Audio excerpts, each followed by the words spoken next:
Hello there, everybody. Welcome in. Happy Saturday. Everybody as well. Just checking my fucking Instagram story is actually fucking uploaded, because you know you can never quite tell, even though it says uploaded and it's playing and everything else.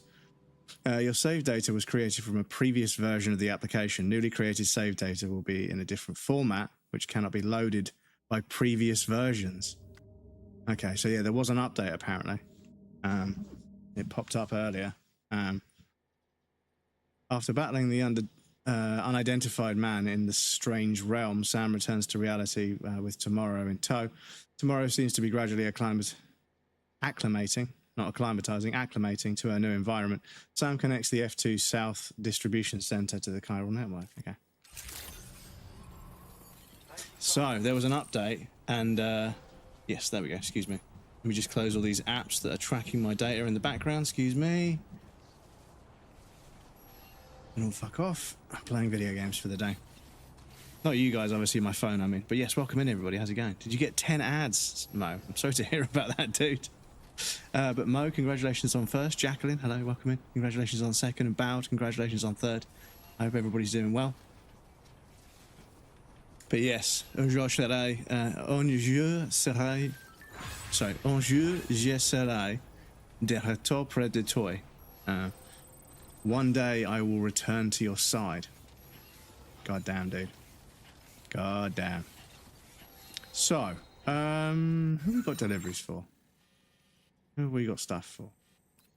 Because yes, today I want to finish off the deliveries that we have. Oh my god, there's a delivery for that guy all the way over there. Damn, okay. Well, let's just go and do that first.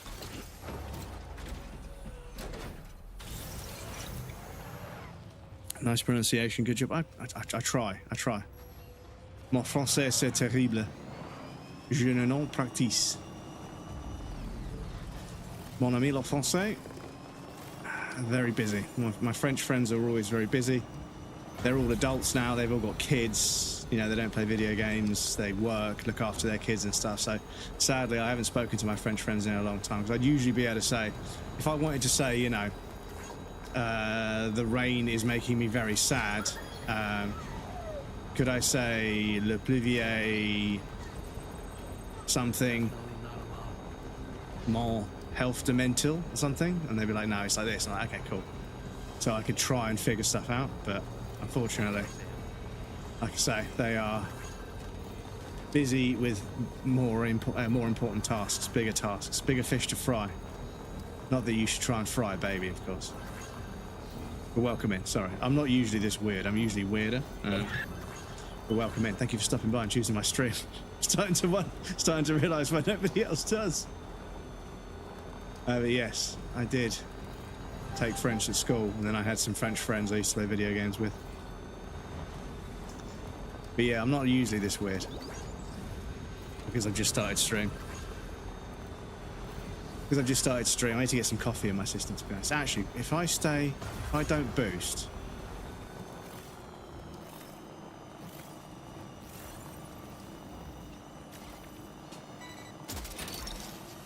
Oh, did I just steal that from somebody?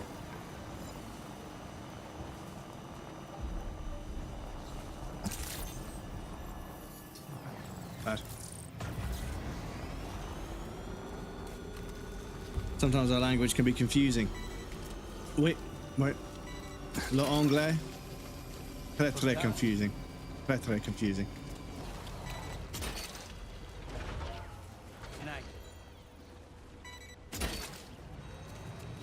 You're mine.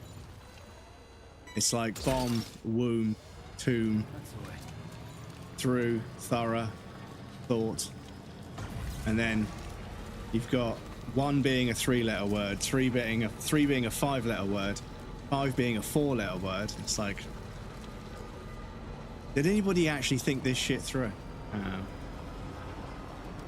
And there was something else as well.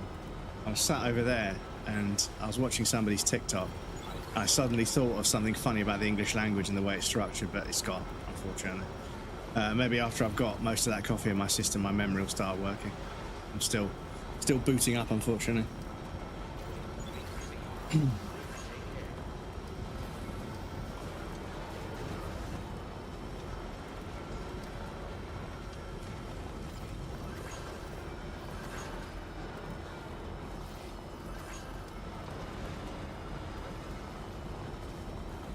But yeah, the bit that gets me is the Jojo. Un Georges. I don't want to say Georges, I want to say Georges. Serai de retour près de toi. De toi? Tu? Toi? Looks like toi. Because OU is a hua sound, right? Like Francois. Ben Hua. Ren Hua.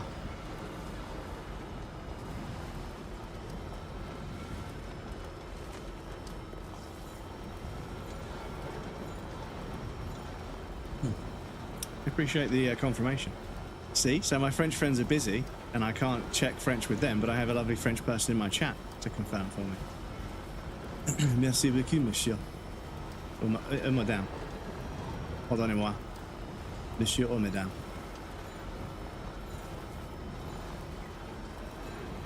Mon ami, I should say. Be easier, wouldn't it?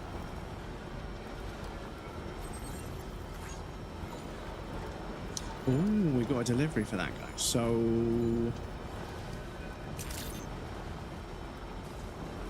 even go nice. Cool.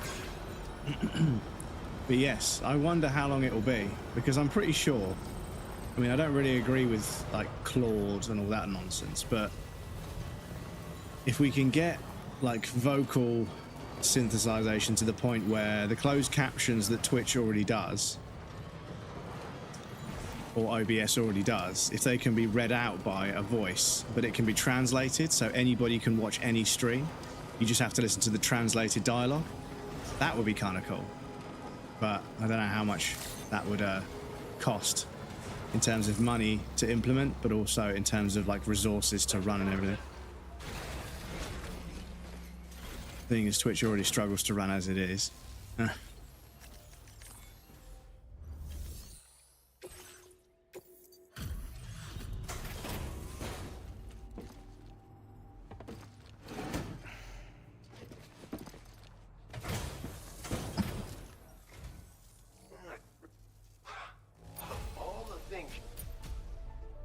Still not 5 stars.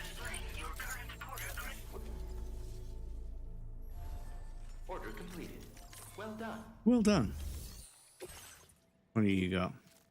Nah, the musician is already 5 stars. Yeah. Musician's already 5 stars. My truck is looking fucking crusty, dudes. Used to work on a ferry that travelled between France and England. It was really cool to chat with the two communities.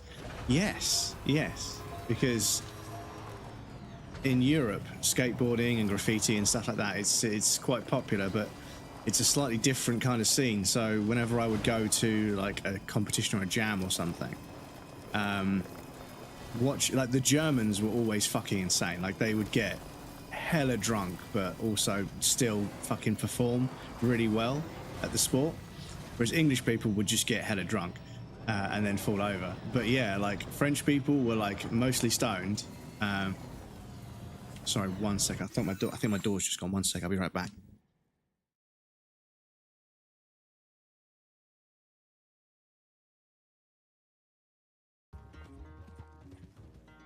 All I gotta do is not crash.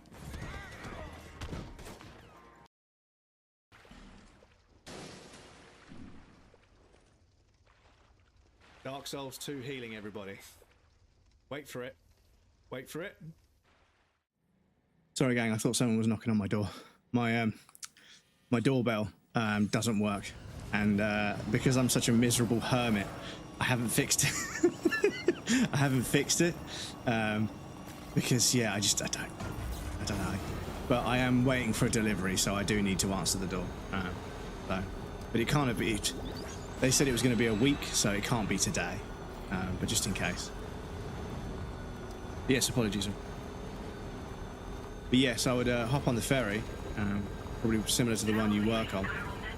This is back in the 2000s, back in the early 2000s, earlier 2000s, 2010 to 2000 basically. That's what I'm trying to say. But we're in 2025 now. But anyway, this was about 10, 15 years ago. And yeah, we'd hop on the ferry in a van full of bikes, skateboards.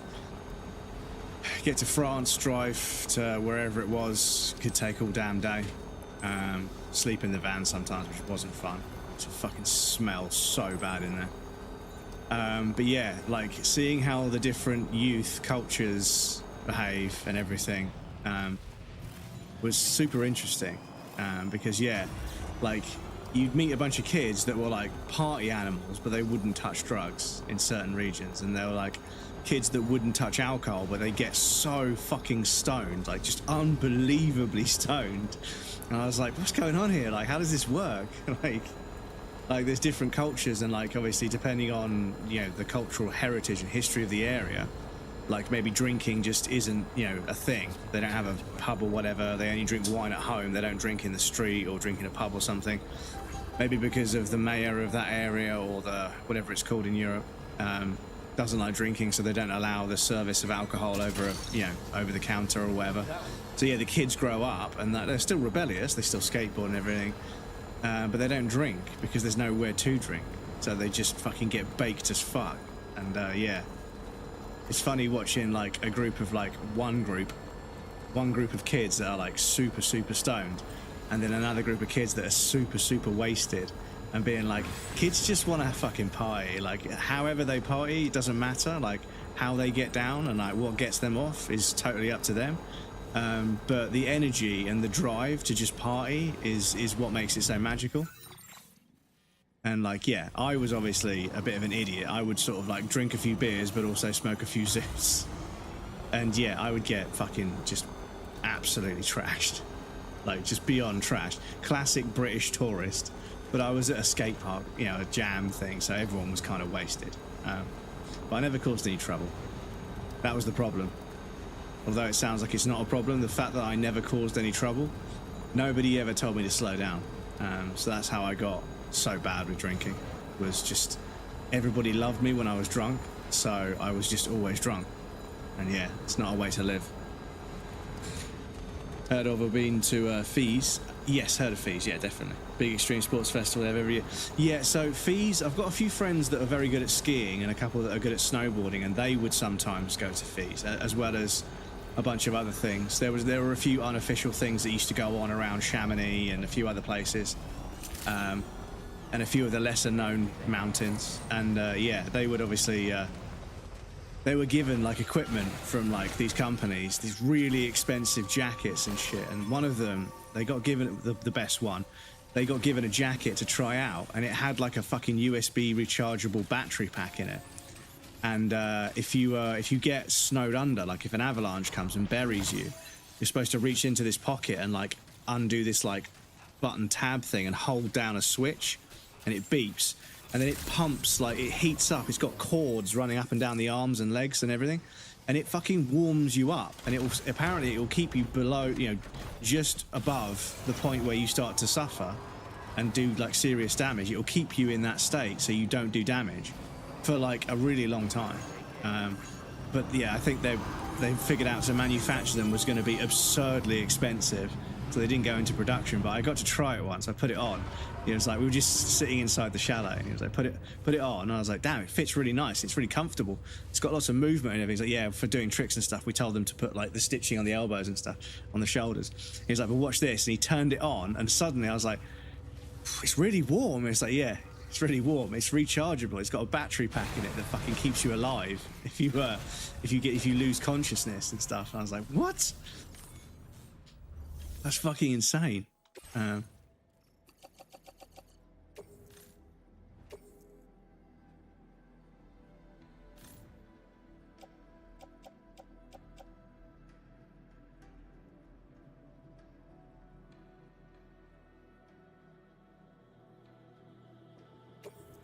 Are you sure you want to ask another porter? No. What the fuck? Oh, what fucking hell. There's no deliveries for this guy. Oh, I think it's... Oh, you motherfuckers. I think it's a mission. I think I was looking at the map, and I saw that. No, it's a mission, isn't it? Right, so sorry, that was a weenie bit of a detour that I didn't need to make. So if I load up, that was today at 1 o'clock. That was a few minutes ago. That was just before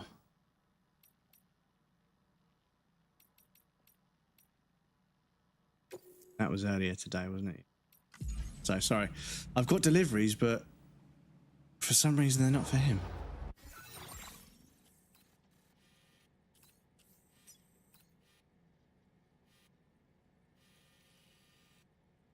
Right, so yeah, we've got a delivery for Rainy Shelter. Let's do that. Excuse me. USB port in the jacket for safety. That sounds crazy. Yeah, so I think it was USB rechargeable, but I think they put a USB port on it so other people could. I think it was going to have its own proprietary charger that had health and safety regulations, because any piece of clothing with electricity in it has to be like super regulated, and the heating element has to be encased in these two like fireproof like strips. So you get the filament that heats up when you put electricity through it. Then you have to shroud it in like this fiberglassy kind of like strip, and then you have to like put like a polymer over the top, and it's still flexible and everything, but it means that it can flex without tearing and breaking. Because if the soft sort of like synthetic plasticky kind of fiberglass stuff that they use for insulation in the jacket, if that gets touched by the heating element, yeah, it's not good. Like, you want it to keep your life. Why is my truck behaving so strangely? Like my truck's being weird.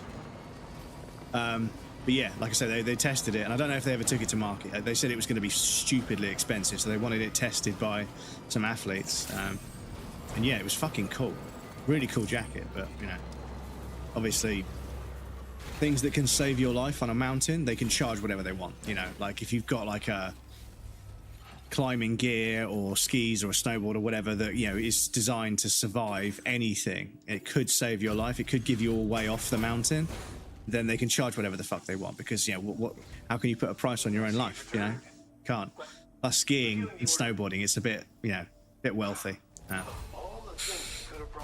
Good things. Good thing these is it. Well, yeah, this is it. It's obviously the jacket would obviously keep you alive if you were like, you know, buried under a bunch of snow, and you were starting to lose consciousness, and you'd be unable to keep your body temperature up. This thing would warm you up and stay at a certain temperature for, I think, a few hours.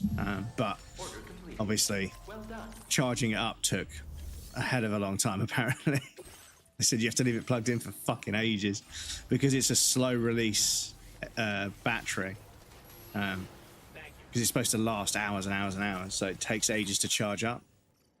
I've got some stuff for that guy and for West Fort. No, okay. So we've got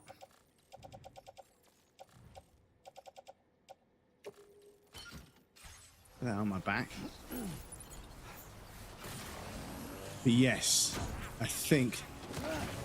Oh, that's really annoying. So I don't know if that happened in the first game, but these little terminals popping up, they can trip you over sometimes. And that's not, like, okay. I need some new boots.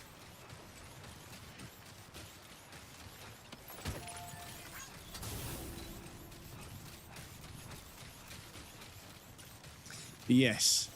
The different cultures between different parts of the world. Obviously, we're all connected by extreme sports, but like lots of people coming from very different cultures. And like the American kids love to gamble with dice. They were always throwing dice against the side of a ramp and like betting on it and stuff. And I didn't get involved because I was like, if an English person comes over and starts trying to gamble with some Americans, they're just going to fucking fleece me. That's probably one of their, like, you know, one of the reasons why they do it in public is they get people to come over. Oh, what do you bet on? Oh, you got to throw the dice and get a certain number, and certain things mean certain things. I was like, okay, so it's just complicated enough for me to lose all my money, but not complicated enough to put me off in the first place. It was the case in the first game. Ah, okay, it's a shame. Because yeah, I seem to remember, like, you could drive vehicles over the bridge. So I think it's only when you're on foot. So it's weird that... It's weird that, obviously, when you're driving a vehicle, it knows you're driving a vehicle, so it doesn't pop up the terminal. And surely they could have the same flag in memory, the same process architecture that doesn't jump out. Once the bridge has been built, you know, just... But obviously, if you stand next to it and hold square, then you can get... Yeah, buddy, whatever. Who knows? Who knows what goes on inside that crazy brain of Kojima's? Maybe there's a reason for it. And it was even worse. Okay. But yeah, it's nice to be back delivering stuff. Loads of... The thing is, you explain the gameplay on paper, and people are like, what? Do you just make deliveries? You literally just walk from one part of the map to the other to make a delivery. I'm like, yeah. And you can only carry a certain amount. There's all sorts of limitations, and your boots wear out. And they're like, this sounds terrible. I'm like, I know it sounds terrible, but it's actually really fucking fun. Like, I don't know what it is. I just love mooching around doing deliveries. Like, it's just a nice gameplay loop. One of the best games ever. Exactly. You think about how hard AAA games usually try and make it so that everything's as cool as possible. And Kojima's like, what if you were a delivery driver that was connecting everyone back to the internet of the day after an apocalypse? Yeah, let's just do that. Just fucking nails it. But I think it's because when it comes down to it, Kojima understands like how to make satisfying gameplay mechanics. There's just enough like satisfying video game kind of stuff to make it feel like you're achieving things and moving towards a goal and everything, and you have smaller sort of step goals and everything, step targets and whatever you want to call them. And yeah, building the roads and the zip lines, and yeah, it's it just itches my brain. And you know, we were on episode 6, Chrysalis, last stream, the entire stream on Wednesday. All I did was just deliver stuff and make roads. That's all I did, all stream. Which may have been a bit boring, I apologise, but also it was just, yeah, it's just me just enjoying the way the gameplay works. Play Obscured won my heart from Game of the Year 2025. See, this is the thing. I absolutely fucking adored Expedition 33, so I'm super on the fence. I'm super on the fence about whether this could be Game of the Year, because this is brilliant, but I've already played this game. You know, I've played Death Stranding 1. I haven't seen the story in this game yet, but making deliveries and everything, there's a few extra things here and there, but it's another Death Stranding game, so I feel like it's impossible for this to hit as hard as the first game did, and therefore it's impossible for this to hit as hard as Claire Obscure did, because Claire Obscure was so out of fucking nowhere. It came out of nowhere, so out of pocket, and I haven't played a turn-based game since the fucking 90s. And yeah, I found myself like trying to mathematically maximize my output and figure out all of the loopholes to maximize damage. And I was like, this is fucking brilliant. Like, I haven't played a turn-based game in decades, but it's so good. And then not only is the turn-based combat with parrying and dodging like really fun, the animations, because it's a turn-based game, the animations are ridiculous. So the cinematic quality is amazing. The writing is amazing, the characters are amazing, the music's amazing, the environmental storytelling and level design is amazing. It's just everything about it is fucking amazing. So I feel like, seeing as Kojima's probably going to win a Game of the Year anyway with something else, I think Claire Obscure might take it. I'm super conflicted because I've been playing Kojima games since my friend's older brother had this fucking tape computer called a fucking MSX. He was playing this weird game in Japanese where you had to sneak and crawl under fences and stuff and sneak around military bases. And I was like a really young boy. I was like, damn, that's cool as fuck. It was all in Japanese, so I didn't understand it. Neither did he, but you know, he was a bit older, so he could play video games better than me. And then, yeah, Metal Gear Solid came out on the PlayStation 1. And yeah, the storytelling in Metal Gear Solid 1 is leagues and leagues and leagues ahead of any... Story was always an afterthought, you know, in video games up to a certain point. It was, you know, it was a bit of flavor text in between levels. That's what story was. And it was mostly ignored. But then Kojima started making stories in games that were, you know, rivaling that, you know, they were rivaling the complexity and the narrative nuance of like art house cinema. And I was like, damn, this is fucking crazy, dude. This is like a fucking art house film. It's so poignant and meaningful, and all the characters are so well written. And then Metal Gear Solid 2 came out, and it started to make me question reality and everything. And then Metal Gear Solid 3 came out, and I was like, holy fuck, man. Like, Kojima just said, okay, we're going a little bit crazy with the story. You guys want a more mainstream game? You want a crowd pleaser? Easy. And did Metal Gear Solid 3 and basically fucking just redefined what an action stealth game could be. Because bear in mind, like, stealth games didn't really exist. You had a couple, but they were first person.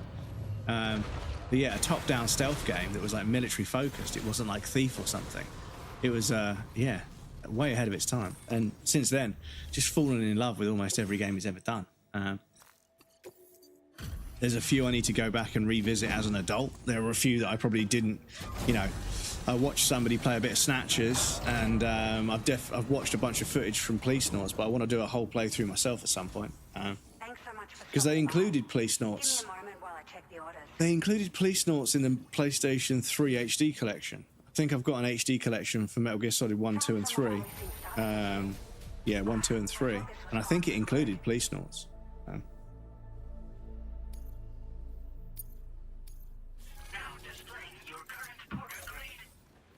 Kojima is the GOAT, pretty much. CP, sorry, I didn't say hello. The bell went off and I didn't say hello. Sorry, welcome, Indy. It's good to see you. Keep on keeping on. You know, some crybabies will call GF bias and letting walking sim if Dark Souls 2.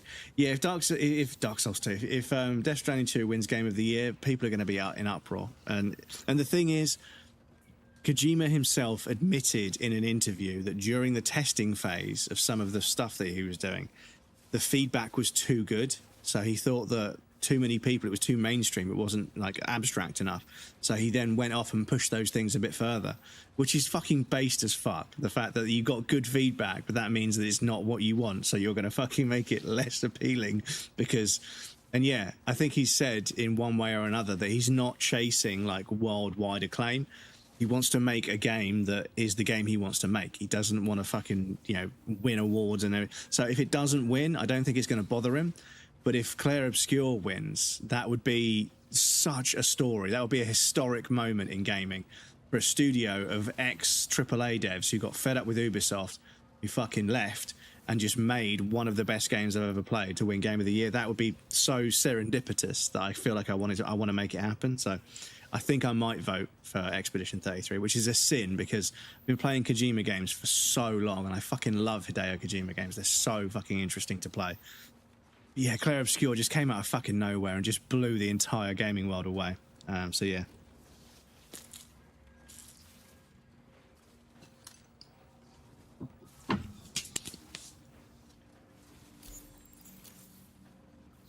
Thank you for your service. We'll be sure to call on you again. Order completed. Well done.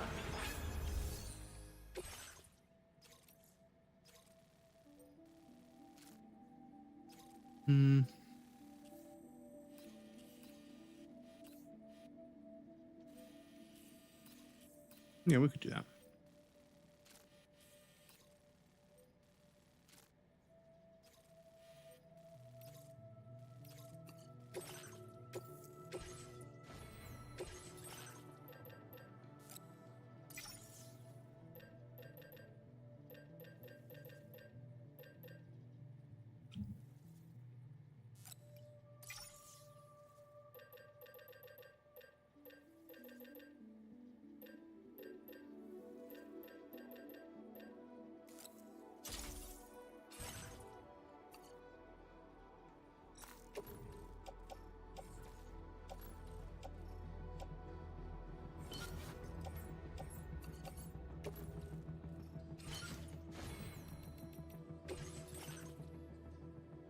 I've got 215 available memory. What the fuck?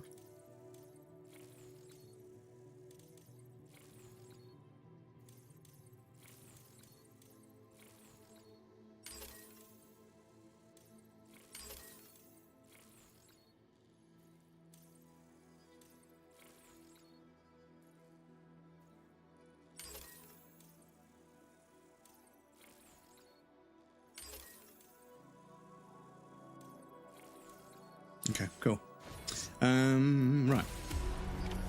Order accepted. Thank you. Thank you. Let me just repair this vehicle. This guy drove me crazy during the fight against Psycho Mantis. Dude, plugging the controller into the second controller port was just... Yeah, that was... Like, I remember, like, someone telling me that was the solution because I just couldn't figure it out. Somebody was like, plug the controller into the second port because he's reading the first port. So if you plug into the second one, he won't be able to read you. And I was like, bollocks, that can't be true. And then, yeah, you plug it in and fucking... And the PlayStation 2 or 3, if you had a DualShock controller with Vibrate, with Rumble, He was like, I'm going to move your controller with the power of my mind. Put it on the ground. And I was like, okay. And it vibrated to move. And I was like, oh my God, that's so cheesy, but so clever. I loved it. Wish I could have stayed longer, but work is calling me. Have fun. Enjoy your stream. Thank you for stopping by, Captain. It was lovely to meet you. Lovely to meet another Kojima fan. But yes, if we get Death Stranding 2 Game of the Year, people are going to be like, oh my God, what's happening to gaming? A walking simulator won Game of the Year, and it's like, dude, you need to understand, it's you being tone deaf, not gaming as a whole. It's the way little fucking gamer boys project about how gaming is dead and gaming is wrong. It's just like, dude, when are you going to realize that, you know, there are millions of people playing video games of all sorts of different kinds of genres and stuff and having fun. And I'm sorry, like, you're not the main focus anymore, but they've done it to themselves, you know? These young, kind of, like, cocky, judgmental, like, everything is terrible mindset people, where they've bitched and moaned about every video game that's been designed for their category, for their genre, for their demographic. They've bitched and moaned about every game, saying every game is mid as fuck for the last 10 years, and then they wonder why everybody's just making video games for everyone else. It's like, that's just it. Like, if your demographic of gaming just complains about every game and is negative about every game, don't be surprised when developers and studios just decide to just make games for other people that are way less hard to please and way less, like, annoying to cater to. It's just how the market is going to work if you're that negative about video games all the time. Don't get me wrong, AAA is really stale right now, but, like, gaming is not in a bad place. We've had so many amazing games in the last 2 to 3 years. If you would just broaden your horizons slightly, you'd understand.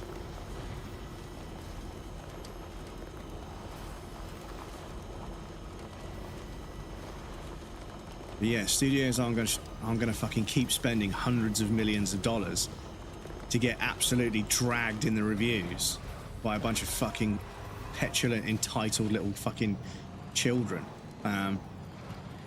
Play more indie games. Play more games that are critically acclaimed and understand why they're critically acclaimed. Don't just look at a game and be like, meh, it doesn't have the vibe. It's so fucking brain dead.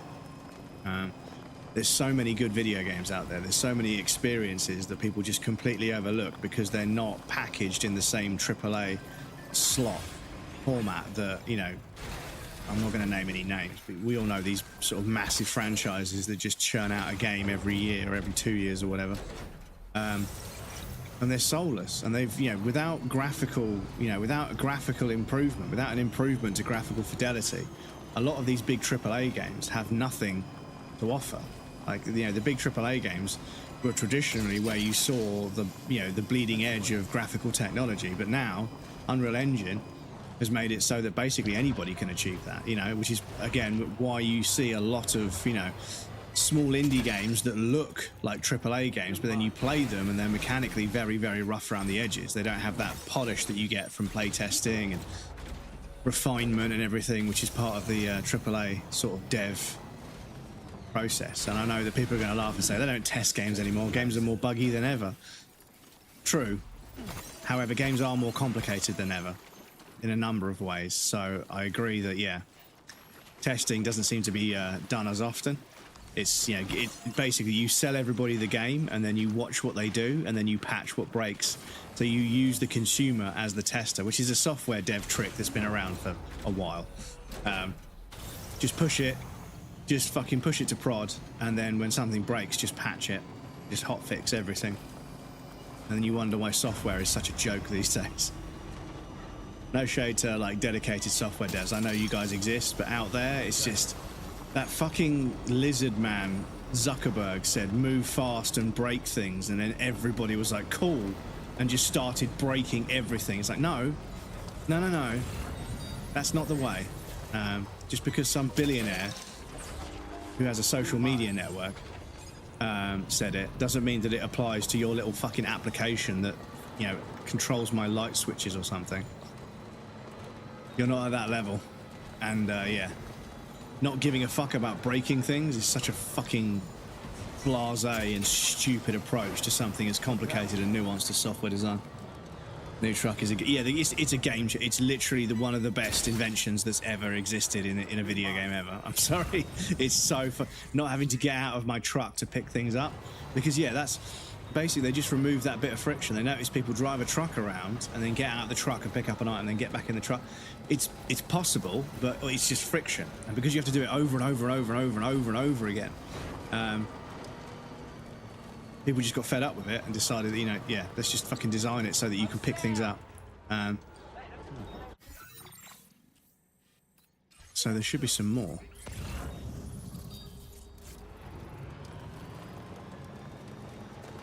Vehicle paints, these, okay. But yeah, they just figured out that, like getting out of the truck to pick up fucking cargo that's just dotted around the map is actually it got to the point where after a while I was like, it's not work. I know that's a delivery that needs to be made, but like I've picked up like 17 fucking. I've got a truck here. I've picked up like 17 fucking boxes. I think I've got enough. I think I've done enough. I've done my part to help make sure deliveries are getting done. But it just gets silly. I think they realise that, which is why now I can just drive around, just fucking grapple hooking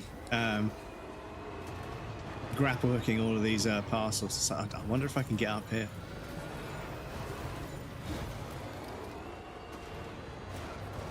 Okay, well, I've got stuff for delivery in here, so probably. Right, how far away is that parcel?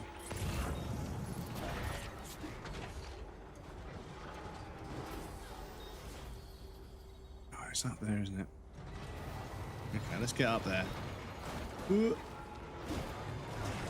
But yeah, it's whenever you get a sequel, it's really nice when you get a sequel and they've looked at all of the really repetitive gameplay that doesn't really add value, and they've streamlined it, and that's, it's a real testament. It shows that Kojima Studios, even though this is their second game ever, obviously all the time that Kojima spent directing games at Konami, as well as all the other people they've got working for them that may have come from Konami. Because I've never really looked into that. I've never really looked into how many staff left Konami to go work for Kojima, because that would be the ultimate flex, is when Konami's like, do you know what, you spend too much time and too much money, so we're going to cut you loose, and then like all of your creative staff are like, see you later. We're going to follow him, actually. But anyway, but yeah, it shows that they're a studio of a significant degree of maturity in terms of their approach to a sequel, which is something that a lot of studios struggle with, is sequels, right? Lots and lots of studios, they either do something completely different, right, that nobody likes, or they do 1.5. They basically barely do anything different to the first game. And I know that this game is closer to that than something completely different, of course, because if it was Kojima and if it was completely different, it would be a fucking...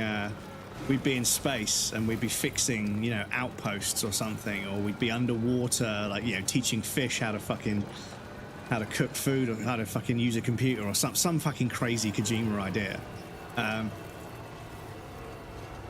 But no, we still see the boost. Oh my god! And then you can't brake because braking reverses. But yeah, like hitting the boost, I just lost traction.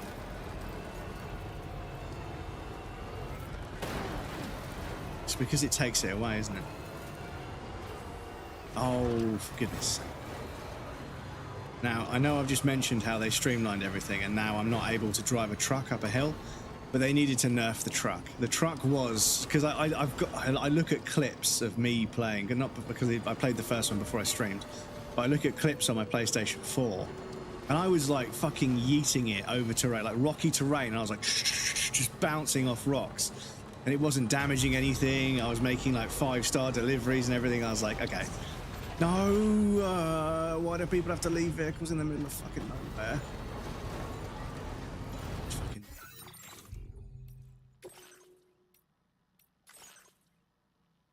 When was that? That was a couple of minutes ago. So yeah, this is it. I keep forgetting that bumping into things, ever so slightly, bumping into things will damage the cargo. It's way easier to damage cargo in this one. Excuse me.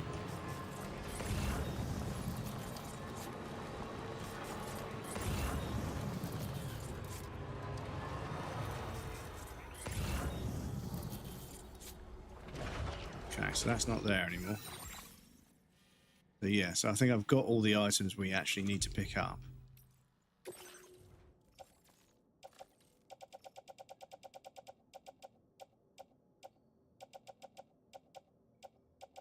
So 1, 2, 3, and 4. Cool. So we go back to the road because the easiest way. Okay, maybe we can drive up here. You can see on the map, I've marked out a route for people to walk. There's another one there, but yeah, I've marked out. I've marked out a route full of signs to guide people through the tar. First game making me drive so carelessly until stupid antimatter bomb. Yeah, that was it. Because I remember getting the antimatter bomb and being like, okay, so now we got to be careful. But yeah, I remember like gritting my teeth a bit, but I was still making good time, you know. I wasn't taking the smoothest route possible, but I was definitely making good time. But yeah, when you have to carry a pizza box flat. So I just got something that created a backpack shelf on the top, and I put it on top of my backpack, so I could still run and stuff. But yeah, delivering a pizza. And the thing is, you're delivering a pizza to somebody who we won't mention because I don't want to spoil it for anyone in chat. But yeah, you're delivering a pizza for somebody who's actually a pretty bad person in the game. But I won't say any more than that. And the thing is, I feel like, damn. Like, it's really great that I can grab packages, but I wish it would grab chiral crystals as well. But like I said earlier, that's the fucking petulant, entitled gamer speaking. I do have to get out of the truck and do some things.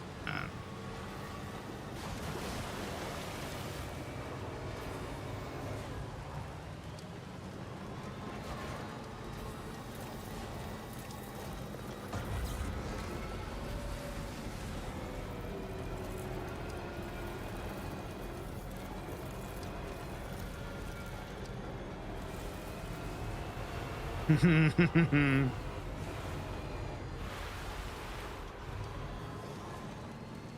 don't think it's going to let us have it, chat. I think there's a maximum amount of incline that the truck will do.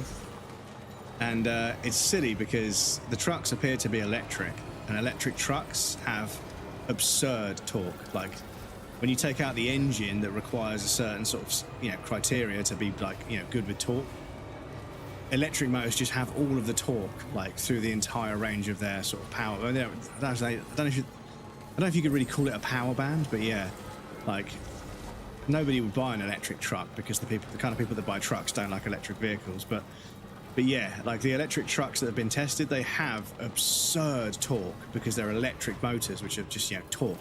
It's just pure fucking torque. But unfortunately, they don't go very fast, obviously. So, you know, you've got a shit ton of pulling force. But then this is kind of your top speed, so unless you need that torque all the time, they're not really viable. But it makes sense for this game. Oh shit. Right, I need to not hit trees and damage my cargo, because that is something that can happen.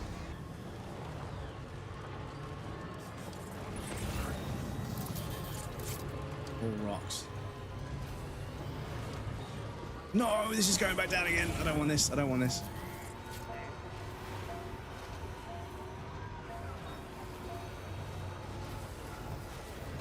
I've got turned around, chat.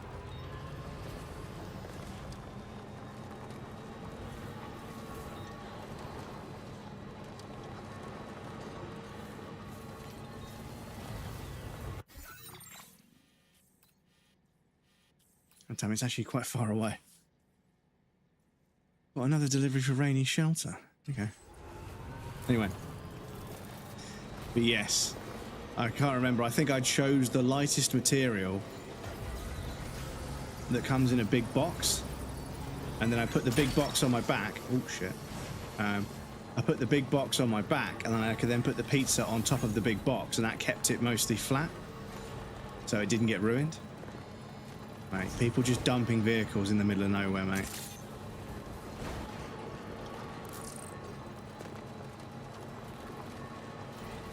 don't leave your vehicles in the way. Park them out of the way. Because, yeah, there's nothing worse. One of the most annoying things that used to happen in Death Stranding 1 was you were, like, driving up a hill and you were, like, boosting and it was, like, just about struggling up the hill. But then right in the middle of the fucking pathway up the hill would be somebody's vehicle that just fucking beached it and left it there. And you'd have to try and drive around it. You'd lose traction and fucking end up having to get out of your truck. And I was like, it's so stupid. Like, if your fucking vehicle runs out of battery, either build a generator nearby and move it, or dismantle it, or fucking walk it back down the hill or something. But yeah, don't fucking leave it right in the fucking middle of the pathway, because other people are trying to fucking climb in vehicles or on foot, and it's just making it more awkward.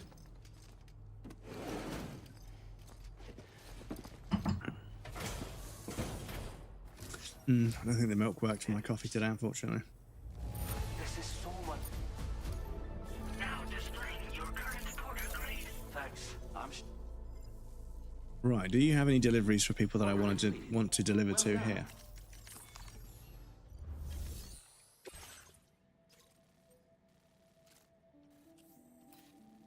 I was literally just there, dude. Yeah.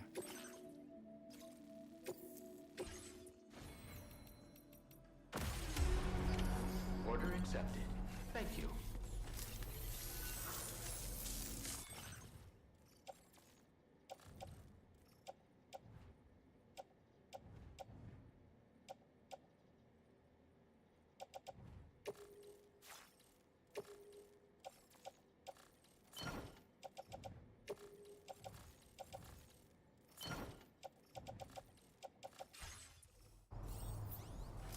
Right, so I think this one is asking me to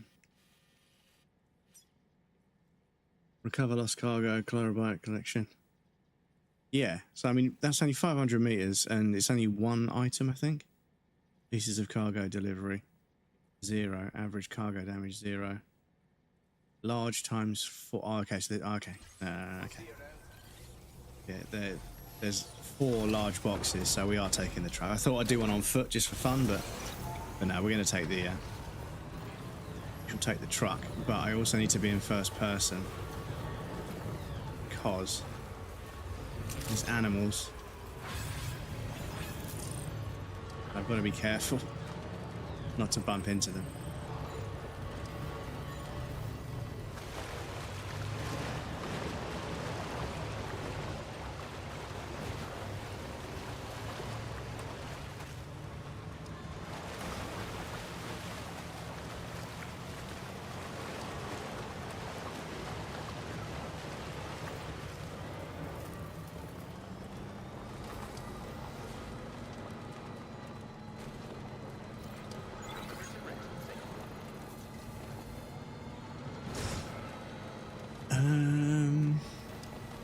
Yeah, let's stop here for a sec.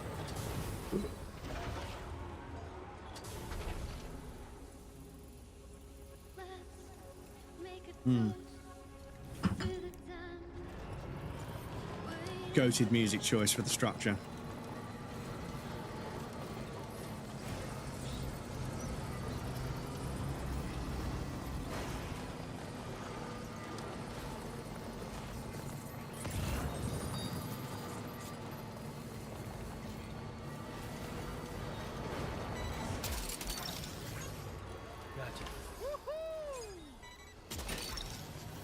Look that one.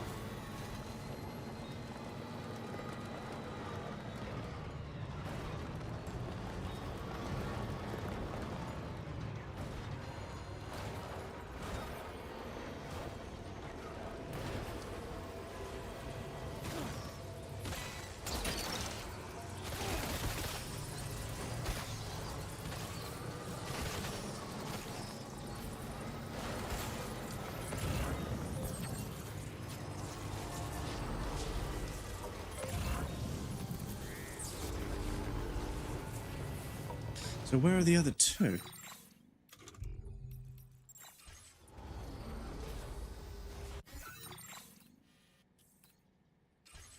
Oh, we went quite far away, excuse me.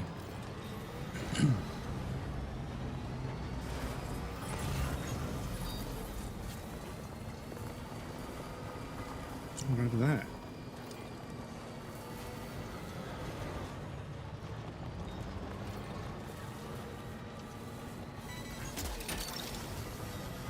You're mine. Wowzer! That's right.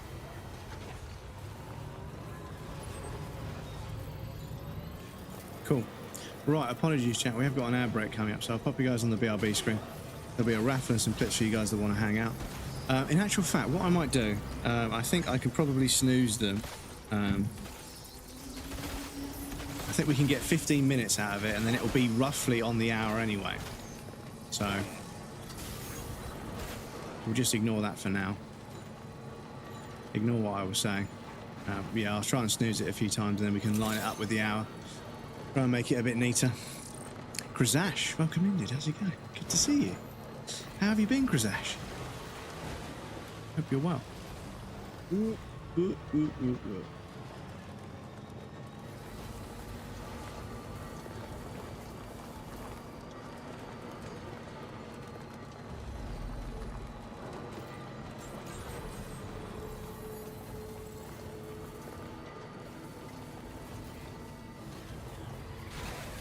See, we meet again.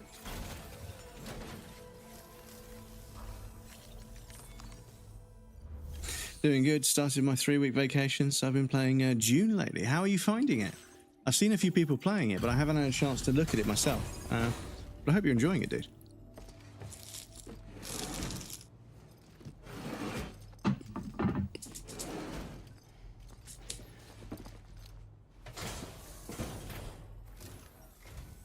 Evening to you. We appreciate you working at this late hour. Just checking the order details now. Oh, co-op. Okay. A single porter really delivered all this? Oh, there we go. I've never known a kinder man than you, Sam. I hope this serves to show how grateful we are. Hey, we get one little pause on it. Cool. Oh, we've upped your allocation of... Now displaying your current porter grade. We really appreciate everything you've done to... There are now more animals in our care than ever before. It's no exaggeration to say that you're practically one of the shelter staff, same as us. So, if you'd ever like to stay here and rest for the night, we'd be happy to host you. It'd be nice to show you how much your support means to us. Don't hesitate. Cool. Order completed. Well done. Well done.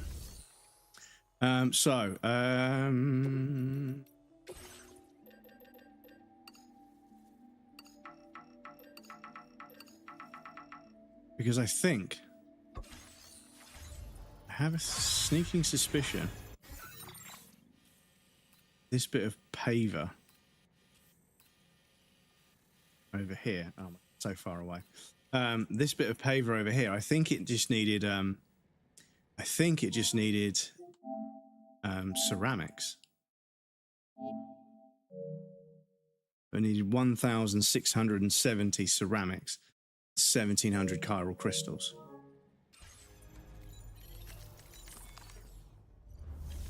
Excuse me.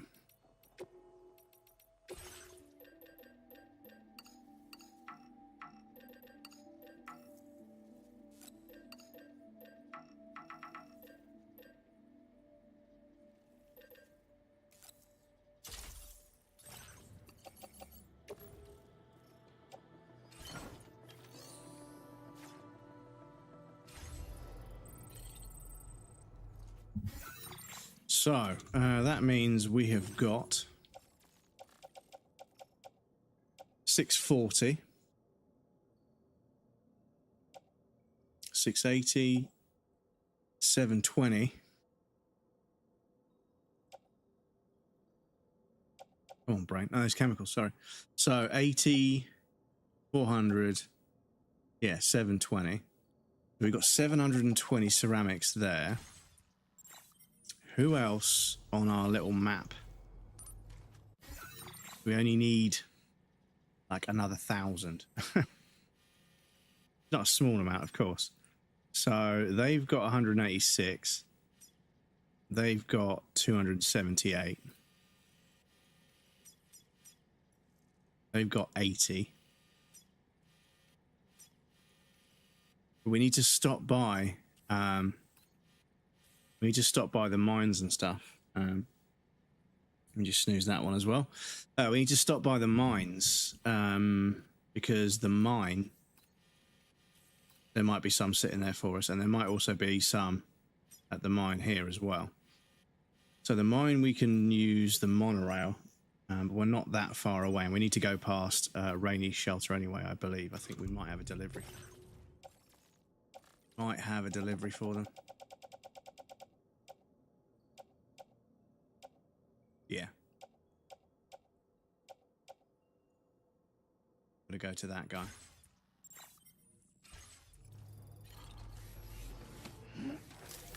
Oh, let's check.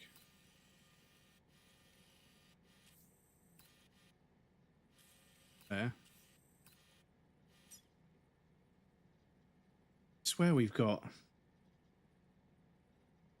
I swear we've got a delivery for that guy. Doesn't say it on the map. But in our cargo... a powdered vegetable set, which goes to that guy at South Distribution Center.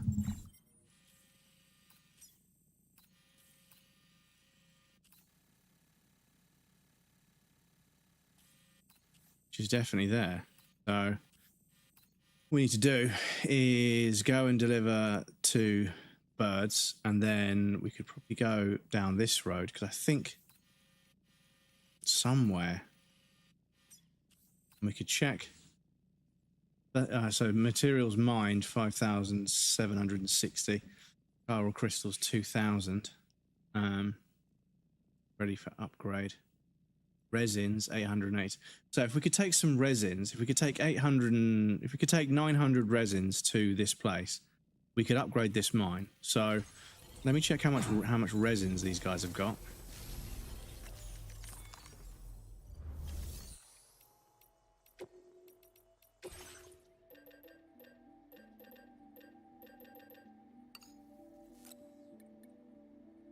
Okay, so they've got quite a lot. So if we take 960...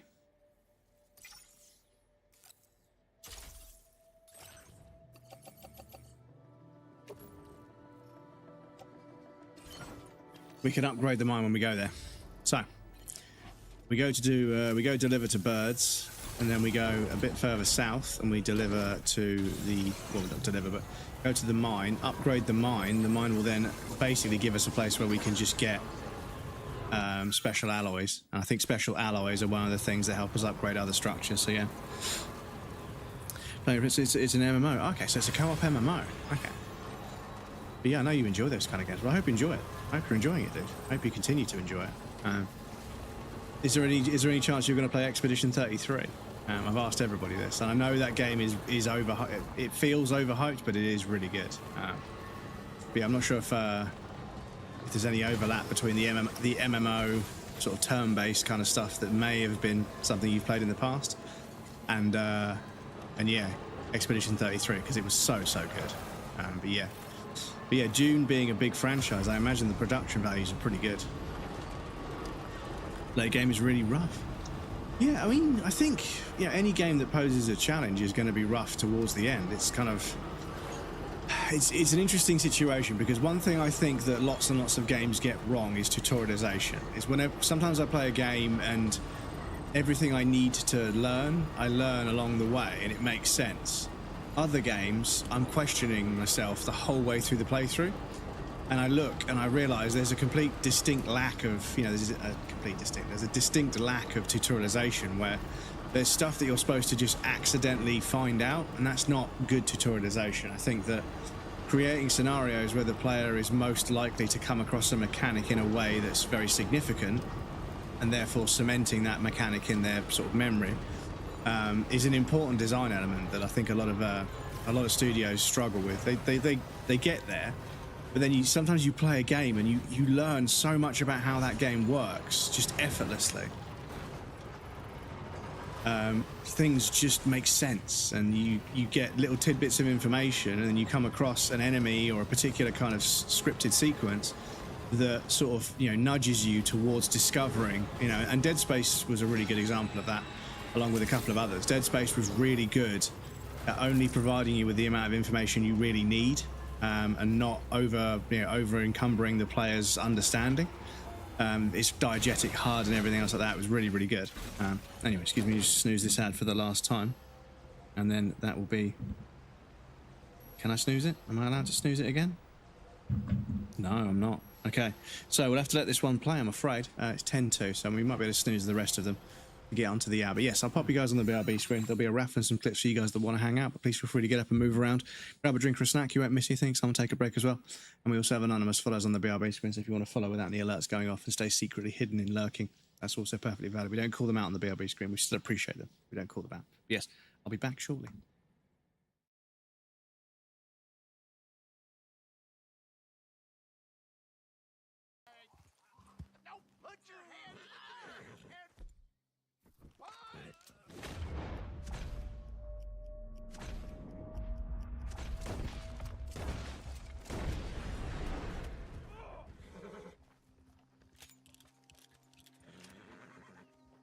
I don't even want your loot. You can keep it. Fucking scum. Where it's based. Ooh, that was 500 counterattack damage. Hello, mate. You gonna come say hello? You can't stand on the controller. Come on. Oh, so you're setting off fucking Ashes of War now.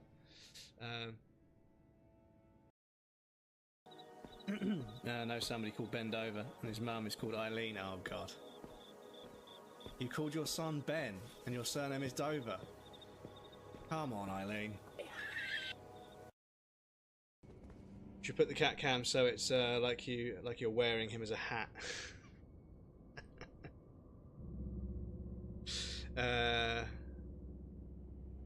Move him out of there. Fuck him.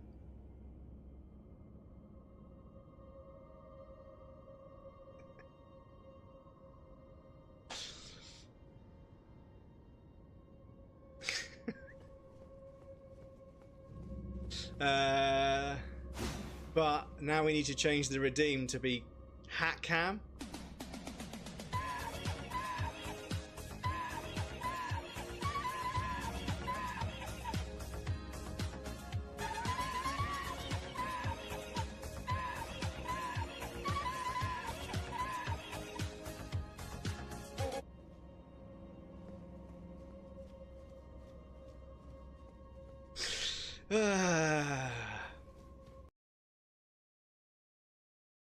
From just started means it's 80% humidity here.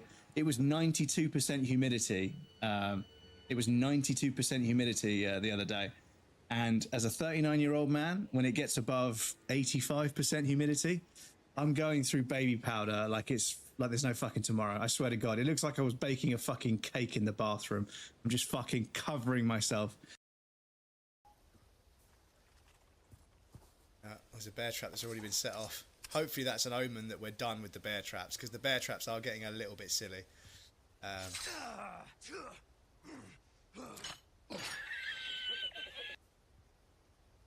Fuck you. Oh, fuck you, fuck you. Fuck you, fuck you. Fuck, fuck, fuck, fuck, fuck, fuck, fuck, fuck, fuck, fuck, fuck, fuck, fuck, fuck, fuck, fuck.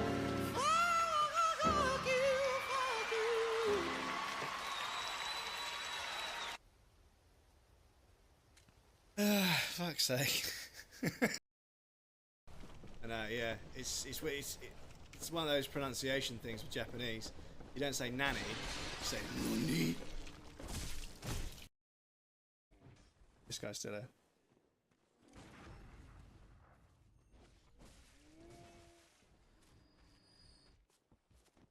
Oh my God. What? Gun Harry's dudes. He's still alive. Gun Harry's dudes. Are you pointing? Yeah. Oh my God, gun parries when they jump at you. Oh my God.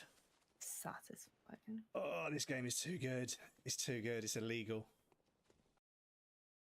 I never get ads. Brave browser. Oh, okay. Thanks for not contributing to my ad revenue. I'm just kidding. I am kidding. I'm kidding.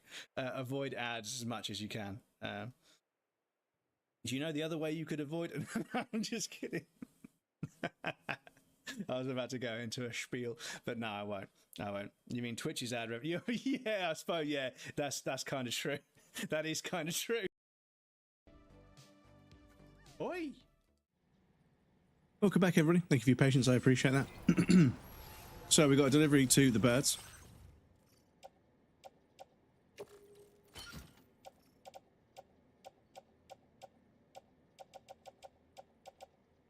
You know what'd be really nice?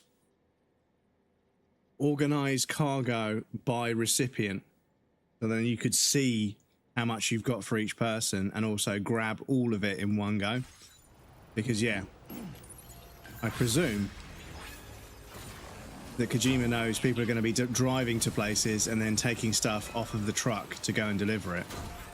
Even though you don't necessarily have to. But yeah.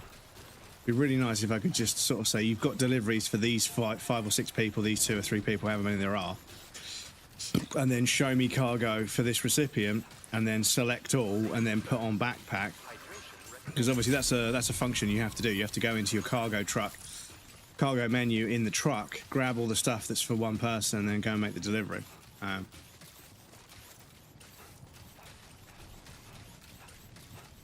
But yeah, there's still a bunch of other optimizations here and there. A few quality of life upgrades which have been, yeah.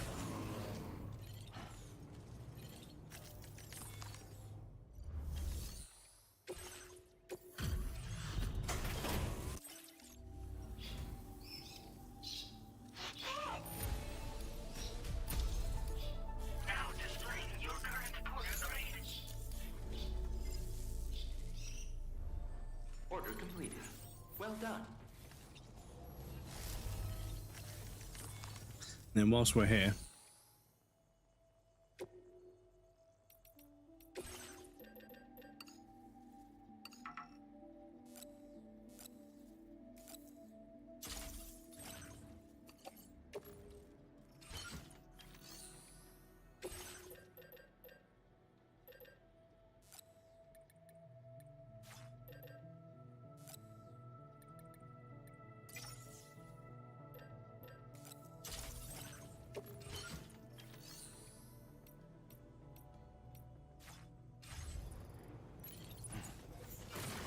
right. We want to grab as many ceramics as possible. But yes, I might double check. Because what we need to do is we need to go to where the lone commander is. And we need to put all the materials in a post box.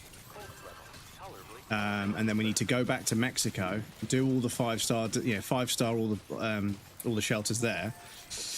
And then we'll get all the items and stuff that we potentially could get. And once we've got all the items from that area, then we come back to here and finalize this area. Because somehow, I don't know if it happened to anyone else, but yeah, I ended up like just boosting from Mexico all the way to the US, like almost immediately. And then never really 5-star delivered. Yeah, I didn't do 5 stars on the shelters. And I went back on the last stream, and yeah, there was a bunch of equipment that actually I thought was missing. I thought they'd taken it away, but no. The sticky gun and a couple of other bits were just, being... this is an express order. Ooh. Oh, no, we don't want that. I want to... Yeah, what have you got? Resins for me? Got a bunch of resins, actually. How much I need.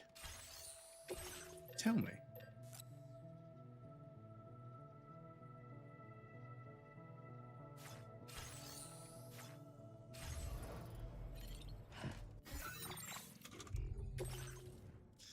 So we've got 160, we've got 200, 320. 320. And then we've got... Whoa. Hey, Siri. What's 320 plus 160 6 times? plus 160 is 4. Never mind. So we've got 160, 160. So that's 1, 2, 3, 4, 5, 6. So that's 600. And then 360. So that's 960.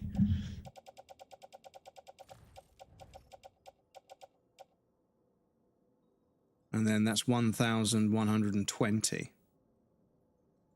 think.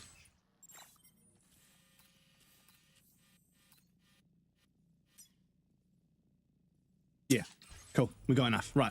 So to the mine.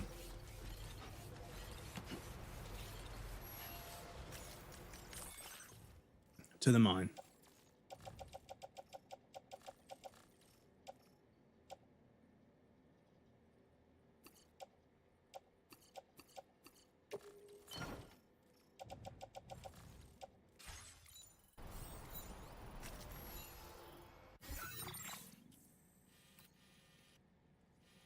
And you got deliveries for, got an order to do there.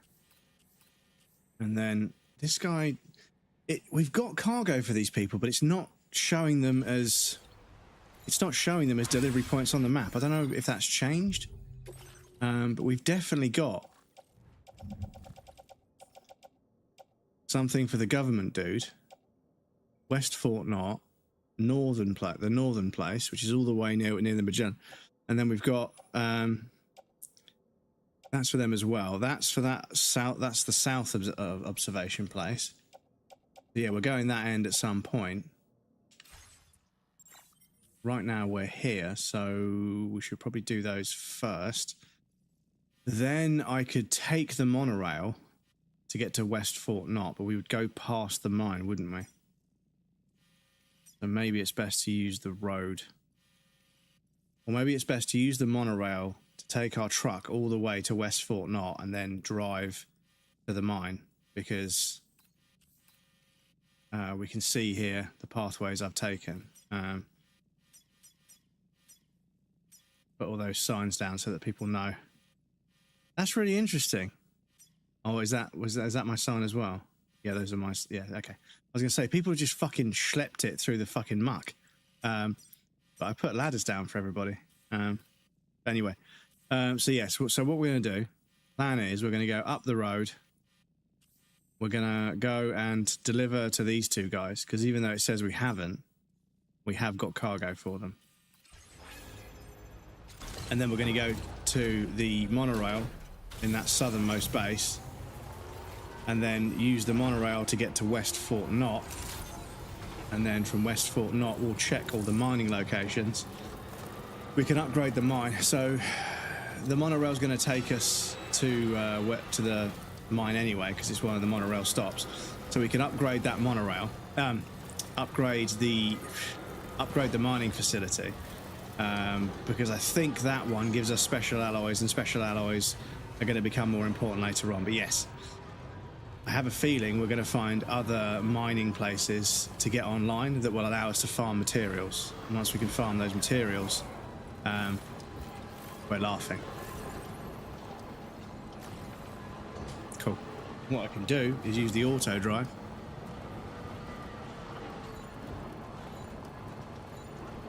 And I can catch up with you guys, which is really nice.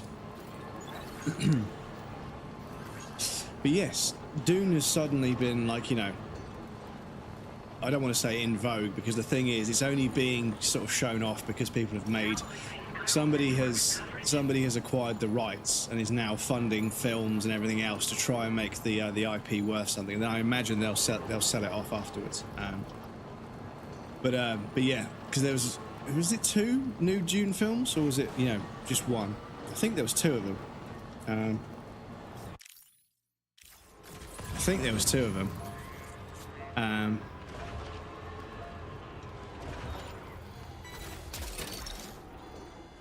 far away is that?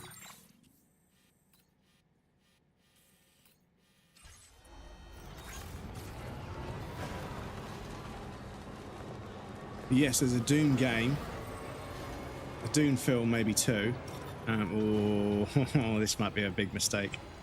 And you can see they've put trees right in the middle of these, like, rocky sort of cutaway paths.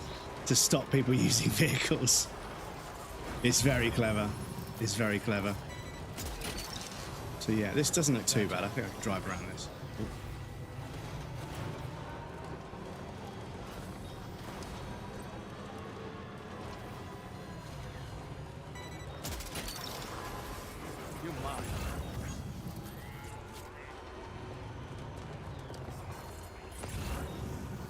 Oh look, there's those floating things again. Oh shit. Yeah, makes sense.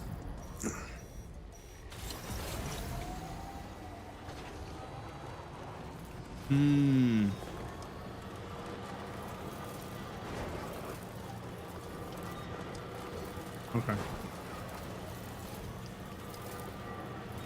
I was like, wait. What if it's too steep? Excuse me.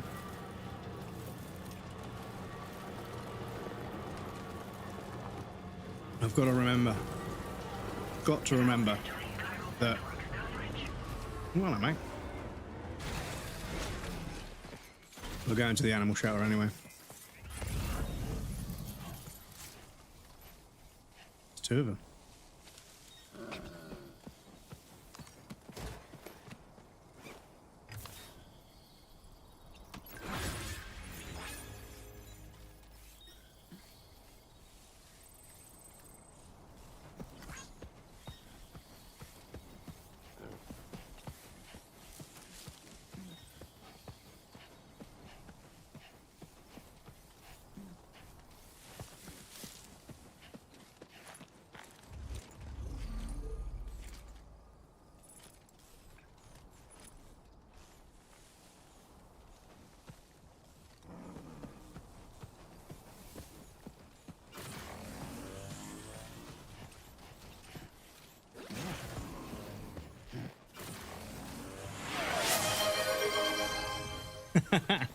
Billy just donated $5 to Games for Love. Thank you so much for the donation, dude. I appreciate that. For everyone else, just in case, we have a link there. We are raising money for Games for Love. Thank you so much, dude. $365 means we've got $1 for every day of the year. Check it out. Thank you so much, buddy. I appreciate that, dude. It's really kind of you. Come on, just let me put you in a box. Come on. Oh. It's a bit fucking rough. Excuse me.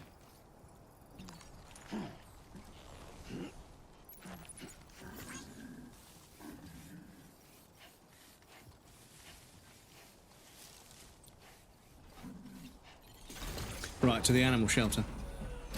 But yes, thank you so much, CP. I appreciate that, dude. Another $5 to a great cause.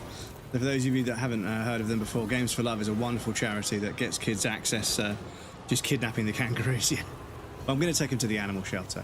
But yes, Games for Love is a charity that gives kids who are stuck in hospital access to video games consoles, which I think is an incredibly noble and amazing cause, because being stuck in hospital fucking sucks, even when you're an adult. But when you're a kid and you're, some of the best years of your life, you're stuck in hospital, it's fucking brutal, dudes. So this charity makes sure they've got video games, so at least they get to play video games like kids would do anyway. So it's kind of like a little bit of normalcy, a little bit of normality for them to have access to video games and enjoy all those amazing stories that exist in the video game world, whilst they're hopefully getting better and going on to lead fulfilling lives. But yeah, it's super nice that there's a charity that helps kids, get access to video games so they can experience, some of the stuff that I experienced as a kid. Even though they've had a bad start in life, they still get to experience the things that we experienced as kids. So yeah. Any donations would be massively appreciated. If we can get to $2,000, the charity will actually do a giveaway. They've got some Elgato Neo devices to do giveaways, which would be really cool. So that's like a long-term goal. But in the meantime, we're just trying to drum up as much as we can to help out those kiddywinks that are stuck in hospital.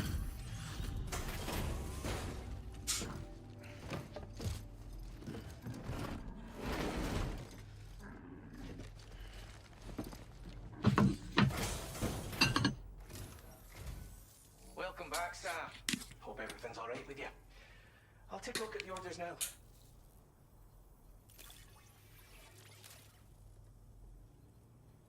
You go on out and find us an animal in it. Thanks, Sam. We'll make sure they're well cared for. Nah. Nah. Very bland, that one. Very bland. We appreciate Just realised the your animal help, shelter people are Hope to see you churches. again soon. Crazy, and the amount of celebrity cameos is ridiculous. Every time you find a new shelter, you're like, oh shit, it's them. It's yeah, it's fucking crazy. And the first one was fucking crazy because the first game, right? So first game, you expect them to be a little bit kind of like laid back about, you know, spending money and, you know, mocapping and doing facial rendering and stuff.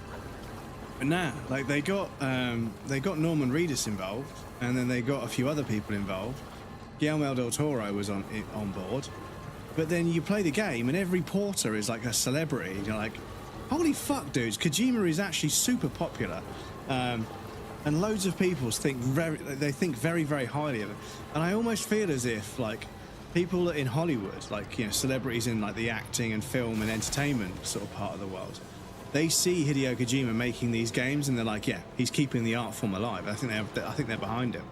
And at one point, somebody said, you know, they were welcoming, you know, they were doing an introduction. They were welcoming Hideo onto stage, and they were like, and now for the coolest person in Hollywood, Hideo Kojima. I was like, okay, he's a cool dude, but coolest person in Hollywood?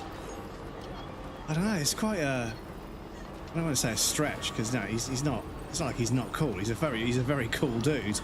But yeah, there's some pretty cool people in Hollywood. Let's be honest. Kojima going to invite every movie director. Yeah, this is it. The thing is, like, if I get to a shelter, I swear to God, nobody spoil this for me. If I get to a shelter at a late point in the game and it's fucking Martin Scorsese, I'm gonna lose my shit. I'm legitimately gonna lose my shit. Because yeah, if they get really sort of like famous directors on board, it just goes to show you. Because you imagine, like, you go somewhere and it's like, yeah, this guy's a bit of a weirdo, but you know, they're like one of the most creative people in history. It's fucking Quentin Tarantino or Martin Scorsese, or fucking Steve Buscemi or something. And I'm like, what the fuck, dudes?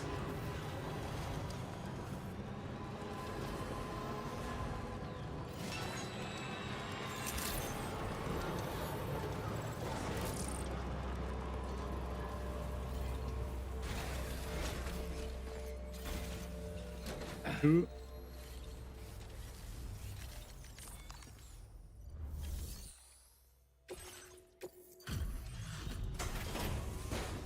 Where did you find this, mate?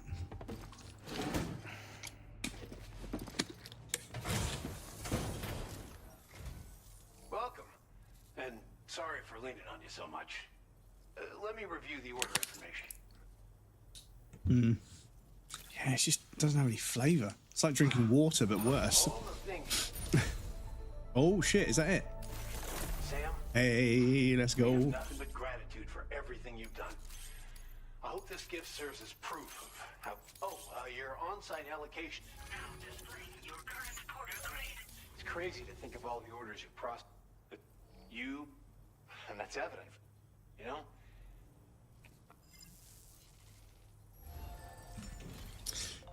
Cool. So that's 5 stars for this guy. He's only got time-sensitive order for the musician. So I'm not interested in that right now. We're on a mission to get to where are we going? That's something that's kind of a little bit of a minor inconvenience. Is when you jump into a vehicle, the little animation has to complete before you can push start and see the map. You get a different menu, and I don't know why. Doesn't need to be there. You could just go to this menu, because the menu you get is basically just this menu. You get this menu when you push start, when you're in an animation, like getting in and out of a vehicle and stuff. When actually you can access this menu from the normal start menu. So the normal start menu should just always come up in my opinion. I'm not too sure why they do that, but yeah. So yes, those birds are running up a bit of a tab, mate. They've got another delivery.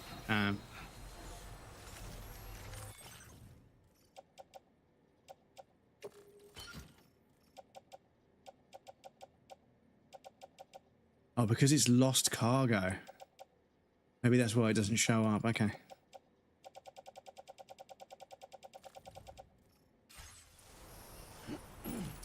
Bowed. To make you mad in this quiet game, at least isn't feeling I get from. So yeah, they're putting artificial friction in because they've streamlined everything else. But yeah, and I think sometimes I'm a bit overly sensitive to UI design elements and stuff because I studied design at college and uni, and I did, you know, sections on UI design specifically for web design, because web design was really, really popular because everybody was, you know, getting a website back in the 2000s when I was at college and university. But by the time I finished college and university, everybody had a website and the market was pretty fucking terrible. So ho hum. But yeah, I did a bunch of stuff about UI and, you know, the hierarchy of importance that you need to put. You need to group things and put them under headings that make sense and everything. And yeah, when it's done right, navigating a website or a piece of software is effortless. Everything is where it needs to be. It's very smooth, it's very quick, it's very easy. But yeah, these days people are so possessed with making something look a certain way that they almost completely sacrifice like just logical UI design principles, just like the logistics of guiding a customer or a client or a user through a various different set of systems and bits of information and stuff. And it's, you know, when it's done, it's difficult to explain, but because like many great art forms, when it's done well, you don't even notice it. And that's kind of, you know, it's a crime. But yeah, good UI design, you don't notice it. You only notice bad UI design. Yeah, some video games, they just have the most mind-numbingly frustrating layout. You're constantly going into a menu and then back out of a menu, then back into another menu, then back again, and things that need to be close together just aren't close together. Phoebe Parry Queen just donated $35 to Games for Love. Phoebes, welcome in. Thank you so much for $35. That gets us up to $400. Thank you so much, Phoebes. Love you so much. Thank you. That's very kind of you. Welcome in. It's lovely to see you. But what it means is now I have to fucking change it to an even higher number. But we're raising money for charity, which is a good thing. So yeah, especially on console, some menus can really frustrate. Yes, it's a system where, like, because you've got, so think about UI design, right? Lots and lots of people that make UI in video games, their user interface people from other markets, and they design a user interface that would work perfectly if you had a mouse, and that works on PC games. Console UI, what you need to do is you need to take advantage of the fact that the user's fingers are always on two buttons that go left and right, and their thumbs are always near two joysticks and also a D-pad. So when an inventory system takes advantage or makes use of the shoulder buttons, joysticks, and the D-pad in a way that puts things, and also the overall layout, you need to map all of the UI, and you should never have something that's related to something else at opposite ends. They should always be somewhere nearby. And there's ways of doing it, and it's a lot of work to get it right, depending on how much information you've got. But once you understand the sort of, we call them routes in UI design for like web design, but the tasks that the player is going to have to do. Once you understand those, you can start building scripted routes where the UI just supports the player in going to here, making a choice, going to here, making a choice, going to here, making a choice, and confirming. If that's all in a row on the same screen, it's really simple and really easy. If it's all choices that you make, because they're different choices about different things, they're in completely different parts of the menu. And one good example is in the Phantom Pain, which is Kojima's last game at Konami. They use the same system as this game, where when you take on a task, you're then taken to a menu where you can change all sorts of settings and all sorts of, you know, items and, you know, all sorts of stuff. You can gear up and build yourself for the next 15-20 minutes of gameplay, which is really, really interesting. It's a really good way of doing it. So we're going to go to West Fort Knott to make a delivery. Then we're going to use the monorail to go to the mine. And then we will use them. Oh, you know what? We could use the monorail to go all the way to there, couldn't we? So we could continue down this road, make that delivery. Oh, is that delivery just disposed of the things, though? What have I got in my truck?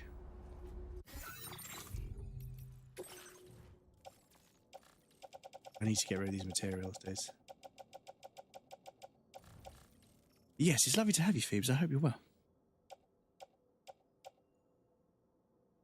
Oh, we have got some stuff to deliver to them. Okay. And if we go past those mules, which I think we will. Sorry. We go past... we don't, but we have got to deliver to these guys as well. So, yeah, we need to go past West Fort Knott. We need to get to here. We need to destroy the tar drop. And yeah, you don't want to know anyway. We'll go and deliver first. We'll go to the mine. We'll upgrade it. We'll go to here, deliver this guy's stuff. And then we'll go to here and deliver this guy's stuff. And then we'll see where we are. Sorry for bad writing, watching on mobile, small foot. That's fine, don't worry about it, it's fine. No, honestly, typing on Twitch is, yeah, typing in the Twitch chat, it's got so bad. And I know it sounds like petty, but I just, like, whenever I'm on a different website, like, my phone has gone fucking insane with autocorrect. And my Mac laptop has gone insane. But sometimes it's fine. Sometimes I can just type and the things I want to say end up in the text box and I can push send. But whenever I'm watching a stream on my MacBook, I try and type and the autocorrect and the lag of how laggy the Twitch player is. The lag and the autocorrect both crash into each other, and it comes up with some of the fucking stupidest words that I didn't, because we've got to a stage now with autocorrect where when you type and then stop, it knows that you've hesitated on a certain moment because of a certain word is what you're thinking of, and you hesitate at different moments and type faster or slower. And we've got to that stage with autocorrect. But the problem is with the Twitch player being so fucking laggy and like the chat taking like a couple of seconds to appear, it gets confused and it thinks you're typing a different word. So you end up typing a word which has, you know, probably 5 or 6 letters the same, but it's a different word. And yeah, it's doing my fucking skull in, because I try and type and respond to people, because if there's any text box on the internet where it truly matters that it's responsive, this is the thing about this, is another one of the things about Twitch that just fucking baffles me, right? Is of all the websites somebody watching content would be on, the only one where you need to be able to respond quickly is Twitch. It's the only one. It's the only one that... No! Oh my god, the fucking bridge. There's two fucking... Sorry, that's... I swear, they've fucking nerfed. They've nerfed the truck so hard. The slightest bump fucking ruins your cargo. Excuse me. In Space Marine 2, the menus are awful on console, for example. All the moves so slow in there. Yeah, it's like when people design a UI for a computer, but it's for a console game, they don't realise that the distance between buttons and having, like, if a button is there on the screen, because you've got screen space distribution to consider as well with UI, which is a bit more complicated, but if you've got like a button there and a button to the right of it, but it's part of a different section of something, but I can't just go to the right, I have to go down and then up. Oh my god. Oh my god. And the thing is, with a mouse, you just move over and click on it, but with a console, you have to use inputs with the D-pad sometimes. And sometimes what you'll find is the UI is fucking terrible, but they've just mapped a cursor to the joystick instead of a mouse. So you're using a joystick to move a cursor, and it feels absolutely atrocious. So it's not good enough. It's not good enough. But hey ho, it is minor stuff. But I think that whenever you play a video game and the UI is really, really well optimized and really well built, it makes such a difference. It makes such a fucking difference. everything feels so seamless, and you spend less time in the menus and more time playing the game. That's in Space Marine 2. Thanks for the great explanation. Yeah, and this is the thing: is there's an explanation for it. Is that a good UI for a mouse and keyboard user is not a good UI for a controller user. You need to consider both. And there are genuinely times, like I played Alien Isolation for the first time on console, and I loved it. It was mostly perfect. When I played it on computer using a mouse and keyboard, the menuing felt really awkward, but that's because it was a console game first that was so popular it was ported to PC. As far as I know, I think that's what happened. But that's where you see it the most, is when a game is very popular on one platform and then it's ported over as quickly as possible because of sales success driving the need to have it on other platforms. The UI doesn't get adjusted to take into account the input scheme that the end user is going to be using. And controllers, because a mouse can have like 4 or 5 buttons, whereas a controller has like 12. You know, it's got so many buttons on there that you can press, and you've got pressure sensitive buttons, you've got joysticks, you've got a little touchpad on the DualSense controller, and the UI can be so clever if it uses those, you know, things, but they just design a UI and it works if you've got a mouse and keyboard, and you just have to put up with it on a joystick.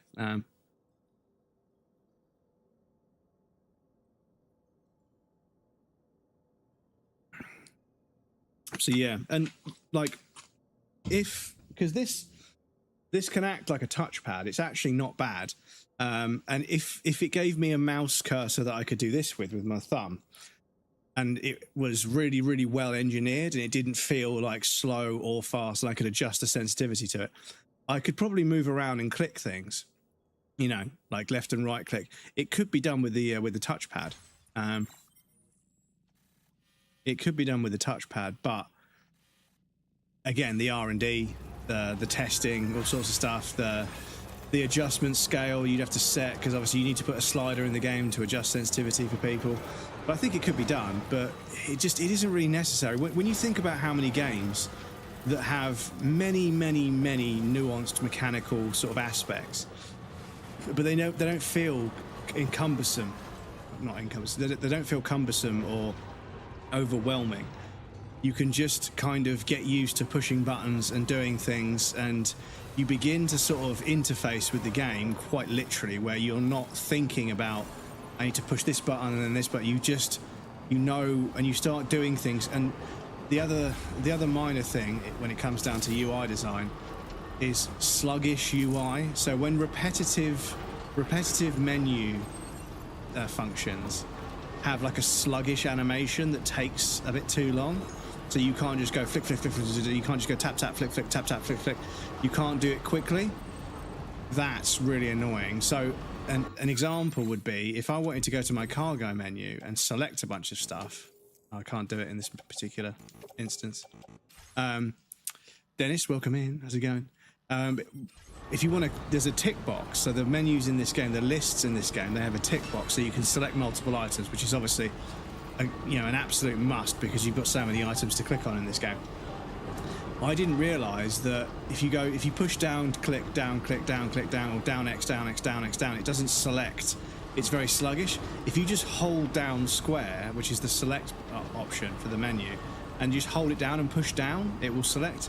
So there is an option for it, but that's sort of an interesting sort of micro kind of microcosm of UI design within the same game. Is if you try and select them all one by one, it's really sluggish and kind of annoying. But there is a way to do it the way you want to do it. You just have to push a different button.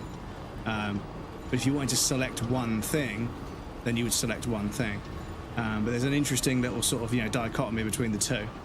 One is very sluggish but deliberate, and one is for mass selecting loads of items. But there isn't. I don't think there's a select all in category, which is a bit of a shame. Because when I get somewhere and I've got all these materials, I want to just select all materials and just dump them all in one go. Yeah. BRB cooking some foods. It's 20 hours ago. I had dinner. Time for brunch. Have a lovely. Oh no! There's a fucking animal. I didn't see it. Fuck's sake. Oh, like doing that. It's really annoying. The animals is fucking so annoying, dudes. They get in the way without you sitting, because the truck has got such a high the truck is so far that even a person, a human person, you wouldn't see them until you're this far away. That's the cutoff point. But look, we're like almost an entire truck's length in distance because the truck is so high. If you want to see where you're going, you're like this. So you can't really see a full-grown person. Even at this distance, you can't see a full-grown person. So yeah, the animals, and also the animals being here, where it's all concrete and everything. They're just, I don't know why, but yeah.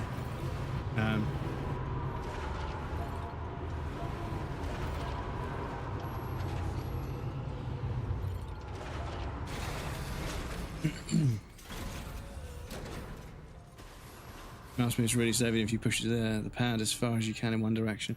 Yeah, and moving a cursor around a screen with a joystick, it's never been a fun experience. It's a necessary evil if you have to have a cursor. But again, like I say, you should group together all of the things that make sense to group together and put them into sections that you flick through. Welcome. It's a pleasure to have you with us. Allow me to review the order data.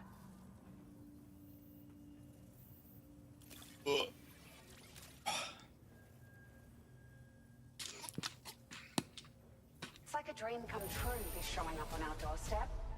We'd written it off, but you made our day.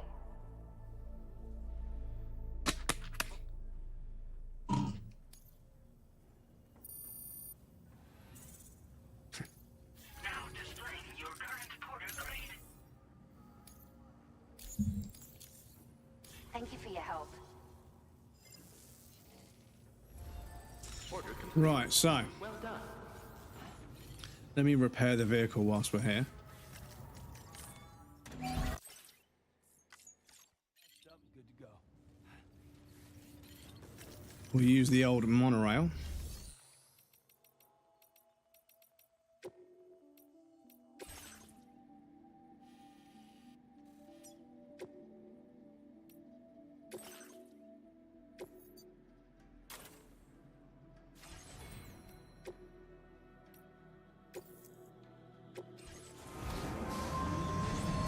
And we take a cozy little trip on the monorail.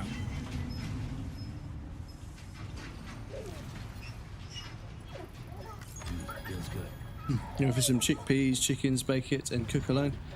So can be more here. Oh, don't worry about being here more. If you need to cook food, you need to cook food, dude. Please make sure you cook yourself a decent meal. It's very important. We've got to make sure our dentist is in best shape. We need to make sure the bestest dentist is in the bestest shape. Yes, please take as much time as you need to make food, dude. Food is important. Very important. Trust me.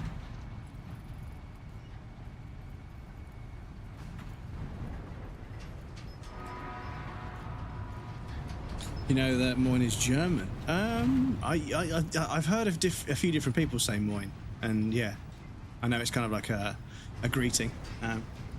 Yes, whilst this is going, I'm going to quickly go grab a drink from the fridge. I'll be right back.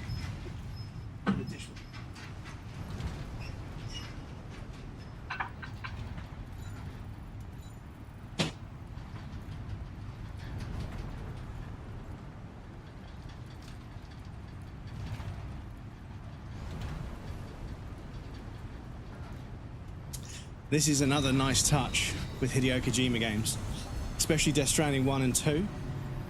Is, well, maybe not so much Metal Gear Solid, but Death Stranding 1 and this one, there's definitely a few things that have a cutscene you can just skip. And what that means is, oh my god, look at all those special alloys. What that means is, if you want to get up and quickly go grab a drink, you can just leave a cutscene to play. Which, yeah, some people might say I'm coping because,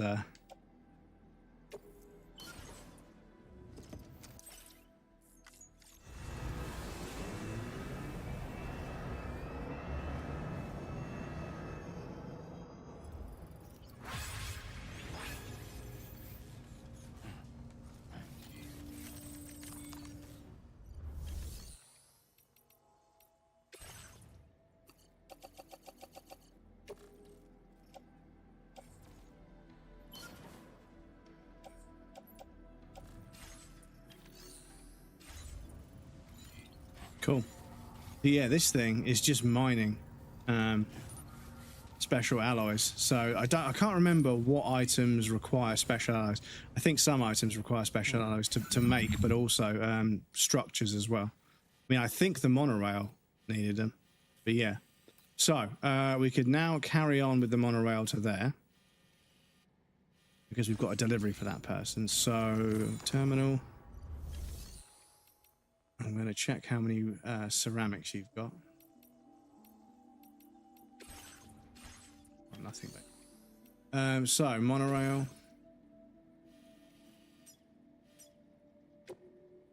Here.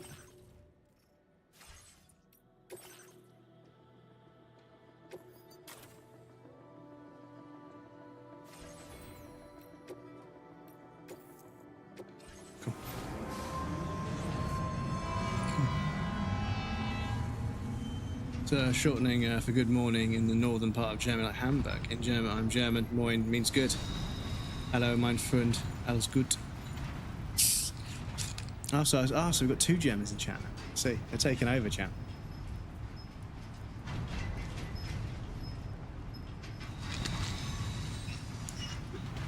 Excuse me. But yeah, I'm really proud of our little monorail and all of our roads. And pretty soon we'll be able to finish off that other section. I think we should be able to farm up enough ceramics and we can get that final section of road built. Wait, they made a sequel to this game. Shinji, welcome in. Yes, they did. This is the sequel to Death Stranding 1, obviously. New VIP. Oh, somebody would like to be a VIP. Check it out. The walking simulator. That controller vibrating us. Gonna use up all my fucking Shinji257. Enjoy your diamond icon. Welcome to the VIP club. And I need to quickly go over to rewards, points, power-ups, a VIP.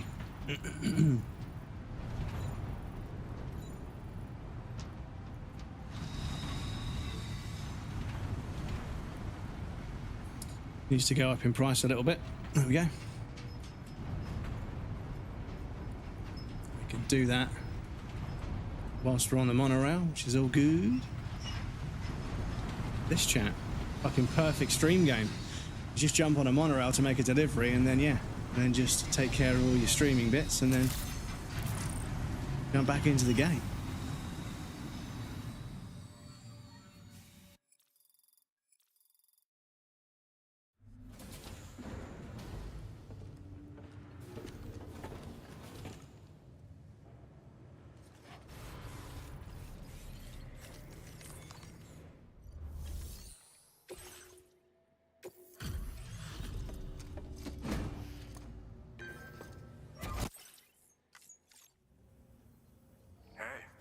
You can make it. I'll check the orders on file now.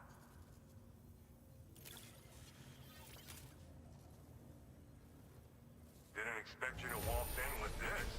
You've got a knack for finding lost things. The walking sim, bump it up each time. So yes, I increase it by about 5,000 points every time somebody redeems.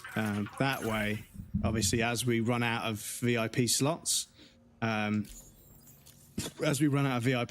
they become more expensive, which means people that only really want them can get them.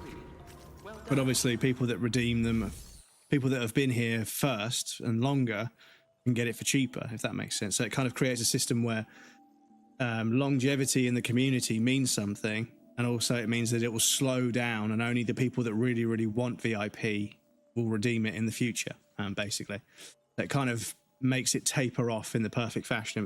By ratio, if you're here earlier and you like people that some of the VIPs that redeemed it a year or two ago probably only paid 60,000-70,000 points, but obviously it's gone up in price a little bit each time because obviously that kind of manages. I don't want to be a capitalist about it because I fucking hate capitalism in some regards, but it does ensure that that the people that really want VIP can redeem it, but also It means that if you're here now, rather than I'm not giving it to people in the future for cheaper, basically. So each person that redeems a VIP has been here for a considerable amount of time.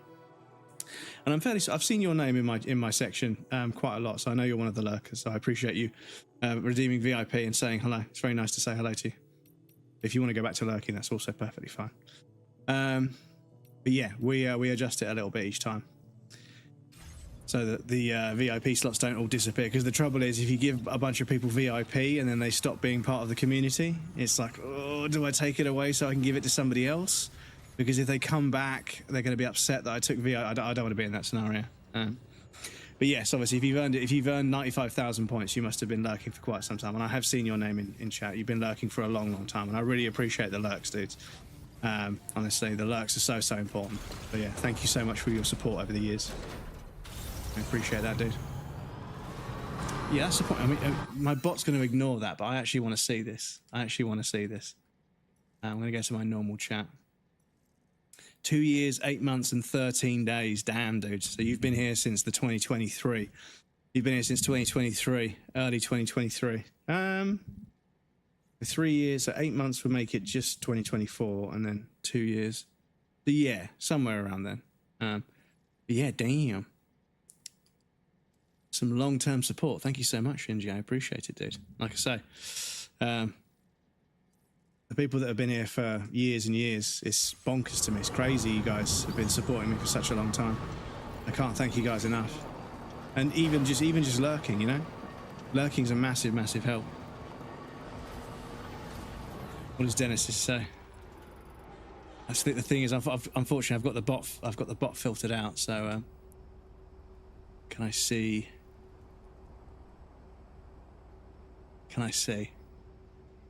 Have a look. Dennis has been following for 2 years and 1 month, 1 day and 3 hours. Krazash has been following for 2 years, 9 months, 1 day and 21 hours. Damn. So, Krazash and Shinji have been here for like years. April 2021, I made a Twitch. So you made a Twitch 2021, and then within a few years, you were following the stream. Thank you so much, dudes. Like I say, it's been a rough one on Twitch for a little while now. It's very difficult to get your name out there. It's very difficult to meet new people and grow the community and continue to have like great conversations and stuff. And I'm very lucky to have the people that I have. I don't want to downplay that at all. The guys that, you know, I'm literally just talking about you guys that have been here for 2, 3, 4 years sometimes. It's absolutely bonkers that you guys support me. I can't thank you guys enough. But yeah, it just goes to show that you guys, the support you give is so important, because Twitch can just take away everything else. Like you guys that are in the Discord, did I make a Discord link button? I can't remember. You guys that are in the Discord, you guys that follow me on the socials and interact with the social media posts, that's all helping to sort of get my name out there. And without you guys and the occasional raid, because of the way Twitch works, I just don't exist without you guys. So I can't thank you guys enough. I genuinely mean that. I really can't thank you guys enough. Your support means the absolute world to me. I'm very lucky to have you guys.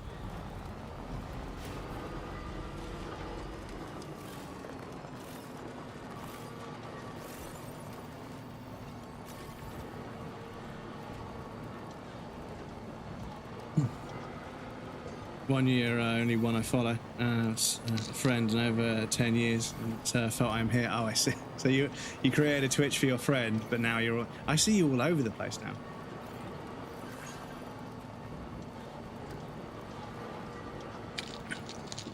Excuse me. And the thing is, right, whether or not Twitch admits it or not, they are struggling for users. It's pretty clear they're struggling for users. But there's absolutely no, like, referral procedure, you know, for, like, getting your mates to join Twitch and stuff. And it's obviously kind of cringe, you know, sending your mates an email saying, hey, dude, join Twitch, you know, you get a free sub to my channel for blah, blah, blah months. It's kind of cringe. I don't think many people would do it, but, you know. But yeah, it's the platform has been trying as hard as possible to try and sort of, you know, bring people over from other platforms, but it's fucking crazy, because if they just spoken to people that stream on TikTok and everything else, they would have basically just found out how low the conversion is. And I say that, what's crazy is that's why the other day when a handful of people from YouTube came over, that was really beautiful because the conversion is usually really, really bad, apparently. Like, there's a few people I know that do well on YouTube, but they're already averaging like 5,000-6,000 viewers on Twitch, so they've got a pretty big following everywhere. You know, they can take that clout almost anywhere. Whereas sort of, you know, the smaller sort of creators that have streamed to 2 platforms have said it made no difference whatsoever. You start to grow on another platform, but it doesn't do anything for Twitch. So, but yeah, Twitch is like, share clips on other platforms. It's like, okay, sure, you know, but you realize that the algorithm on Instagram and TikTok is even more brutal than the one on Twitch. So, like, yeah, it's, I get what they're trying to do, but at the same time, it's a fucking, yeah, like growing on Instagram or TikTok is not an easy task. It's not easy on Twitch, but it's even harder on social media. There's a fucking algorithm and a game to play on that platform as well. Let's see what the orders have to say. TikTok streams and YouTube streams for not like this here. They should put more attention into the masses, not the top 1%. This is kind of it. Is that, you know, we stream to YouTube as well now, but obviously it's very quiet. People don't tend to hang around. We had one person between 1:30 and 20 to 2. I think we had one person, but they decided to leave, which is unfortunate. But yeah, it's we do a stream to YouTube as well, but it's just not really a streaming platform. They don't really push it that much. And the thing is, like, for me, when I'm using Twitch on my Mac or just in general, the utility patch, the experience as a viewer, this is why I always try and make the experience for you guys as good as possible, is because when I'm watching other people's streams, the platform, like the Twitch chat box, the player, it's all... Oh, there's someone trying to play Knock Knock. Okay, I thought I heard that, but yeah. Thank you for the bits, dude. But yeah, like the chat experience, like it's the most stream-focused chat experience, but it's really, really laggy and really, really unresponsive and just not very good. And yeah, I feel as if they need to be making it way more streamlined, because the silly thing is they're saying to me, like, oh, you can't stream over 6,000 kilobits. People on lesser hardware will struggle to decode the stream. So to make the viewer experience good for everybody, you have a 6,000 limit. Then I watch a stream and the stream is fine, but the fucking the chat box is a pain in the arse. It's so laggy, and I'm like, well, this is a terrible experience. And I'm not on my MacBook. It's not like the fastest thing in the world, but it's still a MacBook Pro. It's still got 64 gig of RAM and a fucking i9.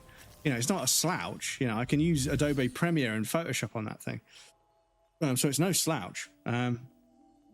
So yeah, so I would like to take your resins. No, ceramics.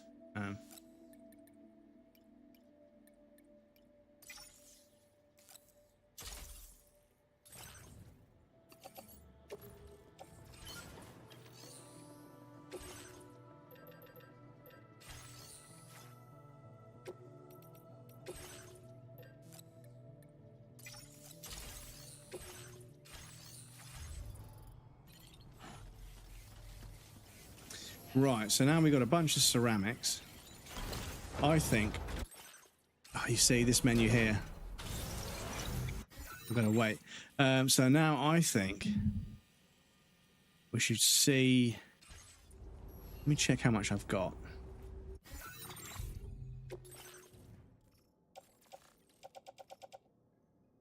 So we've got 640. 800, 880. Yeah, we need a bunch there, don't we?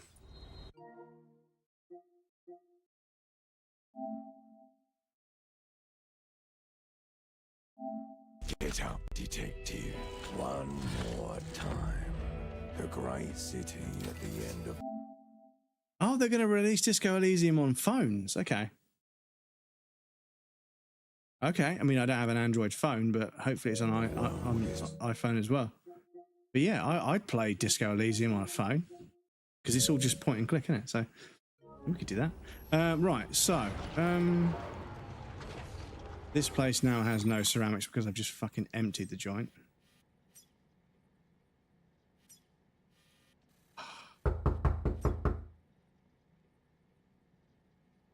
Oh, where is it? Stop it. Is it real that YouTube discovery is extra bad? I think it depends on how many subscribers you've got on YouTube. But obviously YouTube isn't super... Oh, hang on, there's a distro center up here as well. There's definitely something of... Oh. Hang on, chat. It looks like this is one of the ones that the monorail goes to. Oh. Okay. Okay, I think we're going up there at some point. But yes, I won't complicate matters now. Let me see if I can snooze that ad. Try and get us to the hour at 3 o'clock, and then we'll do an ad break. But yeah, the YouTube discoverability isn't great. So we've been live for, what, almost 3 hours? Well, a little bit less. And we've only had one person stop by and then leave. So yeah. But occasionally we'll have 2 or 3 people in the YouTube stream. But yeah, it doesn't cost anything. It's not difficult for me to have a YouTube stream going. And to be honest, you know, if I'm being honest, I only have 2 or 3 people on Twitch these days. So yeah, the YouTube stream only having 2 or 3 people in it is kind of comparable, right? But there are a few bigger streamers on Twitch that stream on YouTube and have like a decent chunk of people on there as well. And I think it's kind of about offering offering viewers the choice. I think viewing a stream on YouTube, if that's better for some people, then cool, you know, because I know that Twitch, there's, you know, region sort of, there's considerations to be made about what region you watch in and how the ads work in different regions, whereas YouTube is a much more established platform, and therefore if watching a stream on YouTube is easier, and it's a couple of clicks for me, I mean, you know, right now my GPU is 12% utilized at the highest, and my CPU is 23% utilized at the highest. So it's not doing anything, you know, too strenuous to my streaming PC. I'm playing a console game, of course, but we played Clair Obscur Expedition 33, and it barely made a difference. So I reckon if I stop the YouTube, I mean, I don't want to stop the YouTube stream now, but I might, at some point, I might do a test stream. I don't know if I can do a test stream to YouTube. Maybe we can test it one day, where I get the stream going on YouTube and also playing a video game and also streaming on Twitch, and I record my CPU usage and everything. And then I turn the YouTube stream off for an hour or two and see what it does, you know. But realistically, it doesn't really seem to be having much of an effect at all. You know, it's just an easy way to just throw a stream up to YouTube as well. And then on YouTube, obviously, we can start building a bit of a community over there as well. And it gives us options in the future. I've got a delivery for these dudes. Have I got a delivery for these dudes?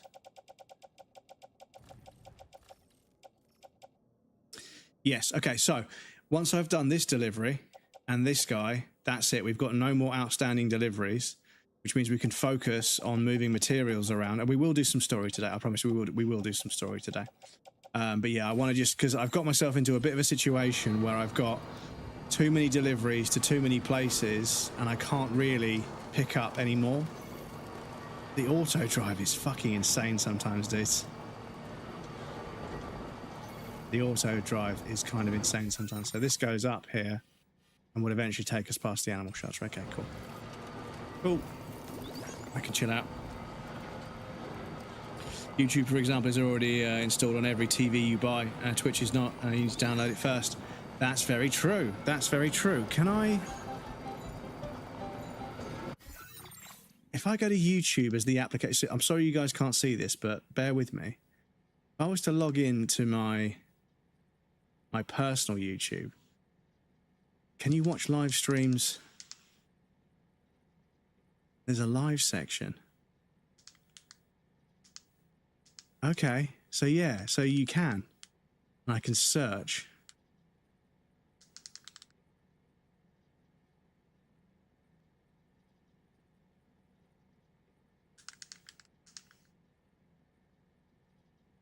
Search the live for breadcrumbs. Oh, it just searches YouTube in general. Okay. It's not showing live. But what if I search for my actual username? Because can you watch a live stream just natively off your TV? So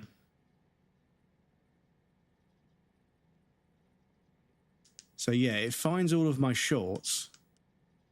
It finds all my shorts, but I don't think it's going to find my live, unfortunately.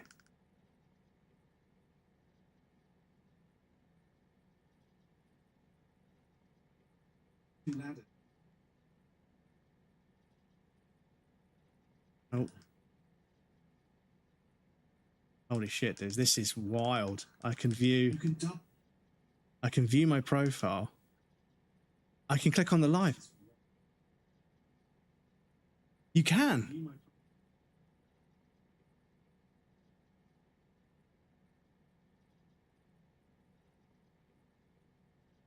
That's a very good point. Excuse me.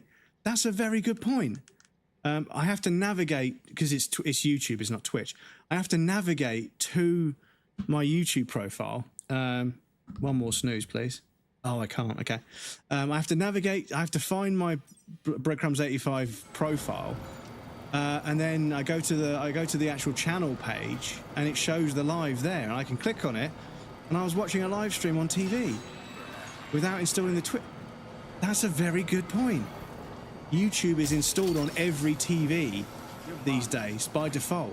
That's a very good point. Yeah, that's a very good point. So another reason why you should stream on YouTube, chat. Anyway, we've got an ad break coming up. Apologies, chat. It's going to start any second. I'll pop you guys over there. I'll be right back. You guys know the drill. But yes, that's really interesting that I can on my smart TV, I can watch my live stream without installing anything. It wasn't installed on my Roku by default. Was it not by default? Oh, okay. Okay. But most people are going to get YouTube on their TV. Most people are going to get YouTube on the TV. But yeah, all I've got to do now is find somebody with a bunch of old smart TVs that nobody wants, and we can build a fucking... I'm just kidding. But yes, I'll be back shortly.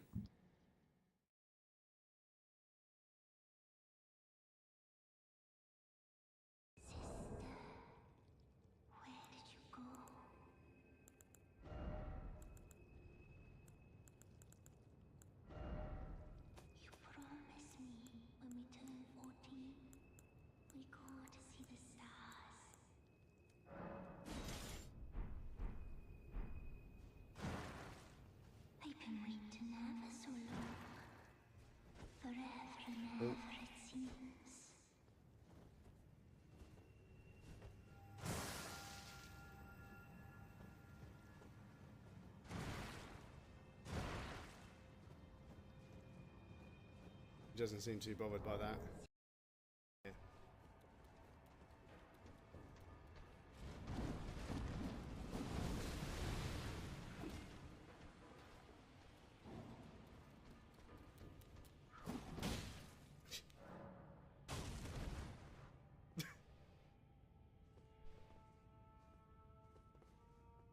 Okay, Elden Ring, if you say so.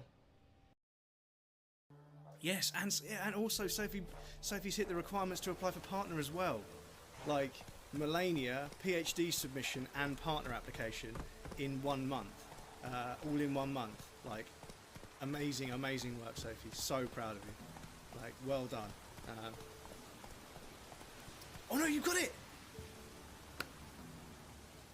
Oh my God! First try, GG's. Oh my God, Sophie. Amazing! Look at all the purple ticks in chat right now. Oh my God. Shit, she's mad now. Oh, you took off her head? Jesus Christ. Fucking one shot.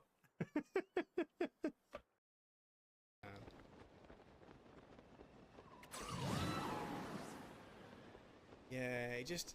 The gust as well, it doesn't really blow you that far. It's, you know, no pun intended, but you know, it doesn't really blow me away.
Quote of the day, by all means.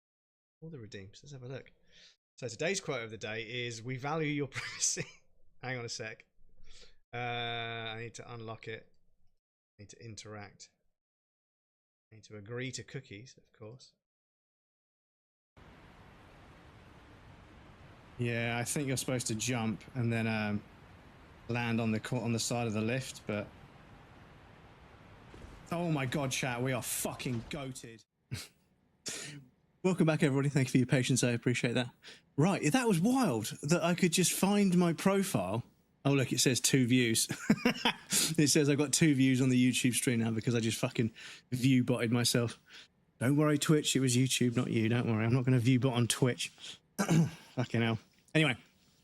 But yeah, that's really interesting that you can just watch a YouTube stream on your TV. Yeah, we're auto driving, aren't we? So I can just chill out until we get to where we're going.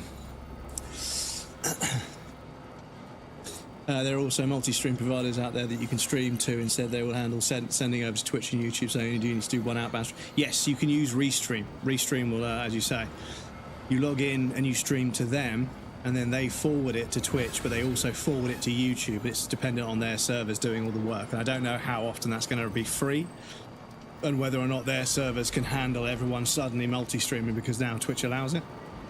But yes, I've never used that one, but the one I use is called Atom. And there's a vertical plugin which I want to start playing with again, because I did set it up at one point, and it's a way of having a TikTok vertical kind of clip layout for a separate scene that's vertical, that's sort of, you know, the right format, and then you have a scene like in OBS where you can then put your webcam and the gameplay and your label, and you can do high quality recordings in vertical format as like clips. So when you make a clip on Twitch, it will automatically take 15-20 seconds, a minute of footage in that vertical format scene and save it as a video, and you can post that on the socials. So it's a super handy little tool. I was just using Twitch's clip system, where you create a clip and then you make it vertical and you can post it to YouTube, TikTok and Instagram from Twitch's website, but it's only 720p. I always thought they looked like absolute shit quality, but it's only 720p. So something about the way they create the clips, they drop it down to 720p and it looks a little bit crusty. So what I'm going to do in the long run is to set up the ability to have vertical clips made in 1080p quality, and then I can upload them manually. And I think there's a few things you can do on TikTok and a few things you can do on Instagram that help get the post seen a bit more. But obviously when you're using the Twitch website to send it directly, it's very convenient, but you lose that control. So yeah, it's not quite as good. Anyway, hey, 85 likes. Can the app do live streams? So yeah, so OBS I'm using, it's called Atom Multi-Stream. So Atom Multi-Stream is free. But they also do a vertical as well. If you're interested, Shinji, see if I can get you a link.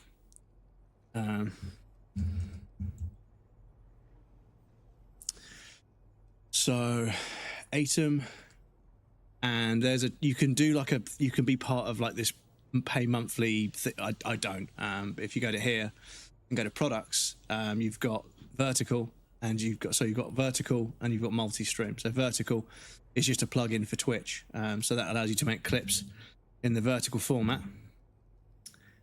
and multi-stream is the one that I use to do YouTube and Twitch at the same time. Products, multi-stream. So yeah, that's the one I use for multi-streaming. So you basically just put in your stream settings, and then you've just got a button for YouTube and a button for Twitch. And when you start your stream in OBS, it starts it there as well. And obviously you then just click the YouTube start, and then that's it. It starts a YouTube stream. And there's a YouTube dashboard as well that I've sort of added to another tab next to my Twitch dashboard, so I can kind of check on both of them just at the click of a button, which is kind of handy. But obviously, if you've got people in your YouTube stream that are chatting, you need a way to combine the chats, and you're not allowed to combine the chats so that you guys could see each other. So you guys can't see the YouTube chat, and YouTube chat can't see you. However, over there on my overlay, that's both chats. And I use StreamerBot for automations. I can't show you guys because I'm not fucking capturing that screen. But I use StreamerBot to do a bunch of automations. But StreamerBot also has a chat window that you can open up. And that chat window, you can log into YouTube and Twitch at the same time. So I see both chats combined. But you guys can't see each other because you're not allowed to do that. Because you could only moderate Twitch and you can only moderate YouTube separately. They have to remain separate so they can be moderated separately. But obviously I can show them on the screen together, but you guys can't see each other. But obviously if I'm talking to somebody and it's not in Twitch, you guys will be able to see it on the screen. So it's not technically mixing the chats. You guys can't directly interact with each other without looking at the overlay. But I think it's perfectly reasonable to have both chats on an overlay. So that's what I do.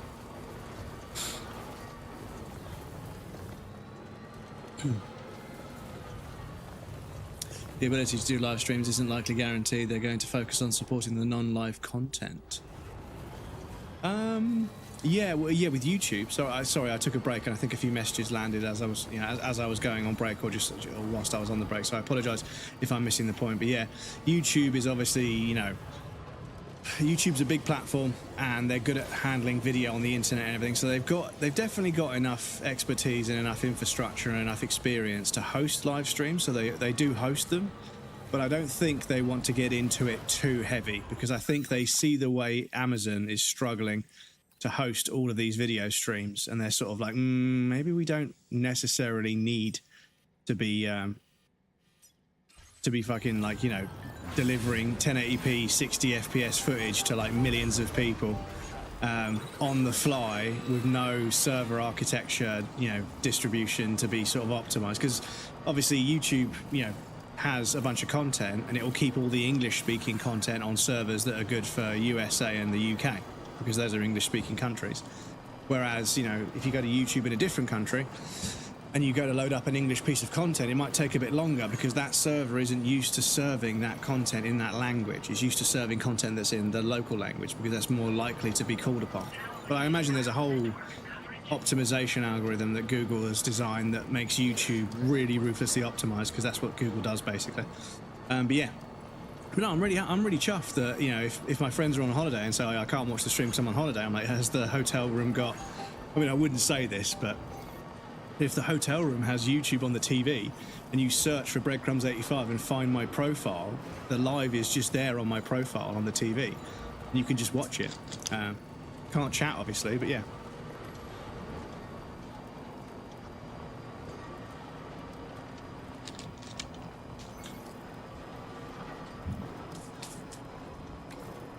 I built the TV unit. Turns out the issue wasn't the screws, but my screwdriver.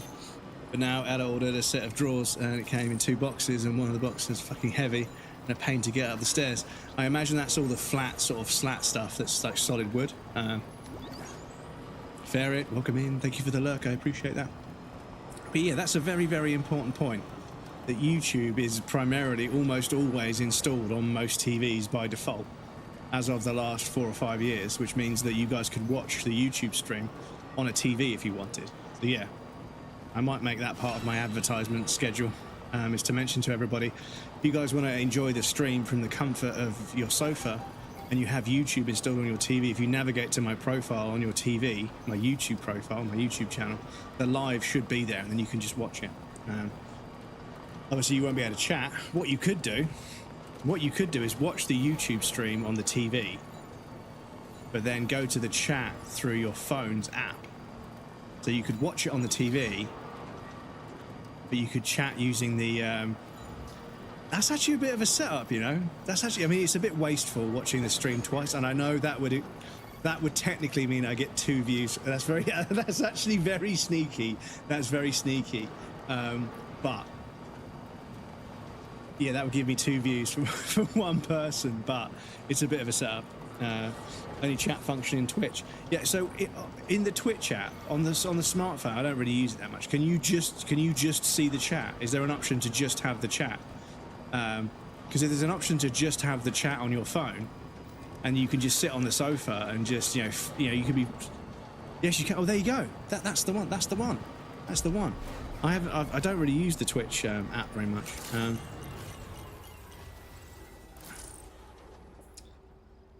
But who's this? Who are you? Oh, it's Ghost. Oh, they're playing Demon Souls. Okay. Oh, it just stops there. Okay. So.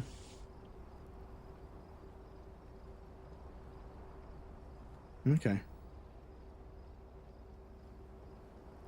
Okay, well, I'm not sure how it works, but yeah.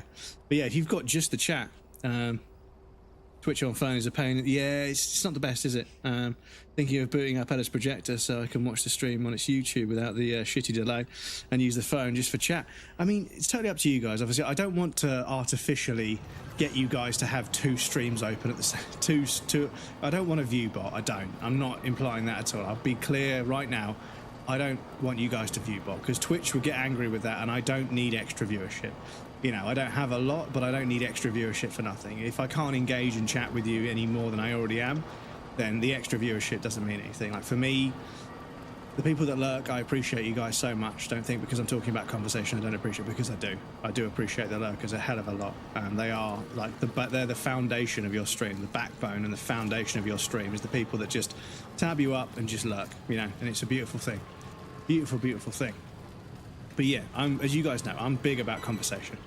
Big about conversation. It's all about chatting about games, talking about game design. Oh, I'm not really giving it a chance to pick stuff up. Do that all the time for WWE2K streamer and participating as a CAV. Load of bollocks. I use my laptop or PC tablet. Yeah, I mean, yeah. You guys can view the stream wherever you want. But yeah, if you've got YouTube on a tablet and you want to watch the stream, then you can watch it there as well. Which is I need to scroll up and see who mentioned it. But yeah, this is such a good point. It's such a good point that if I stream to YouTube as well, it opens up so many other ways to view the stream that could be significantly more convenient for other people. So yeah, that's a massive plus. I'm really psyched about that because it's adding more value for you guys, the viewer. It's giving you guys options and allowing you to view the stream in a way that you feel is best for you. Obviously, I can't speak about the experience for watching the YouTube stream. But I know that obviously if you guys are going to be in the Twitch chat using the Twitch features, then you get all of that goodness anyway, so... Fucking kangaroo there.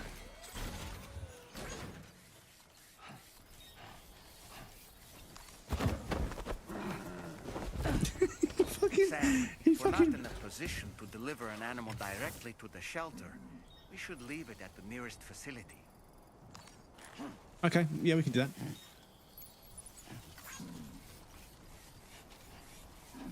Yeah, he fucking wrestles the fucking kangaroos to the ground, dudes. I do that for Twitch. I want you on my big TV and write via mobile. This is why I'm writing is so bad. Oh, I see. But yeah, this is it. If you guys can view the stream in a way that suits you the best, you know, like it's a very good point that streaming to YouTube, it creates more options for the viewer. You know, it allows them to watch the stream in a place where maybe it's not the best experience, but it's more comfortable for them. If they're on a day off from work, then yeah, by all means, just tab me up on YouTube and watch me on YouTube, you know? And if you want to chat, then you open up the Twitch chat on your devices and go from there. It's all gravy.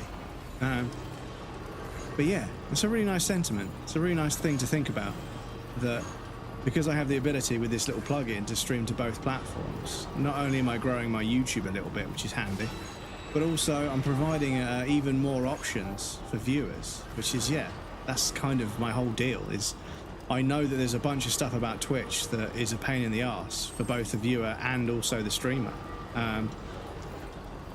And I'll do whatever I can to make it the best experience for you guys, because, you know, that's the point, right? I'm going to play video games and hang out. I need to make it fun to hang out for you guys. So, yeah, that adds a bunch of options, which is nice.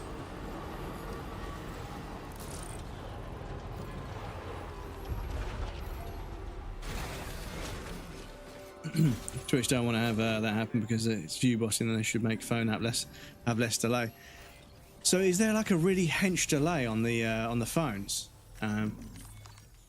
Because yeah, I mean, it just goes to show you that, you know, again, Twitch is doing all this extra stuff, but they haven't really got the infrastructure like as dialed as they think they have. The server architecture and infrastructure just clearly isn't doing so well, and as a result, I'm just gonna get the fan on because it's getting a little bit humid.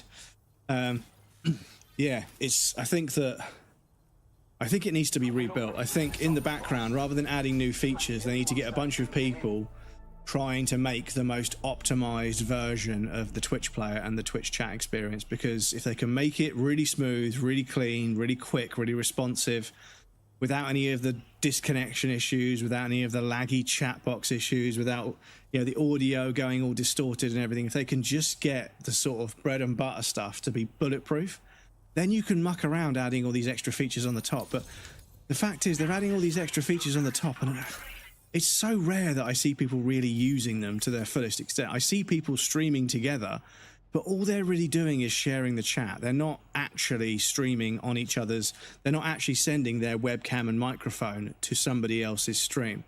They're not actually doing that. They're just both streaming, and they stream together. They open the stream together thing just to connect the chats, to make it more convenient. So that's all they're really doing. So yeah, there's a lot of these features that just never really get used.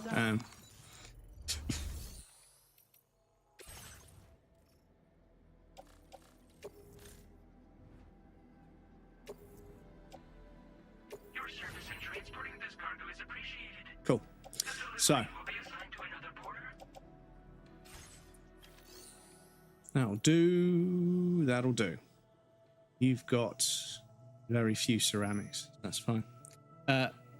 Welcome in, Quantum Bat. Good to see you. Sorry I can't come and hang out on your stream. You're always playing Lies of P DLC, which I need to avoid, or Blueprints, which I need to avoid.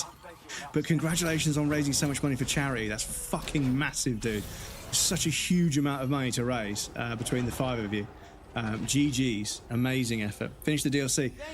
I won't ask you your thoughts just yet. At some point I'll get around to playing. I need to remember how to parry in that game. But yeah. But yes, it's lovely to see you. I hope you're well. So, government dude. We're going to go up here and speak to the government dude. And I think, yeah, then we're going to go to the end of the road and dump as much of the ceramics. Oh, I need to check. I need to do a little check. So it needed 1,670. 1,000. No, don't start another game. No. Oh, I pushed the wrong button. Stop. Shit, did you just boot us out of Death Stranding 2? It did. It did boot us out of Death Stranding 2. Okay. Never mind. Do that all the time. Yeah, I accidentally, because I pushed right on the D-pad and then my thumb caught the joystick because I'm fucking fat-thumbed as fuck. But this setup is very helpful. I have 2 TVs, one for watching and one for gaming. When my wife is out, I can lurk on one TV and play on the other. Sounds like the ideal setup, dude. And this is, as a streamer, you end up with multiple screens. I've got one just for OBS, one just for the chat and the dashboard, and then obviously my TV for the game and everything. But I feel like I could probably get away with having stuff on another screen as well. Having a screen just for chat and then another screen just for events and the dashboard would probably be the ultimate. Like if this screen was only chat, but I still had a way to see all the stuff coming in, that would be, you know, ideal. But oh, yeah, we're going there anyway, aren't we? So and we're going past that guy, but we've already 5-starred them, so it doesn't really matter. They are pretty close, aren't they? Oh, go on then. But yeah, this guy who lives on top of a mountain wanting some metals when they don't have a road near them or a reliable path. Yeah, I'm sorry, dude. I'm sorry. Right. And then we put everything into the truck. Head out. I need to deliver this kangaroo. Yes, that's a real sentence. Your service in transporting this cargo is appreciated. Yeah, the movie Password Swordfish, the scene Hugh Jackman sees his new computer for hacking. It has like 6 screens. That's my dream. Yeah. And do you know what? like, I can't remember who it was, otherwise I'd remember their Twitter username, but like, they work in tech and they work in systems integration and setup. So they build like command centers, basically, not for like the military or anything, but like when there's like a football ground or a train station or something that has lots and lots of moving parts, they often need like a control center where they pipe all of the Ethernets, all of the camera feeds, all of the electronics controls, everything needs to be piped into like this one room so they can have 4 or 5 people managing the entire facility. And their home setup was obviously fucking ridiculous. They had like ridiculous fiber optic, data transfer cables. They had multiple screens in their little den, the little office in their second bedroom. And the tweet they put out was, every day I get closer and closer to the Minority Report setup, and I won't sleep until I achieve it, because like the Minority Report with all the floating screens that you can just move, and then obviously they sort of riffed on it a bit in Iron Man. But yeah, that's the dream, is being, and the silly thing is, right, the Apple goggle things, the Apple whatever they're called, what are they called, the VR, the augmented reality goggles, I can't remember, is it, what are they, no, it's Google Glass is the Google sort of VR, but Apple's did one recently, and it tanked their stock price because it was like, I was like, damn, the Apple price is tanking. They were like, it's only down by a few percent. I was like, yeah, but it's Apple. A few percent is like hundreds and hundreds of millions of dollars. You know, they are like a multi-billion-dollar company. Like 3 or 4% is a lot. That's not a small amount of cash, you know? That's a lot of money that just got pulled out. But anyway, it's crazy that the Apple like augmented reality gets us closer to that, where you can have a floating virtual TV screen in front of you. But everybody's just fucking ragged on it. Everyone thought it was a complete joke. And as far as I know, I don't think they've sold many. But yeah, it's where we're going. It is unfortunately where we're going. And I don't doubt that Sony and Samsung are developing virtual TV technology where you just sit on your sofa and you put on a headset and you watch a virtual TV rather than the TV that's in front of you, because people are going to stop spending 2 to 3 grand on a big TV and they'll spend 2 to 3 grand on a VR headset as long as the viewing experience. And at the moment, it gets a bit hot and clammy and it's a bit uncomfortable. But as they continue to improve the technology, I presume Sony and Samsung and all the big TV players will slowly start shifting towards virtual reality or augmented reality, where the TV doesn't need to take up space all of the time. You know, you just put the headset on, you watch TV and you take it off again. But obviously you won't need to worry about having a 3D TV anymore. You know, the goggles can do the pseudo, I don't know what you call it, when you offset left and right and it triangulates it to float in front of you. But yeah, I hate it. Joke's on you, Apple. My big TV is wonderful and it cost me around $300. Exactly. Stereoscopic, that's the one, yeah. So it's stereo, so it's left and right, but it's scope, it's visual. So yeah, they offset slightly, and it means that you triangulate the position to be in front of the TV.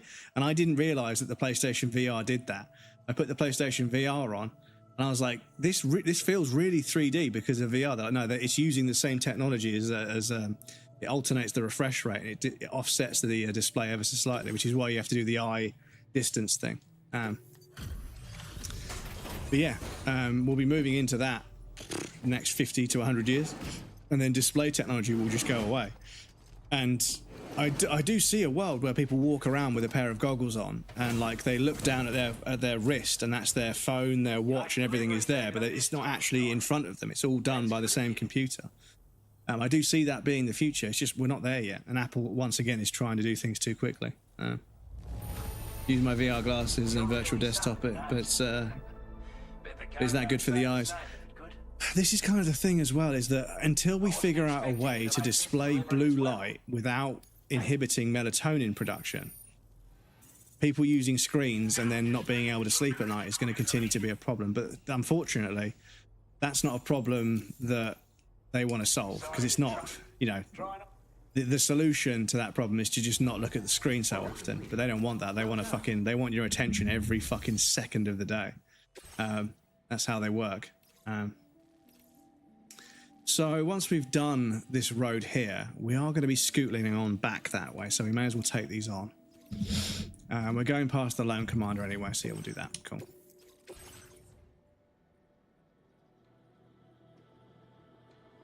But yes, I don't know, six screens seems like a bit of overkill.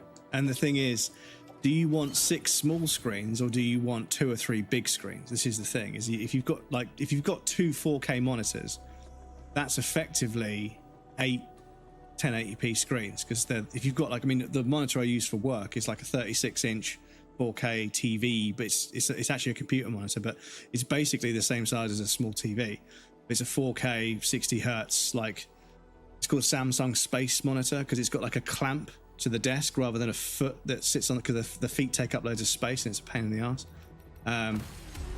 But yeah, that one, because it's such a massive screen, I have 4 applications open, you know, left, right, top left, top right, bottom left, bottom right. I have 4 applications open at work and I just move between all 4 of them. And because I've got them all on the same screen, it works. But I can understand now why people like curved displays, because it's 36 when you're sitting quite close. 36 is a bit much. If it was slightly curved and I could sit a bit further back, I think it might be a little bit easier to view. But it's not the end of the world. It's a fucking first world problem. But yeah, it's just ceramics we want, isn't it? Want as many ceramics as possible.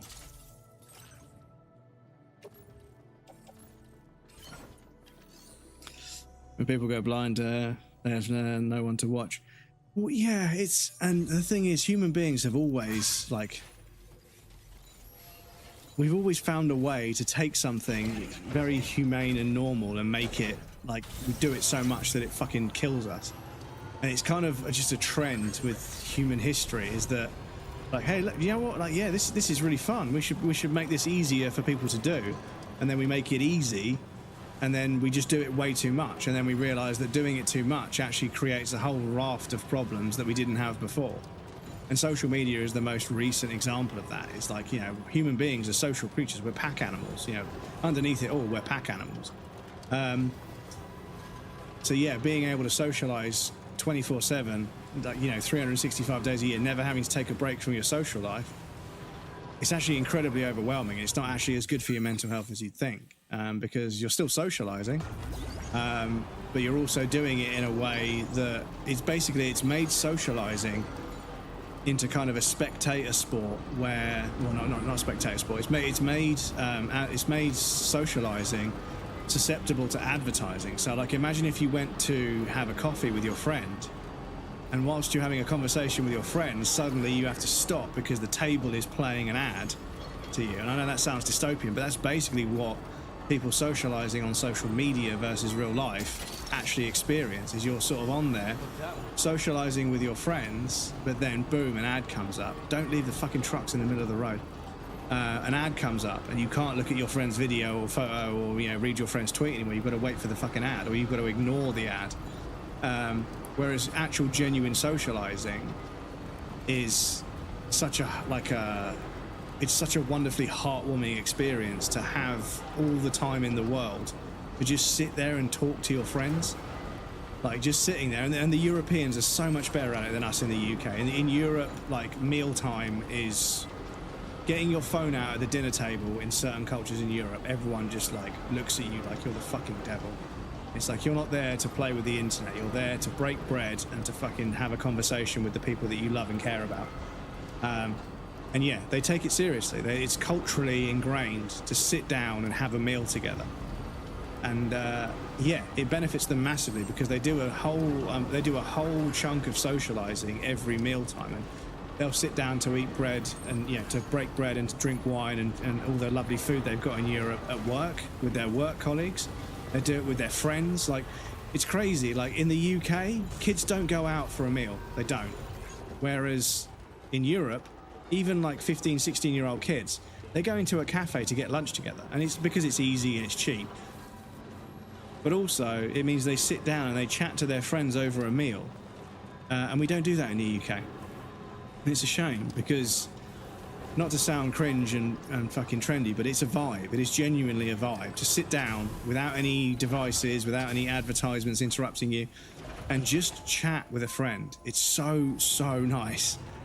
And it's a breath of fresh air. And I think that a lot of people miss that in their life. They talk to people all the time on social media, but they don't really see anybody and sit down and chat in real life. They don't experience that like one-to-one, uninterrupted socializing time in person, where you can also understand everyone's vocal nuances and, you know, body language and enunciation of every word. You can really connect with how somebody is saying something, which is why I fucking love live streaming, because I can explain things to you guys and I can use all of the communication techniques as a human being that I have at my disposal. And I apologize, you guys have to type it in chat. But yeah, it's another thing that I love about streaming.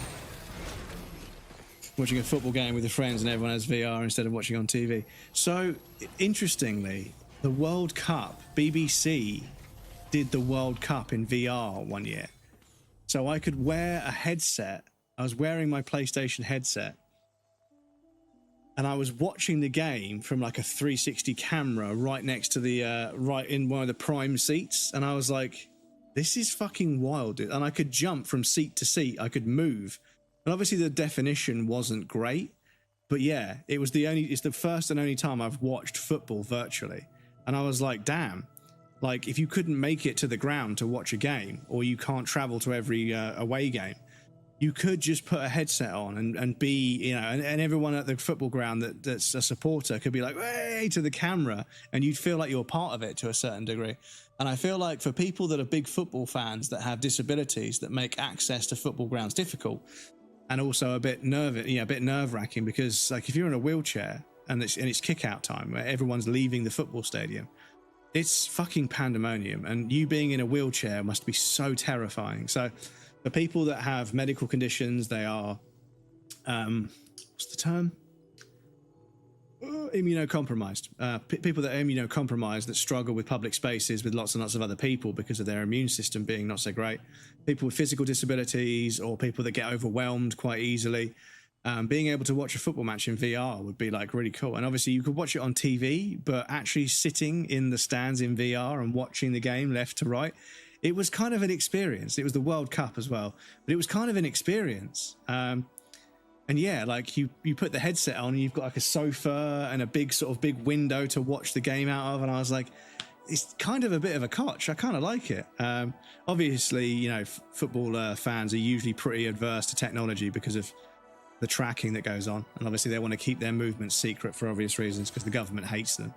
Heaven forbid the working class have fun and not be working all the damn time. But yeah, it was kind of a trip to watch football in VR.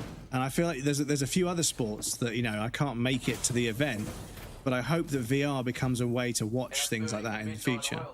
Because I've been to gigs in VR where you've got like a front row seat for a gig and you can move your head around and the music's playing, and obviously the artist hams it up for the camera because it's going to be recorded and played. And yeah, it's an experience. It's a bit of an experience. It's obviously it's not the real thing. It's not as good as the real thing. I'm gonna clarify and provide context. It's not as good as the real thing. I'll clarify that now. I'm not trying to imply that it is, because it isn't. It just isn't. Being there, the atmosphere, even if the people that go to gigs at the moment, gig etiquette is, I think, at an all-time low for a long time. People boost electrical weapons. People have been, the lockdowns, people weren't going to gigs, and then suddenly they went back to gigs. I feel like driving and gig etiquette are two things that have suffered massively post-pandemic, because people didn't go out, didn't leave the house for a long time, and they kind of forgot how to conduct themselves on the road and how to conduct themselves on the floor of a gig. And yeah, it sucks because live music is already a very, very, you know, fragile enterprise at the moment. The fucking vertical integration that exists is terrifying. The people that sell the tickets also own the car parks. They also own the venues. They also own most of the pubs in the area. It's terrifying how much conglomeracy has taken place in the live music space over the last 20 years. where you've got Ticketmaster absolutely fucking dry shafting people over ticket prices. And then you've got the car parks absolutely fisting people to park your car near the venue. And then all the pubs in the local area are all owned by breweries that are also part of the same entertainment group, is what they call themselves. But basically, live music and the events and entertainment market in general has been kind of gobbled up by a handful of giants. And then because there's very little alternative, they've started to fucking turn the screws a bit, and it's so expensive to go see an act in a proper venue, which means you end up going to see acts in much smaller venues that have much less sound equipment and sound expertise to make it sound good. And yeah, they're awkward to get to. The locals get fed up with people descending on the pub every sort of 2 to 3 weeks to watch a band.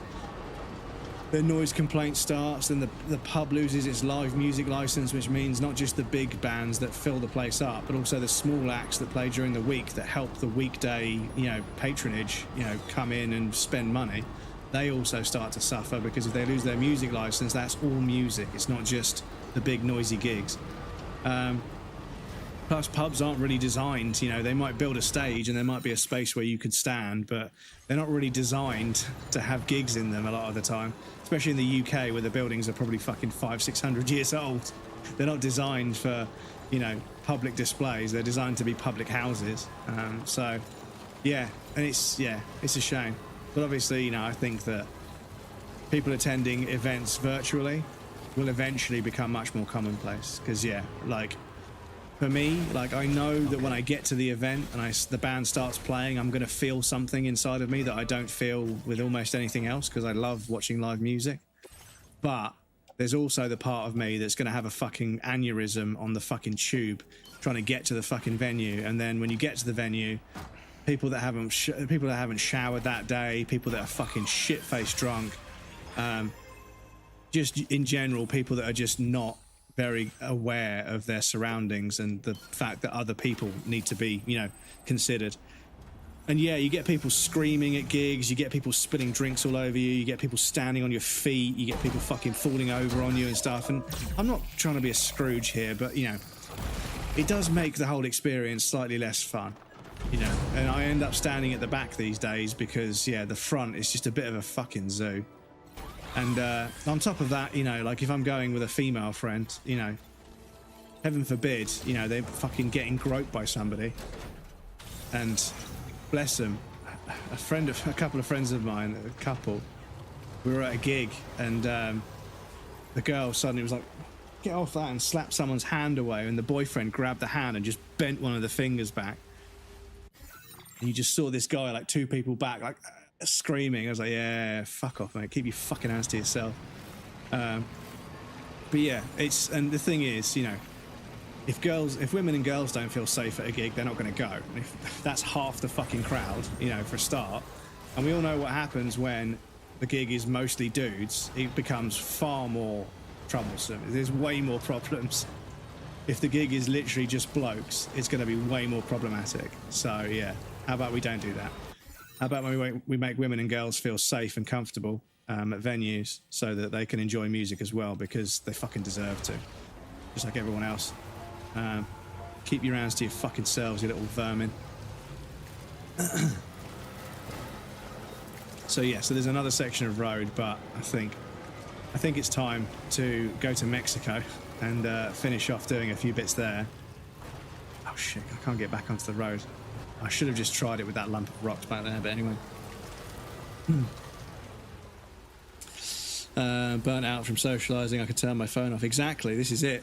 So yeah, I think socialising in real life is obviously something that everyone needs to find out what their bandwidth is. I've always considered myself to have a certain degree of social bandwidth, but there is a limit, Socialising is fun, it's wonderful, but there is a limit to it, you need to balance.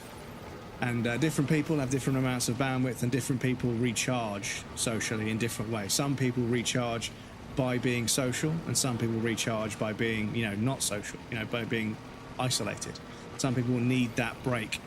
If you're introverted, social interaction, although it's fun, can be physically draining. kind of like sport that's fun to play, but it's physically draining. You know, you can't go and play football 7 days in a row and not be physically fatigued. Some people can't socialize 5-6 days in a row and not feel physically fatigued. It's just how it is for some people. But it's perfectly valid. I've definitely experienced it where, you know, I've had 5 or 6 events in the same month, and by the end of the month I'm just like, oh my god, I know I'm not leaving the flat. I'm not going outside. I don't want to talk to anybody. I don't want to watch anything. I just want to sit here and let my brain just slow down. I'm just absolutely cooked. And yeah, it's a strange sensation, but luckily for me, it only gets really bad. I know I do need to recharge with isolation. That's my recharge sort or type. But I'm fairly fortunate. I can socialize quite a lot and not be burnt out by it. Unless it's like there's a show at a gallery, and then we're going to a gig in the afternoon, and then a couple of weeks later it's someone's birthday, and then a couple of weeks after that it's something else that's important. Then there's a fucking football game on that's a drive, and then then you've got to drive back, and then everyone goes to the pub after the game, and then before you know it, you're getting invited to another gig because you've gone out and spoken to because you've gone to a social event, you've been talking to people, so you've been invited to something else. Kate, welcome in. Thank you so much for the resub. Hello, Pog Shomps. It's at 35 months. 35 fucking months. Are you kidding me? Are you kidding me? That almost 3 years of the bestest Hellier. Welcome in. Thank you so much. But yes, enjoy the raffle chat. But Kate, I don't want to alarm you, but yeah, I don't want to spoil you, but yeah, there's an auto drive in this one. So I filled my truck up, and now I just chill out and chat. I can just chat while it drives for me. Did you beat Simon? Let's fucking go! Simon is fucking ridiculous, dude. It's such a fucking ridiculous fight. But the turn-based games, because of how mathematically driven they are, they tend to do that. They tend to have one fight which is just, 45 million health. Ridiculous.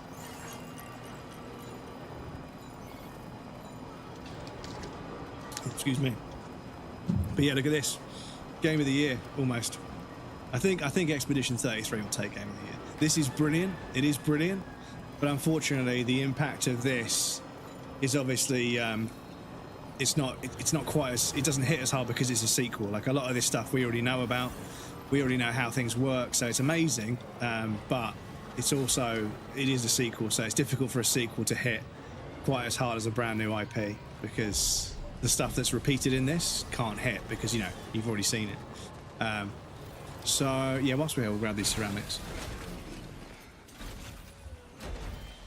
Terrible at math. Well, yeah, there's a lot of math to do. But this is the thing with turn-based games. There's often a boss in there that's just the most absurd amount of health, and you have to figure out a way to maximize your damage output. And then there's other bosses where you've got to minimize damage taken. There's other bosses where you've got to maximize a certain kind of damage. There's all kinds of nuance to those kind of games, and that's where the replayability comes from, because you'll get people that are going to go through it and they'll get Stendhal early, and they'll get the thing that allows you to put Mael into a virtuous stance early as well, and then they'll just Stendhal their way through the whole game as the speed run. But yeah, I think it'll take Game of the Year. I mean, this is fucking brilliant. Like, it's more deliveries, it's more environments, it's absolutely brilliant. But like I say, because it's a sequel, it can't hit as hard because there's so much assumed knowledge already. Whereas Expedition 33, it took the entire gaming world by surprise, and because it's so approachable to so many different kinds of people, there's enough mechanical nuance in there to make the full-on turn-based chads happy, but it's also kind of approachable enough to just parry and dodge your way through most of the trouble you get into. So yeah, I think it'll probably take it. This is brilliant, but I think it's just edged out by Expedition 33. But yeah, doing 45 million damage and not dying is a bit of an ask. But we did it. We did it. But yeah, this is brilliant. But it is a sequel, so it's definitely limited in how hard it can hit. It's not a fault of the game. It's just a fact with sequels. Sequels are difficult to do. You've got that agonizing choice of you take all the things that you think worked really well in the first game, and then you look at the player data and see what everyone did, and then you try and build a sequel that builds upon the good things of the previous game, whilst removing the things that didn't work so well, and finding either a better solution or just removing it entirely to try and optimize the gameplay experience. And they have. There's a bunch of optimization, like this thing, this little arm that grabs cargo as I drive past. It's literally the best invention in Death Stranding. I don't have to get out of my truck. I can just fucking hoover stuff up from the side of the road. It's fucking brilliant. So, are we going past? Yeah, we're going to end up going past those bozos. So, we've got some deliveries to do for those. So that person, the order is to destroy these. We've got deliveries for these guys over here, but that's pretty far. So, let me just check my cargo and see, have we got anything that's actually... Oh, we have actually, okay. So, we need to go past these people. Got to go past the inventor as well. That guy all the way over there, okay. So, we're going to follow the road to this guy and then to West Knot City. And then we're going to go to Mexico.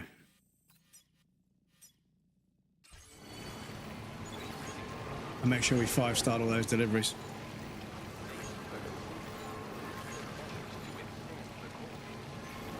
But yes, I feel as if, like, I mean, Kojima, we were saying this earlier before you got here, Kate, but Kojima themselves said that during testing, the feedback was too positive. So they decided to change some things because people were liking it too easily, which is so fucking based. It was like, yeah, the feedback was too good. People found it too easy to pick up and it was too approachable, so it's not abstract enough. So they fucking started changing stuff, which is just peak Kojima. Absolute peak Kojima. But it kind of means that I think that what they're trying to tell the industry as a whole is they're here to make the game they want to make. They don't want to compromise their vision for the sake of mass appeal. And that's one of the things I respect about them the most, is they've always kind of, you know, just tooth and nailed their way to making the game they want to make. And you can feel it. Everything always feels so orientated. Everything always feels like it means what it's supposed to mean, and it does what it's supposed to do. There's no sort of like, nothing feels ostracized or disconnected. Everything feels like it's supposed to be there. Because that's what Kojima does, is he finds what's necessary and just gets rid of everything else. No, talking about how Kojima's directing him.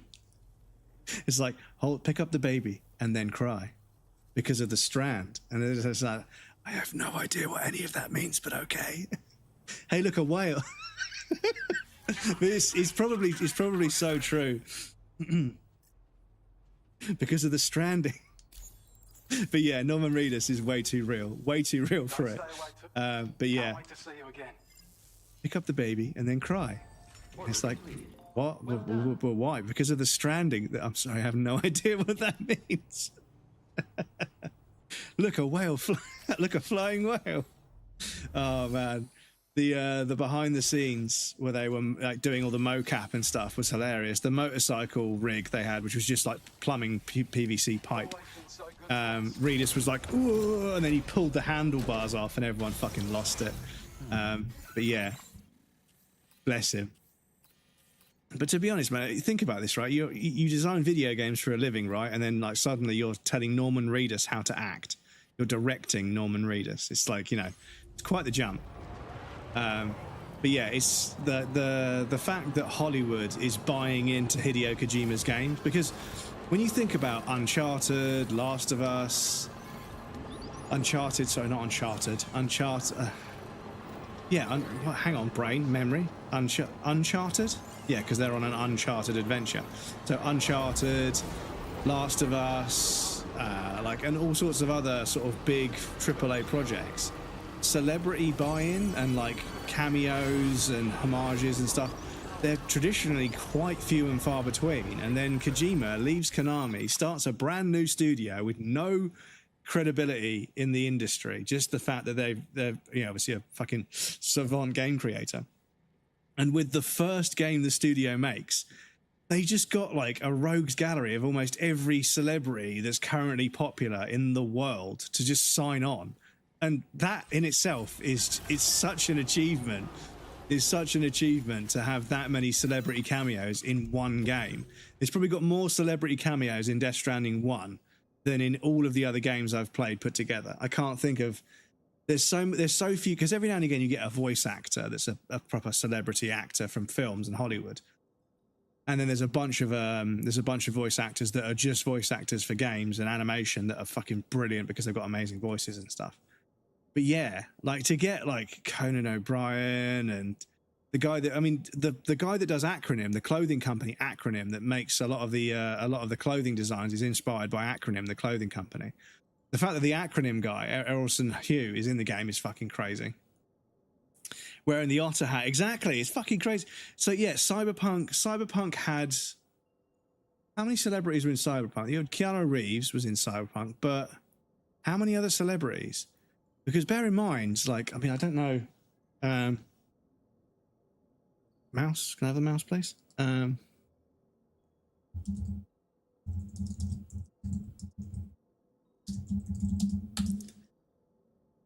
So, I mean, it's pretty fucking bonkers. Conan O'Brien, Helman Hurst, Jeff Knightley, Edgar Wright, Daiichi Miura, Junji Ito, Leo Seydoux, obviously, Sam Lake, Alex Weatherstone. So Alex Weatherstone is listed as Alex Weatherstone, but that's Errolson Hugh. Yeah, Errolson Hugh from Acronym. Because if you like the clothing in Death Stranding and you have like several £1,000s to spend, this designer, and imagine having Hideo Kojima as one of your models. But yeah, like you can buy these jackets. I mean, they're thousands of pounds and they sell out immediately. They're high fashion. They sell out immediately. But they're kind of tech wear. So they're not just like good looking clothes. They function really, really well as well. But yeah, it's the dream because they're like $2-3 grand for a jacket. It's fucking insane. But yeah, they've listed Alex Weatherstone, the weatherman, instead of Errolson Hugh. That's interesting. But yeah, it's fucking bonkers, dude. How many celebrity cameos there are. It's fucking bonkers.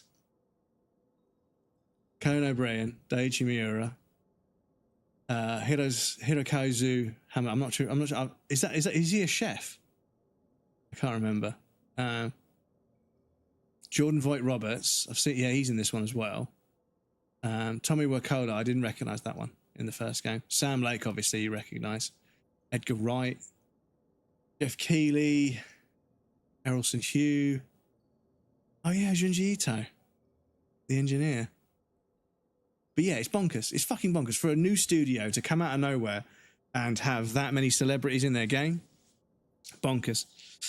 Idris Elba, yeah, in the DLC, of course, yeah. And fucking hell, dude, the Cyberpunk DLC. It's every now and again you finish a game and you're sat there at the credits. Fucking thought it was him. Every now and again you finish a game. Junji Ito, yeah. The thing is, you kind of recognize the people, but you don't because they're not obviously. I mean, Sam Lake is Sam Lake, you know, and the other guys, you know, Errolson Hugh is Errolson Hugh. You can't hide that. But yeah, some of them they're a little bit less. Obvious, which is really cool. But yeah, it's crazy how they got so many celebrity cameos. Because the thing is, you have to think of it like when you offer a celebrity, like an actor, a job. If you said to them, yeah, I want you to come and just do like 4 or 5 lines of dialogue and that's it, it's not worth their time because time is money in their world, right? It's not worth their time. But he managed to get so many cameos where they only have like 5-6 minutes worth of screen time on average. And they all just signed up for it. They all just signed on. So the way that Kojima is bridging the world of video games and the world of Hollywood, it's more impressive than what I've seen thus far. Because don't get me wrong, like the Uncharted films probably cost hundreds of millions of dollars to make, and they had genuine, you know, Hollywood talent acting in them. How well they've landed, I'm not too sure. I've not seen them, unfortunately. But video game conversions to... Because it's crazy. Everyone's like, Kojima just wants to make movies. He just wants to make movies. He doesn't want to make video games. I'm like, I don't know. I think Kojima understands that whenever you try and make a movie into a game or you try to make a game into a movie, it doesn't work. Kojima just tries to make the game like a movie. I think that maybe they're playing, maybe they're playing 5D chess. Maybe they realize that if you make very cinematic video games, it's better than trying to make a game into a video, into a movie, or a movie into a game. Yes. Oh yeah. If you tried to put all of the dialogue and cutscenes and narrative into a film from a Kojima game with no breaks for gameplay, it would melt your fucking head. It would absolutely melt your head. So I agree. His games, they say, because I remember someone said to me, it's like, all these games that get made into movies, why don't they make a Hideo Kojima game into a movie? I was like, could you imagine, even with a notepad and being able to pause it every so often? I wouldn't be able to keep up. So the fact that yes, there's a lot of there's lots of dialogue and there's lots of character backstory and lore and everything, but it is distanced by it is paced out by gameplay, where you just you have a very sort of seemingly simple task to do in the game, because sneaking around in Metal Gear Solid, it's a wonderful like puzzle to sort of figure out how to sneak past without being spotted and without taking anyone out, so no one knows anything about it once you're gone. And then there'll be a cutscene with a bunch of dialogue that allows you to stop playing and just relax and enjoy the cutscene. And even though there are a lot of cutscenes, without them, it would be a fucking onslaught. Like if you just did stealth gameplay for like 5 hours without any cutscenes, it would get really, really repetitive and boring. And if you just watch the cutscenes, it would get really, really over the top, and your brain would be melting out of your ears. I don't think Death Stranding would work as no. And there's talk about, and the thing is, Kojima would probably sign off on a movie being made, but then obviously when they started to make the movie and Kojima was like telling them how to do it, they were like, oh Jesus Christ, this guy's insane. No, we can't do that because it would cost $600 million, and it would only add 5 seconds worth of footage.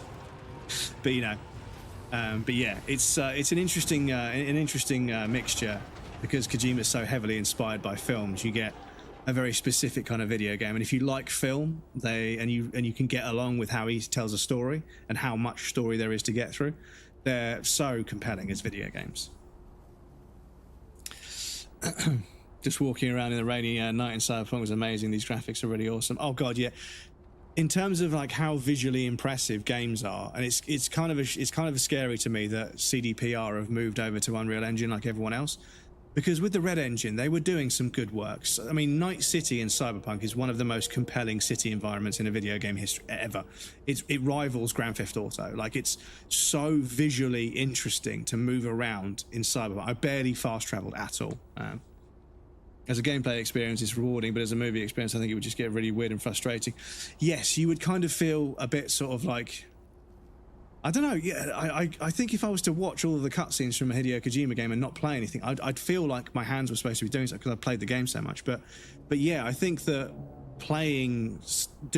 actually you being physically involved in the story is an important component of how Kojima tells a story. Is the player needs to be involved. It couldn't be viewed as a movie, which is why I think they do what they do. Otherwise, they would have just gone down a path of just making video games, because that's how they started in Konami. Nobody thought they'd ever finish a game, and then here they are winning awards all over the place. Duel, welcome in, dude. Good to see you. How's it going? But yeah, I think that lots of people that want a very digestible story, and it's not necessarily their fault. I say that like it's a criticism, but video games have often, and we were talking about this a bit earlier before you guys got here, that we're chatting to now. Video game story has always kind of historically took a back seat. It was kind of, you got a bit of flavor text on the loading screen because the loading screen would be there for a while, so they decided to put something for you to read, and that's where the story came from. And then over time, cutscenes improved and mocap became more, less prohibitively expensive, and then facial animation got really good.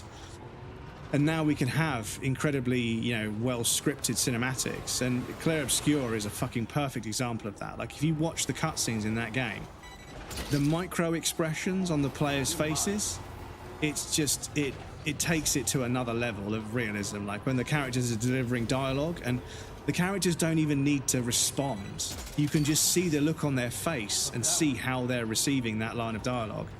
And it creates this whole other dimension to the story that makes it so much more plausible. and relatable because, you know, they're talking about something and you can see when somebody doesn't believe what's being said to them. You can see in their eyes that they're not buying into what's being said. So you're immediately aware that what's being said might not be 100% true. And then before you know it, you're questioning what's real and what's fake the same way the character would be. So you're just bam, immersed, bam, immediately immersed. And the first, I mean, find me another video game that can immerse you and get hold of your heartstrings as quickly as Clay Obscura Expedition 33. The writing and the animation and the cinematics and everything, it's fucking unbelievable how quickly I became emotionally invested in those characters. I knew Sophie for all of fucking 4 minutes and I was almost in tears when they died immediately. And I was like, how have you done that? How have you got me to buy into me, a fucking grumpy old sod? How have you got me to buy into characters that quickly? But the writing and the voice acting and the animation all do such a good job of making you feel what they're feeling. It comes across. And that's like a degree of like acting prowess that you don't usually see because animation and video games makes it difficult to really get those micro expressions and everything across. But yeah. They first drive on the beach and the concept of it get attacked generally like a movie. Oh yeah, for sure. And the ending of the duelist fight, you know, it rivals a Marvel action sequence with all those hundreds of billions of dollars they spend on Marvel movies. That sequence when you defeat the duelist, it's fucking unbelievable how good it looks. Anyway, we have got an ad break coming for about 2 seconds. I'm going to pop you guys on the BRB screen. You guys know the drill. Please feel free to take a break. You won't miss anything. I'm going to take a break as well. There'll be a wrap and some clips if you want to hang out, though. We have anonymous follows on the BRB screen. But yes, I'll be back shortly. And then we will do some more game and some more story, I promise. Gustav. Gustav. Yes, I'll be right back.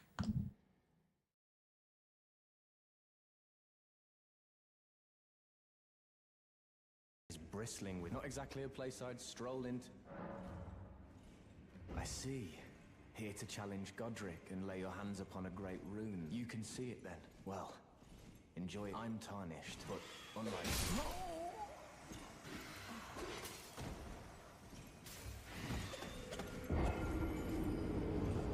Mate, the birds. The birds need to fuck off, dudes.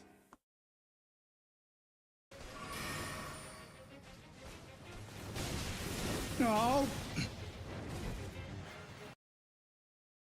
Let me give you a sneaky shout out whilst you're here.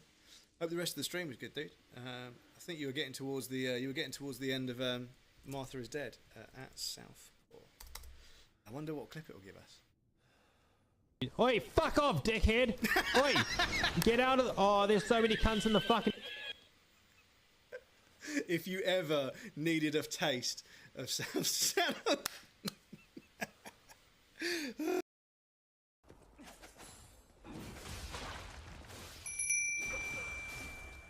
But yeah, the lock-on and the animations just didn't know what to do there. Daddy Dennis, welcome in. Dodge window seems way too short.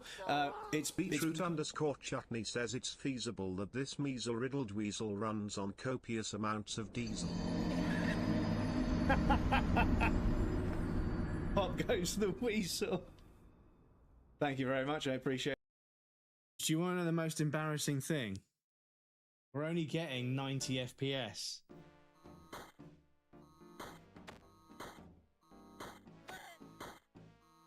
You can see it down there. We're only getting 90 FPS. Playing this.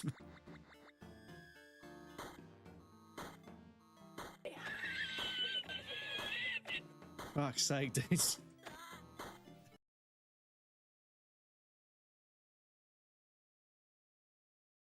Oh shit. Oh, box. Oh, box.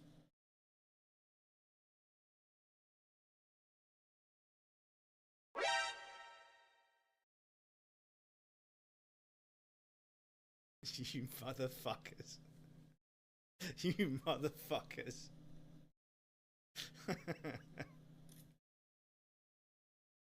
Get real.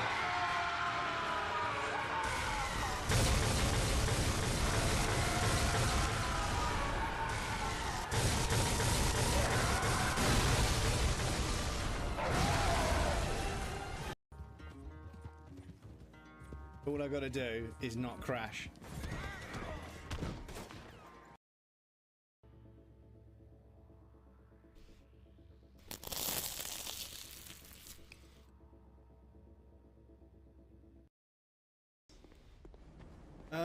Where the fuck are my souls?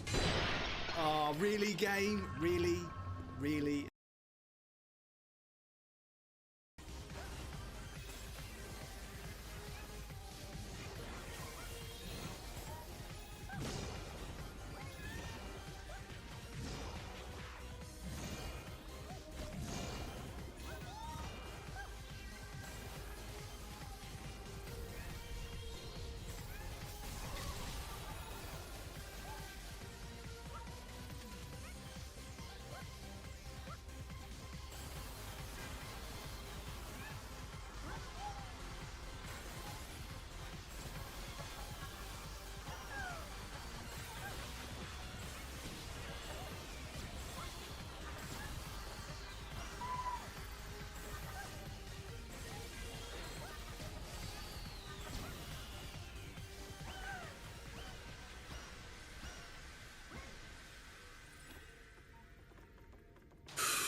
Mate, that fucking level on Astrobot.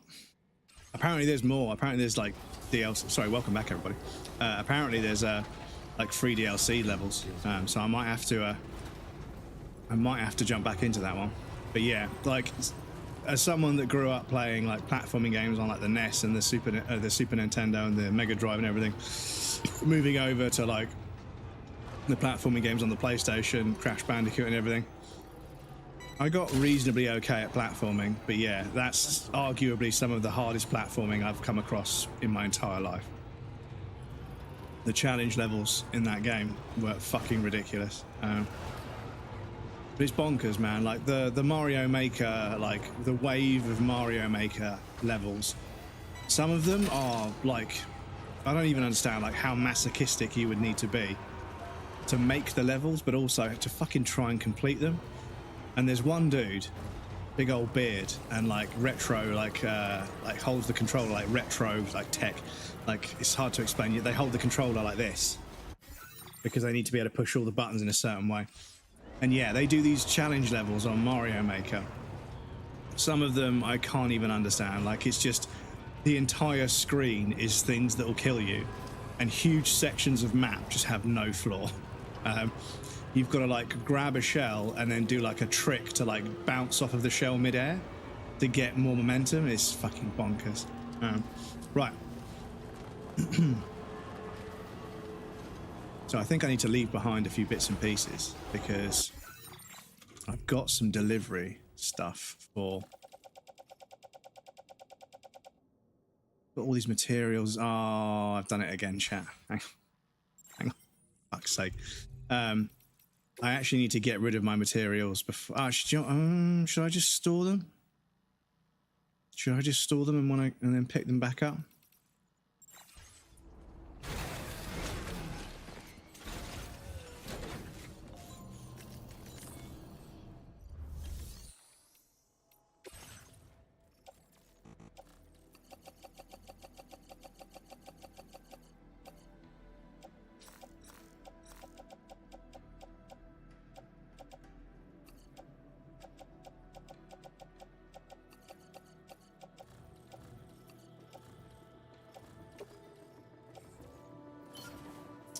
Right, so now I should only have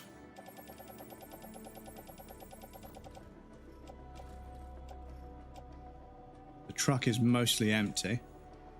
And actually I might also, just for the sake of it, I might just get rid of some of this stuff as well, because I don't need all of it, to be honest. I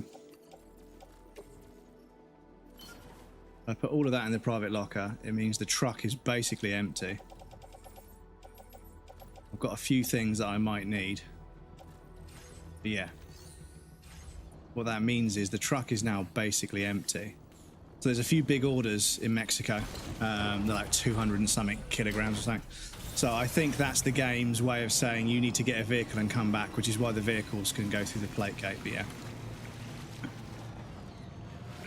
But yeah, the cinematography in Expedition 33 was arguably some of the best I've seen in any game ever. And, you know, like on par with stuff like Last of Us Part 2, which is absurd, like absolutely absurd. Like Rockstar is such a fucking, not Rockstar, Naughty Dog, sorry, Naughty Dog is such a prolific cinematic focused studio that have made so many cinematic games, as well as Crash Bandicoot, of course, which is cinematic, but for a different reason.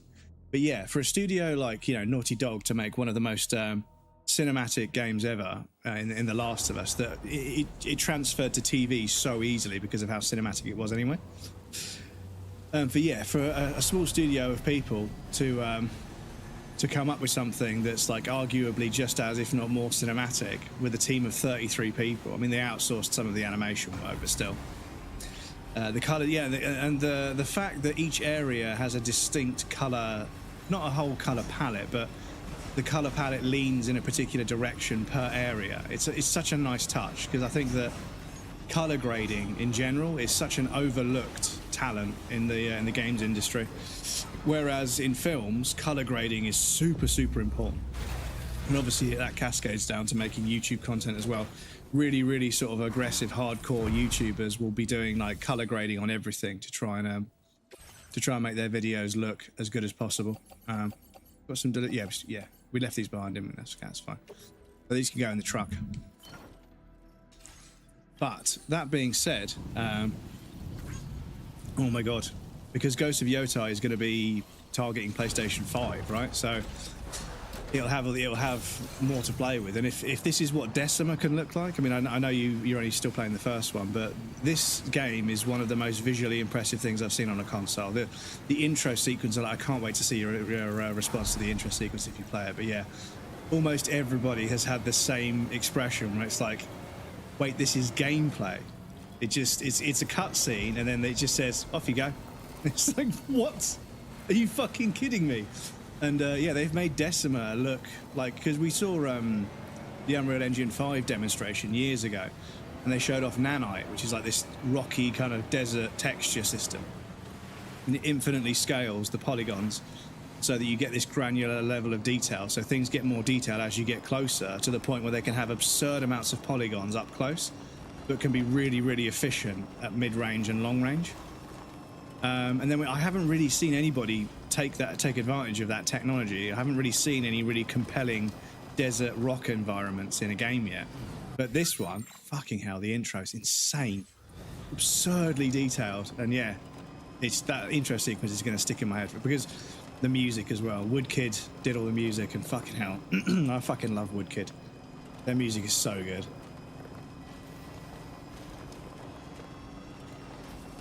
But yeah, it's very colourful and it's very different. The vibe is very different. And yeah, I'm really enjoying watching people play through Death Stranding 1, because yeah, the art direction in Death Stranding 1 is just absolutely fucking bulletproof. Everything is so well done. It all looks so perfect.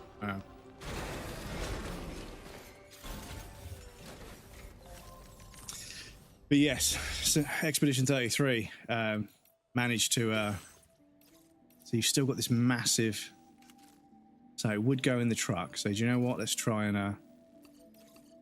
do it.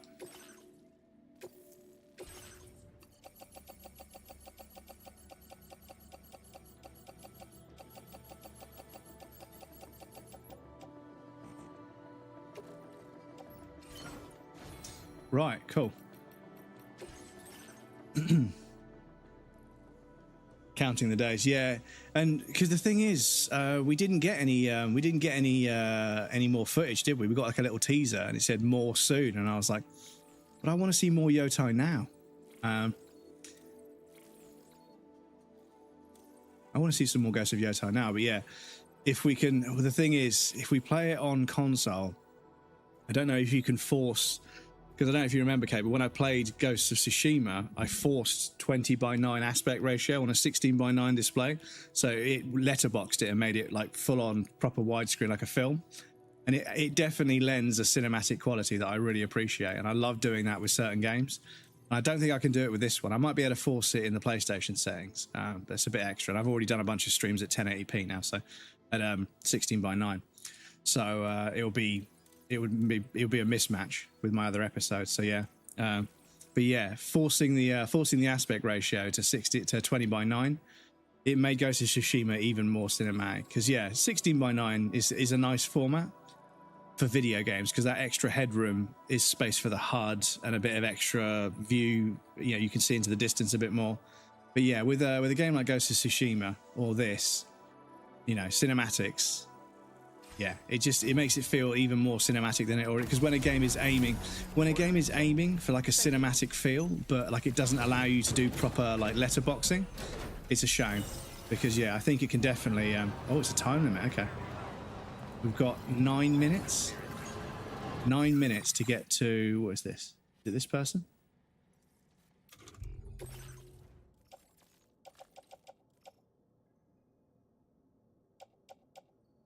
So who are we going to first?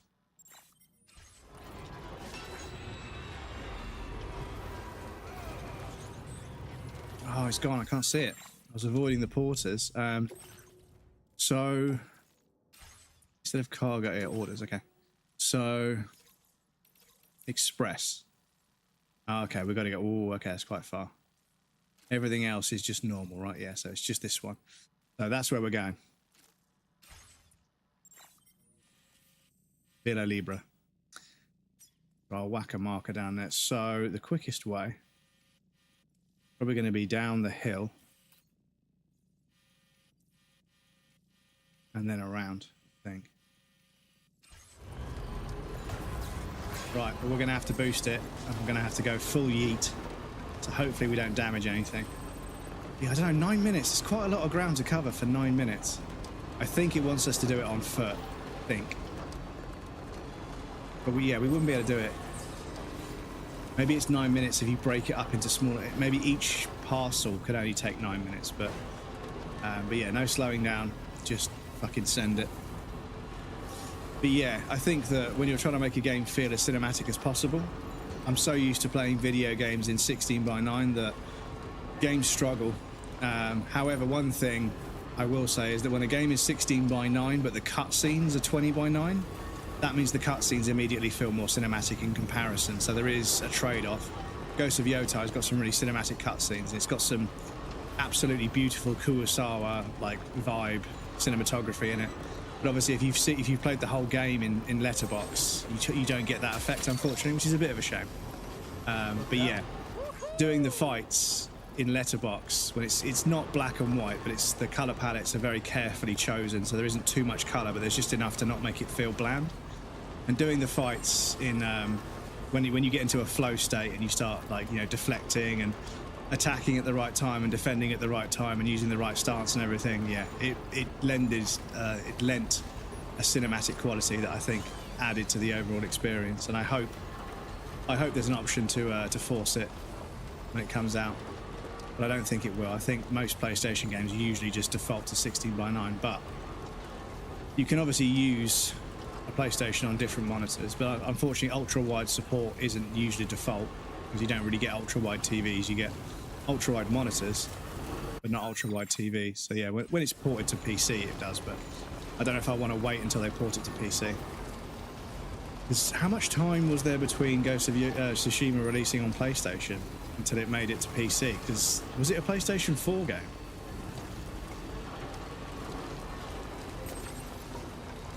Because yeah, if it's going to be like 6 years for it to come out on PC, as much as it does make it feel more cinematic, it's not worth waiting 6 years. I can't wait that long. I want to go chop people's arms off with a fucking badass female samurai.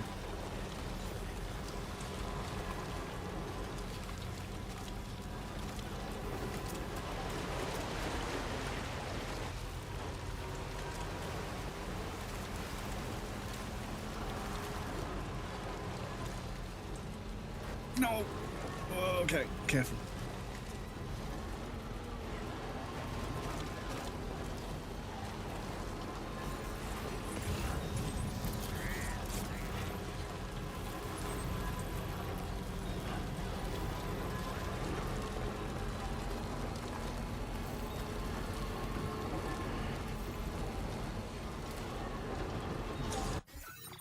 Right, so there is a mule camp here. I think in the interest of saving time, I'm going to try and drive past it. This might be a huge mistake, chat. But yeah, it adds a bunch of time to our delivery. Because it looks like we can get up. It looks as if we can get up here. But that terrain doesn't look too good for the truck. Oh, do you know what? Should we risk it, chat? Should we risk it and try and go up there? Because it might be too steep for the truck, so we might get stuck up there. But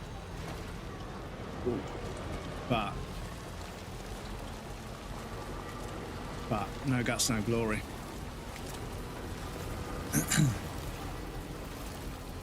But yeah, we've got 5 minutes, okay. But the quality of the cinematic qualities that video games are starting to possess, it is making me feel pretty happy with. So I want to go to the right here. It's making me feel hopeful for the future, because I think there's a lot of AAA games that kids are going to find themselves playing just by default because they have such large marketing budgets and that's just what they come across. But I hope that cinematic storytelling can try and pull in more people that have more discerning taste for storytelling and character development and everything else.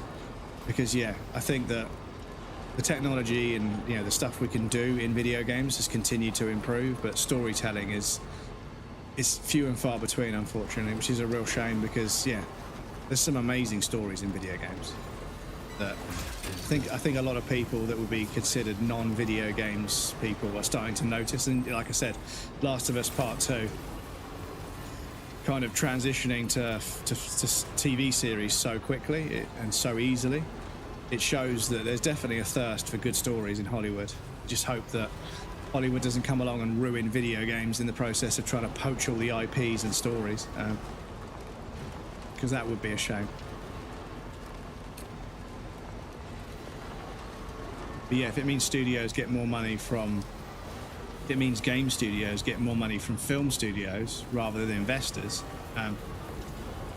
I've left the delivery area. What do you mean? Oh, did I go straight past? Oh, I went straight past, chat. Look at this death scene. Look at this death screen, though. Is it going to scale if I go back?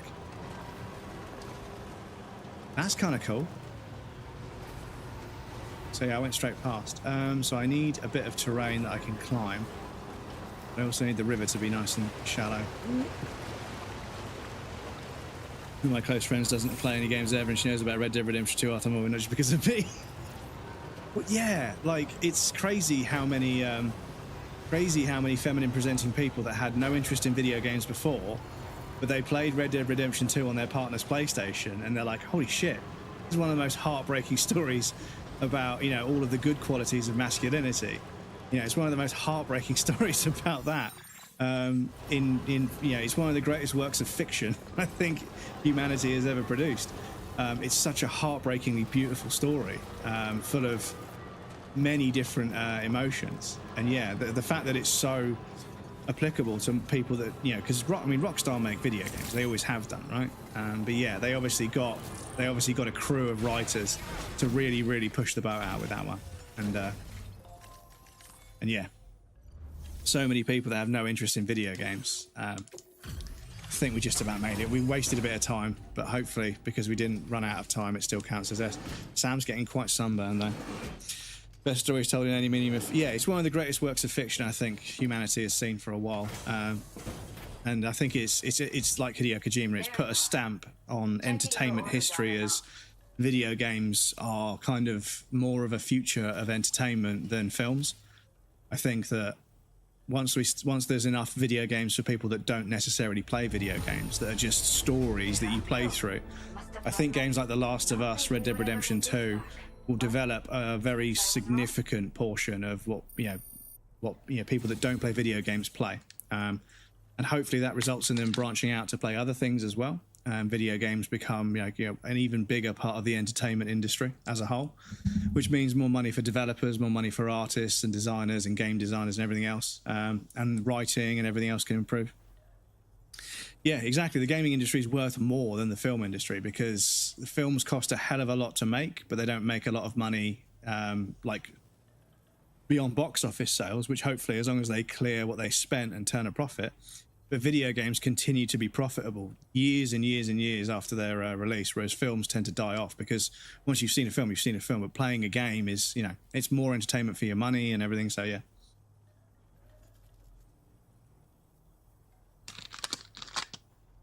Excuse me. Obviously, there is an aspect of, you know, the profitability of video games is also sometimes attributed to the sort of predatory practices that we actually want to get rid of, unfortunately, because yeah, video games as a form of entertainment, you know, it's 60 to 70 quid per game, whereas it's like 30, 40 quid for a Blu-ray and like, you know, 15, 20 quid, maybe 30 quid to go to the cinema, just for the ticket. That is, the food is obviously subjective, but yeah, obviously a video game lasts a lot longer. So, and I think parents are aware that, you know, rather than taking their kids to the cinema and getting an afternoon off, they could buy them a video game and get multiple afternoons off. Red Dead Redemption 2 also have a lot of older non-gamers play. Funny how many people have Cowboy Fantasy. Well, this is it. The subject matter. Do you know what? I think there's an entire generation of people. Sorry to yap on this a bit. I think there's an entire generation of people that are significantly older, but they were still there were like young children in the 60s, and they saw, you know, the good, the bad, and the ugly, A Fistful of Dollars, you know, yeah, the classic westerns, right? And then we haven't had a classic western anything for a while. That genre kind of went a bit. I mean, I'm sure there's examples where we've had, but not with a big marketing budget, not with a big audience, not with a lot of reach.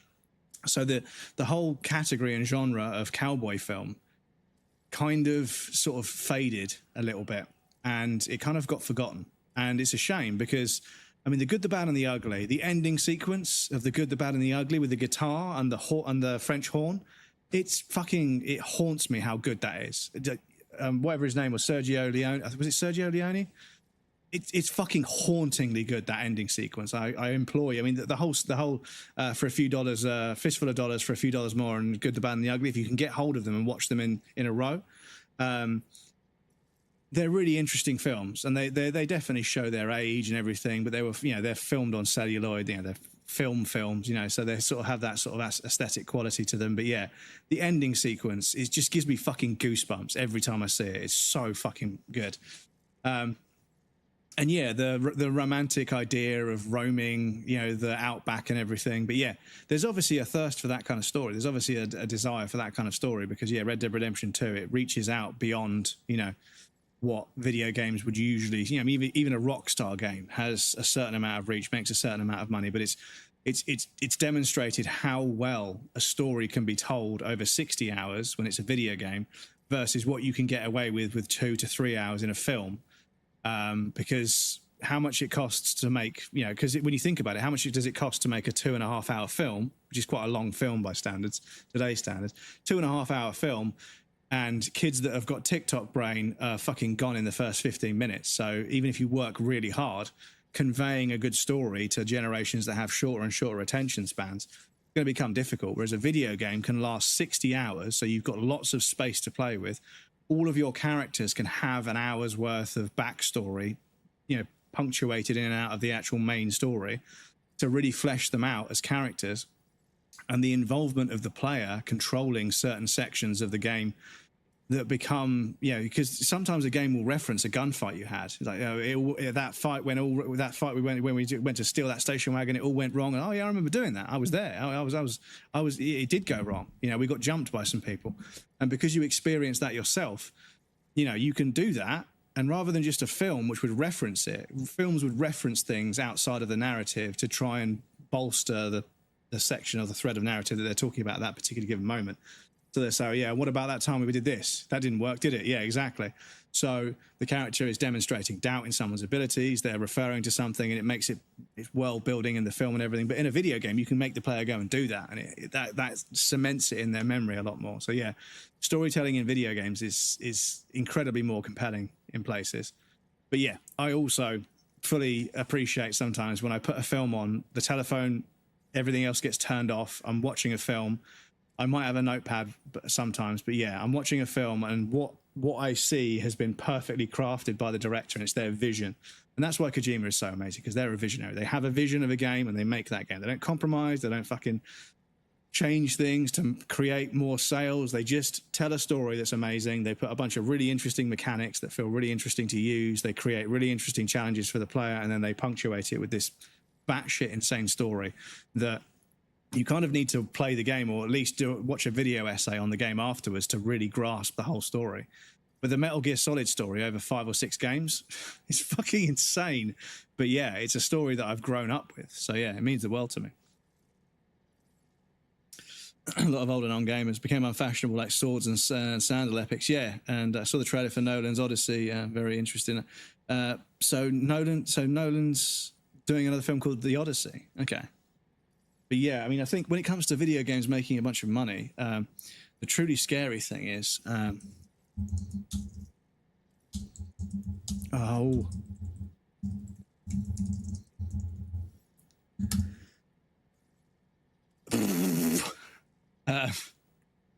so from Statista, EA extra content sales from fiscal year 18 to 25. It's dropped. It's actually started to plateau. But yeah, you can see, what is this? This is revenue in millions of US dollars. So 2,373 million, $4,463 million. It's fucking ridiculous. Or is that 4.43? Is that $4.4 million? I think it might be 4 point. That's a comma, not a decimal point. But yes, so I think games make more money than films, but a big chunk of game revenue is included in this sort of extra predatory microtransaction stuff. So Nolan's going to do...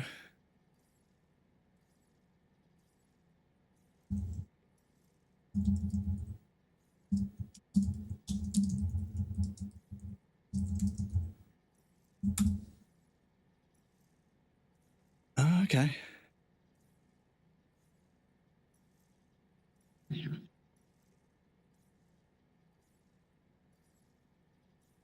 Welcome back, everyone. Christopher Nolan just released... Of course. Excuse me.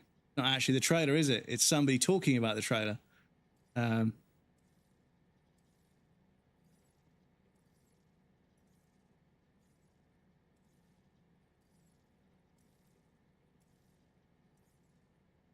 Just want the actual trailer. This is the thing. There's so many people piggybacking off every trailer that I can't find the actual trailer, unfortunately. But I'll see if I can look it up. But yeah, because yeah, Nolan's films, again, like many of the great storytellers of our age, like Kojima and everyone else, they're very uncompromising. They have an idea and they'll spend everyone else's money to make it.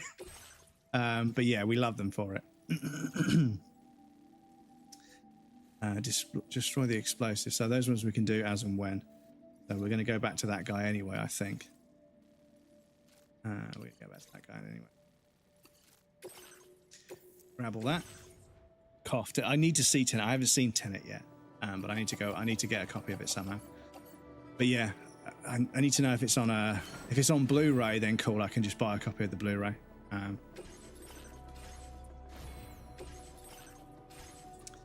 If it's on Blu-ray, I'll just buy a copy of it on Blu-ray. Because I've got a little Blu-ray drive now for burning when I get a recording of a stream. I've got my OBS set to stop recording every 22.5 gigabytes, because 22.5 gigabytes will fit on a Blu-ray, which means I can back up all my streams onto Blu-ray in full quality if I ever want to edit them into video.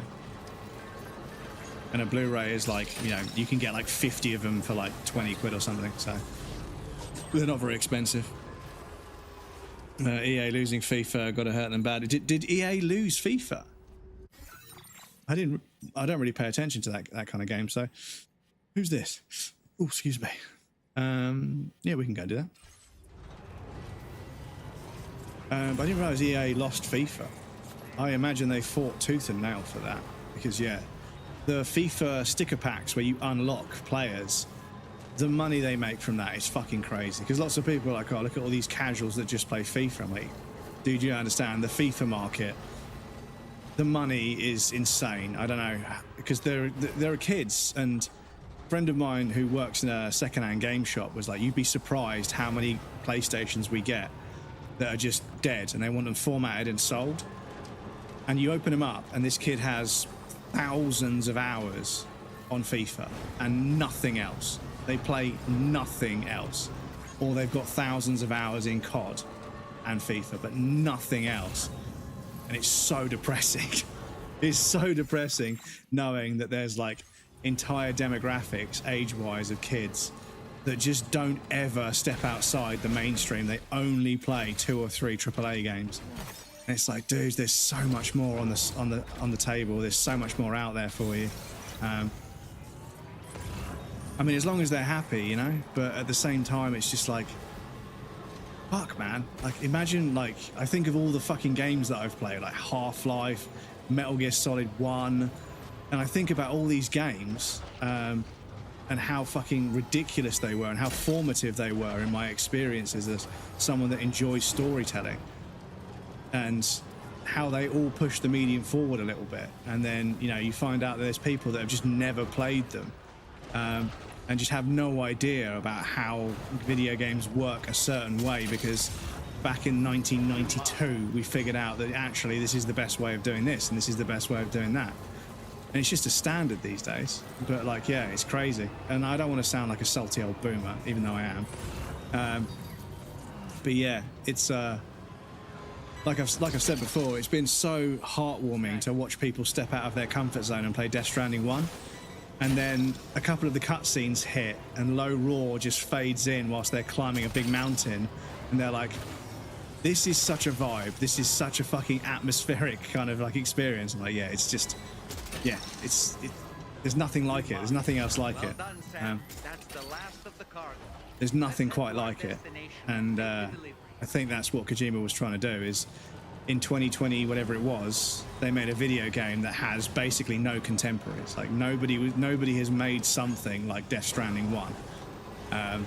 Metal Gear Solid, yeah, Metal Gear Solid. There's other games that are kind of similar. You know, you've got Splinter Cell, you've got a few other action-based sort of action-based games. But yeah, Death Stranding just came out of fucking nowhere, and everyone was like, "What? So you're just doing deliveries?" And then there's this crazy story about the end of the world to try and sort of thread it all together. It's like, yep. But doesn't it get boring? And I was like, do you know what? No, it's not.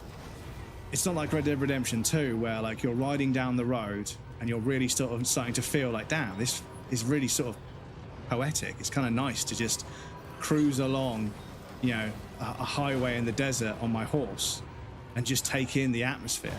But then no, because it's a Rockstar game, they have to just shove something like this. A bandit comes out of nowhere, or the blind beggar spawns, or something.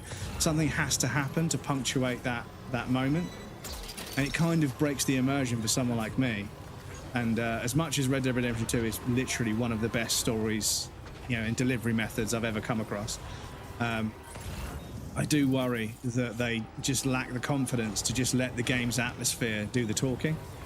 And yeah, when you're sort of like just bouncing along, riding down the road from one town to the next, and you're supposed to feel isolated. It's supposed to feel quiet and old-fashioned because it was a slower pace of life back then. But they know that people that play video games get bored super easy. So whereas in Grand Theft Auto, it makes perfect sense that, you know, people would step out in the road, people would get in your way. It's a city, you know, that's what's supposed to happen. That's what would happen in real life, trust me. That's why I don't like busy places. But yeah, it always, I don't know, for me, it always felt out of place in Red Dead Redemption 2. There's all this emphasis on how slow and deliberate Arthur Morgan's actions are. Like when she's trying to pick something up off the floor, takes like 20 seconds because it's a slower pace of life. You're supposed to be doing things in a much more slow, deliberate fashion. And that's perfectly fine. I've got no problem with that at all. But yeah, I need a mod for the PC version to just turn off all those manufactured sort of encounters you get where you just constantly getting pestered by, you know, NPCs that are trying to make the world feel more realistic, but all they end up doing is just fucking feeling like they're getting in the way and kind of interrupting the atmosphere. But then I played Death Stranding 1. Well, this was after I played Death Stranding 1. But I remember when I played Death Stranding 1, I was just walking with a few bits and pieces strapped to my back, and I was just walking up a hill between some rocks, and then I got to a sort of crack in the rocks, and I sort of jumped over the other side of the mountain, started climbing my way back down. And obviously climbing up a hill versus climbing down a hill, it's actually kind of different. You've got to think about things differently. And then as I was climbing down the hill, low roar just slowly faded in, and I could see my destination in the distance. And I was like, God damn, that's magical. It's so simple. It's so simple. It's not complicated. It's not AI, data-driven insight. It's not manufactured by an algorithm. It's just a bit of music fading in at the fucking perfect time that I'm doing something, and the game knows what I'm doing, and it knows a little bit of music right now would really amplify the atmosphere. And yeah, the sense of isolation and the feeling that you're sort of like striking out into this unknown land to find people that are all isolated and stuff. It was just, yeah, even though I did build all the roads eventually to get the platinum, to get all the 5-star deliveries, I was walking around that game for so long. And people are like, how long is a playthrough? And it's like, it depends how long you want to take. You could easily get 200 to 300 hours out of that game if you walked everywhere and did every one delivery at a time and just didn't overload yourself. And you were careful, and you decided to build all your own like ladders and climbing equipment and everything. Yeah, you could easily stretch that game for 250 hours easy. You could probably get through it in 40 to 50 hours if you just do deliveries and just the story. But yeah, and the atmosphere is just chef's kiss. And some people don't like atmosphere. Some people don't like a video game trying to be atmospheric. They want everything to be much more deliberate, much more prevalent, much more sort of, you know, I don't want to say simple because it sounds a bit derogatory, but yeah, I think that there's definitely times in games when I'm like, for fuck's sake, just stop shoving things in my face. Stop forcing me to experience things. The Humper Lumper, welcome in. How do you like the game? I'm absolutely loving it. I feel as if the vibe is very different. It's much more colourful. The music is much more like present. It's much more sort of, you know, it takes up more of the experience. Whereas the first game, I was just talking about Low Roar and their ambient approach to very sort of soft music that doesn't command your attention. It's just something there to add to the atmosphere as a whole. Whereas the music in this one is much more deliberate.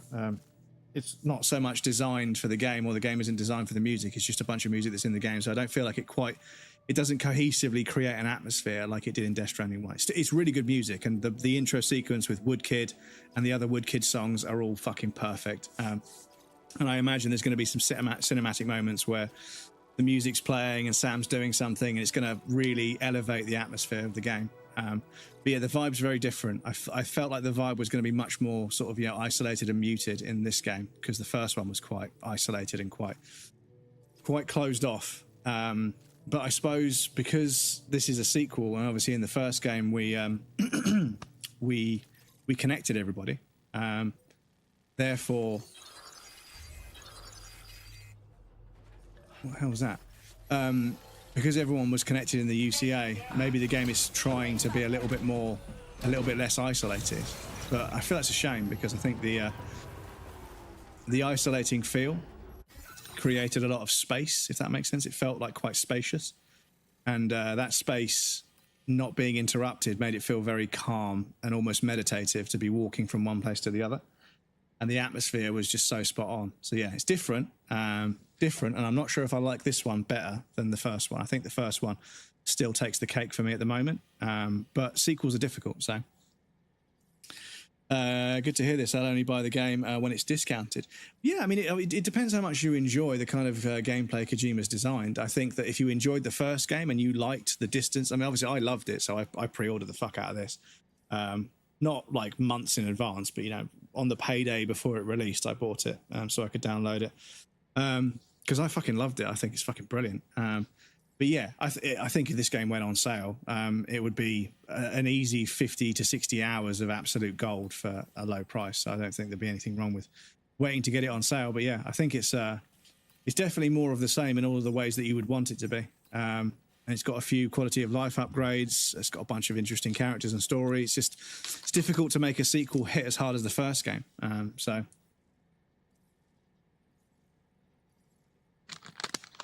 I don't want to dissuade you from playing it. It is fucking brilliant. And I think obviously I really appreciated the first game, but lots of people struggled with the first game. So I think the changes they've made might make it more playable for other people, which is why it feels like it's moving in a direction that doesn't suit me. It's still brilliant, but I feel like there's a few moments where it's had a chance to do something really sort of artistically brave, and it hasn't. It's kind of like, you know, it's still been interesting and cool, but like I don't feel like Kojima's being quite as, you know, loose and crazy with their artistic kind of ideas. I think they're obviously, but then again, like I say, it's a sequel, so they kind of have to stick to certain things, you know, which is why people like of course, just as I go to cross that river, a flash flood comes along, and it means I can't cross it. Well, I can, but it's going to be much more difficult. Like the first part, I have a shocking error in it, but I also have the platinum trophy. GG's. You got to make a lot of deliveries to get the platinum trophy.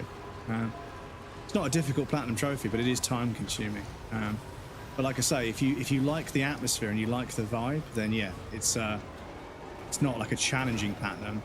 You just gotta grind out those deliveries. Come on, truck, you can do that. Oh, I think they fixed it, chat. I think they've I think they fixed the way that works. Excuse me. Cast Odyssey is crazy.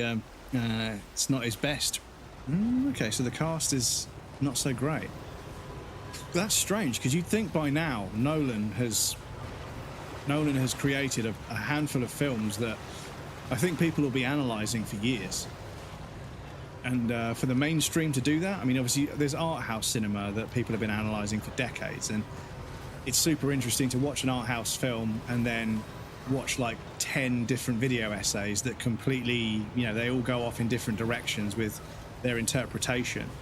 And it's one of the master crafts of one of the master craftsmen, kind of one of the masterful crafts that certain filmmakers have, is to be explanatory with your details, to create a narrative which can be understood through one watch of a film, but to make sure there's enough space, you know, in terms of, you know, leaving things up to the imagination. There's a skill to it where you leave enough up to the imagination that people will speculate for decades. And Miyazaki with the Souls games does it really well, and there's a few other filmmakers that I need to look up that have made films that I'm still to this day I'm still not 100% sure I understand the motivations of all the characters quite perfectly. And there's definitely some more going on to them, and that's partially the writing but also partially the acting. When an actor knows that their character is doing something, but they have a whole life of experience that could govern how they might subtly adjust the way they portray that emotion. And if they're a good actor and they've sort of in their head came up with a bit of a backstory for the character they've been asked to play, and the backstory, because you've got the cliche tragic backstory, right, where, you know, they're very sort of pained in everything they say, and it's sort of like, oh, this person has been through so much and now they're going through this as well, and it gets buy-in from the viewer that, you know, what you're watching is somebody genuinely struggling with something. Excuse me. Yeah, it's a bit of a trope. Come on, truck. Come on. Okay, and I can't do this here because there's no roads to charge my battery. I've got to leave. Excuse me. But yes, when you get a really good actor, they really personify the role in a way that allows them to draw on past experiences that align with the character that the director and the writers never even came up with. And that's how you get those incredibly plausible characters that just come off the screen. They come off the page if you're reading a book, because they're written or they act out in a way that definitely sort of implies their history. It's sort of, you know, it shows that the character has been through things, and the reason why they're struggling with what they're doing in the narrative at this given moment is because they have that backstory, and they don't need to sort of tell you that backstory. They just... Did I just fucking steal that from somebody? So I'm not explaining this very well because I'm trying to play a video game at the same time, but yeah, it's one of the sort of nuances of really good acting, is when a character can imagine that, you know, what kind of home did they come from? What were their parents like? You know, what was their first job? You know, have they ever been in love? You know, they ask all these questions to try and form a character which not just acts out the role as intended, but has enough going on. And if there's enough of that, going back to my previous point before I started to digress so hard, is when you get a role like that that's acted really well in a film, you begin to see those micro expressions and those hesitations and those deliveries of dialogue where you're like, oh, they're actually kind of hesitant. You know, they're actually not very sure of what they're saying or doing right now. And you then begin to speculate about what their history was like. And because the actor has left those things in there, you get to sort of theorize about how they came to be. And that's it, you're bought in, you're invested, you know? And that's what an actor can bring to a role, is they can bring a plausibility to the character's existence. And people like Morgan Freeman and, you know, to a certain degree Brad Pitt and a couple of others, they definitely do enough to sort of make the characters they play, rather than feeling like a character in a story, it's really easy for you to imagine them having a backstory and everything. Yeah, I enjoy that. And I think Kojima games also do that as well.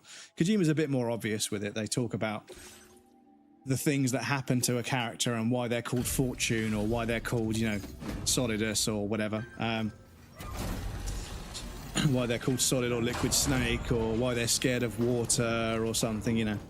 They're a little bit more explicit with it. But yeah, it's interesting when that stuff is left to be a bit more subtle. 2K got the license, so just one evil corporation to another more evil corporation. Yeah, well, I suppose it's going in the right direction, isn't it? Once we get all the games IPs, that once all the terrible games that are predatory and steal people's money and persuade people. Pardon me, I was absorbed in thought. I followed the breadcrumbs and then I came out here. Welcome in tomorrow, good to see you, dude. But yeah, if all the terrible predatory DLC gacha kind of microtransaction bullshit games all get bought up by the same company, we can just boycott that company and all the IPs fail. That'd be hilarious.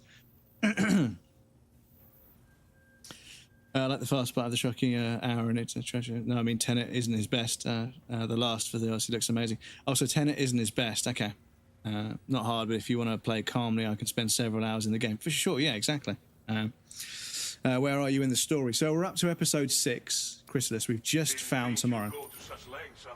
We've just found tomorrow, and I will go back to the Magellan and do some story in a minute. But yeah, it's crazy that 4.5 hours has gone by already.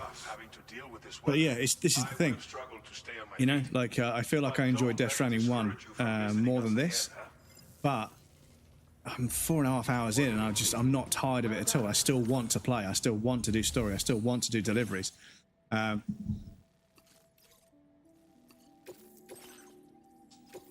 Because yeah, I just enjoy the gameplay loop, and it's one of those things. It's just sort of like when people are like, yeah, but all you do is just make deliveries. I'm like, yeah, but all you do in all video games is just do one or two things.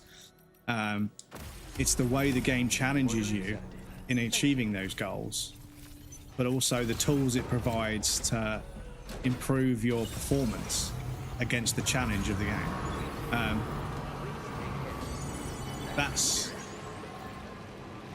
That's the thing, is that a game will provide challenges and solutions, and it's up to you as the player to decide how. So what's the one with the time limit? Oh, it's this one. Okay. So breakable cargo express. Okay, so we got to go. Oh, we got to go all the way to that guy as quick as possible. Okay, that's not impossible. That's not too difficult. So across the desert, my bridge should still be there, and then we go up this valley, and then yeah, okay, cool.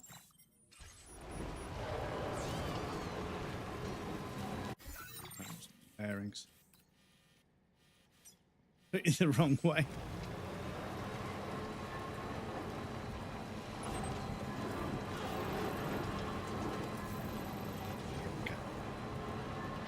Leftover pizza.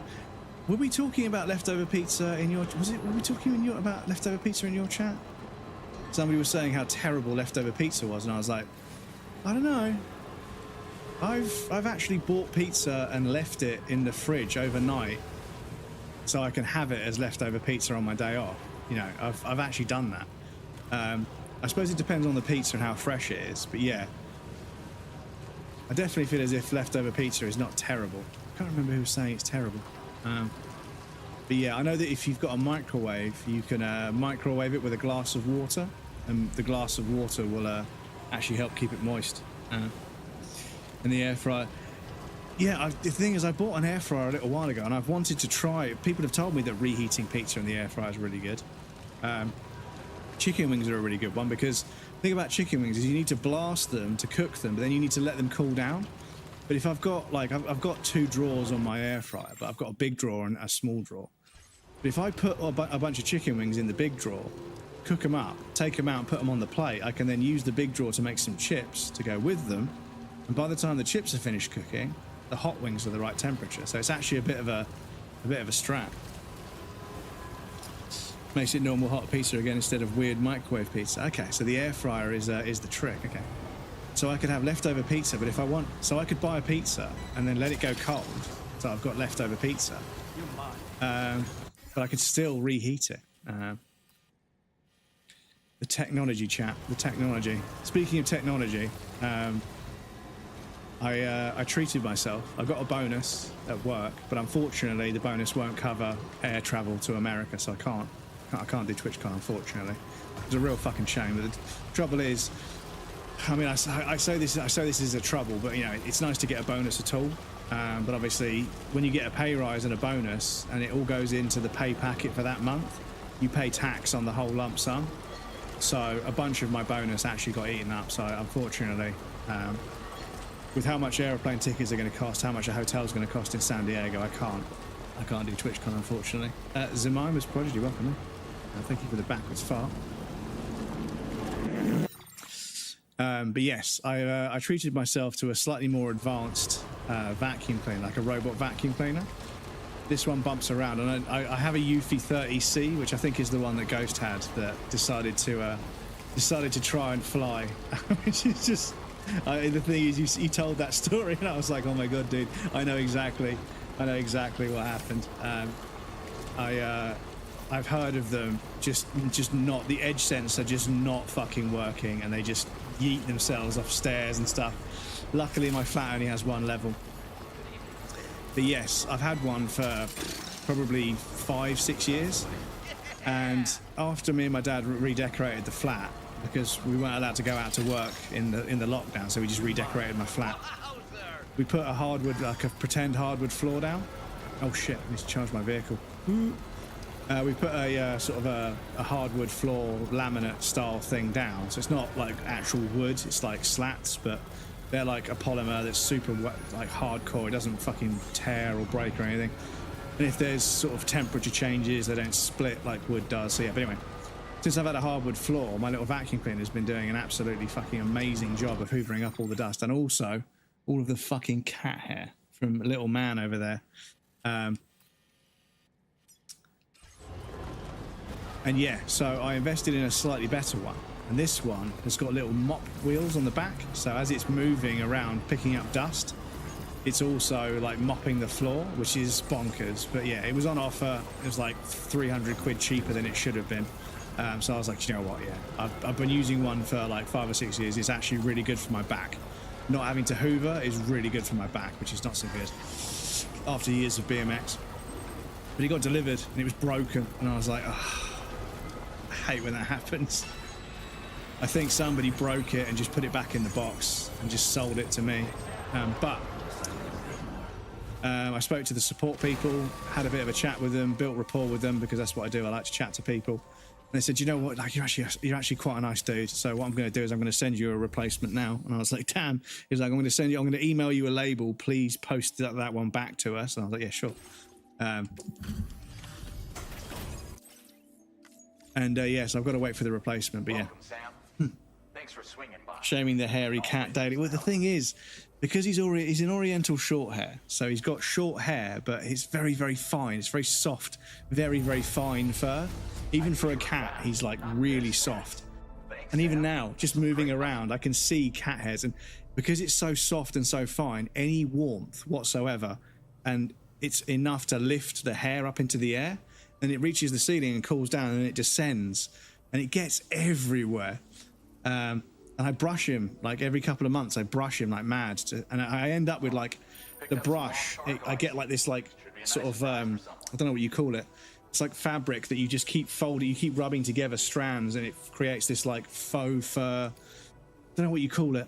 I don't know if you call it mohair or whatever. Thanks to you, we've made incredible strides in our research. But yeah, it's crazy. I comb so much fur off of that boy, and yet it's still everywhere. But yeah, the vacuum cleaner is really good at picking that stuff up. So this new one has a comb that cuts cat hair and dog hair, so it doesn't get clogged. This one also empties itself automatically. So I only have to change the bag in the base station every 60 days.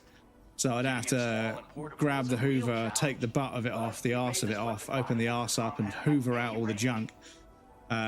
It empties itself into a bag at the base station. And I just empty that every 60 days. So that's pretty fucking pog. Can I repair my vehicle here?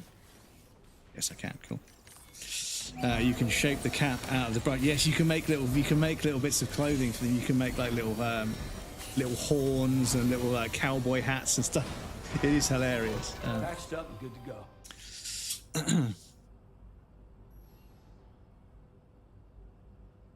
Who up hoovering their junk out of their arse? Exactly. Who up hoovering their arse junk? Right, chat. Apologies. We've managed to get the ad breaks on the hour. So what I need to do is pop you guys on the BRB screen. There'll be a raff and some clips for you guys that want to hang out, but please feel free to get up and move around, grab a drink or a snack. You won't miss anything, because I'm going to take a break as well. And we have anonymous follows on the BRB screen, so if you want to follow without any alerts going off, please feel free. If you're lurking and you want to stay secret and still follow, you can do. There's no alerts over there. We don't call them out. We still appreciate them. We don't call them out. Isn't that just a colonic? Yeah. Who up giving they Hoover a fucking colonic? What's it called? Is it a colonic when they pump hot water in and then they drain it all out? No, it's an enema. I'm giving my vacuum cleaner an enema, but this one gives itself an enema at the base station. Technology. But yes, the ads are going to start in a second, so yes, I'll be back shortly. Yes, that's the last thing I need to say. Why is it so fucking windy? Right, I'll be right back.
Is this the K? Is this the KKK?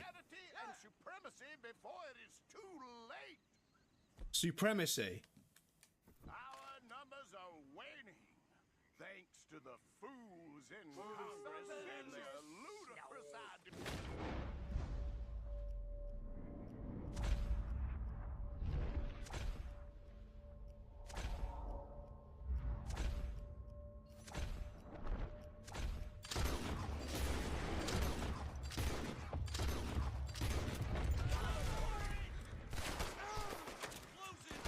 Fucking master race my arse, you fucking scum. Oh my god. Boom. Fucking you can't.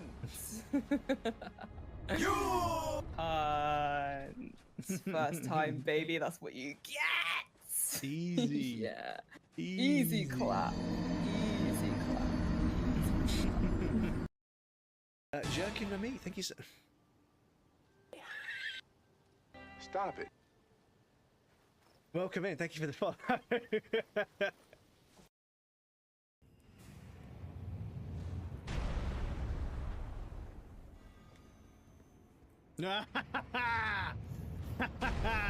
Fuck you, FromSoft.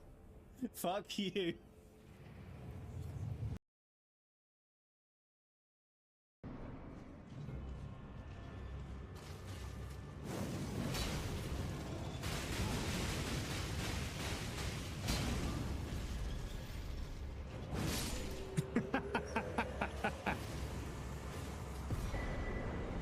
That'll do. That'll do. The world's vaguest wind-up animation, dudes.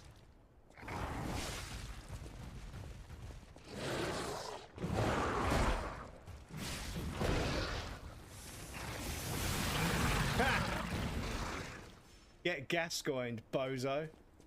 Oh, his arm came off.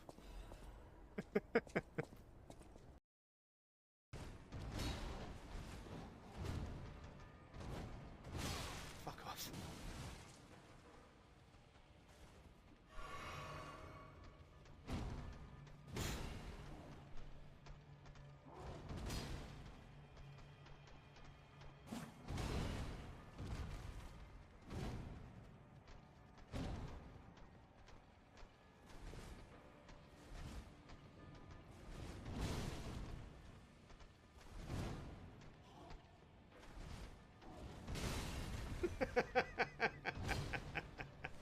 Okay.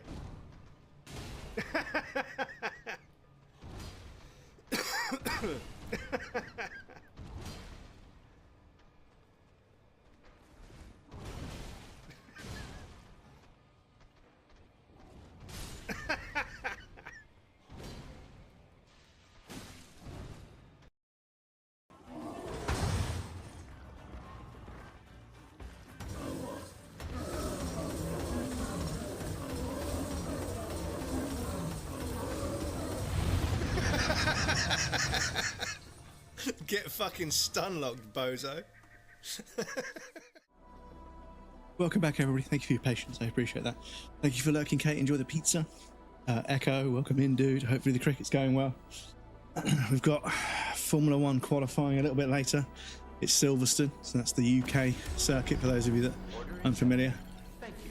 And yeah, Lewis Hamilton is pretty good around that circuit, but they're not driving the best car at the moment, so we should have to see how they do. So, have we got anything urgent? So, no. Fine.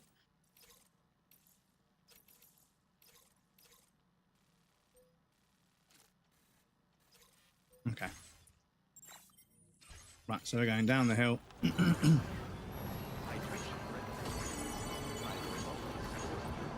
Down the hill. I'm gonna grab whatever this thing is, and then onto the artist over there somewhere.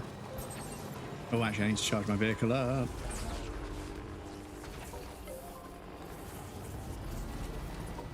Excuse-moi.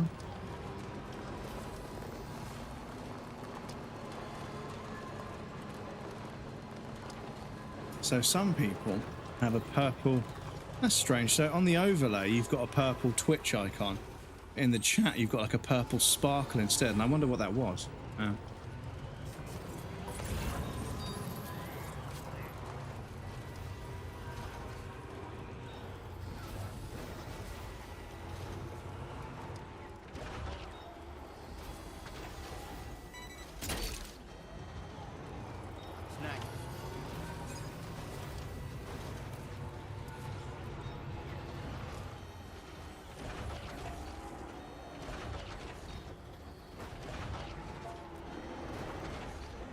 Croissant. I'm so lazy, I can't pick this thing up. Poondog, welcome in, dude. How's it going?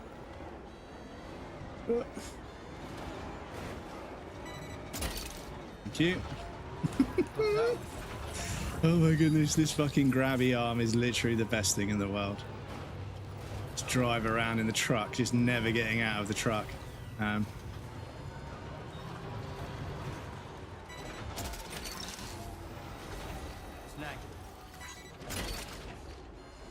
You're mine.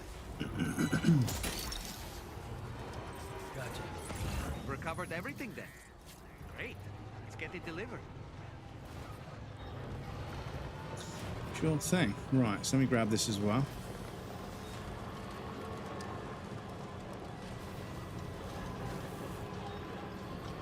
Need some Vegemite.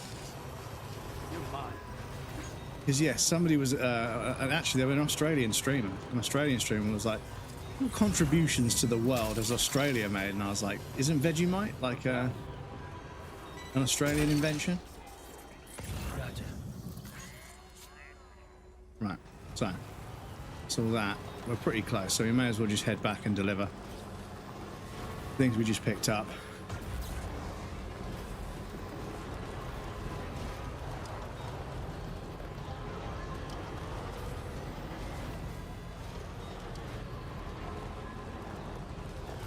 Oh no, excuse me.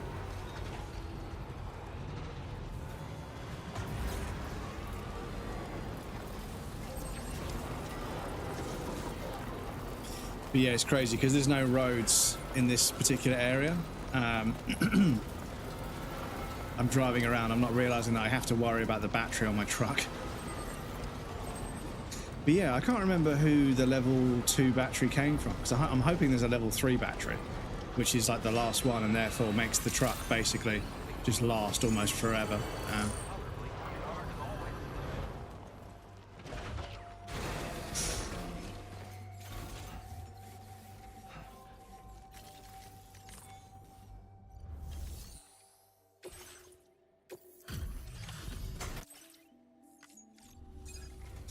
Hungry Jacks is Australian for burger. Yes, so they have a different, yeah, because they call McDonald's Maccas as like an abbreviation. The signs actually say Maccas. I can't think of anyone who's done as much for us as you. I want you to have this as an expression of our gratitude. Yeah, no matter where, no matter what. It's a cool patch. We all agree that you now displaying your current porter grade. We really appreciate them. Order completed. Well done. Well done.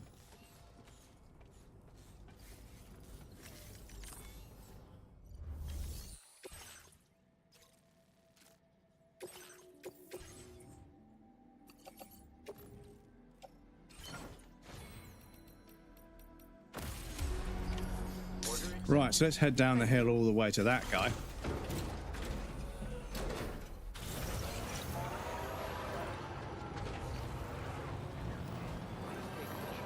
Deliver to that guy.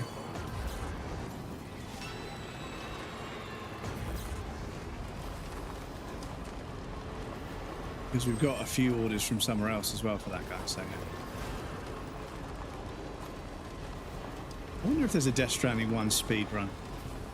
Oh yeah, there is. I've seen a video. So Death Stranding 1 has a dedicated urinate button, which is just fucking peak Kojima. There's a dedicated urinate button. But the dedicated urinate button animation, it interrupts animations. So apparently, with the right amount of jump spam and urination spam, which is a weird sentence, I know, you can interrupt Sam's jumping animation and make him glide.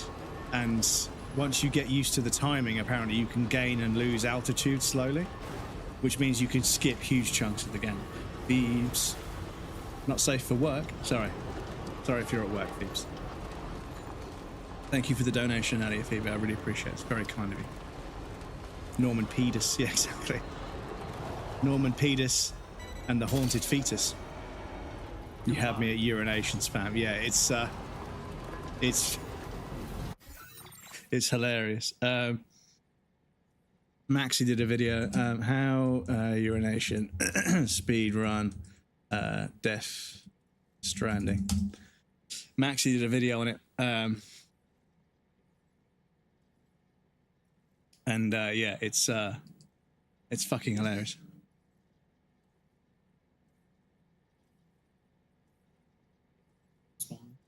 Those are used to, and the other use grenade for you all. He explained things first. It's to be version, meaning.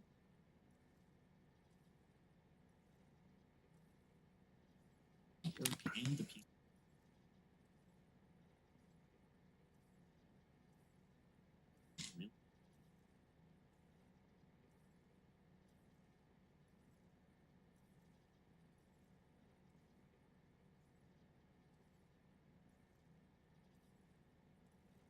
In mid.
Norman Pierce. That's literally what they call the strat. I love it. But yeah, it only works on the version 1.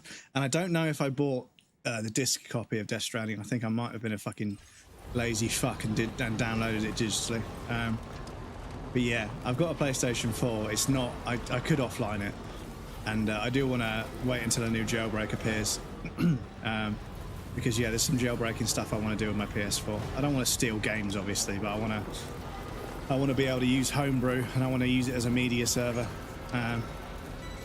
Because yeah, my old Mac laptop is fully sunset now. Nothing works. Even browsers don't work on my Mac laptop anymore.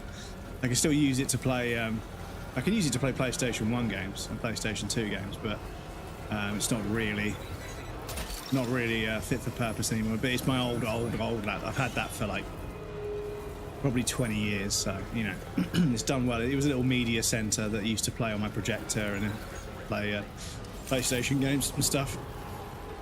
But yeah, I want to use my PlayStation 4 like a media server, so I want to jailbreak it so I can use Twonky and a few other third-party apps. Got a bunch of deliveries for this person. This movie called You're in Glide. You're in Glide. Sorry, it took me a little while to get that one. I apologize. Reedus and his fetus. Yeah, Norman Reedus and the haunted fetus. Incredibly good. I was not expecting you to deliver this. My head is overflowing with ideas these days, including one I want to share with you. Cool. I increased the amount of materials you can take from.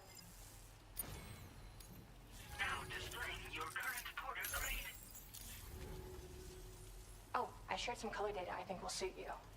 You're Order completed. Well done. Well done. Right, where are we going? Yeah, we're going there anyway.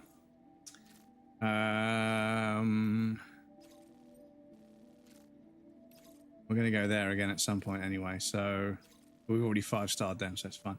So I'll take this one.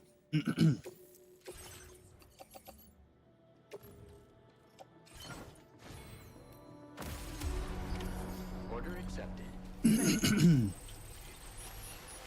It's raining.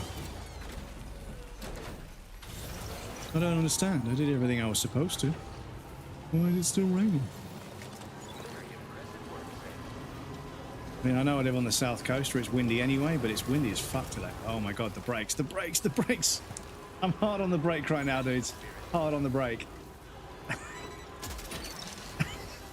There was some car or crystal. It makes no difference.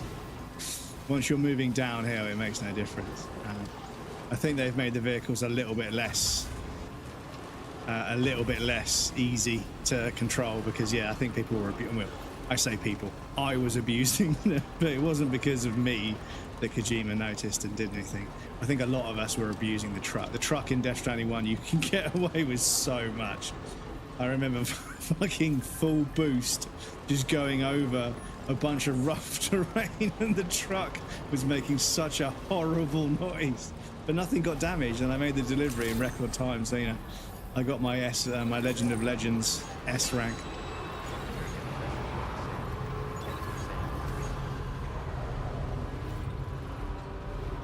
Oh, fucking hell, the truck just slid sideways for a moment then.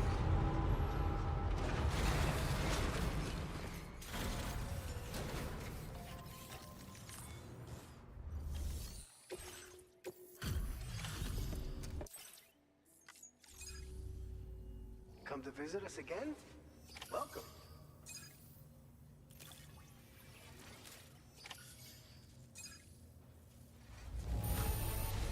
Ay, Dios mío. How did you carry all of that? Dios mío.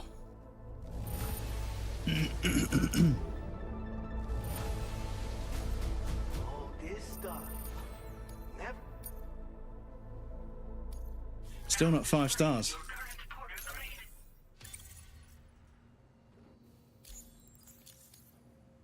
Take care of yourself, okay? Nos vemos.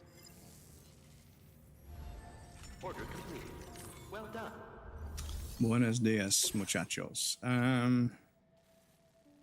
Yeah, we're going that way anyway, I think.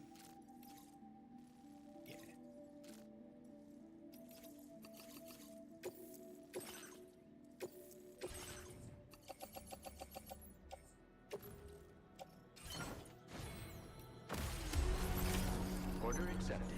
Thank you. Oh.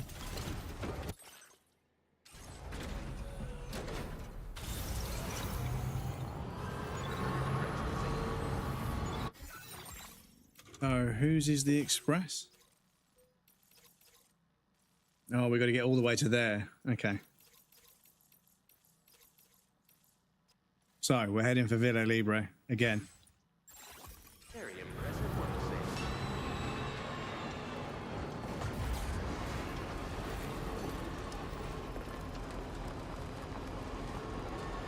Once again, with the Renegade Master.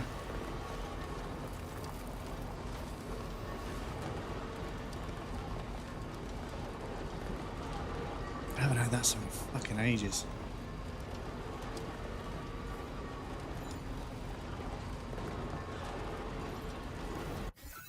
We cut up there.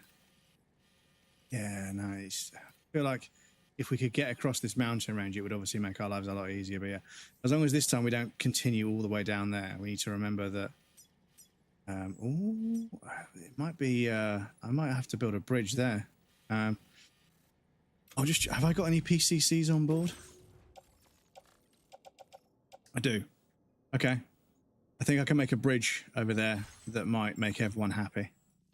So I might do that. So we just got to hug this, and then carry on this way, go across, and then past the Boca, try and abuse this terrain as much as possible, and then head down there. Oh no, we went up there, didn't we? Yeah. So go past the Boca, turn left after the big rocky outcrop next to them, and then not the first bit but the second bit, and then take the first right, and then we got pretty much a straight shot down to Villa Libre. Okay, cool.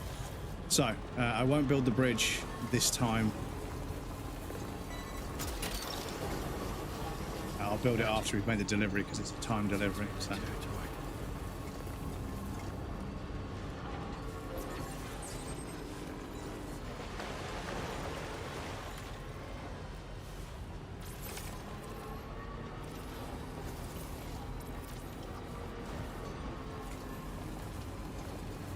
Yeah, it's a very interesting concept to do a delivery. Oh, how did that damage? No, that was nothing. That was barely a jump, dude. Come on.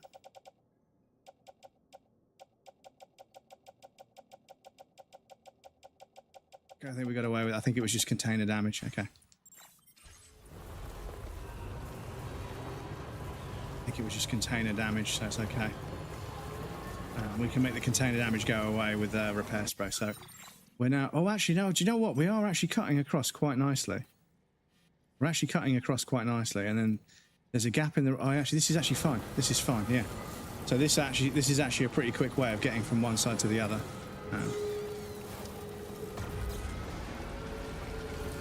Could be boosting, though.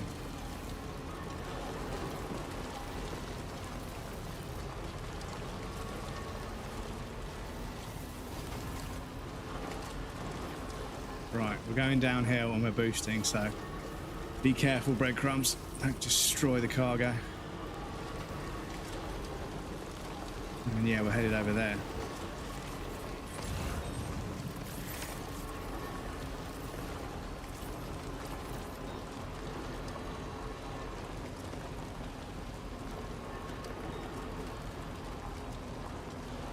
Okay, yeah, a bridge here would be a fucking game changer for everybody involved, so that's what we'll do. We'll come back and we'll build a bridge here. See if I can find a good area to... Whereabouts is Villa Libre? So it's there. So there's a lot of people cross here. So I think that's where I'll focus on building a bridge, but unfortunately the river is at its fucking widest because of a surprise flash flood. But our vehicle's got a ton of battery, so we can do that. But yes, we'll come back. We can build an 80-meter bridge as well. Oh, oh, no, come on. I jumped. Yeah, that's what... Oh, I think I just fucking damaged some stuff as well. I think I just damaged a bunch of stuff. Oh, shit. Okay. shit. Oh, there's some stuff got damaged. Okay, this might cost us. Might cost us the S rank, I'm afraid. But the thing is, the timed ones, you kind of want to just take them on their own, because even if you damage them, if you get them there in time, it kind of balances out. But yeah, I end up damaging everything else that's in the truck. But that's the problem with using the truck, is I've got more than one delivery on the go at the same time. So we might not get an S for this, but unfortunately we might also not get an S for a bunch of others, because hey, yeah. Did not think we would ever get this back, But we get an extra 500 likes for that delivery there, so... Well, no. We get an extra 90 likes. Bien hecho. Please accept Cool. this token of my gratitude. Cool, so that's 5 stars for this person. We have set aside additional. Yes. We're level 43. We haven't really leveled up very much. We're doing a bunch of deliveries. We're not really leveling up very much on that. Bridge link, servicemanship. But yeah, stealth, we're not doing too bad on combat. I need to basically go and get into a few fist fights, I think, to get that level up.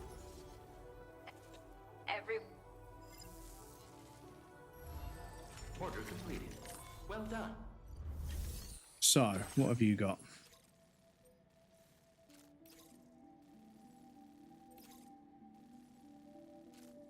Yeah, do you know what it was? Is that? No, it's an express. Okay. So I won't do that just yet, because that means I'd have to drive all the way back to where we just were. So I won't do those just yet. We'll come back to those. Right, so let's go build a bridge over that river, because that will not only help us, it will make lots of people's lives easier. That is the name of the game. Don't always have to do perfect deliveries if you're doing stuff that makes people's lives way easier. So I'm hoping an 80-meter bridge. That's 81 meters. That's 222. That's 19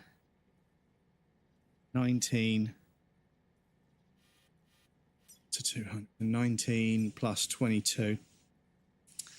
Yeah, that's 40 meters. So, but we can make 80-meter bridges. So I think we should be able to make a fucking giga bridge that just solves everyone's problems in this area. I'm hoping. Even when the river's like burst its banks, I have a feeling we should. Yeah, I could leave this here charging up, couldn't I? That would be a nice thing to do. It is a Phoebes. It is a Phoebes. Yes, they were very kind and donated some money to the charity goal earlier. For everyone else who's in chat, we are raising money for Games for Love, which is a wonderful charity that helps kids who are stuck in hospital get access to games consoles so they can play the video games that we all played as kids. But obviously, whilst they're stuck in hospital, it's nice to be able to have some kind of normality. So yeah, we raise money for them each year. So, PCC bridge.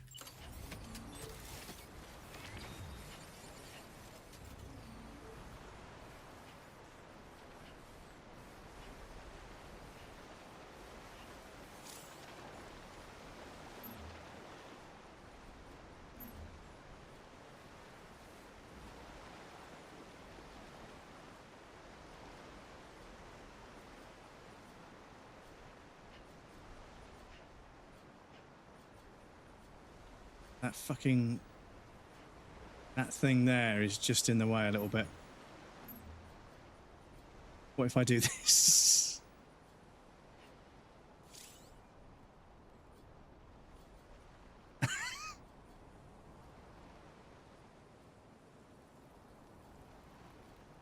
I was to do this. Oh, it's going to require some materials, isn't it? It's going to require quite a lot of materials. So maybe we don't need a bridge. It's a bit shorter, but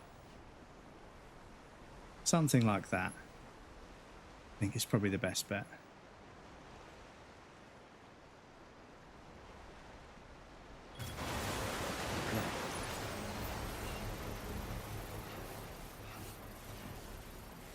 Right, so I think we've got some materials on the truck.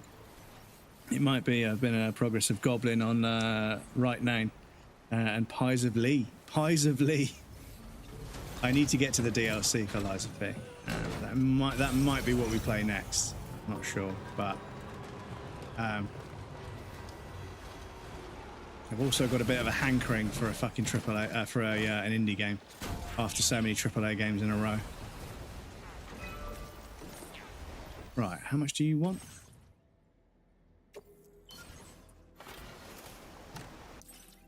Damn, Sam is really sunburned.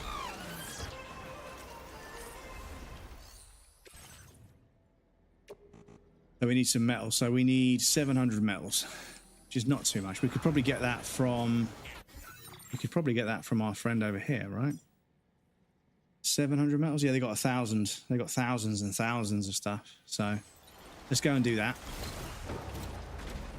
But I might get close to the end next week. Did you say it? Was it so nice that you had to say it twice? But I'm going to have to remember how to parry in that game. The parry timings in Expedition 33 are so like awkward that I would have lost a lot of my. And this is the thing, like when you play a game with awkward, like the unnatural feeling parry timings. When you go to play a game that's got like really locked in tight parries, I've struggled to adjust back to being reactive. 3 trophies left. GG's. I don't know how many trophies I've got left on that Expedition 33.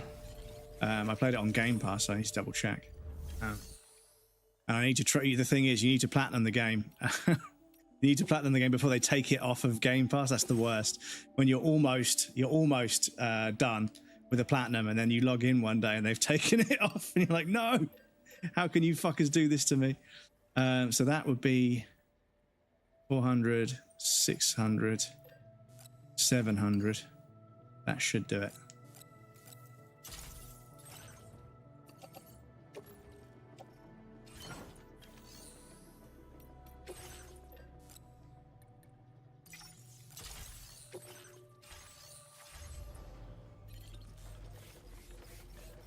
There we go. But yes, thought you might be in a trophy goblin mode. The picture, Kate, with the monitor between your fucking ankles and like the laptop and Ghost playing on the TV, it was so adorable. I was like, what a lovely date night, just grinding trophies. But yeah, like I remember I got this little side stool, like side table thing, and I put my laptop on it there. And that's how I would platinum games. I'd have the laptop with the like the video and everything up there, and I would just grind the platinums after I tried to do all the trophies I could.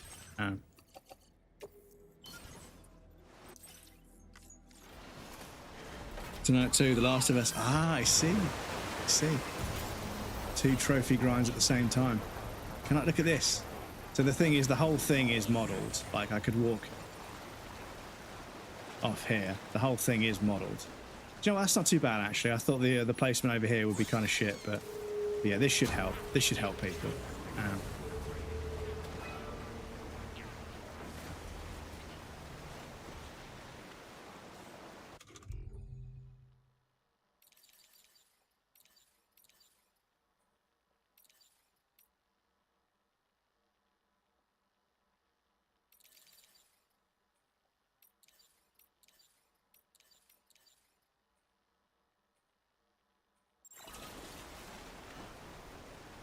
Cool. But yes, I need to check. I mean, I need to double check. Because I don't think there's a way... I don't know if there's a way to organize by... Can I filter this list by... No,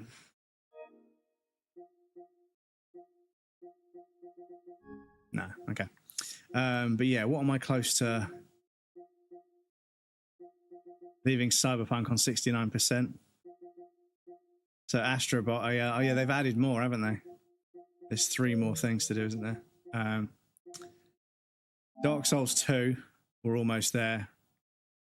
We only need one of the endings. Oh no, in Baronheart, yeah, of you guys, yes. So this one, I found his Phantom in my second playthrough, but he won't give me his equipment, and then all I've got to do is unlock Master of Miracles and Master of Pyromancy, and then that's Dark Souls 2. Where are we for DS3? I haven't really done much of. There's a bunch of DS3 I need to do. Bloodborne we platinumed already. Snake Bus. Is there a platinum for Snaky Bus? There is. Oh shit. Okay. So yeah, I could add that one to my list actually, because that's kind of a meme. Okay, that would be an easy one. Alien ISO. Guess which ones I've got left. Guess we are friends on, but we could compare. We could compare. So you've got 58% of the trophies. I've got 81. So you're missing the Taken, Archivist, which is fucking collector maps. So that's a pain in the ass.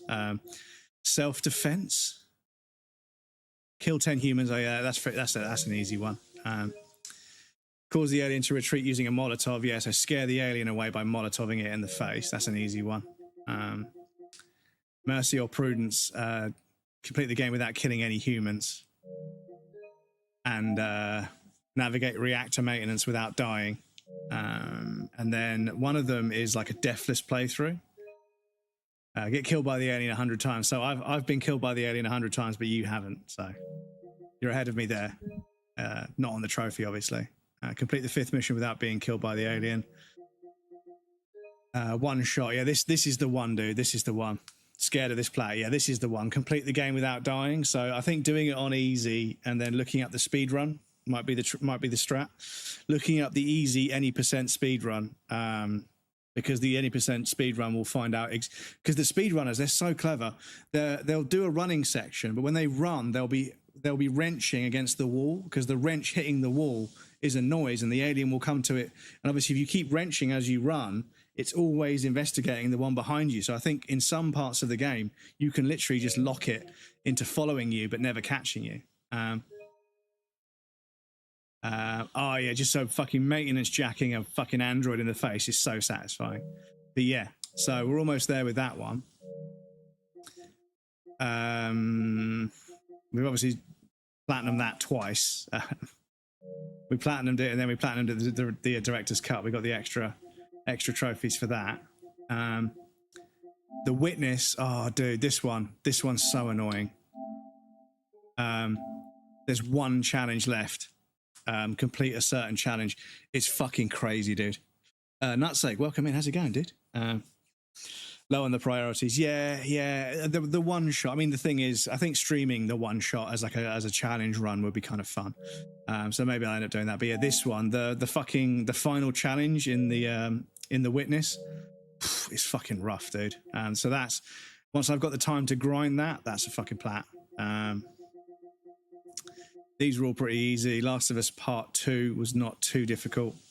Days Gone was really easy. In terms of plat, that was actually pretty easy, to be honest. Death Stranding. So you get 2 trophies. The platinum for the director's cut, and you get a platinum for the Death Stranding one. So it's an easy extra plat if you want it. This one, 100% of the game, but there's no trophy. There's no platinum for it. But it is quite a short game. Esper, I think I played in VR, I think. Yeah, Soma as well. Soma's 100% with no platinum trophy, and it's not even that short. The Turing test has a platinum, but this one, I think I looked it up, and I think I've tried to do what it wants me to do in the game multiple times, but it just won't pop the trophy. So I think that one's bugged, unfortunately. So I've never been able to get that platinum, even though I'm 90% of the game. I wanted to platinum Headmaster, but it's a VR game where you head footballs, and it's fucking so difficult, and my neck got fucking really sore. Dying Reborn was also pretty cool, but that's no platinum for that one, unfortunately. Horizon Zero Dawn was easy. That was just a bit of a grind, but it was easy. Fuck me, dude. Some of the new Colossus ones. Complete the game on Mein Leben. Oh, mate. Mein Leben is fucking insane difficult. It's insane difficult. 2016 Doom, I should probably go back to and platinum at some point. But yes, Edith Finch didn't have a platinum. Jazzpunk had a platinum. Jazzpunk was fucking cool. What else?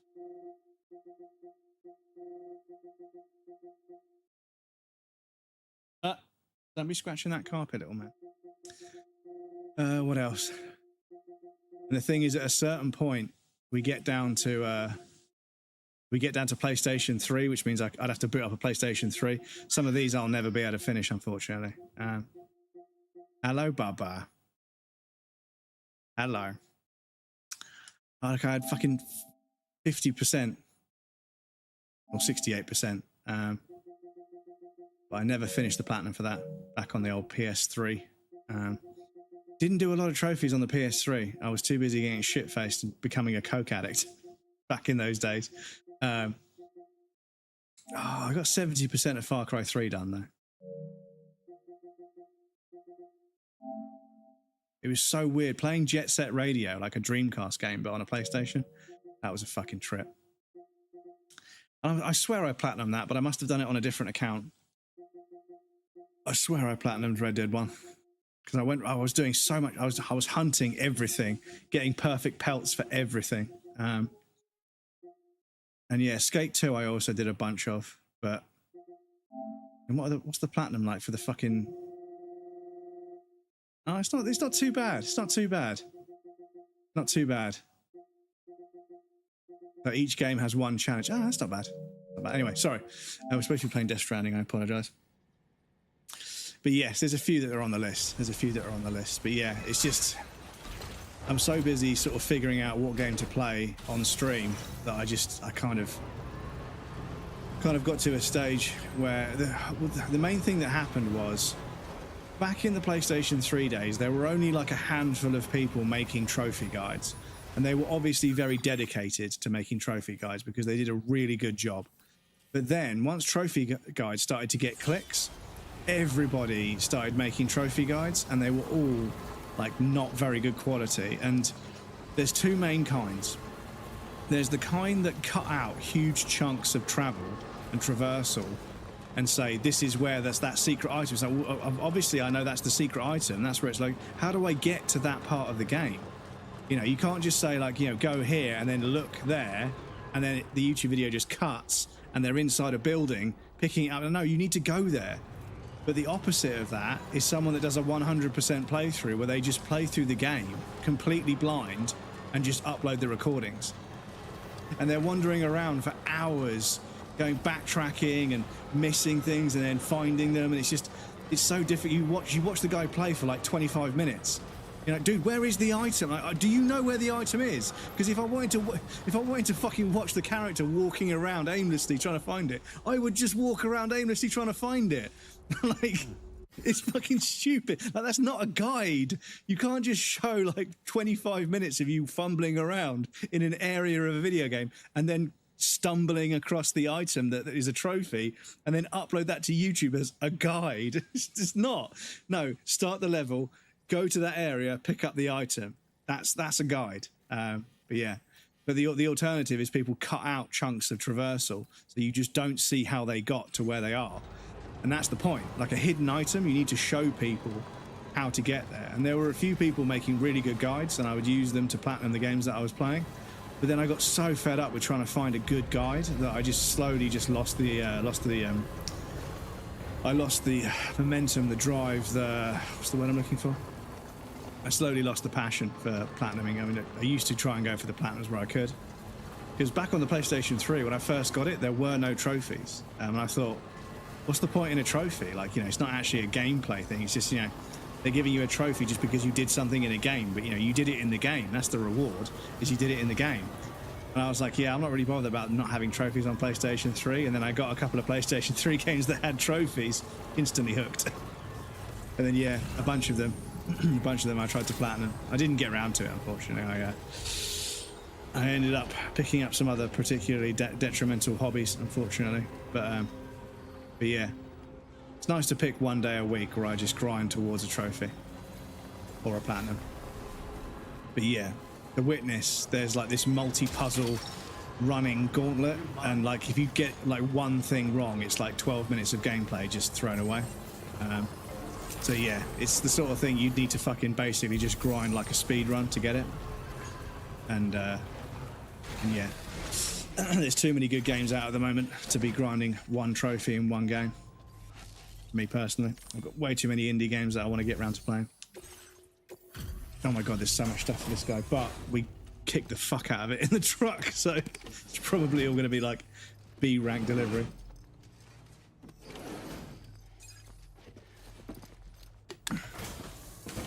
Step 1, draw a circle. Step 2, draw the rest of the fucking... Yeah. Here's my guide on how to draw. And they start drawing a circle, and it just cuts. And then just add a bit of shading here, and you're done. I've seen this. Miss the days of mono-space game walkthroughs carefully set out by absolute heroes and old sites with no graphics. Exactly, Phoebes. And the thing is, this was like before we really knew what autism was. But it takes somebody who's like a little bit autistic and kind of obsesses over details to build a guide to a game. But like I say, as soon as anything gets clicks, every cunt and his dog starts doing it. And then before you know it, there's so many people just doing the same fucking thing with really low effort because they're not really interested in making a good guide or making a good review. They just want to get the clicks that reviews get. So they don't really give a fuck. And that, as a result, the quality is usually not so good. Yes, the ASCII logos on the website, yeah. Going through a text file one line at a time. Oh my God. And they would like they would accurately describe, it's like you should see a tavern with 2 chimneys, which is kind of strange. But there's a tavern with 2 chimneys, and then there's a rock with a tree right next to it. And you like, there it is. But then you're watching a YouTube video, and it's like, yeah, if you go over here and then climb on this box, it's like, wait, where are you? What part of the map is this? And at no point in the entire guide do they get the map out as well as show you where to go. And it's like, dude, if I knew where that was, I would just know where the item was. I've never been to that part of the game. So you're familiar with them, huh? Apparently, the man who delivers used to carry one too. Word on the trail is that he used them for reclaiming goods that have been stolen. Top-down ASCII maps of a certain rooms can be carefully described with... Yes, and like... the thing is, the people that obviously really obsess about the game, they describe it with such detail, and they're like, yeah, there's a window with like 1 curtain drawn and a chair in that room, and you're like, oh yeah, that makes sense. That's the most distinct thing about this room. But like I say, you can be watching somebody go somewhere and still not know where the fuck you're supposed to go. And I don't know how they achieve that. I don't know how they can show it in video on the screen, and it still doesn't make any fucking sense. But yeah, like I say, it takes a certain kind of approach and a certain kind of mind to craft a really good guide. And that's why when you find a channel that does them really well, I'll just, I'll end up like, I won't say it governs my gaming choices, but I know that if I wanted to platinum a game, when I'm buying a game, I'm like, oh yeah, there's a guide for that. So I can play that. And if I wanted to, then, I could choose this or I could choose this, but I know this game, that dude on YouTube did a guide on this, so if I want to plan, literally just fucking destroyed the cargo straight away. It doesn't govern my purchasing decisions. I'll still buy some games anyway. But yeah, if I'm choosing between 2 games and I know that somebody that I like on YouTube has done a good guide, because they only do good guides for a game, like, yeah, that'll be easy. I can just use that guide if I get stuck.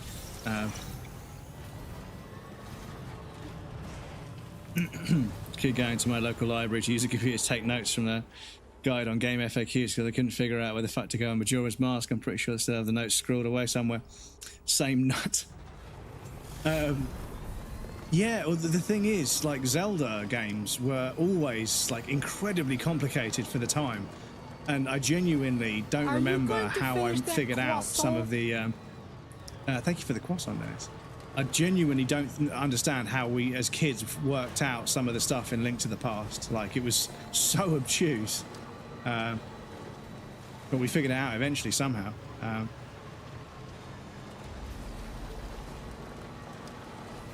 But yeah, this was back in the days where the transition from arcade to home console, people that made video games only knew how to make arcade games, and arcade games were supposed to be really difficult because it would make you spend more money. So some of that transferred over, some of that difficulty, that sort of baseline for difficulty transferred over. But then off the back of that, Nintendo had like a hotline you could call up to get tips about video games. And strangely enough, a bunch of video games on the Super Nintendo, Donkey Kong, Mario, Zelda, they all had really punishingly difficult puzzles and secret areas and stuff. And they were really difficult to complete because they wanted to get people to call up and ask for help. And could you imagine in the 80s, right? Imagine it's the 80s and you're an adult and your job is to sort of like play video games and then advise people on the phone on how to beat certain levels, and you get paid for it, you know, that like what a fucking job. But I suppose in a roundabout kind of way, being a streamer in 2025 is kind of like being that dude who plays video games for a living. I mean, I don't do this for a living, but still, if I did, I suppose that's kind of the modern equivalent. Although nobody's learning anything from me other than what not to do.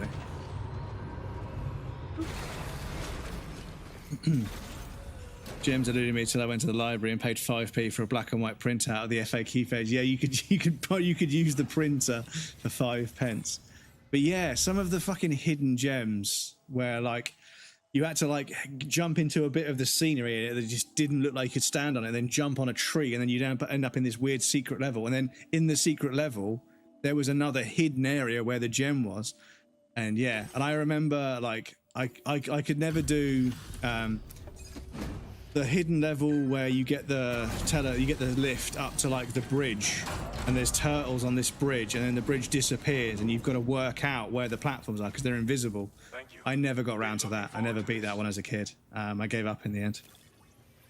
Forced your dad into it. Take me to the library. I want to use the printer.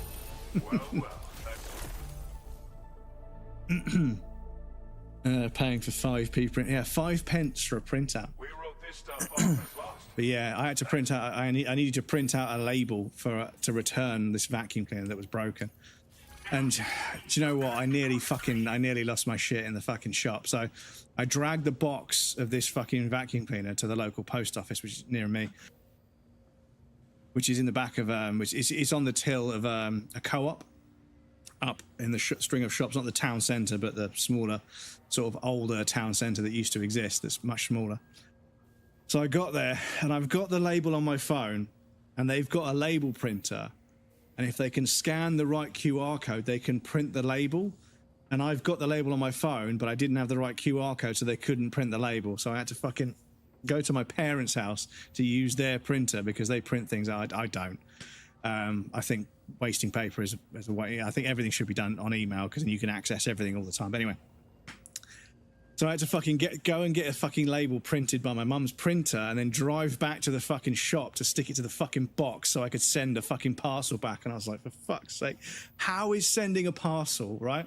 Something we have been doing, and I don't use this word lightly, for centuries.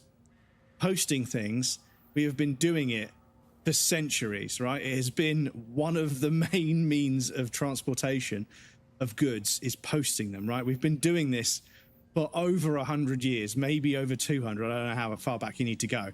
How is it this difficult because of technology, which is supposed to make it better, to fucking attach a label to a box? And because the thing is, like, if I've got the label on my phone, why can I not just fucking print it using their printer? Why is that not the case? And the thing is, the person on the phone said they'd send me a label and they'd print it off in the... So I kind of got the wrong information. But the person on the phone that sent me the label is also going to send me a brand new vacuum cleaner, even though they haven't even had the old one back yet, and I haven't sent them any proof of the problem. They were able to look at the fucking technology and the log for the vacuum cleaner because it's got a log of all the events that happen, and they're just going to send me a new one. But yeah, I couldn't fucking believe that in 2025, with all the technology we've got, when I go to post a box, I can't get the label they sent me on my phone on an email. I can't show that to them. They can't scan it and print a copy out. I don't understand. Like, no, you need a different QR code. And I was like, I need a different QR code to get this label. This label that I'm showing you on my phone right now. To get this label, I need a different QR code. Not the one that's on here. I need a different QR code so that you can print the label that I have right here on my phone. I was just like, fucking hell. Technology is such a fucking scam. Like, it's such a scam. Like, there's so much technology, but none of it works. And I don't understand it. It's just the UK and technology. It's the fucking perfect storm because there's so many regulations and so many hoops to jump through. And I wouldn't mind jumping through hoops and ticking boxes and doing things in a very, very sort of, over-the-top fashion if things worked. I wouldn't mind, Because if everything worked all the time, it would make my life easier. So jumping through hoops is just a fucking advent of how life works. But it doesn't. Nothing fucking works. The trains don't work. The postal service doesn't work. The water companies that provide water are going out of business. They're going bankrupt due to the sheer financial ineptitude of the people running them. Nothing works. And I'm like, how are we the 5th biggest economy in the world? We are such a fucking joke as a country. Nothing works. Everything is so heavily regulated and yet so unreliable. And of course, because of both of those factors, everything costs the earth. It's like anything to do with your car, your flat, or any of the public services that you need to do anything are so poorly fucking run, but so overly regulated. You've got to laugh or you'll cry, honestly. It's just such a joke. It's such a joke of a country. The amount of fucking bits of paperwork and licenses and permits and fucking forms you have to fill in just to exist. And then they're like, oh no, you can't do that. You can't. It doesn't work that way. What do you mean it doesn't work that way? That's the way it should work. Surely. I am not the only person that has had this issue. No! That's not a fake rock, that's a real rock, and I just crashed into it because the hologram... Game, you're being silly. That's silly. Hang on. We get a save every time we take on an order, so that's fun. Broken vacuum cleaner, I would say that sucks, but oh well. Stop. Literally me on a Saturday. Arthur Morgan could post a fish in 1899. How exactly, this is it. And the thing is, when post was like the main form of sending, communications and or goods, because it was the only choice, it worked. But now, it's fucking bonkers to me, like how much admin there is in fucking... Because the thing is, right, if I hadn't have been sent a pre-post label, right, because I'm returning something that I purchased, right, it's in warranty, so I'm due a replacement, so whatever. If I was just saying, here's a box, I want to send it, they could have said, sure, where do you want to send it? And I would have given them the address. They say, okay, it's going to cost this much for postage. And I would have given them the post, and they would have printed the label. But that involves them getting money, right? Pre-post, postage that's covered by a company that they're going to have to request the money from, they don't want to hear it. But yeah, it's one of the most annoying things. And I know that, I'm very entitled to live in the first world and complain about it. I know that other parts of the world outside the EU and also in the lower half of the economic hierarchy of the world, things are fucking terrible. Like they don't have any of the, conveniences or, amenities or abundance that we have. It's the abundance that capitalism creates is kind of scary. When you go somewhere and there's like 600 people living in this tiny amount of space and there's like one convenience shop that has maybe 100 of each thing, you begin to realize how fucked the supply chain can be outside the first world and the European Union. So I don't want to complain. I know that we're very entitled to live, very sort of privileged to live where we live. But my God, is it fucking useless and fucking annoying sometimes. Explaining to my friends that come from like Estonia or Lithuania or something, which might not be outside the EU, but still from much less developed places, explaining to them all the paperwork I have to fill in and all the things I have to sort of declare to the government and the fact that I need a license to have a TV in my house. They're like, why? And I'm like, do you know what? I don't know. I do not know. I do not know, dude. Have we not got any... I thought we had a delivery for the boat. Okay. But yeah, it's bonkers. They'll come over here on a working visa and they're like, English people, you fucking love paperwork. I'm like, no, the English government loves paperwork. We don't like paperwork. We fucking hate paperwork. Like, do I have to get permission to fart? Do I have to fill in a form if I want to fart? I'm like, no, it's not that bad. But they're like, there's a form for everything. I'm like, yes, there's a form for everything. It's like, what happens if you don't fill in the form? I was like, you go to prison. It's like, do you have to fill in forms to go to prison? And I was like, yeah, actually, you probably do. And they're like, England is crazy, man. I'm like, England is crazy. England is fucking crazy. But yeah, when you go to prison, you got to fill in a form to explain who you are and fucking sign off all your possessions that you've got on your person when you were arrested. It's fucked, dudes. There's a form for everything, yet nobody knows anything. We have to provide, as the end user, we have to provide so much information to so many people, yet everybody is fucking clueless 9 times out of 10. You go somewhere and you ask them about something, they're like, well, I have no idea. What's your username? What's your tracking number? What's your appointment ID? Or, you know, it's just sort of like, what the fuck? Have you not got a system full of information that I've been giving you for the last 5 years? Anyway, we've got an ad break coming. I've seen to pop you guys on the BRB screen. There'll be a raffle and some clips for you guys that want to hang out. Please feel free to get up and move around, grab a drink or a snack. You won't miss anything. I'm going to take a break as well. We've got anonymous follows on the BRB screen, so if you want to follow without any alerts going off, you can follow over there. We don't call them out on the BRB screen. The bot will say so once we're over there. We don't call them out, so if you want to stay secretly lurking and stuff and follow in secret, that's also perfectly valid. But yes, I'll be right back, and then we'll continue making deliveries in this area. Once we've 5-starred everybody, we can fuck off back to Australia. But yes, I'll be back shortly.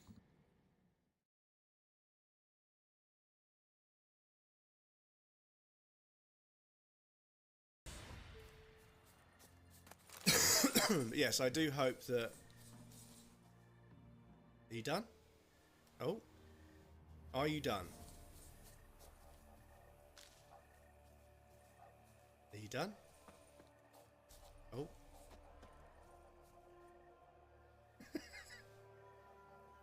How about now? Are you done? Should put the cat cam so it's like you're wearing him as a hat. Move him out of there. Fuck him.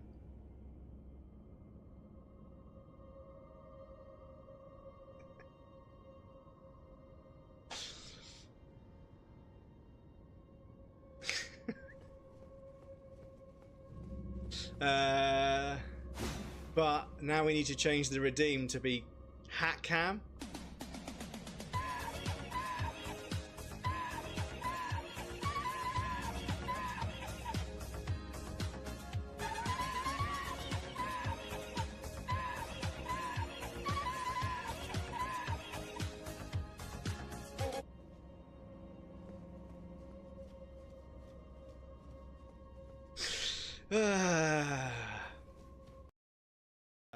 Can we open this yet?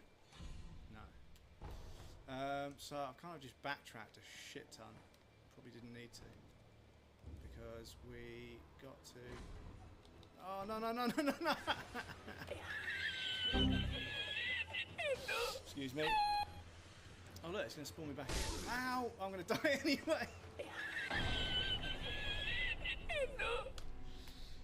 Anyway, well, at least it gets me back to an idle, and then I can just go from there. Excuse me. I'll do a quick check to see where the other Great Stars is. So that was done that. I think we only really want to do the quest just to speak to them. We'll leave that up there.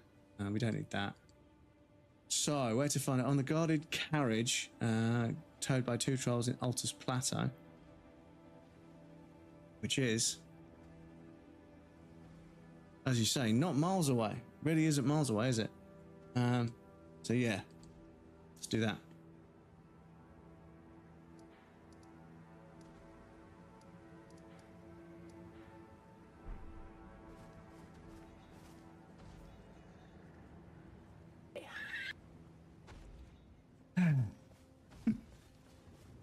It's a shame a bunch of people...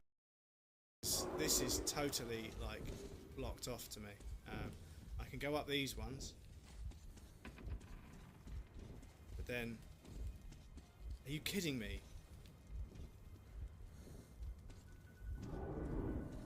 Fucking hell, man. Please go follow Lim. Really, really good sense of humour. Really, really fun dude to hang out with. Does a lot of... not geology. Is it geology? No, it's not. It's not. Is it archaeology? What do you? What do you do again? It's rocks. It's to do with rocks.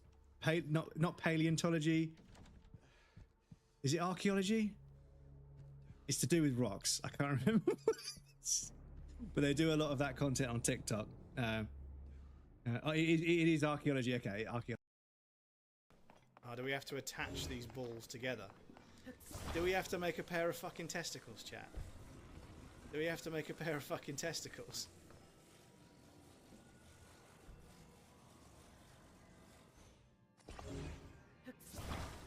I am not kidding. Is that the solution? As always, the answer is bollocks. Oh no, there's another one. What? We're gonna have to make a third bollock. Oh god. Oh god. Oh no, my balls won't fit. My balls won't fit. Okay, it's fine. If you put your balls sideways, they fit. Right.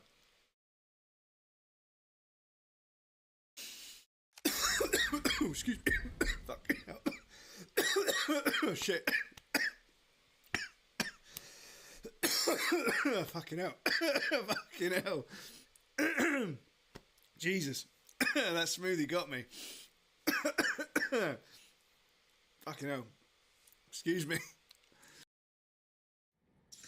Excuse me. Welcome back, everybody. You know those really cool artisan smoothies that everyone talks about? Yeah, they got fucking whole seeds in them. Have you ever had a whole seed get stuck in your throat and like lodge itself into the fucking back of your throat? Yeah, the coughing fit you get is fucking brutal. But yeah, that clip still makes me fucking laugh. Nearly fucking died on the street. Curious Debris.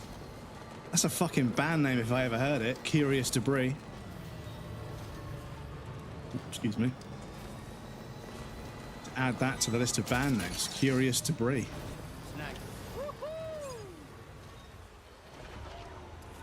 Go on. Have you seen the fish vacuums that help move fish from one body of water to another? I've seen the fish tube and the fish cannon, where they're sort of like feeding like large as fuck, like salmon and bass and stuff, into like a pipe, and there's water like pumped in, and they go on this like fucking roller coaster ride over the terrain, and then get yeeted out of a fucking pipe into. Not the fannon, the fish cannon. Oh my god! Don't say fish cannon. No. Fish transport pipe. Yeah. The salmon cannon.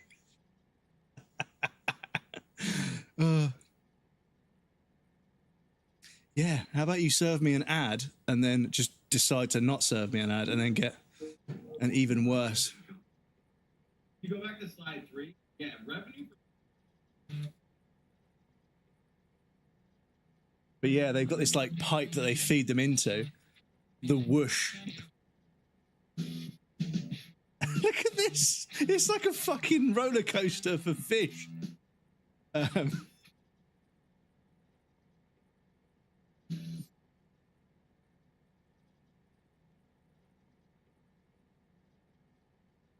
Yeah, you just feed it into this, like, I don't want to say what that looks like, but yeah, it just gets yeeted out the other side.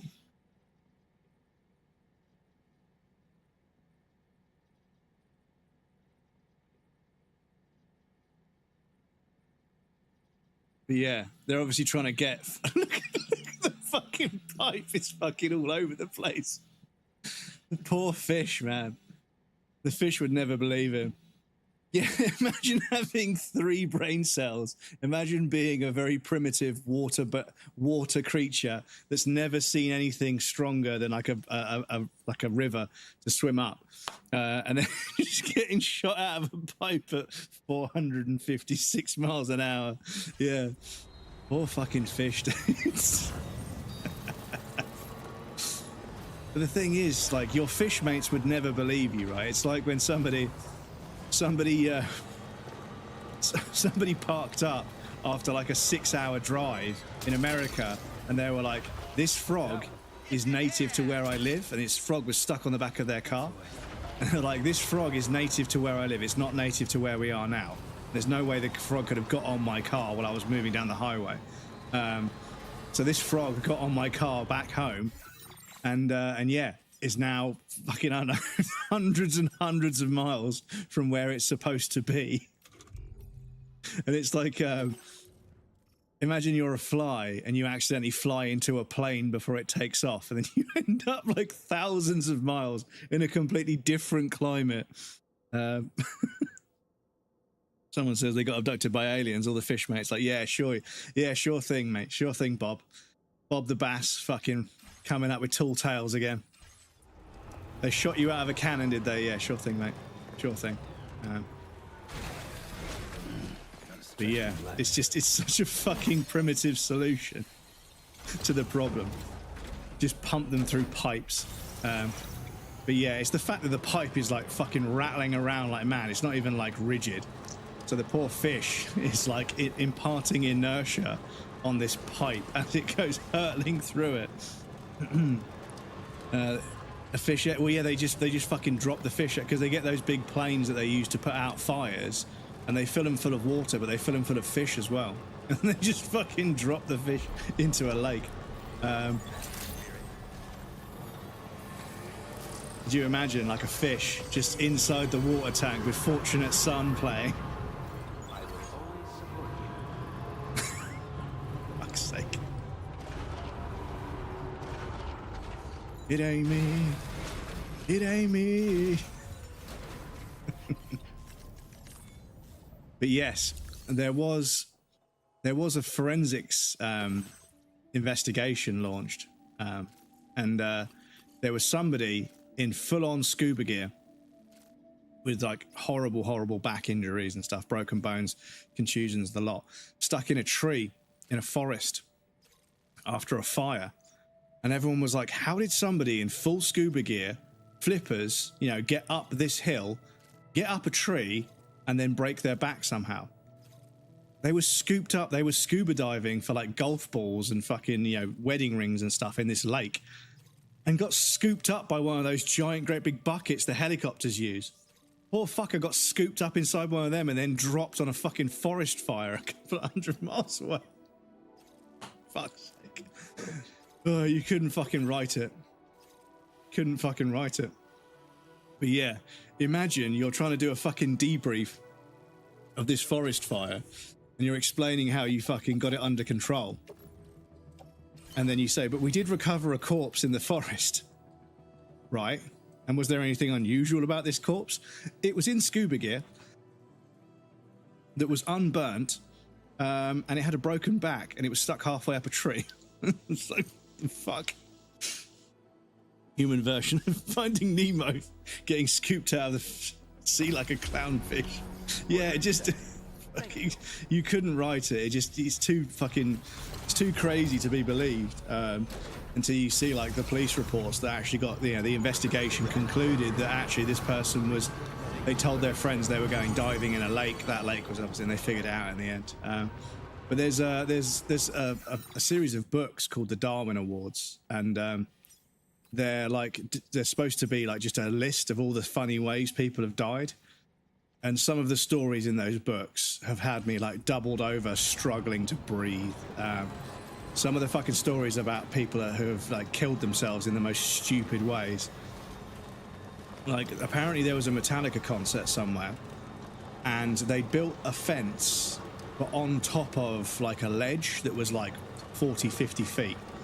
And some people that wanted to get into this Metallica concert for free had climbed this fence, you know, just by chance. They climbed that bit of the fence and jumped over the top. And obviously they jumped over the top, but it wasn't a 7 foot or 8 foot fence on the other side. It was a 47-foot drop. And they were found, bless them, on the floor, like, you know, deceased, unfortunately. But yeah, but there was a story about a town that stole the mascot of a neighboring town. There was a football team, and this football team's mascot was this championship pig. So in America they grow pigs. Well, I suppose they've done it everywhere, to be honest, but in America they grow pigs to be fucking enormous, and this pig was like the mascot of the town. And they would obviously bring it to football games and stuff, because that's what they do in America, I suppose. And yeah, the neighboring town didn't like it, so they went to go and steal this pig. But obviously it's a fucking big animal. So they fucking park up a pickup truck and put the fucking tailgate down and try and coax this pig. 4 blokes try and coax this pig into the fucking bed of this truck. It doesn't go very well. And they're driving away, and this pig is not happy. It's obviously he's not a happy animal. So it starts thrashing around, trying to escape, and ends up flipping the truck. And unfortunately, it flips the truck, and all four people in the truck died. But the last line is, the pig survived. And it's just like, for fuck's sake. I shouldn't find that funny, but I do. The fact that they went to all this trouble to steal a pig and ended up getting killed. And the fucking pig survived. 42, was it P. Sherman, 42 Wallaby Way. But yeah, the fucking pig survived. It's just the best ending. I mean, it's sad that somebody died, but they were doing something stupid, right? That's the whole point, is that they did something very stupid. But there's several editions of that book, and yeah, the Darwin Awards books is pretty fucking. They're so fucking hilarious, and there's honorable mentions as well. So there was a guy who sustained like serious injuries, like really fucked himself up.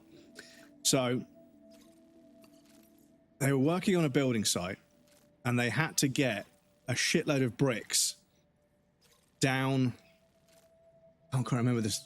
It's an old wives' tale in some ways, but I'm trying to remember the logistics of it. So basically, they wanted to use a pulley and a barrel. They wanted to use a pulley and a barrel to get some bricks up, and somehow they managed to fucking massively overestimate how much weight they could hold.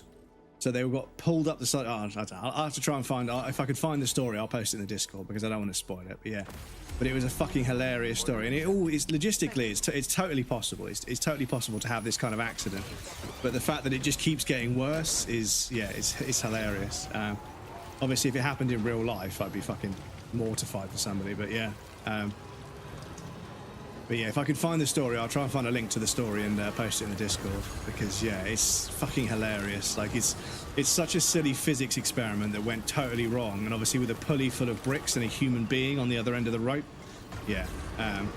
Obviously, if you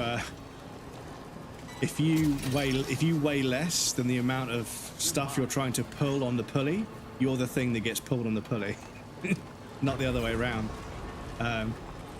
But yeah, it's hilarious, and the same thing happens whenever you work at like a builder's yard and like you're sort of just moving materials for money.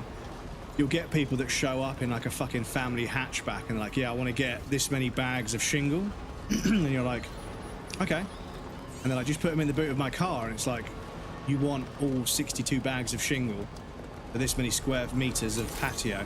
You want this many bags of shingle in that car. They're like, yeah. Fucking brakes. They're like, yeah, go for it. I'm like, okay. And by the time you put the last bag, the fucking car is like lowered to the ground. And then you hear them start the car up, put it in first gear, and then the fucking whole car starts to shake as it pulls away. I'm like, I hope to God they don't go above 30 miles an hour, because the brakes on that car are not designed to slow down the sheer amount of weight we just put in the back of that car, because you need a van that's designed to carry heavy loads and stuff. But yeah, people go into like B&Q or whatever and fucking just, they want like fucking 120 bags of cement. Yeah, just put them in that Zafira out the back. It's like, that's not a fucking van. You can't fucking, you can't just put really heavy things in domestic cars. But the one with the boulder was the best. The one with the boulder was the best. Hard to believe one man carried all of this. That's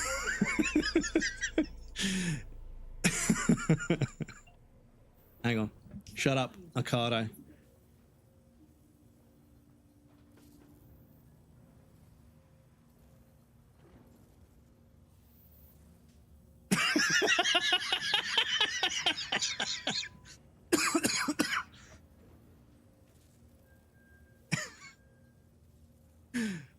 Yeah, that boulder, that giant lump of stone, that'll go in my pickup truck.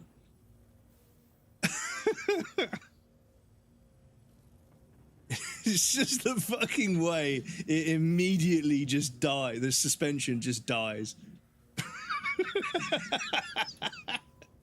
Oh man, and so many people have done it. So many people have done it. But yeah, like people bringing like domestic vehicles to like builders' yards to pick up. Like one of them wanted to use the fucking crane because you get like I don't know if you get like extra large building so you get these giant sacks of this stuff. You get these giant sacks, right, from Travis Bay. They're only like 80 quid these days. Fucking hell. Okay. But yeah, this thing is probably about 2 or 3 feet by 2 or 3 feet by 2. It's probably about 4 feet squared, right? And God knows how much they weigh. 800 kilograms. So yeah, and people show up and want you to put that on a fucking normal. They want you to put that in a normal fucking car, and I'm just, it doesn't work like that. You don't understand. Like the sheer tonnage of what you're requesting is, you know, and it's irresponsible because, like I say, sometimes you'll put it in the car and they're like, it's fine, it's absolutely fine, and then they can't get up the drive to get out of the builder's yard. The car just won't do it, not even in first gear. It just hasn't got the torque. Like, you don't understand. You're asking a fucking domestic car designed to carry 300 kilograms of people at the most to carry a fucking 800 kilogram bag of sand. And it's 800 kilograms and it's all in one place. So you've now got something at the back of the car which is heavier than the engine at the front of the car, which is super fucking dangerous. And your brakes aren't rated for it. You're going down a hill and you start to put your foot on the brake. You'll boil the brake fluid and destroy the brakes before you slow down. And you'll just drive straight out into a fucking, into an accident. And the scary thing is, because the car crashing into you is designed to crash into a normal car, not designed to crash into something that weighs 800 kilograms more than it should, that car that crashes into you, which is not their fault, will be absolutely fucking totaled. Because the car they're crashing into has crumple zones and it has crumple zones, but the amount of weight means that your car won't move. It'll be like hitting a fucking brick wall, which is not what it's designed to do. So it's a danger to other people. And yeah, it's like the little petrol tank you've got and the little fucking petrol engine you've got in your car that moves your car, which is, you know, however many 100 kilograms your car is. But yeah, doubling the weight of your car and then just, you know, still having the same brakes and the same engine and the same suspension, it just doesn't work. But yeah, people wouldn't listen. You know, we can give you like maybe 20 to 30 bags of sharp sand, like the small, like, you know, 1 foot by 1 foot bags, you know, and you can put 15 or 20 of them, then come back and get another, you know, you can keep doing trips. They're like, no, I want it all in one go.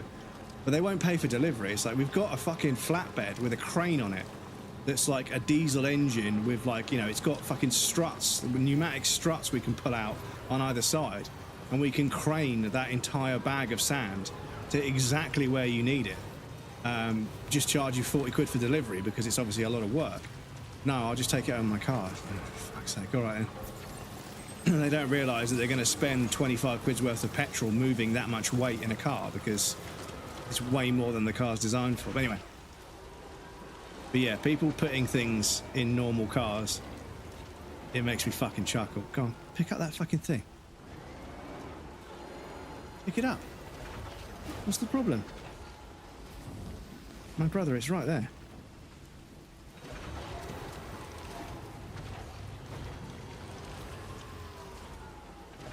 Oh my god, I'm gonna have to fucking get out of my car. Absolutely unacceptable. Euro pallet stronger than the car.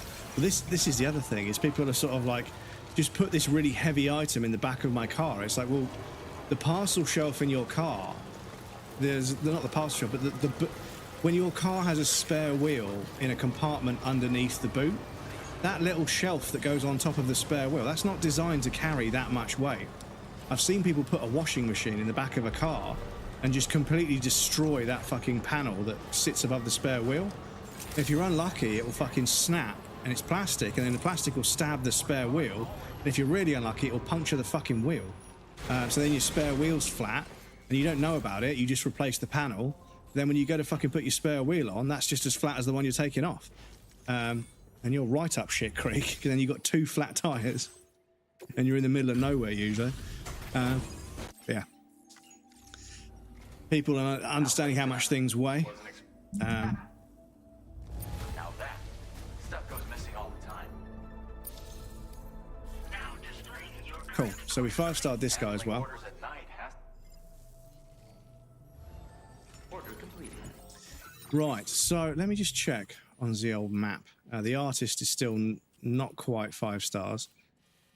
This person is almost 5 stars. This person is quite far away from 5 stars, but that will change. That person's okay. So let's see if we can get the artist to 5 stars, and then yeah, we should probably fucking. I've done it again, chat. I've done a 6-hour stream and not done any story. I'm sorry. Well done. I get into a loop of doing deliveries and stuff, and just time just melts away. Like I'm not even tired. I'm perfectly happy to carry on as long as you guys are.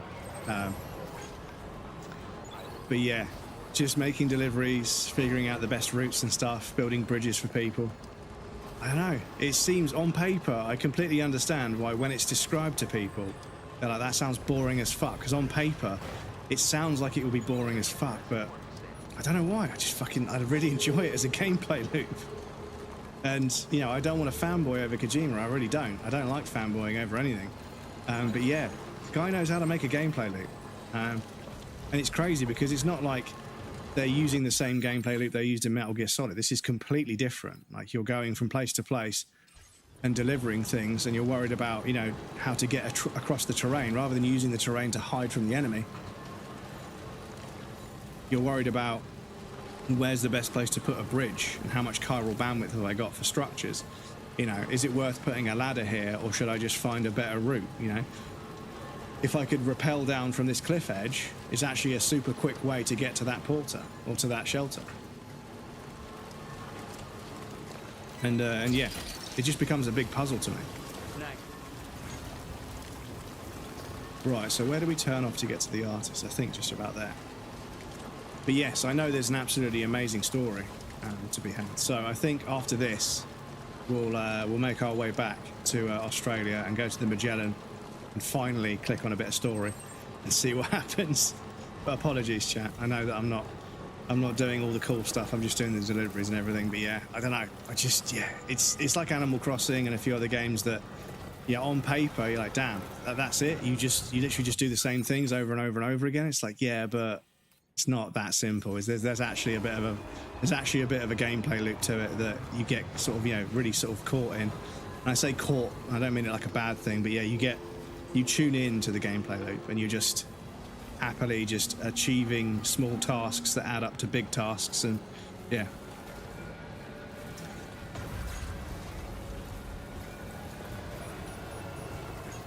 But like I say, it's an interesting contrast between video games like Red Dead Redemption 2 that are scared to leave the player alone, and games like this that they just don't interrupt you. They just let you get on with it. And there's something really, really sort of meditative, or really sort of meditative. But well, maybe it is meditative. I don't know, but there's something very nice about that. It's like I don't mind farming in Souls games. Like, I'll quite happily. I thought we had deliveries for this person. Okay. What have you got? That's for Villa Libre. That's another. So they're already 5 stars. So that's not super important. So, okay. So this is one that we do on foot.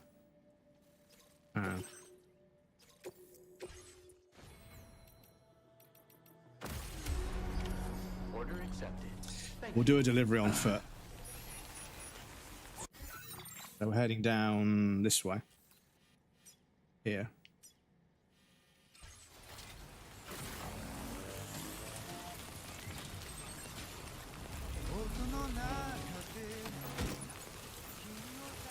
I've got no lights when I've got no light when I'm outside the truck, so moving around at night is a bit different.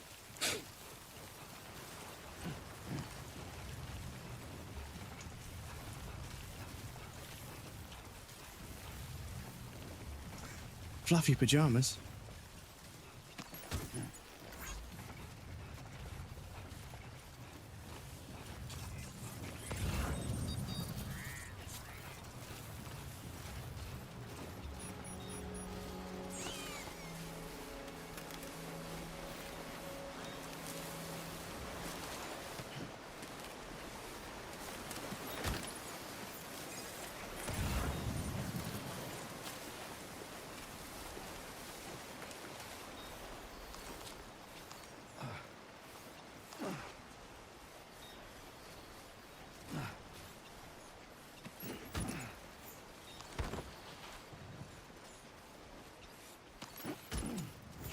Oh shit.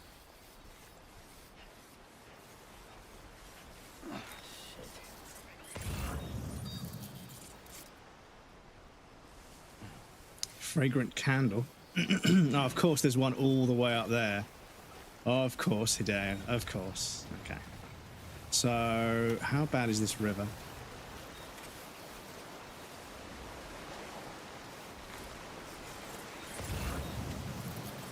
It's not too bad. Would have to like fall into it there. Shit, did I bring any PCCs or ladders with me?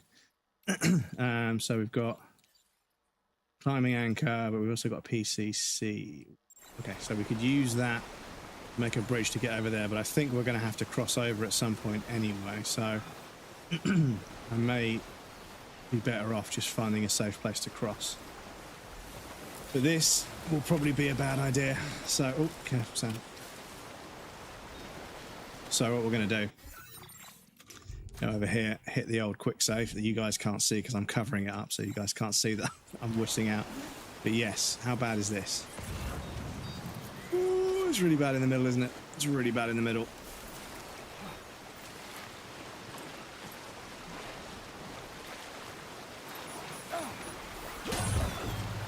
Oh.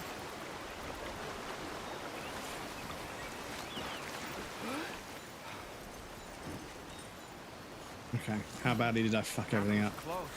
Yes, I know that's deep water. How badly did I fuck everything up? Ooh, okay.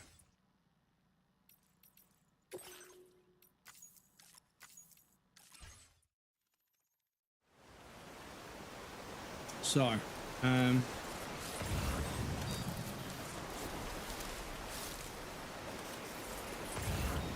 so can I, oh, would a double jump do it?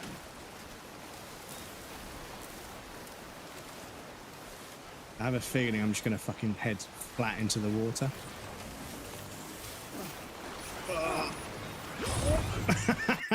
Okay, it almost works. It almost works.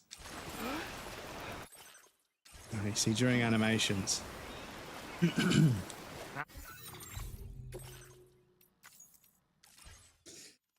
So, how are we going to cross this motherfucker?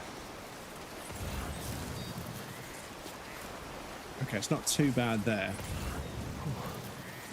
Sam, the momentum, please stop. He carries so much more momentum in this one. He doesn't come to a stop naturally. Oh my god. Oh my god. Oh my god. Oh my god. Come on. Okay. He just keeps going. Like, when he's going downhill, he just keeps going. And, like, you're like, slow down. Stop, stop, stop. Then you pull back on the stick to make him stop.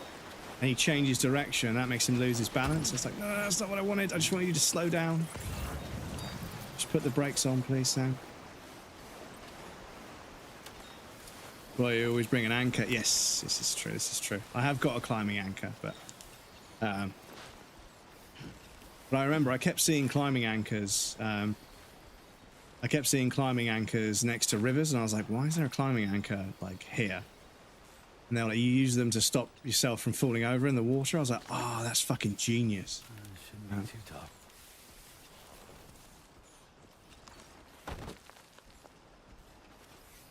Where is this fucking thing?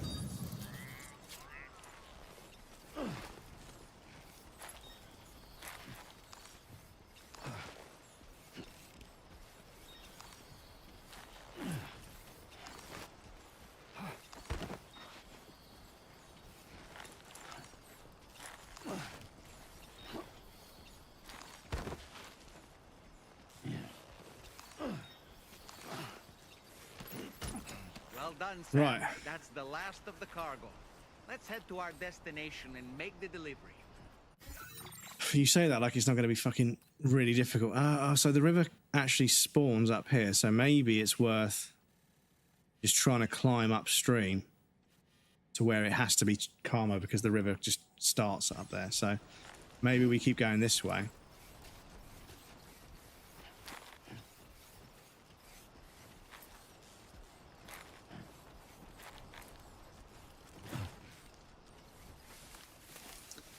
Maybe we keep heading up until we come across a bit of the river that's not terrible. And maybe even a ladder. As there could be an absolutely goated player out there that is in the exact same situation as me and decided to put a ladder down. Never know. But also, I have got a climbing anchor, so we could rappel. Oh, the jump doesn't work sometimes. That's not great. So we have got a climbing anchor, so we could rappel down here.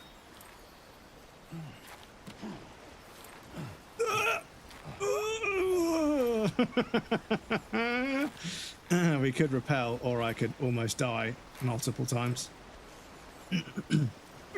Yeah, there it is, there it is. Yeah, I fucked around. I fucked around and I found out. I fucked around and I found out, chat. Right, so I think we get an autosave when we picked up the last... Oh, no. Okay, this is somewhat of a meme. So rather than trying to go down to then climb back, I'm going to see if there's a better place to cross all the way up here. And yeah, if we have to put in an anchor in the floor, because, yeah, look, there's some terrain there that looks a little bit more manageable. Oh, yeah, there's a chunk of water here that's just not terrible at all. So, yeah, this is probably where we cross. Yeah, that's where we cross. This is where we cross.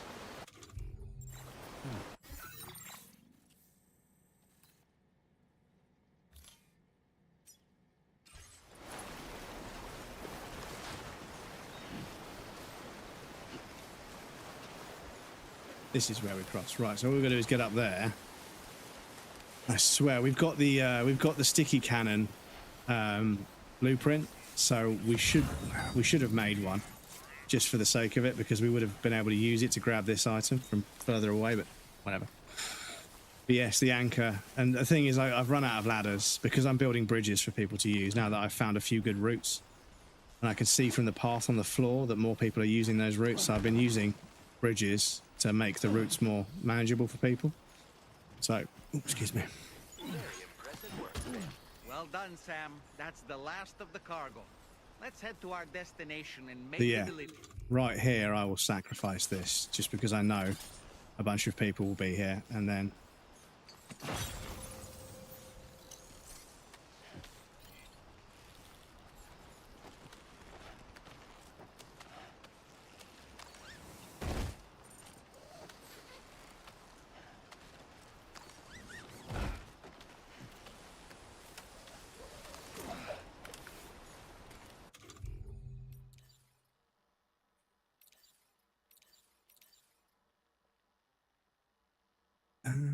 Do we have a symbol for rope?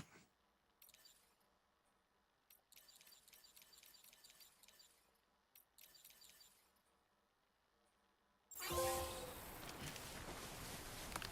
trophy. Not bad. Not bad. Right, slow down, sir. Calm down, buddy.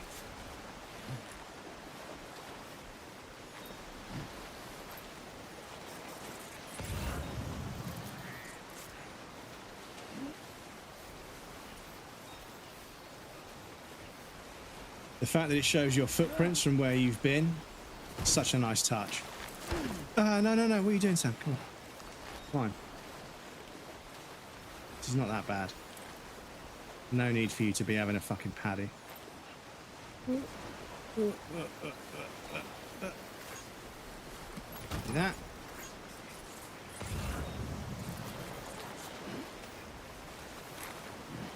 Right, in the interest of science, let me do a quick save there, because we've got a bit of a rocky outcrop here.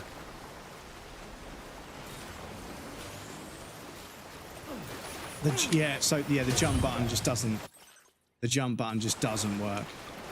Yes. Come on. Come on. Come on. Climb out. No. Controller, not now. Come on, man. The worst time for the controller to have a fucking aneurysm. So yeah, I don't know what it was with this USB cable, but it's working again. So there's that. Yes. Come on. Let me pause the game.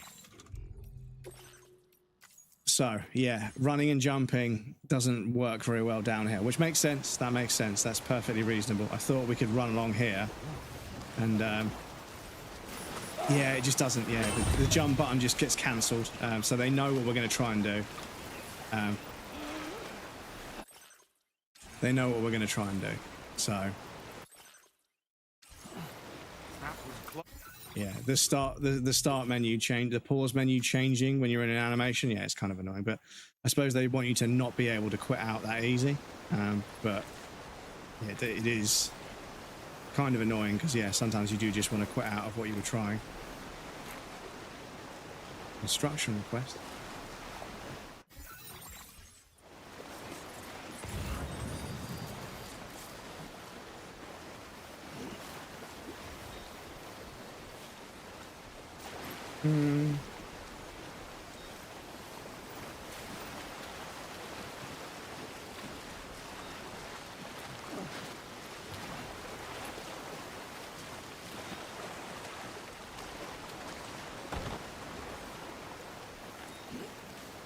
Okay, I think we're in the clear. Chat. So I was having too much fun with the stabilizer and so because I can't remember what it was called. There was that fucking jetpack thing that would basically soften like any fall, and you could jump off of the ramps that were designed for the vehicles. You could jump off those ramps and just like land really far away, and it barely did any damage. And I was like, damn, that was kind of overpowered. And the thing is, I remember building all the bridges and the roads and everything, so to lay down. To lay stuff down for like the next generation of players to come through, as per the game's kind of, you know, subtle hinting. And then I fucking saw a trailer, well not a trailer, I was watching like some footage about like the updates to Death Stranding, and there was a cannon that you could fire the fucking equipment and you could fire yourself in a fucking capsule to your destination. And I was like, what the fuck, that's just even easier than the roads that I spent all this time building the roads. And they add a cannon to the game that allows you to fucking yeet yourself all the way to your destination almost. And I was like, fair enough. I was salty about it, but I was like, fair enough, you know. Look at this game, dudes. Look at the fucking night sky. It's so pretty.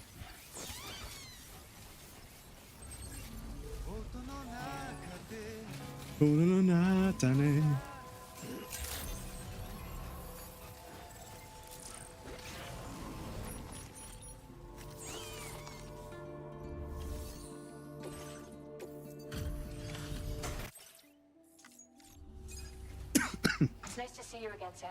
Been looking forward to this. Excuse me. Just confirm order data.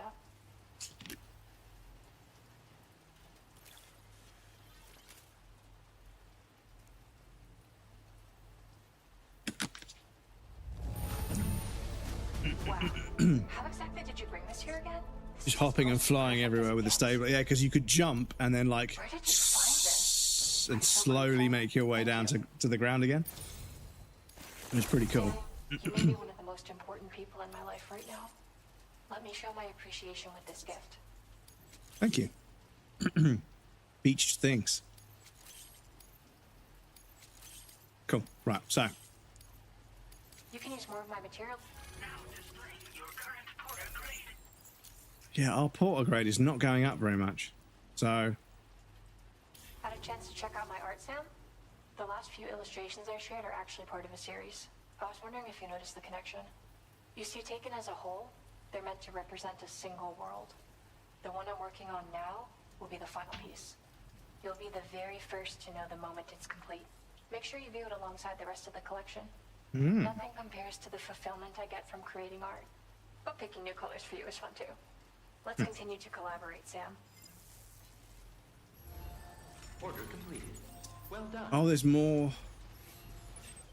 There's more now.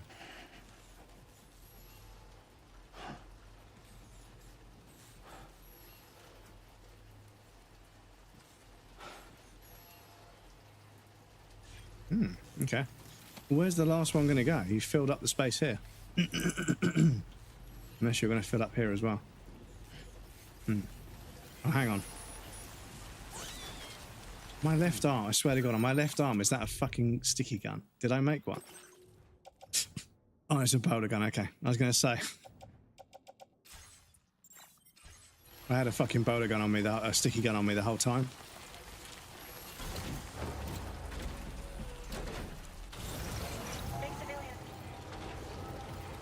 Right, so, who have we got orders for?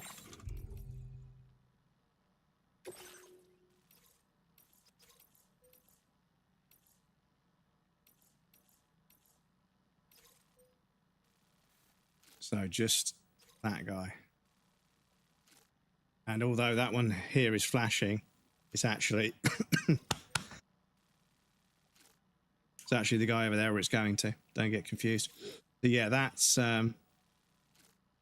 neutralized bandits on oh yeah, so that's just a combat one. Okay. So we could go and make the delivery to get an autosave, and then we could go fuck with those guys. Yeah, that's fine. So we're going down the hill. And then left across that plateau. Okay. Cool. Yes, I've got a silenced tranquilizer sniper rifle that I want to test out. So we'll go and test that out on these brigands or mules or whatever they are down here. I feel bad coming back to this earlier area of the game, and there's all these porters walking around on foot because it's early game. And I come back from like the early mid-game with a fucking truck. I'm just driving backwards and forwards, giving nobody a lift at all. But yeah, the movement got kind of silly in Death Stranding. And maybe, do you know what? Maybe they saw the people speed running. They were flying through the air.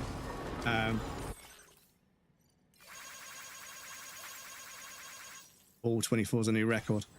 Mate, Lance. I don't know if Lance has got the extended like window, but Lance can fucking spam the like button in this game. Fucking so quickly. It's ridiculous. They must have some sort of technique for spamming a button, because yeah, that's as quick as I can like, but they were liking even quicker than that. And I was like, the fuck?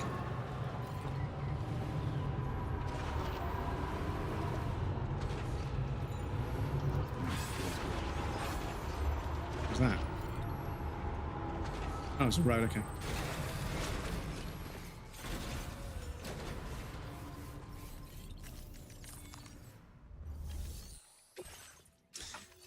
Oh, I swear. Oh, this is not the guy. Whoops. This is the wrong distro center. Excuse me. The one out in the desert, isn't it? Stand still there. Yeah, mine's heavy. Yes, yes. When you sort of push the touch button, the touchpad, he's like, hey, mine's heavier. It's like, really, Sam? I mean, really? Oh, dudes. When the desert is all blue like this at the certain times of night, certain times of year, I'd love to experience it. Apparently, it's freezing cold though.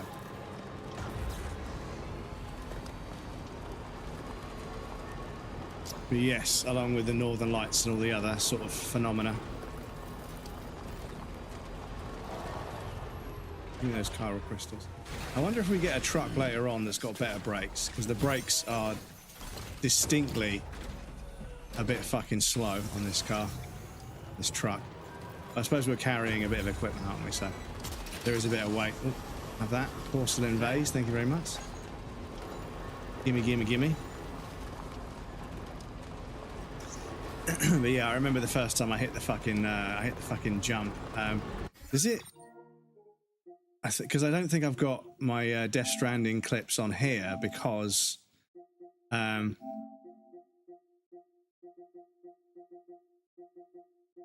I played Death Stranding on my PlayStation 4. So I think all my clips are still on my PlayStation 4 somewhere. I've got a couple on. Ah, here we go. I posted this on Reddit. I climbed to that fucking mountain and there's a fucking jump just off the edge of a cliff. And I was like giving it a thumbs up. And I chucked it on Reddit. I was like, whoever built this is a fucking genius.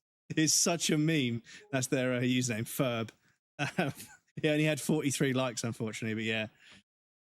Yeah, I got all the way to the top of the mountain, and of course, there's some stupid structure up here. But yeah, Kate, I don't know if you're still here, but the photo mode in Death Stranding 1 and Death Stranding, I'm going to play with the photo mode in Death Stranding 2, but yeah, that's arguably one of the best photos I've ever taken. And yeah, the fact that you can make movie posters and stuff, so fucking cool. But unfortunately, I don't have any of the any of the zipline network clips that I made. But yeah, we all know where this is going. But yeah, I tripped up on the ramp. I tripped up on the ramp for some reason. So I end up tumbling through the air. And then landing perfectly fine. Oh, man, the stabilizer double jump was so good.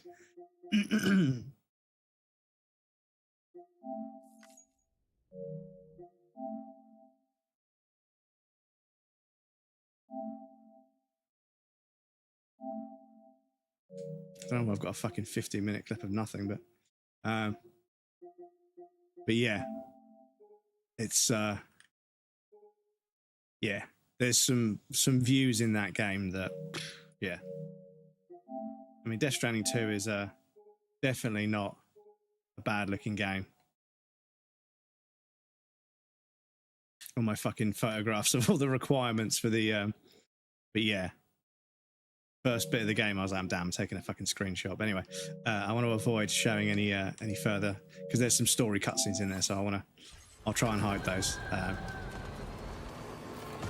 But yeah, some of the cinematic sequences in this one. One thing I will say, I think some of the cinematic sequences in this one so far have been a little bit better. I think that the sequences with the combat veteran, Kate did one the other day, so it's not so much of a spoiler. But yeah, the World War I, when you're literally in the trenches and you're fighting against people with a fucking trench broom, like a trench shotgun. Yeah, it's like you're teleported back to World War I, and yeah, it's all fucking dreamlike and sort of obscure because it's like a nightmare sequence. And yeah, it's combat, and like, you know, there's stealth sections, there's horror sections, there's combat sections. It's actually got a bunch of different gameplay. Like, people calling it a walking simulator, the reason it triggers people that love the game so much is because actually there's a fair bit of like different and varied gameplay on offer. It doesn't do it all the time. It has like bits of combat, bits of stealth, bits of horror, bits of walking, you know. It's actually a really good mixture. And like I was saying earlier, the way Kojima paces things out, so you do a bit of something, then you move on to something else, then you move on to something else, then there's a cutscene, then you move on to something else. It's, you know, it's actually really well structured. So even though it's a very slow burn, I was enamored with it almost the entire time. So so do a themed monthly photo campaign every month. I was thinking of uploading it, and do you know what's fucking scary, dudes, right? I've seen a bunch of smaller not bigger than me, but not enormous creators with like 1 million followers on Instagram. But Kojima's been going through liking people's Death Stranding clips, and I'm scared, chat. I'm scared. If I got a like from Hideo Kojima, I would be fucking. I'd be having kittens. I would have a heart attack.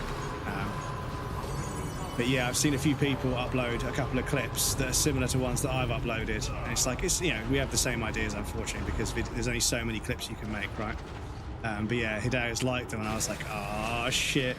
If I got a like from Hideo Kojima, I would literally fucking soil myself. Be a dream come true. You have not collected all the okay.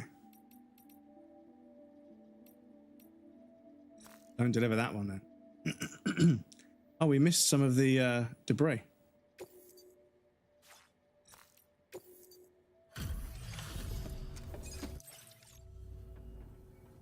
There's our porter. I realize it. Cannot thank you enough for everything you've done for us. But I'd like to think this will go a little ways toward Big bore handgun, a powerful handgun, brutally effective at close range.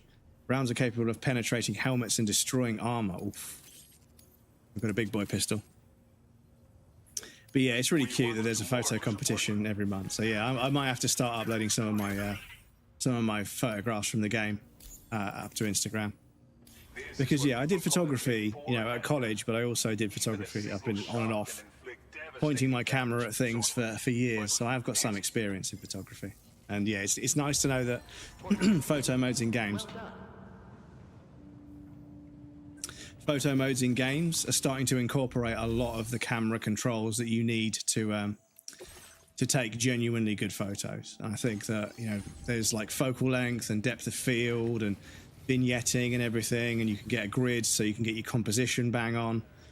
It's nice to see, because obviously the photo mode in Gran Turismo has always been like the best. And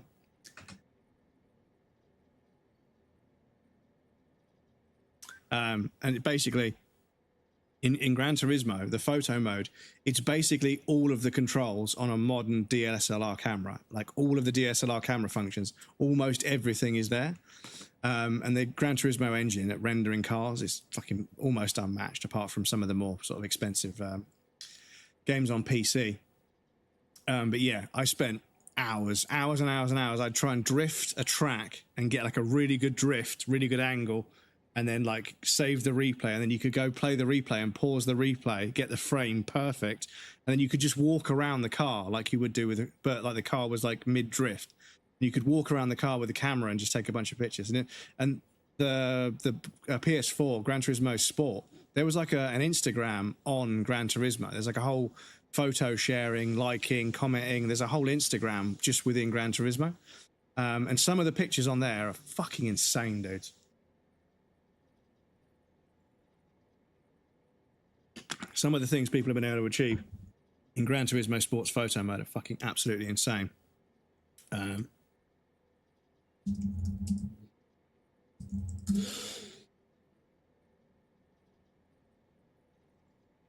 But yeah, some of this photography, it rivals real life car photography, honestly, when it comes to like product shoots and like advertising and everything.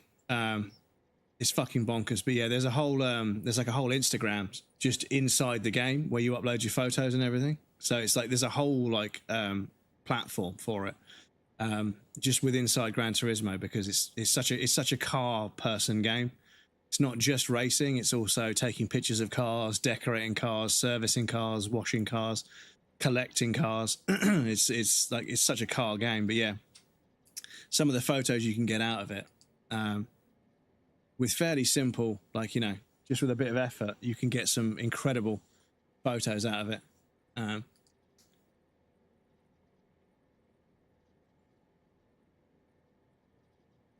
That's obviously a crash, but still. But yeah, it's crazy. That's always been the best photo mode that I've ever used. But modern sort of mainstream games, even this isn't really mainstream, but you know, mainstream games are starting to incorporate proper genuine camera control.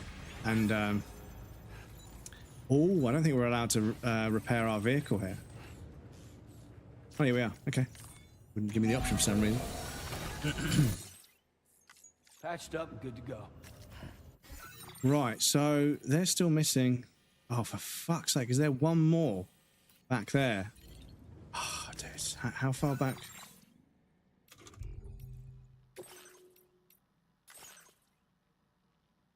That was literally a couple of minutes ago, I think.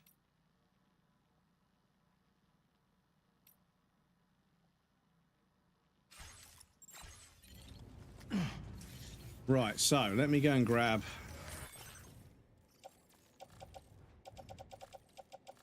Okay, I put it already, okay. So, I need this.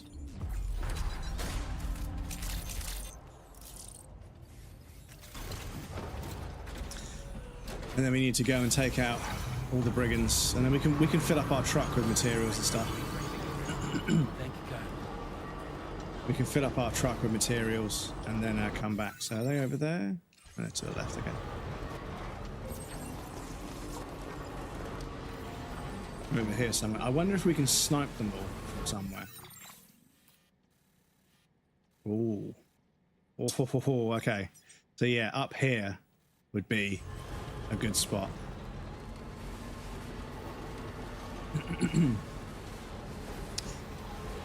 But once again, chat, I apologise. We have an outbreak coming up. I need to go and clear my throat properly.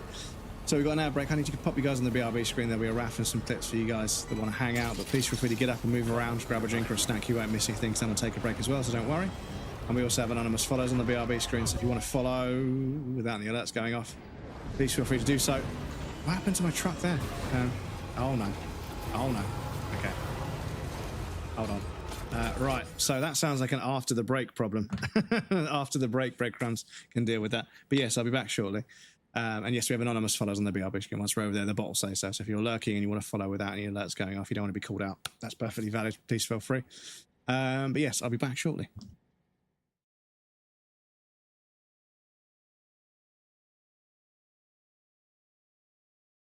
Let's throw a croissant at somebody.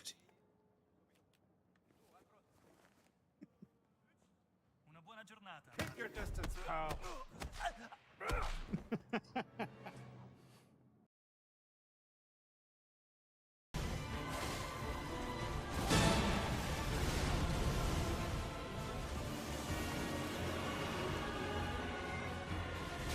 Might as well tank it.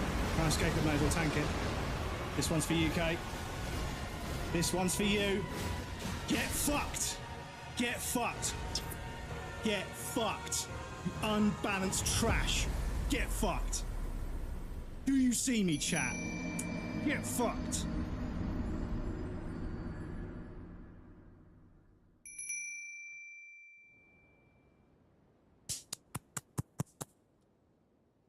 Oh, fuck me. Fuck me. Oh, my goodness. Oh, my goodness. To be to get hit, so...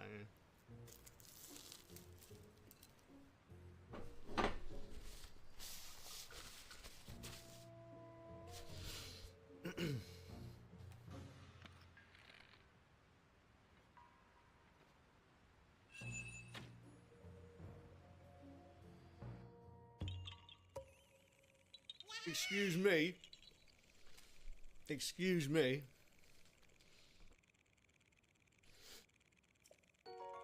Other than hitting ridiculous shots with a fucking with an arrow.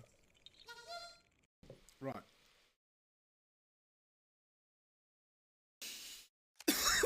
Excuse me. Fucking hell. Oh, shit. Fucking hell. Fucking hell. Jesus. That smoothie got me. Fucking hell. Excuse me. It's so mean that it makes you fucking go back like this.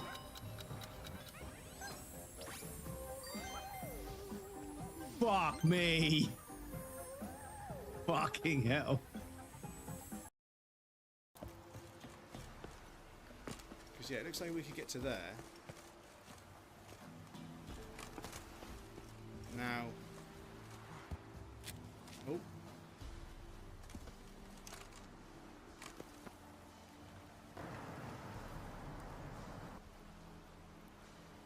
Look at this, chat. Look at this. Fucking gaming. Where's my horse? What are you doing?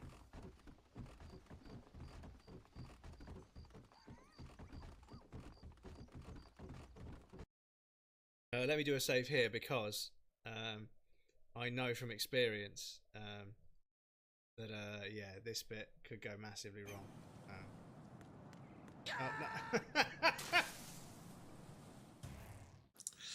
No. Welcome back, everybody. Thank you for your patience. Raiders, welcome in. Scotch, thank you so much. Sorry, Souls. Sorry, I thought it was Scotch. Souls, welcome in. Thank you so much for the raid, dude. I appreciate that. Let me grab one of these. Non-raiders, please feel free to swing by, say to our lovely friend Souls. You just raided. We've got a starting soon clip. We're going to hear somebody fall over in the background. I've seen that before. Like we've done a clip shout out and there's just no one there. And there's just a chair. And then you just hear thump, like, ow! Yes, we're playing the Lies of P DLC, it looks like. I hope you're enjoying it. But yes, welcome in, Raiders. How's it going? We are stranding it up. Thank you for welcoming me, Kate. I appreciate it. It's very kind of you. Very kind of you. We got to take out these. Oh yeah. After the breadcrumbs has got to deal with fucking enemies.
The enemy's terrible.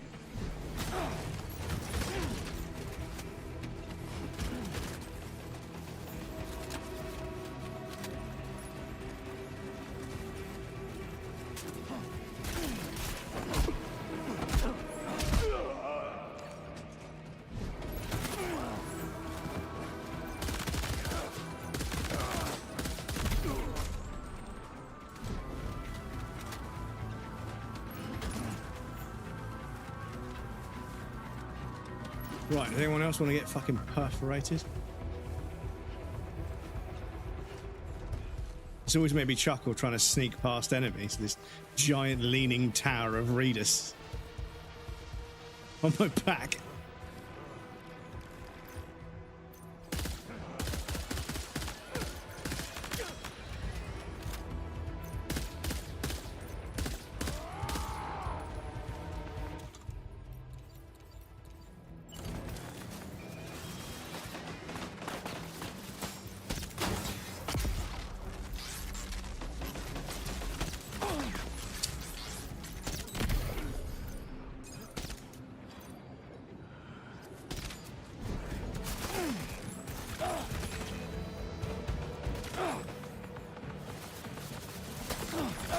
What?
Right, so there's still some people, I think.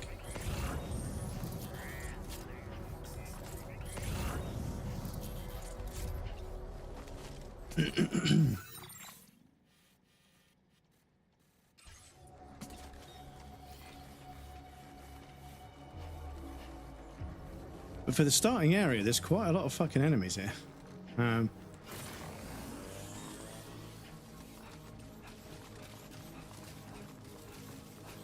It's remarkable. It's crazy how much this feels like Metal Gear Solid 5.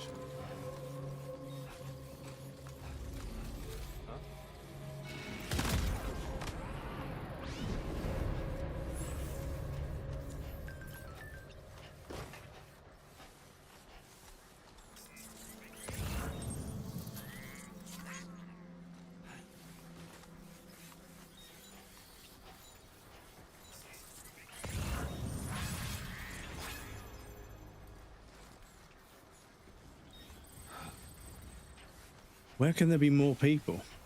Unless that was the order being completed. No.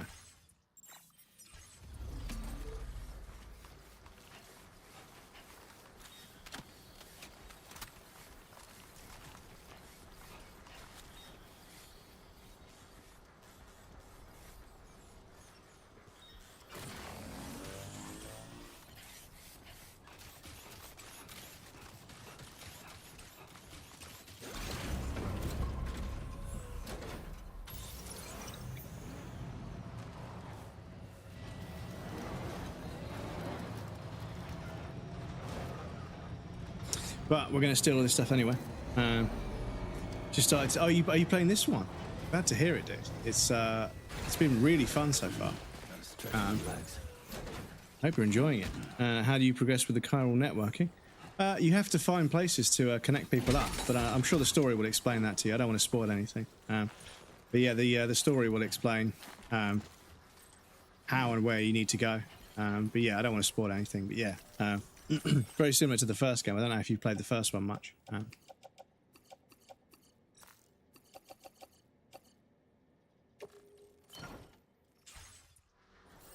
not sure how much of the first one you played. But yeah, it's a similar kind of a premise, but obviously they've amended and streamlined and, you know, removed and omitted and done all sorts of stuff to try and streamline it a little bit. But yeah, it's remarkable how much I'm driving around here, but it feels so much like Metal Gear Solid 5. It's crazy.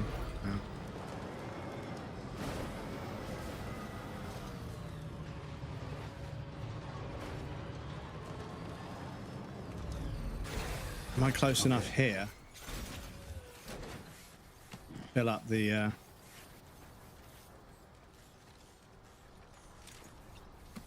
Also, we haven't gone and rested for a while, and Sam's face is looking like fucking overcooked beef.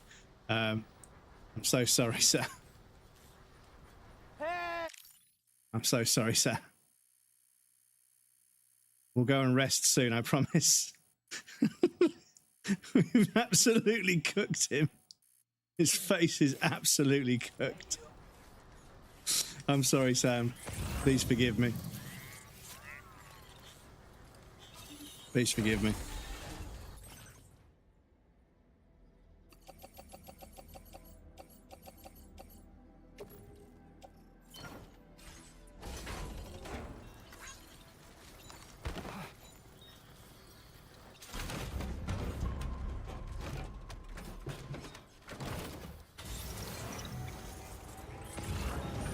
Where are the rest of the post boxes? Oh.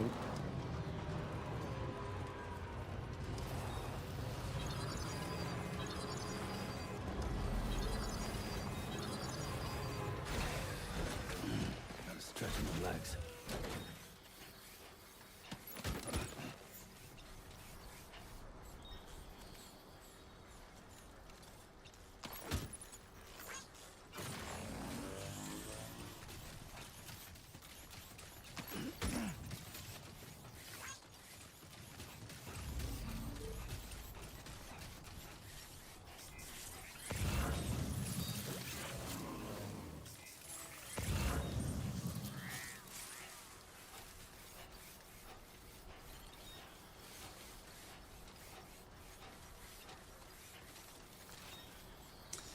There's a post box up there. Go and grab that. Lurking from the beach. Game has really taken off. You could say it's gone chiral. Stop it. Get some help. I was doing just loose ends in Expedition 33 the other day, and I found some chroma catalyst that I missed. Okay. Cata missed, you could say. But no. Sam keeps slowing down and doing this weird walk animation that, like, I know, I think the game's trying to tell me something, but I don't know what. Right, let me take all their shit.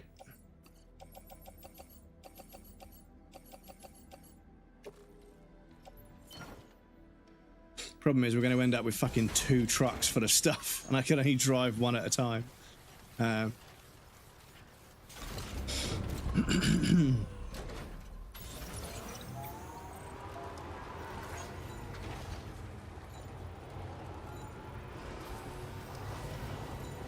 yes, I've been saving puns to share them in the Discord for Dennis, because Dennis loves a good pun. They love a good pun. Right, so I'm pretty sure... Is that a post box over there? I think... Oh shit, have we emptied this one already? Go have a look. But yes, I come across a few absolute fucking zingers recently. I think we've emptied this one. Let me check.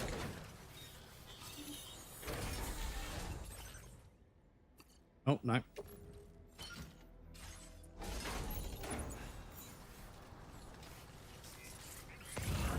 That's where we got the truck from, so that's probably empty.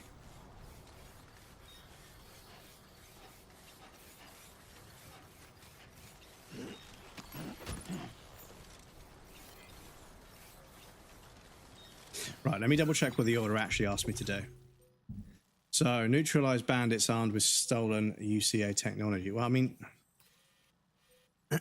who are they? I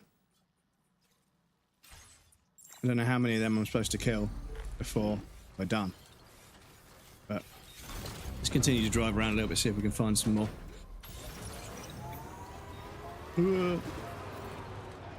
So let's go back over there where we started. Oh, careful. See, look how much stuff I've got in the back. I think this one, I think the enemy vehicle, I think it's a bit quicker on the ground, but also I think you can just get more stuff in it. So it is kind of worth stealing one of these if you can. However, the parcel, the item grabbing arm on the other truck makes it superior.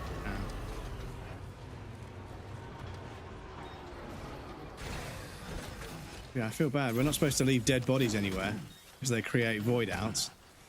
But then I'm going around leaving dead bodies everywhere. So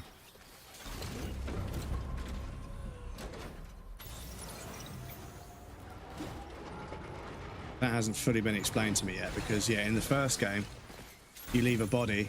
I'm pretty sure if you kill someone and just leave the body there, when you come back later on, I'm pretty sure there's a giant crater. But maybe I'm misremembering. There's definitely a few scripted void outs, and if you die as Sam, you create a void out. But that was kind of everybody. I feel like I've seen everybody here. That was the hangar where we got the thing. So yeah, I think.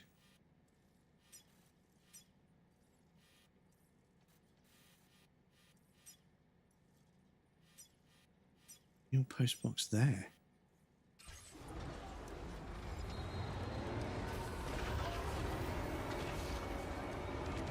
I don't think you kill them, you just put them out, you make them unconscious. Yeah, like, you definitely knock them out, but I've also run over a few people, and I've also shot a few people, like, in the face multiple times with like bullets, like not rubber bullets, but bullets. So I think I may have created a few corpses, but I suppose we could experiment. I could find an enemy out in the middle of nowhere, and so yeah, I think that post box is listed, but I think we did empty it. I think we emptied it. It was over there. Yeah, we went up there. It's empty. Okay. But yeah, I don't see any more bad guys.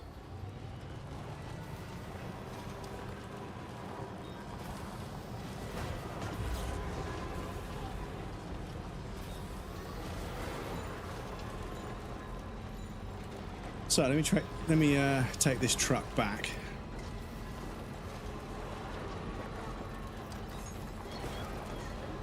And we'll go and get our other truck before we leave it behind.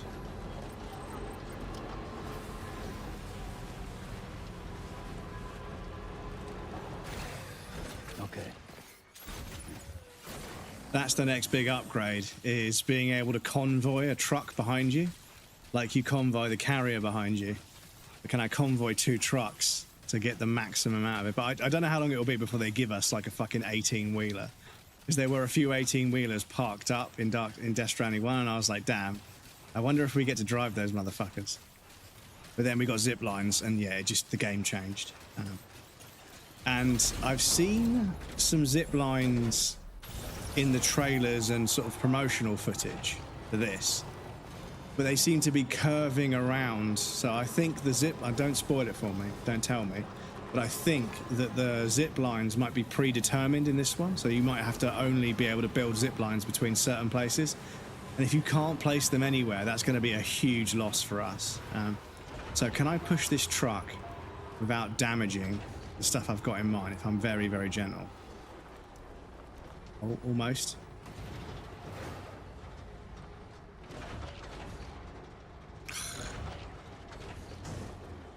Okay, what about the other way around? Stretch my legs. Which one's got more power, chat?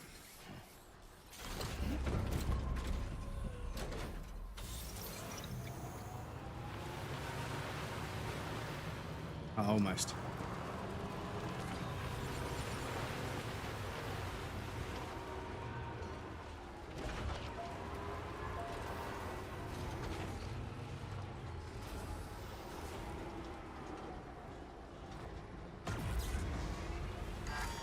Ah, okay.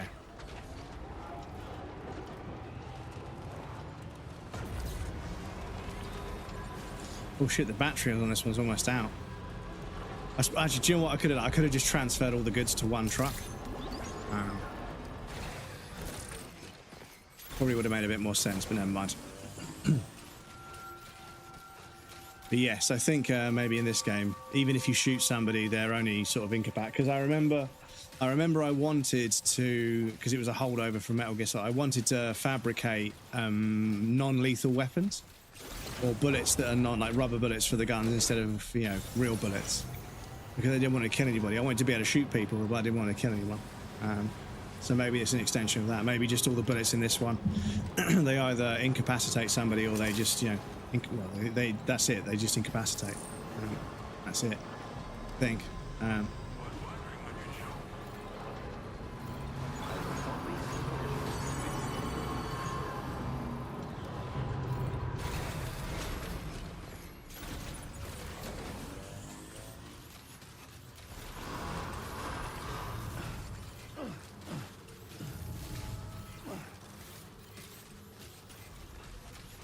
But yeah, it's quite a nice touch that Kojima games definitely have violence in them, but there's also non-lethal options, which is not always the case in games. Like, there's like many different ways to kill somebody in a lot of games, but there's hardly any non-lethal.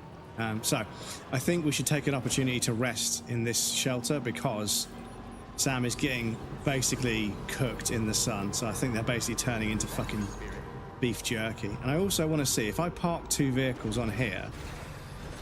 I'll do a quick save just in case. If I park 2 vehicles on here and make sure they're both within bounds.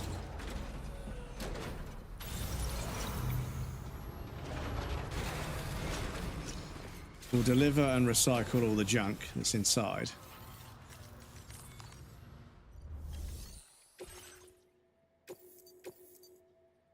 Oh, one of these ones we're missing. That one.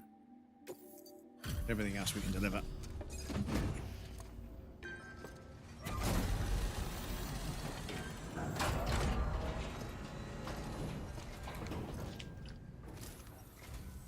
I wasn't expecting any visitors in this kind of weather. Hope you managed to avoid the worst of it.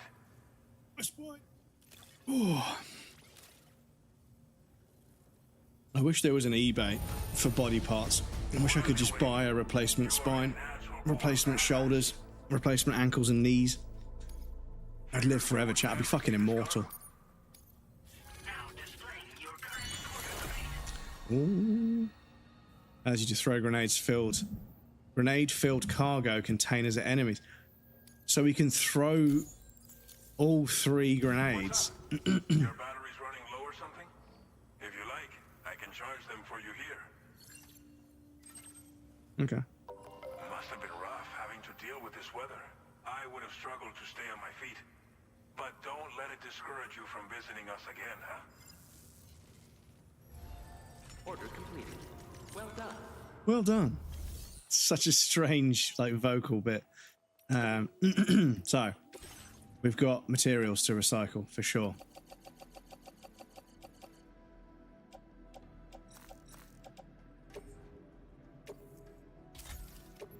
Store those materials. Store these materials.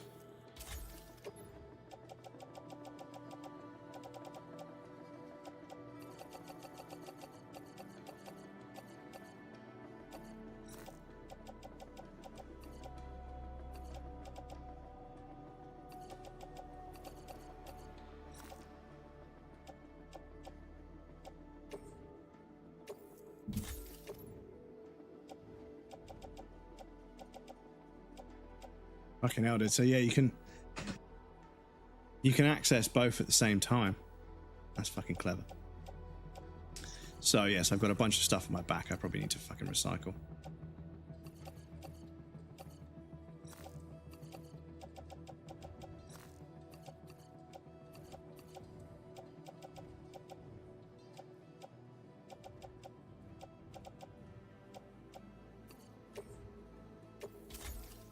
Cool. Right, so that means we now need to empty the bad guy truck.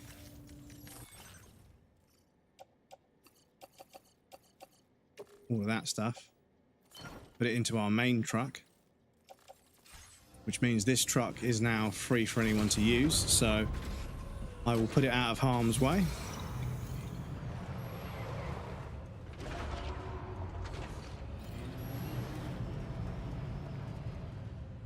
I'll park it over here like a good porter. And then we can go to private room real quick because yes, we haven't been to a private room and Sam's face is like fucking jerky. Is he going to collapse on the bed so we can see it up close in the light? Poor Sam's fucking cooked alive.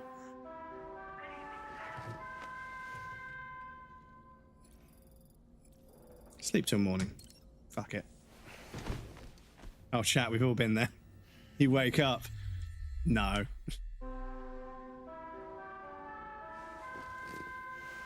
Right, we should probably get a shower as well. Oh, fucking hell, Sam's face is still really cooked. Fuck. Sam, I'm sorry.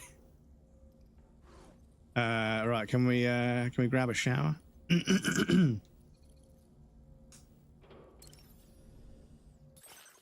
Also, have we got some new camo to use as well?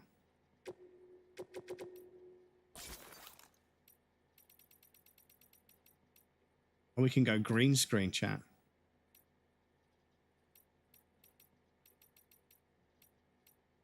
Oh, that's pretty sexy, but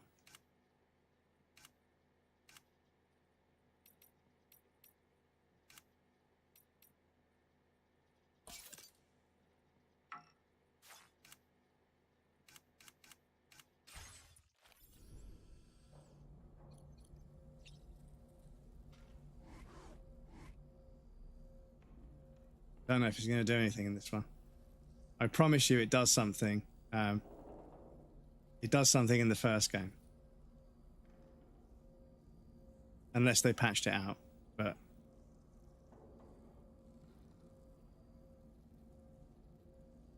No, okay.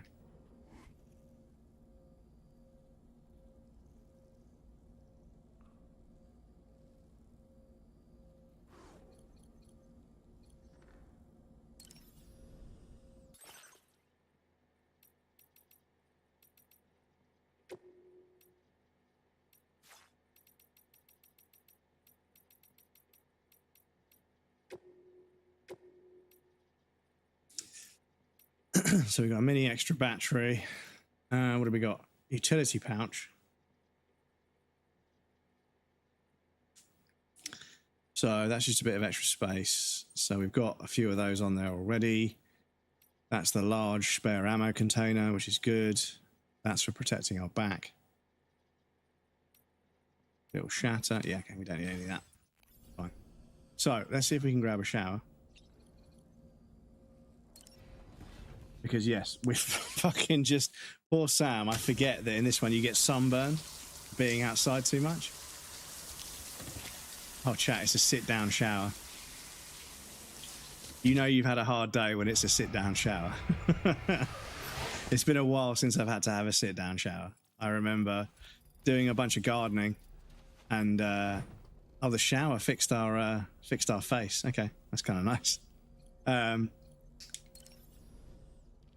Necrobiotes are fascinating. But yeah, after you've been working in the sun all day doing physical labor, Ever since you and I and then yeah, you get home and you get in the shower and you're cleaning yourself off, and then you're like, oh my god, I'm so shattered, and you just sit there. Considered yet another example of an environmental anomaly. If we successfully extend the network across the continent and trigger a plague gate to appear, such anomalies should begin to wane.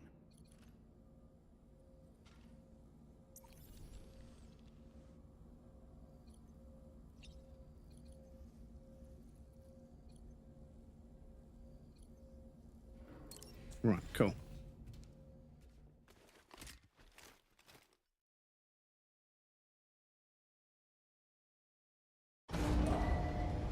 Departing facility.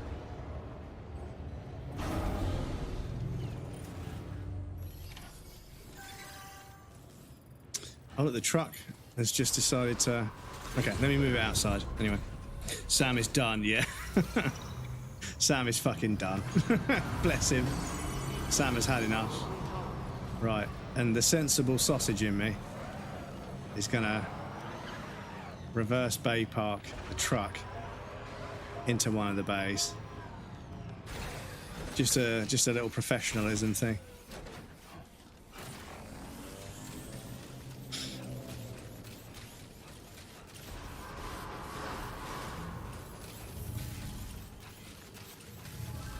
That's the spirit.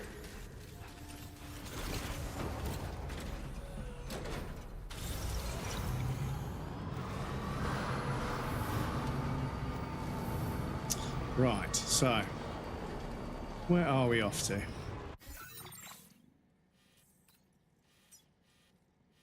Okay, I think whatever we did, I think it was enough, because I think that order is complete.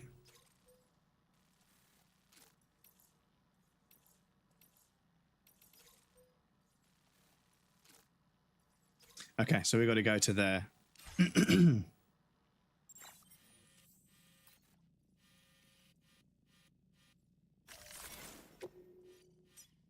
Got to go to here and get this one missing piece, which is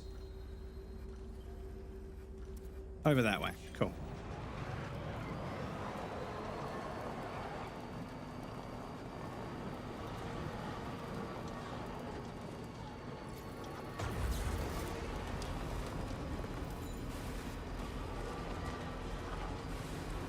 Game is so pretty, dudes. And do you want to know something, right? Do you want to know one of the best things about streaming a Death Stranding game, a Hideo Kojima game? You don't really get that many story spoilers because most people don't understand the story. Most people don't know the story well enough to spoil it. But yeah, most people can't spoil you because the story's so complicated. Not even they understand it. It's a bit of a meme.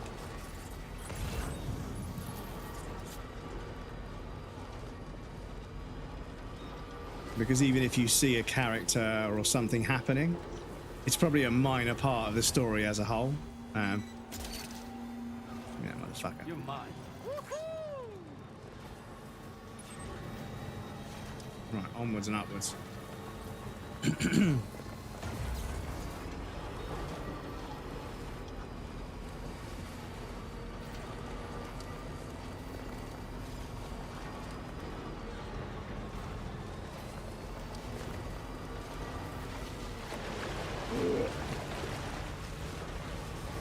where's this last item?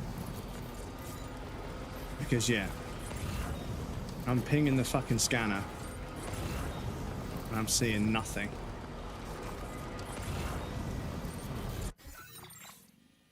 That's because we're really fucking far away, sorry. I didn't realise we were like fucking the other side of the map, basically. Well, the other side of the area. It's really cool they've incorporated sunburn and stuff. It's not like a mechanic where Sam's like, I mean, I haven't seen Sam like say anything like, oh, better get indoors, this sunburn or something. But yeah, Sam definitely gets cooked if you go out in the sun too much, which is a really nice little touch. Another one of those subtle realisms that I think that rather than trying to make a video game seem like it's real by incorporating like 2 or 3 very obvious and quite overbearing mechanics, I think lots and lots of little touches can help create more of a sense of realism than you have a thirst meter, you know, and you have to feed your character. Because I remember I was really excited to play We Happy Few. I saw it on the trophy list earlier. I was really excited to play We Happy Few. Are you going to say we've got all the... I was really excited to play We Happy Few, but fuck me, man. The fucking survival mechanics in that. You have to fucking feed yourself. You have to fucking drink and everything. It's just, yeah, it got so fucking annoying. 1, 2, 3, 4, 5. Yeah, okay, cool. So now we can go back and deliver it. But yeah, they went way too far with it. And yeah, I can't really think of a game that is better because it has those survival mechanics in it. Like, I can't think of a single time where they've added a sense of realism that's really made a difference in a good way. All it's served to do is just make a bunch of busy work that kind of gets in your way, if that makes sense. Meter management in survival games is atrocious. Yeah, the thing is, it can be done in a less awful way. Excuse me.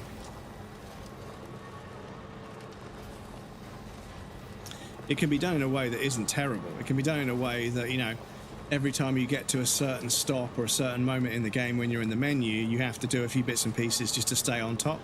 But the whole sort of dynamic countdown meter that you have to make sure it's full up, and then there's some really sort of, you know, half-hearted like limitation where like you can't jump because you're dehydrated. It's like, shut the fuck up. It's such a lazy gameplay mechanic, and like I say, I don't think I've ever come across it implemented in a way that I think added gameplay and value in general. It's always kind of like, it's an easy to implement feature that you can talk about in like the trailer. But yeah, as soon as I hear or see like a thirst meter in most games, I mean, this game had one. Death Stranding 1 had one, but it wasn't that bad. But yeah, if I see like an indie game or a AA game, and there's like a thirst meter or like a food meter or a health, you know, because a health bar is a health bar, you know.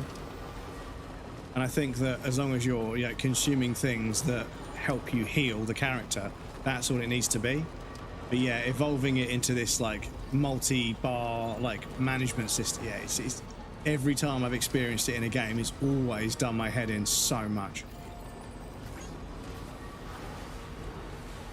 Implemented away feels much better. Yeah, this is the thing. I think if you incorporate it as part of other gameplay mechanics and it doesn't become a burden, but when it's implied that you have, because in We Happy Few, I don't want to spoil it for anyone, the game's been out for a while, but that when you play as the second character has a baby, so you're looking after a baby as well as looking after your survival meters as well.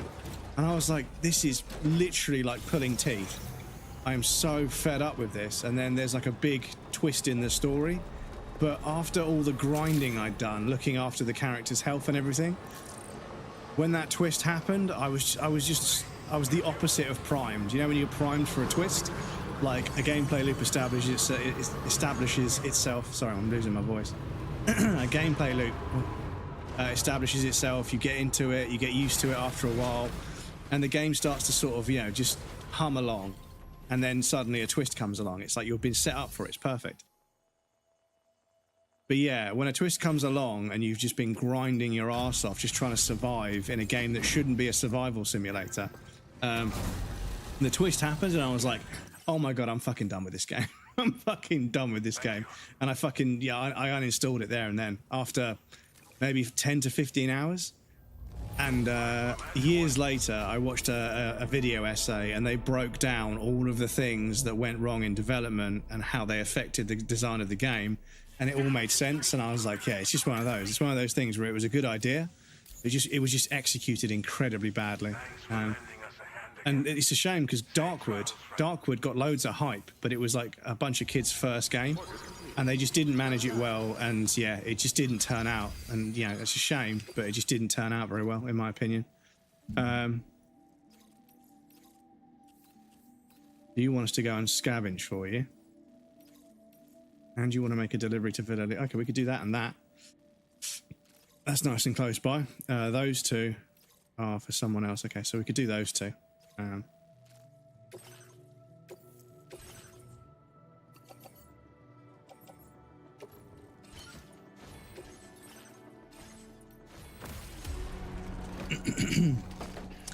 But yes, I think if the meter is really, really big, as in it takes a long time to deplete, it can be kind of manageable. But other times when it's sort of like you're constantly checking like a bunch of meters, yeah, it gets real fucking tiring for me.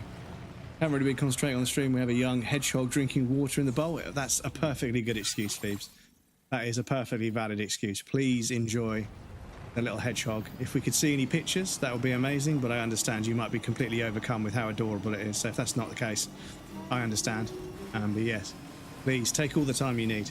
That is a more than valid excuse, or reason I should say. It's not even an excuse. Perfectly valid reason.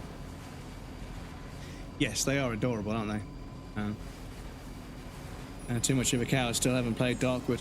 So yeah, to be honest, dude, I played it for like 2 streams, and it was one of those games where, like, again, I was talking about survival meters, and it did just drag massively, and there's a number of things about the game design that make it drag unnecessarily, and because of the balancing, I ended up in this sort of loop where I was unable to survive through the night, and when you survive through the night, you get materials and resource to help you get through the next night, and I don't know how they failed to see this, but yeah, if you have 1 or 2 bad nights, you're just never getting out of that loop. Every night you get fucked, so you don't have anything to buy stuff the next day. So you end up just suffering through the day, and then the night comes, and even when I made all the preparations to protect myself to survive overnight, still got fucked massively, and I was like, this is kind of not fun. And then we played it for a whole nother stream, and I was like, yeah, I think I'm good. I think we're done here. So what do we got? 1, 2, 3, 4. We need 2 more. 2 more. Okay, they're right back there. So can I get over there? Nah, fuck it. It's not part of the mission. It'll respawn that at another time. It's fine. But yeah, the dust cloud coming in. That's kind of cool. But yeah, I would hold off CP Billy until you see that the review scores and some patches have been dropped to try and balance it, because yeah, it's way too easy to get into a negative feedback loop. Way too easy to get into a negative feedback loop, and just basically that's it. Your playthrough is dead. You have to basically start again, because every night you get absolutely shafted by monsters, and then in the morning you've got to try and rebuild your base and then go out and find items and collect stuff. But yeah, and the melee is top down, so the melee could be really well done, but I often just got really, really frustrated with how the melee worked. I just couldn't get along with it. So,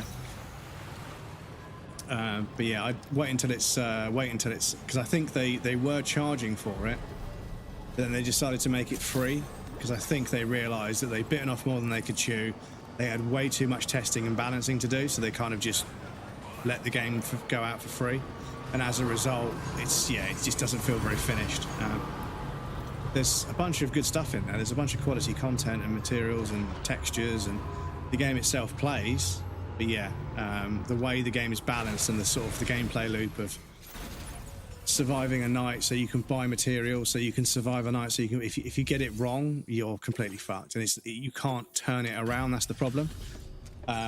Even though I was trying to be super careful, like squeaky bum time, to try and get out of that negative gameplay loop, I just couldn't get out of it, and I just kept ending up in a worse and worse position every single day that passed. And I was like, yeah, I'm not even going to be able to see the whole story, and it's a shame because it's a really good horror story. But yeah. About dying after changing zone. Yes, so yeah, you've got to, I mean, I don't know how much you know about the game, but yeah, you've got to find safe houses, and certain areas are more dangerous than others, of course. Max Payne, welcome in. How's it going? Good afternoon. Evening. What's up? You're about... Must have been rough. Order completed. Well done. Well done. Oh, we didn't need to go back, did we? We need to carry on to Villa Libre.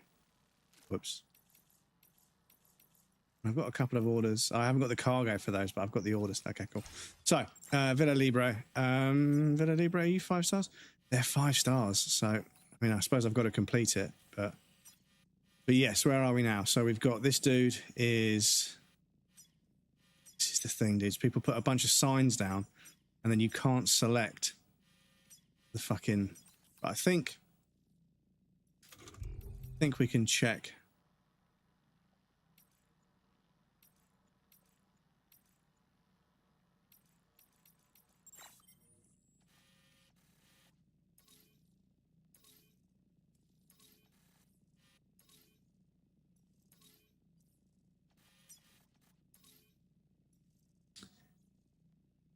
There was a way we could check how much each person in the area, how many stars we had, but I can't.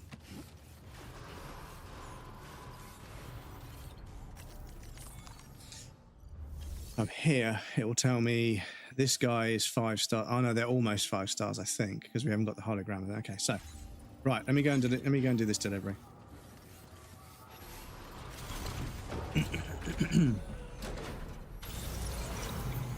Yeah, it's a shame because like Darkwood, it got hyped to me a lot, and I was like, okay, cool.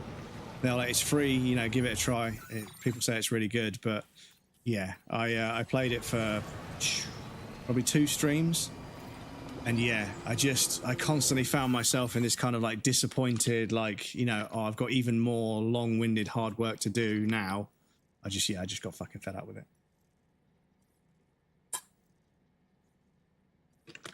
And I think a lot of people can see the potential, but yeah, unfortunately, I think that the dev team may have bitten off a bit more than they can chew, because it turns out it's only like 2 or 3 guys, and they're sort of young, they're in college and education and stuff, so they have other things to focus on that are very important for their life and everything, and I think they kind of bit off a bit more than they can chew, and unfortunately, they built something that has a lot of potential, and the internet loves to hype things up before they're ready. And as a result, a lot of hype behind that game probably drove them to try and get it finished and get it published. But unfortunately, yeah, they took money from people as like a Kickstarter type thing, but in the end they started refunding people and just making the game free to play, because they realized they weren't going to be able to finish it up to the standard it needed to be a fully paid product. So it's a shame. Because I think, you know, in that particular instance, you kind of feel like a studio should have approached them and said, listen, we know you've got this great game, we'll give you a percentage, but what we're going to do, we're happy to take over and finish the game for you, and you guys get, you know, a cut of the profits, and we get a cut of the profits, and everyone's happy. But that didn't happen. They just tried to publish it on their own. Giga Tune fan, welcome in. Tune. How's Death Stranding? It's pretty good, dude. It's pretty good. I presume you're one of the friends we met when we were playing Cyberpunk. Welcome back. It's good to see you. I hope you're well. So let's get this delivery done. Oh, there you are. It is. It's been a long time. Yeah, I hope you've been well. I hope you've been well. Hope you've been well. Oh shit, you found me. This is that car Now, that went missing a while back.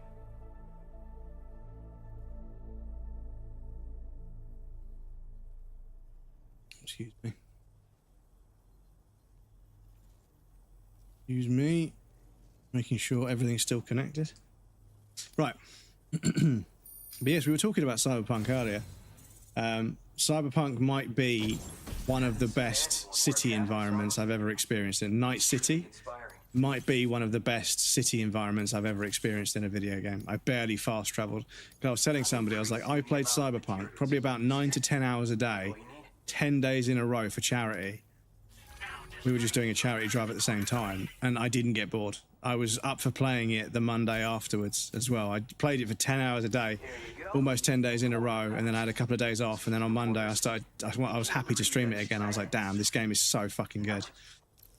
And yeah, the DLC, I'm so gutted that I finished the DLC off stream. I'm so gutted that I finished the DLC off stream, because the ending of that DLC was some of the most cinematic gameplay I've ever experienced in my life. It was fucking brilliant.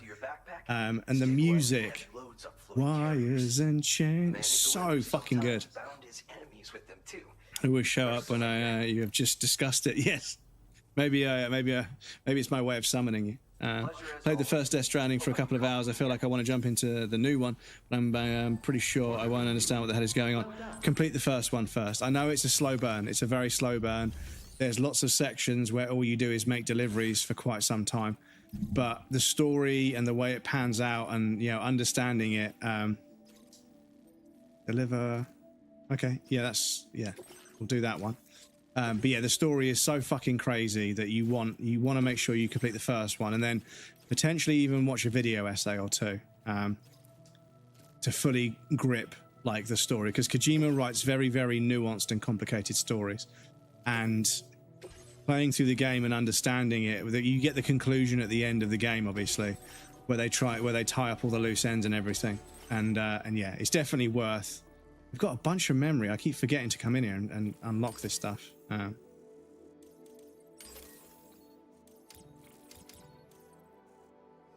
Cool. Okay, that'll do. We've got 60. Surely we can do a few more.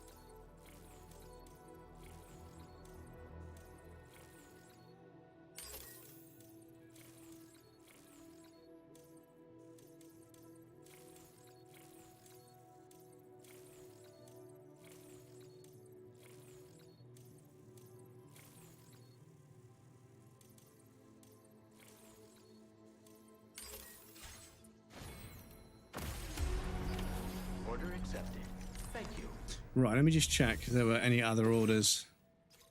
So, that dude, I think they're 5 stars already.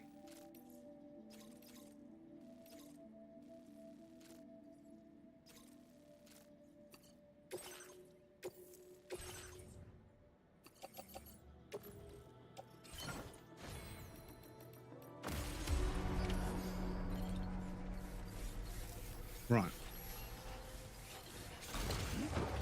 Very nice quick hop over to the right hand side over there.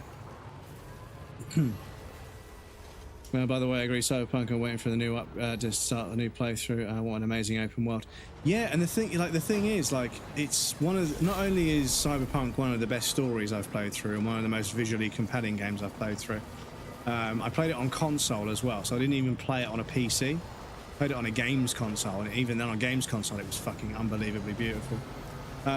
But yeah, not only that, but the console release on PlayStation 4 and that generation of Xbox was so fucking bad, but they worked their fucking bollocks off and they managed to get it to an overwhelmingly positive review status on Steam, which is obviously the PC version, which apparently the PC version didn't really have that many problems. It was only the PlayStation 4 version, which, to be honest, it never should have shipped on PlayStation 4. It's too much for a games console of that sort of power to handle.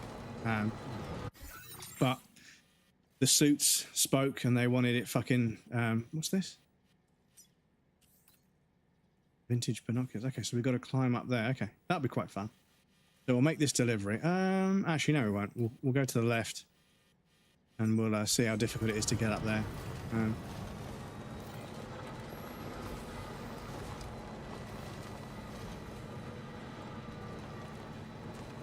Incredibly Human too, funnily enough, without much yes, and the thing is, right, I remember hearing about Cyberpunk. They said they're going to do a neo-noir cyberpunk, you know, sort of, you know, first-person shooter. It's going to be a CDPR game, like The Witcher. And I was like, okay. And they said it's going to be first-person, and I was like, okay. And I obviously, like, you know, I consider what first-person, because camera angle means also, it's crazy how much a different camera angle can change a game. And I remember thinking, like, imagine the writing of The Witcher, how good the characters are and everything, right? But imagine you're in first person, and then I played the game and I was like, holy shit! Like the facial expressions and everything, the CDPR writing, which is always, the writing is always really good in their games. CDPR writing, but in first person, so you can see the characters' emotions much better. Fucking hell, dudes! It was so fucking strong. Because that was one thing that The Witcher 3 had a bunch of things that were really powerful and really good about it, but Geralt as a character, I know there's like a lore reason and an explanation as to why they're so sort of stoic and quiet, and I get the archetype, I get the stereotype, the sort of man of few words, the stoic, you know, the man who barely says anything, and it's all mysterious and everything, and I know that works for the kind of character they're going for, but as a protagonist of a video game that you could easily spend 100 hours with, the fact that they barely fucking respond to anything, they barely say more than 3 words most of the time, it made them really difficult to fucking like as a protagonist. And they're a cool protagonist, you know. I look at Geralt and I'm like, damn, if I get my shit together at the gym and grow my hair long and tie it back in like a ponytail, maybe there's hope for me yet, because that guy's fucking gorgeous, you know. Beautiful example of a male character, but yeah, just fucking boring as paint to fucking listen to, because I get it. I know the strong silent type is that kind of archetypal character. That archetypal character, that man of few words, that stoic sort of, you know, strong but silent type. I get it. I know why they went for that. But yeah, as a video game character, it's just like, for fuck's sake, you know, you've got these really, really well-written characters like Ciri and everyone else, and they're sort of saying something, and Geralt's like, we should go and do that. And it's like, really? Okay. And the thing is, the rest of the game is so charming. Like, it's got so many charming little side quests, and it's the writing. The writing is it's so rewarding how the quests just slowly unravel. Like, it starts off as a fairly simple request, but then they just continue to become more and more complicated and unravel in front of you. And some of them are fucking hilarious. That one where you're fucking chasing a goat or something, I'm gonna fucking remember that shit for the rest of my life. It was fucking hilarious. But yeah, Geralt as a character was so painful to fucking try and get used to. Really, really interesting character on paper, but as an actual protagonist in a video game, just so dull. And I know that obviously they're a bit of eye candy, of course. Unkillman 3 Smalls, welcome in. You're killing me, Smalls. Welcome in. Thank you for the follow, dude. I appreciate that.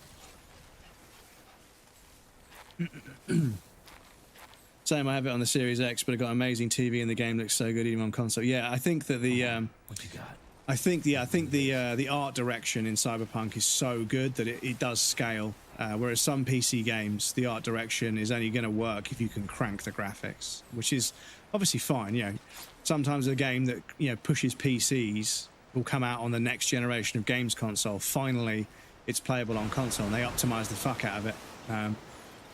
But yeah, other times you play a games console version of a game, and you're like, yeah, this is really cool. It looks really good. And then you play the PC version, you're like, holy fucking dick balls. Look at the quality in this.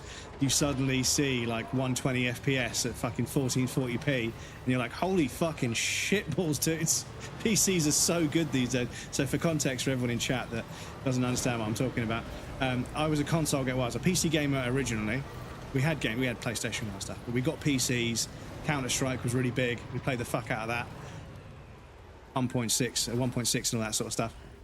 But then as I got older and I had a job and everything else, I didn't have loads and loads of time to be troubleshooting a PC all the damn time. So I eventually got games consoles, played the fuck out of a bunch of single-player games, completely stopped playing multiplayer games altogether, and just played story games for years and years and years. Then I started streaming a few years ago, and after a while, my laptop wasn't quite cutting it anymore because, you know, it's a laptop. So I built a streaming PC, and I was playing like Alan Wake 2 and a couple of other games. I played Control at like, you know, 1440p, like 120 FPS. And I was like, holy fuck, dude, it's so crisp and so clean. There's no resolution scaling going on. Well, there is, but it's obviously it's much, much higher resolution, but yeah. Cyberpunk can redeem itself because it's a great story and characters that people gave it. Exactly, this is it. And the thing is that the team behind it, CDPR, they worked so fucking hard to optimize it, and they kept adding content and adding features and adding stuff to make it what it was supposed to be, but they just didn't quite get enough time. And I think CDPR are never gonna let us they're never gonna let a brain. The word is publisher brain. Please just put it in the sentence. They're never going to let a publisher. Sorry, my voice is going. Sorry, my voice is going, and I'm also struggling to build a sentence because of long COVID, so I'm fucking falling apart. So I don't think CDPR is ever going to let a publisher push them into doing something again. Come on, voice. Give it a rest. Because, yeah, Cyberpunk got absolutely fucking screwed. Excuse me. I'm going to have to take a break in a second and get some more fluid.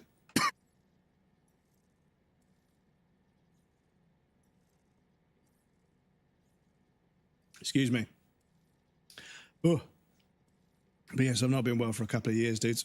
And my voice, my respiratory system, I just can't get oxygen into my blood. It's so fucking awful. Thank you for the smoothie check. It is Bolt from the Blue, but it's basically empty. I think I'm going to have to take the break early, chat, because I need to go get a drink because my voice is literally about to stop working.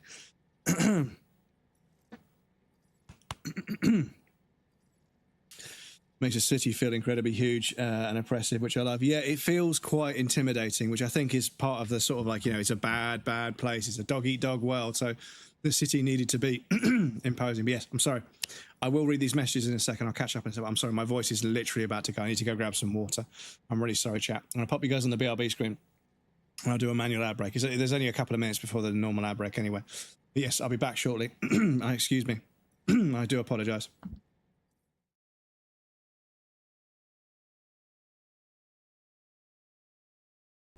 Bit of a puzzle to figure out which ones to reverse and which ones to leave. Is this...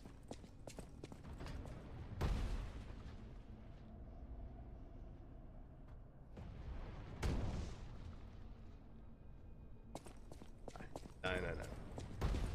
That's why there's a shortcut. That's why there's a shortcut, breadcrumbs. Come on, you know how these games work. You know how these games work. Guess what?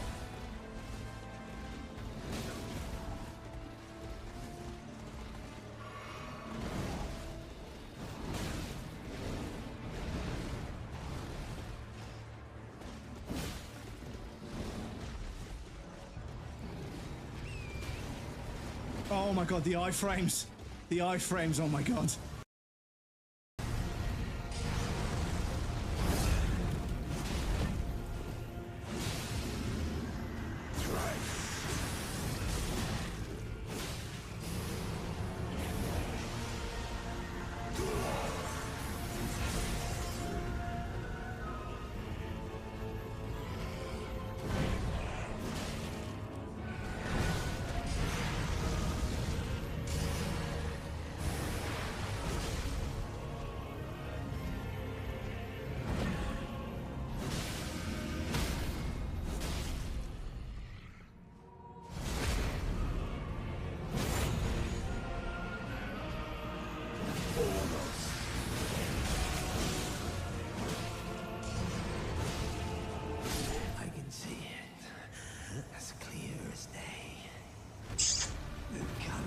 Get fucked, dickhead. This is, in the industry... Excuse me? Excuse me. I'm trying to explain game changer as a phrase right now, right? You could calm the fuck down. Absolutely no reason for you to be this dramatic. He's just slowly strolled out of the room. Motherfucker. I love him, but he's a motherfucker. He's so cheeky. Yeah, I'm talking about you. He's like, I heard you talking shit. What are you gonna do about it, little man? Eh? What are you gonna do? What are you gonna do? Eh?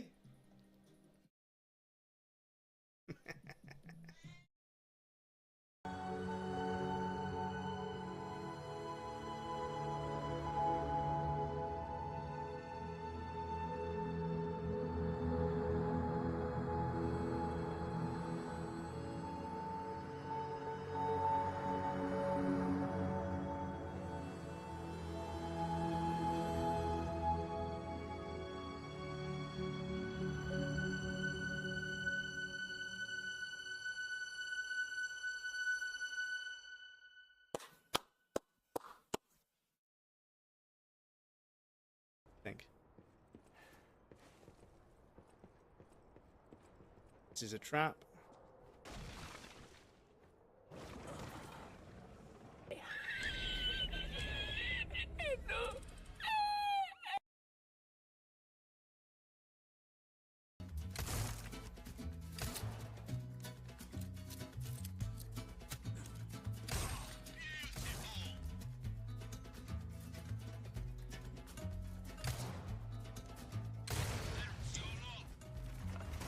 Just got that one at the end.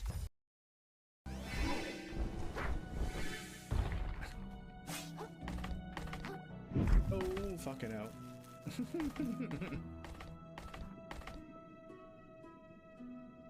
What are you doing down there?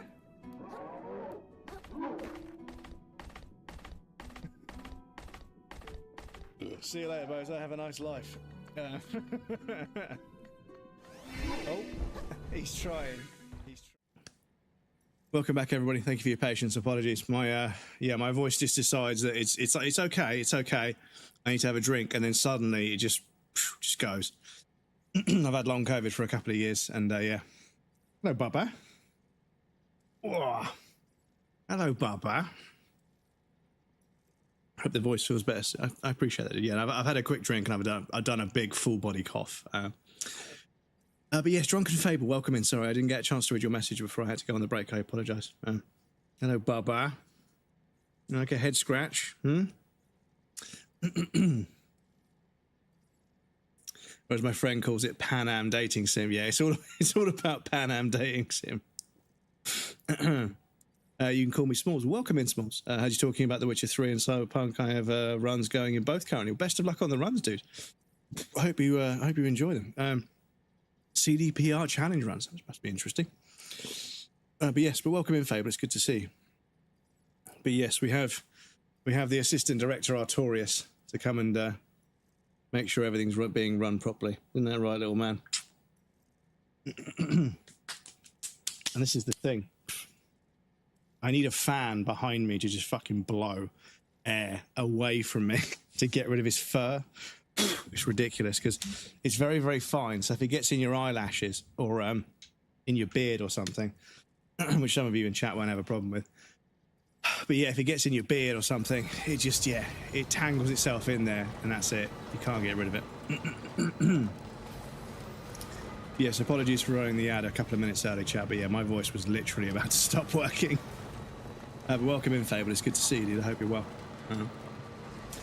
But yes, I feel like my voice is kind of coming back. I feel like there's definitely a bit more sort of volume to my voice that wasn't there before, and I don't feel like it's quite as strained, even though it was literally just about to give up. But yeah, I feel as if my body might be adjusting a little bit, but I still feel like my throat is quite swollen, and my torso and stomach are very swollen. So I've been reading about some of the effects of long COVID and how it can upset your gut microbiome, and obviously your gut microbiome feeds into all kinds of bodily functions that if your stomach's not happy, it won't trigger all the hormone responses and won't break things down properly, and you won't get the things you need from what you eat. And yeah, I'm trying to keep an eye on that. But yes, I've got a doctor's appointment on the 10th And I'm going to try and politely but firmly request an allergen test and also an ENT examination, because yeah, if my throat swells any more closed, I'm probably going to fucking develop full-blown sleep apnea.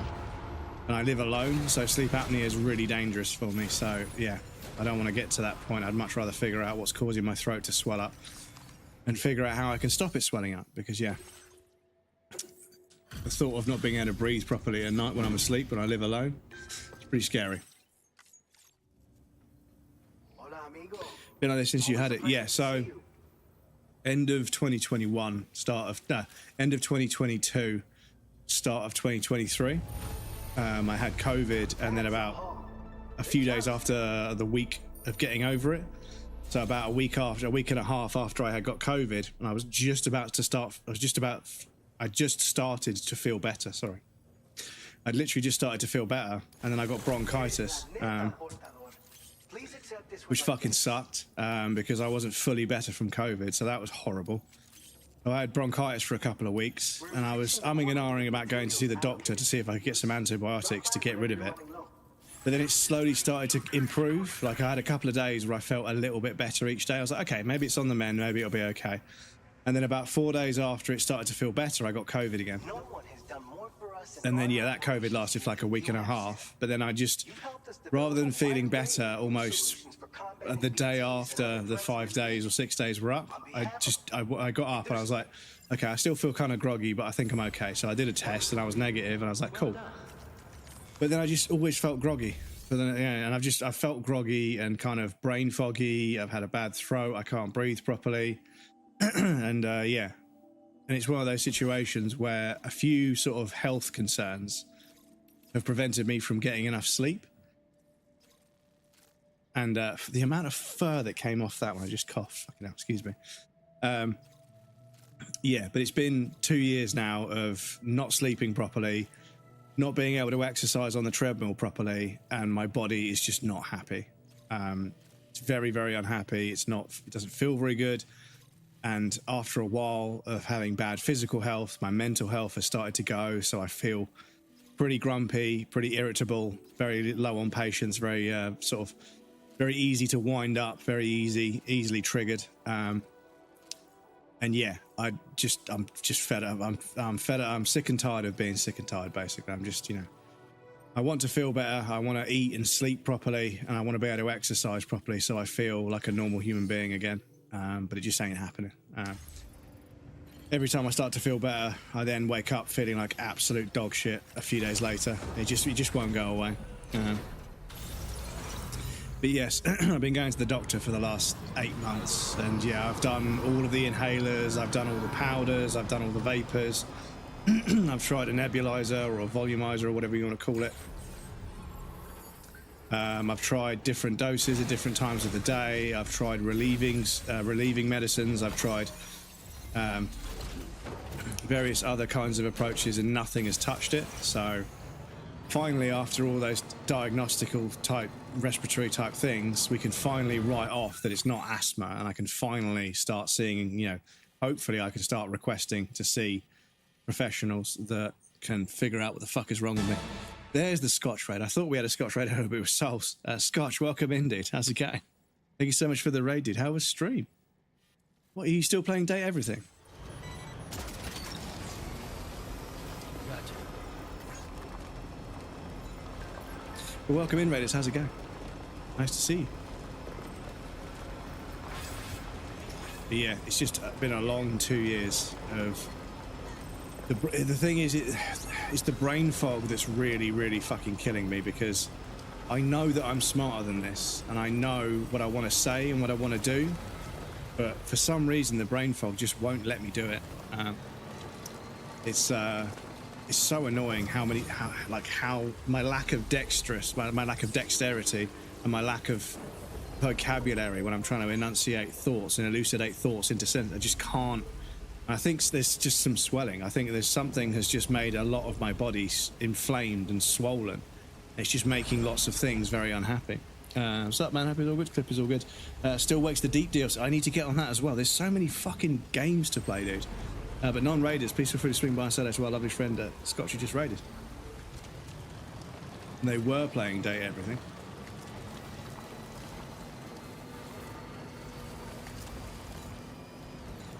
But on the Still Wakes the DLC, Still Wakes the Deep DLC, not Still Wakes the DLC, excuse me. But yes, welcome in, Raiders. My name is Breadcrumbs. I'm a variety game streamer from the south coast of the UK, which means I play a variety of games with a variety of success. Currently, we're on our first playthrough of Death Stranding 2, and we played Death Stranding 1 years back, before I even streamed, and I loved it.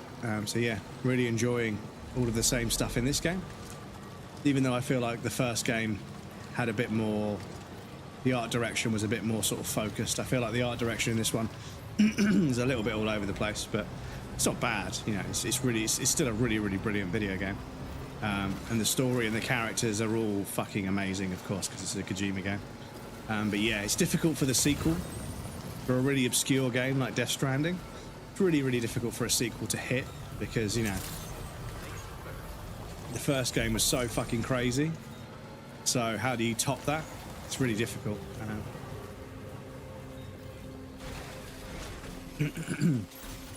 Have to date everything, of course, yeah.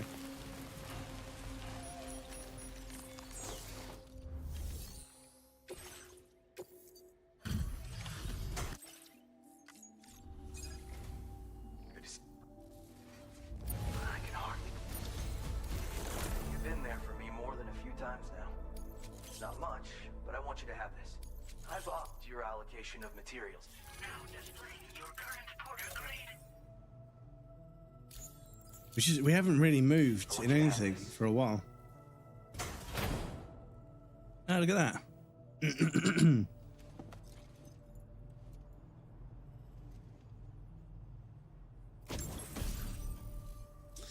Porter sold in accessory form, allowing porters to make connections with one another. For some mysterious reason, attaching this accessory to your backpack allows you to see other porters' locations when looking at your map. Ah, okay. So we can see them on the map. Don't even know what type, but I do hope the appointment will discover something. Yes, so yeah, I'm going to say, because obviously I've been seeing a respiratory nurse rather than a doctor, is how the NHS works. So I told them it wasn't asthma to begin with, but they have to do their tests, whatever. So I'm going to go back and see an actual doctor on the 10th. And I say, yeah, so basically my physical condition has worsened, and now my mental health has worsened. It's affecting my ability at work. It's affecting my ability to socialize with my friends. It's affecting my ability to sleep. It's affecting my ability to do my hobbies. It is negatively affecting me in a number of ways, and I think the next sensible thing to do would be to go get an allergen test to make sure I haven't developed an allergy to something. Fucking goblin mode has been activated. The cat is now fucking running around like an absolute lunatic. Shush, don't start howling. Don't start howling at nothing, you silly boy. If you can hear his feet clattering on the ground, it's because he's running around like an absolute maniac. But yeah, I'm going to say, I think it's time for me to do an allergen test, and also I think it's time for me to see an ENT to examine my throat, my nose, my lungs, and make sure that, you know, nothing's swollen closed to a point which is dangerous, but also suggestions for what they could, you know, prescribe me to try and lessen the swelling. But I was linked to an article about long COVID and how one of the chemical reactions that occurs can cause restrictions in the flow of like blood and a few other things. So one of the prescriptions that's being given to people with long COVID is an anticoagulant, and obviously an anticoagulant can make your bodily fluids like blood and stuff too viscous, and therefore they can move too quickly, which can cause issues. But also if there's restriction and they're not viscous enough, that extra strain on my heart and everything else could explain the physical fatigue. So I may also try and get a copy of the link, a link to the study, and get it printed out and say, this is what I've been reading. I don't know how much truth there is in it, but I presume a doctor will look at me like I've got two heads if I try and show them a peer-reviewed study. So I might just say, There is some research going on into anticoagulants for people with long COVID. Is that something you're aware of? Is that something we can investigate and see what they say? But yeah, I've spoken to a few people now and they said, listen, mate, when I've had health issues and I've been to the doctor, I've had to put my foot down. Otherwise, nothing happens. You have to put your foot down. I'm like, yeah, but I don't want to be an arse. I don't want to be difficult. But they're like, dude, I'm sorry. Everyone else is putting their foot down, so you have to put your foot down. I'm like, oh, okay. I don't like doing it. I don't like being firm with people, you know, when people sort of, you know, when I suggest something and they don't even fucking give me a valid response and I push them, I don't like doing it. But, you know, at this point, I've been unwell for such a long time. It's having such a negative effect on all aspects of my life, my streaming, my job, my mental health, you know, all kinds of things. I'm just not in the best place. And it's been a long time. And I think I've definitely, you know, left it to go away on its own for a long time now. So at this point, it's time to fucking start getting some medical assistance. And I'm not going to have somebody fob me off by just, you know, okay, this person's complaining of this, this, and this. Send them over there to see if it's asthma for 6 months. I'm not, you know. So I think I'm going to have to put my foot down a little bit. Yeah. Hey, really enjoying the stream while I dump out. Cheers. I appreciate that. Thank Nose, sorry. I appreciate the kind words, dude. It's very kind of you. As long as you bring it up well, instead of saying, I know this is it, treat this. Yeah. Not the best place either with this dump and hemorrhoids combo. Yeah, not being able to sit down and stuff is, yeah, it's not fun. I honestly don't know where we'd be without your help. Take Cool. this with my blessings. Spicy kryptonite. Pretty sure it'll come in handy. Right, so I think we're 5 stars almost across the board now. We'll up the amount of materials we keep on hand. We'll never forget our every. But yeah, so I'm going to have to go in there and say, listen, I think it's time for an allergen test. It's time for me to see an ENT.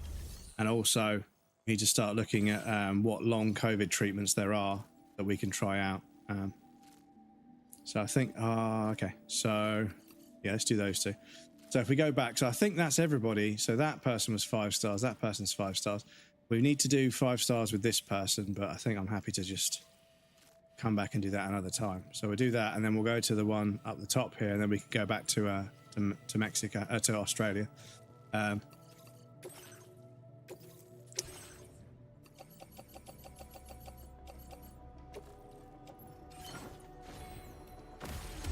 Cool.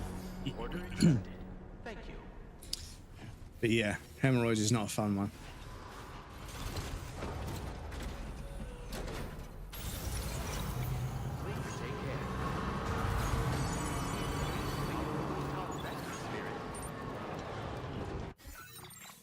Giant fucking dust storm, of course.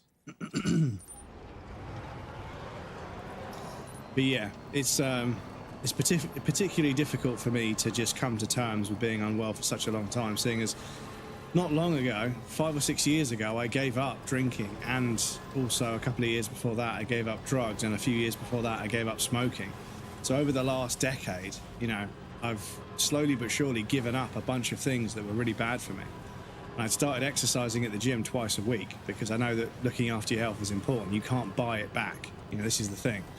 The time goes by and the damage gets done, so it's best to do something, a little bit of something once a week, just so you've got some physical exercise on your routine. So I was doing the exercise. I was going to the gym every week, twice a week sometimes, doing 16 minutes on the treadmill, 5 different weights exercises. I'd rotate between different things, not enough weight to sort of really build muscle, just enough to keep myself kind of active. And yeah, I was making the effort, and that was helping me sleep better, and everything was kind of slotting into place. And I was working from home, I was streaming. And I look at clips of myself back in those couple of years when I first started streaming, when I was working from home. I look the healthiest I've ever been. And I look at clips of myself now, and I'm like, Jesus, man. It looks like I've aged about 20 years in the space of 3. It's fucking crazy, dudes. And yeah, obviously my energy levels, I've got the stamina. I can stream for 10, 15 hours sometimes, just because, you know, I get in a groove, I'm having a nice chat with lovely people, I'm in my happy place, you know? I can stream for ages, I've got the stamina, it's just my overall energy levels just aren't what they used to be, and it's a real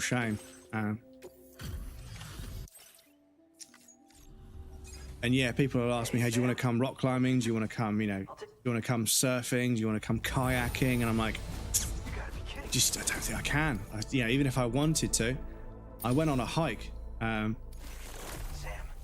went on a hike with my brother on holiday, and I just couldn't fucking do it. It was a fucking monster hike. It was like from one peak of a mountain to another. So it was from the top down a valley and then back up again.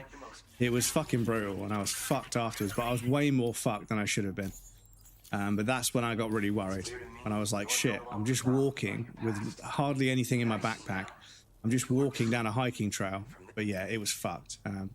It turns out because of a rock slide, they'd closed the normal hiking path, and we were taking a much, much worse route. But I got it done in the end, but I was fucking emotionally and mentally checked out afterwards. I was so fucking done.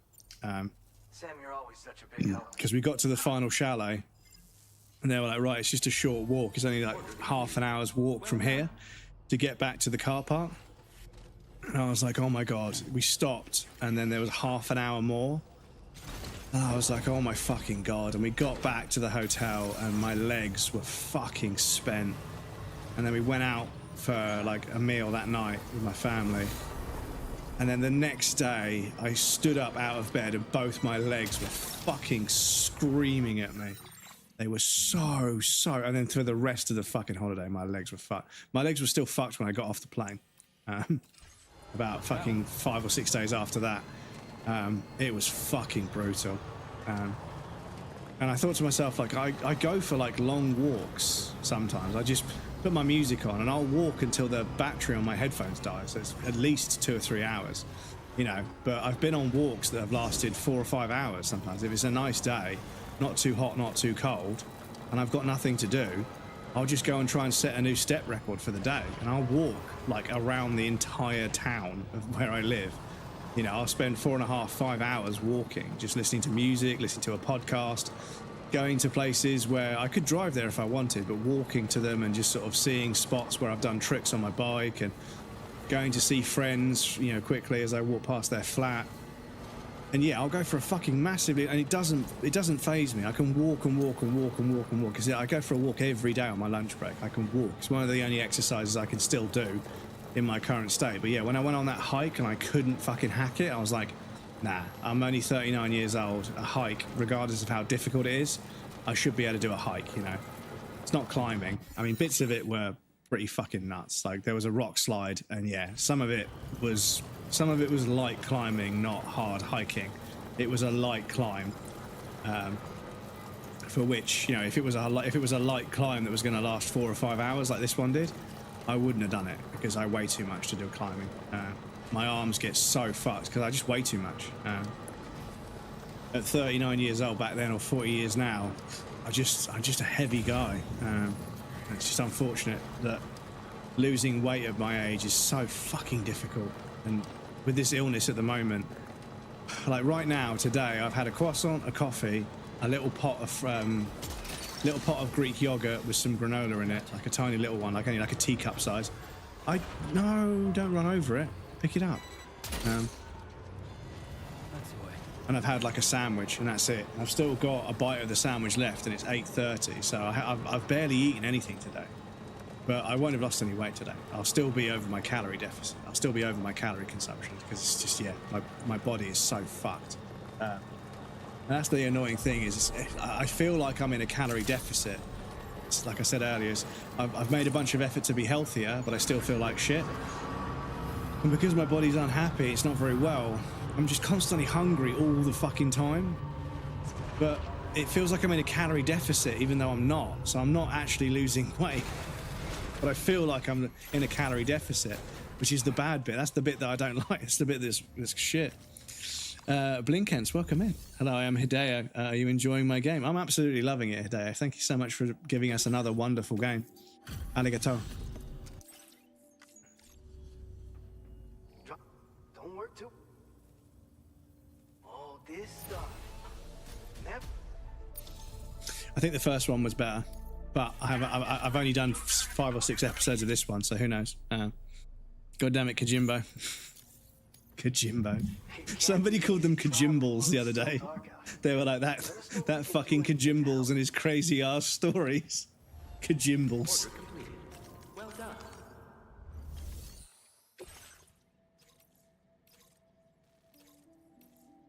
I think everybody is 5 stars, I think. We've got a delivery for this guy up here anyway, so...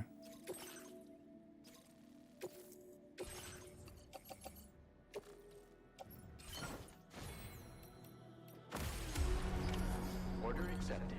Thank you.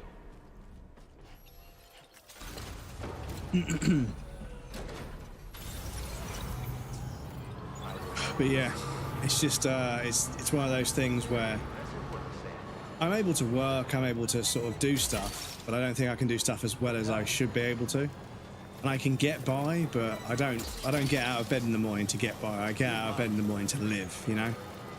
I want to live my life. I want to do things. I don't want to become some dormant, boring old geezer. I want to live my life. I want to experience things. I want to go places, whilst I still can, you know. Because on one hand, it is very heartbreaking that I never ended up in a relationship that resulted in a marriage or any kids. So I don't really have that in my life, which is a shame because I do feel quite paternal as I get older.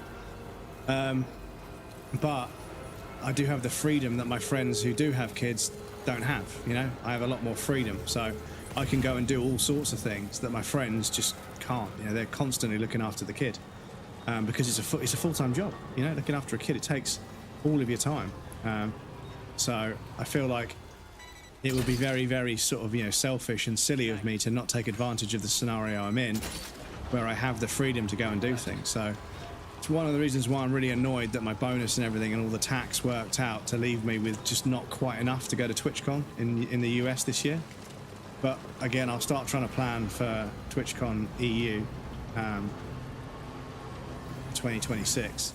See if we can make it to Rotterdam, because Rotterdam's probably a bit more affordable, I think. But yeah, it'd be really nice because the 2 or 3 years that I've watched everybody on socials go to TwitchCon, I get such bad FOMO. I feel so fucking bad that I'm not there.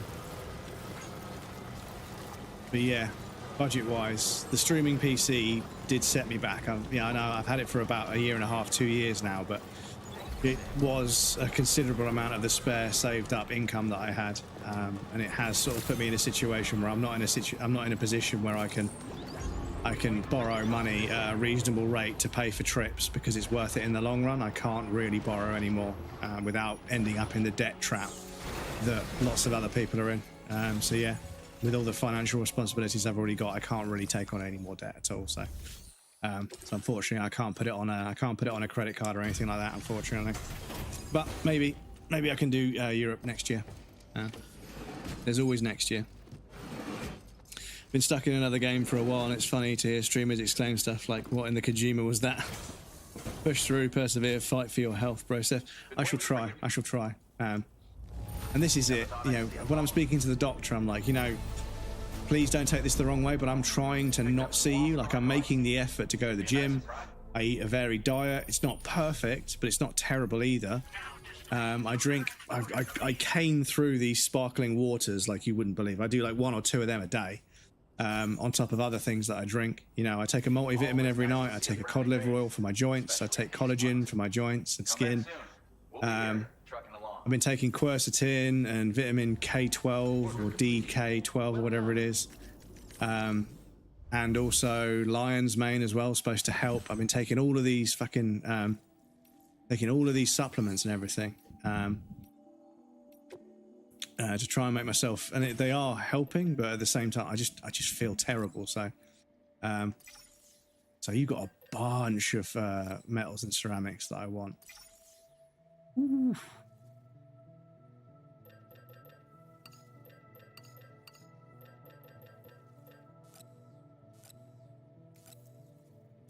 Right, can we take all this? Shit, is this going to fit in our truck? Oh, it will. It will. Okay, we just cleaned this guy out. So that's cool, which means we can now take these to the road after the Lone Commander and then build that road, and then we can do a bit of story. A juicy bit of story, chat. So we're going up this way, back through the plate gate, as we 5-starred everybody here. So we are officially pretty much done with this area. I'm pretty sure. I can't remember what screen you can see. How many stars each person's got. One of these screens.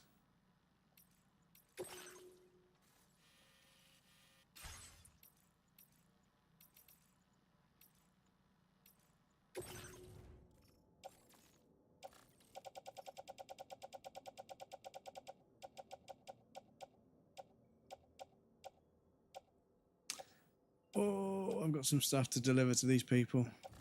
Lost cargo. Okay, so what that means is before we leave, I'm going to do something that I don't usually do. I'm going to go and entrust these other things to other porters because it's easy likes for them.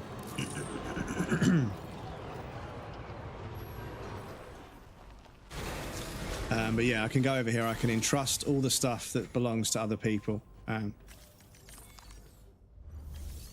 So if I go entrust cargo, I can grab all of this stuff and yeah, fine. So that means in our cargo menu, all we should really have is stuff that we use that's attached to Sam, all of the ceramics and all of the metals that we want from this guy, some weapons, container spray, PCC, yeah, that's cool. So cool. Right, so now we're ready to leave this area. All that other stuff, it's deliveries that I could have done myself, but I've 5-starred all these people anyway. And if I give it to other people and they deliver it, they can then go towards a 5-star.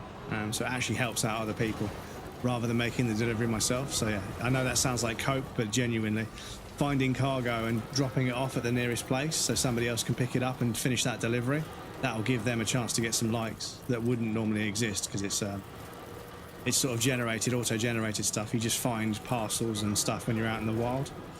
But obviously, if you don't need the likes for delivering it, you can just take it to the nearest... don't take it to the delivery destination, but take it to the nearest one, and then just give somebody else an easy delivery. Oh, you can make it over that rock. Come on, don't be silly. Absolutely robbed.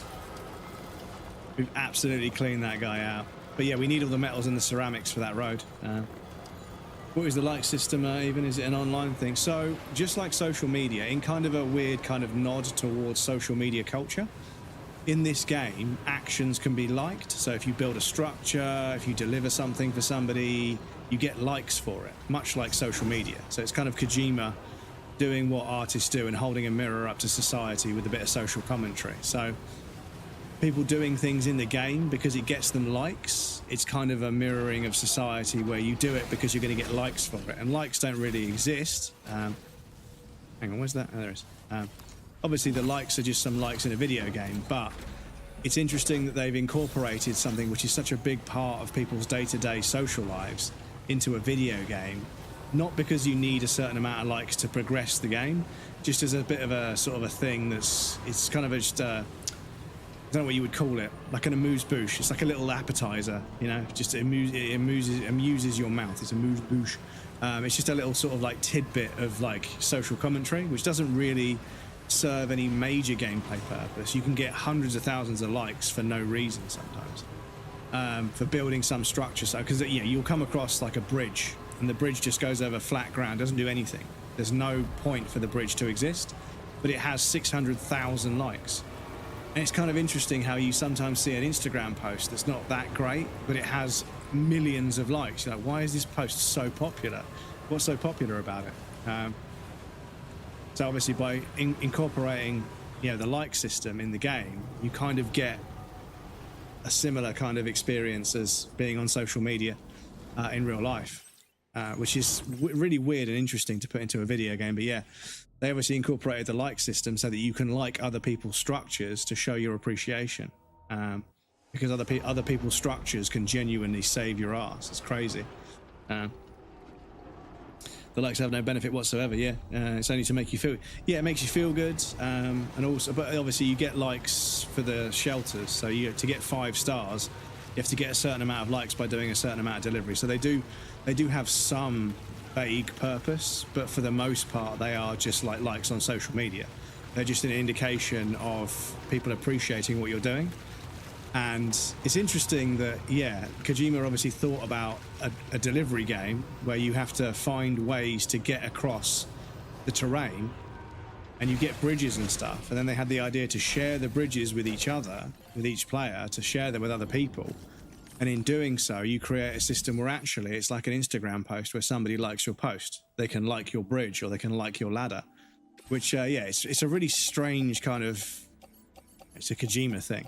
It's a really strange thing. Oh, we got a bunch of ceramics and metals in here as well. Oh, okay, are we going to be, oh my God, it's all going to go in there. Oh my God, okay. Oh, there's more. Oh my God. Ah, okay, yeah, that stuff won't fit. Okay, so what do we want to sacrifice in here? So this is all delivery stuff. So all of this stuff.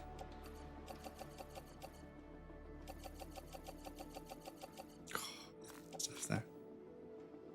I put that into no, come on, game, don't be silly. So there's a bunch of chemicals and ceramics in there that I really, really want.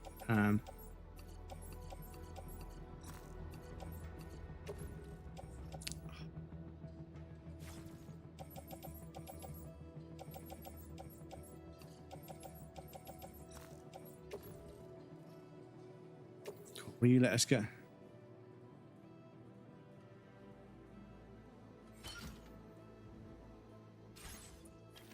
Right, are you going to let us on the truck now, though? That's the thing. No, okay.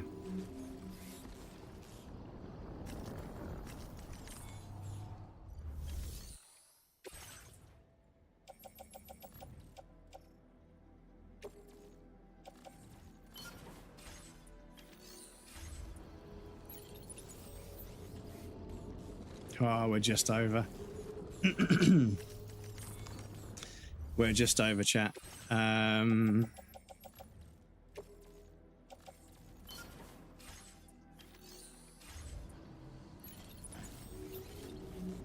no, well, okay. It just isn't going to allow it. So we'll take all these ceramics and we'll go and dump them.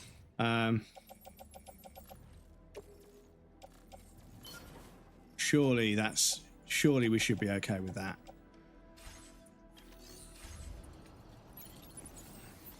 Yeah, okay, cool. So we'll go and drop off all these materials at that paver. Because that's kind of the whole reason I was doing all the missions in Mexico, was to try and hoover up as many materials from there as possible. And then we might be able to get that final section of road built, and then we'll go see what the Magellan has to say.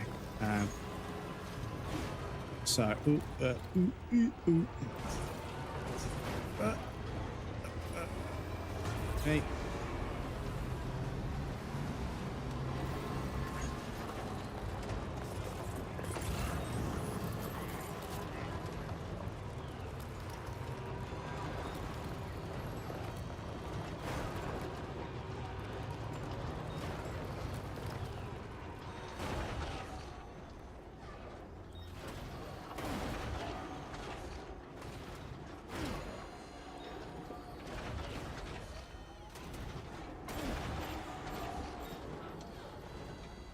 Oh, fuck.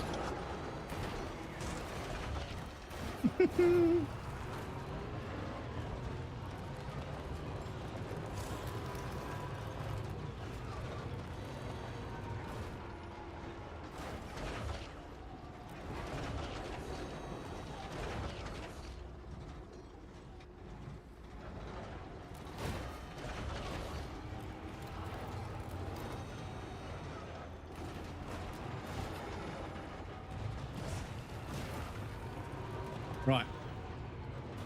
I would hope that most of the stuff in the back of the truck is not it's not deliverable cargo, it's just materials. So all we want to do is get back to a road, and then we just need to stay on the road until we get to the place where we need to actually deploy all the materials. And then once we've deployed all the materials, that road should be almost done. I think we've got lots and lots of ceramics and lots of metal, so we should have a decent amount to contribute to the paver.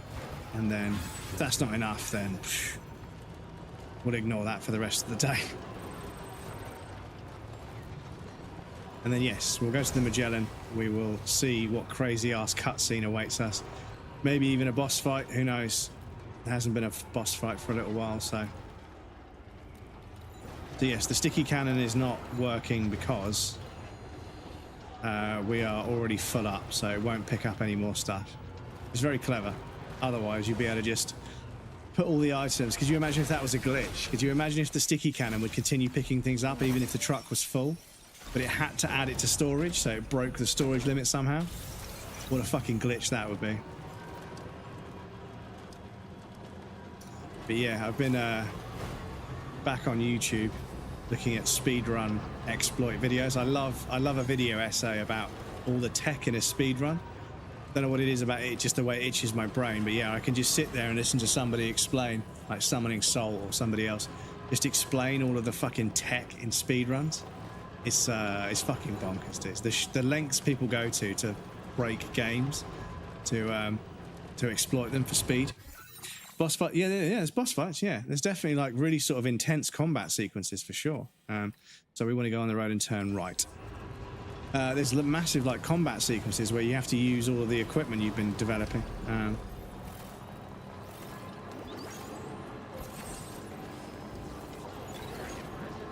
Cool. And now I can take it easy. This is such a nice touch because driving down the roads is driving down the roads, so it's not exciting. So being able to auto drive is, yeah, fucking cool.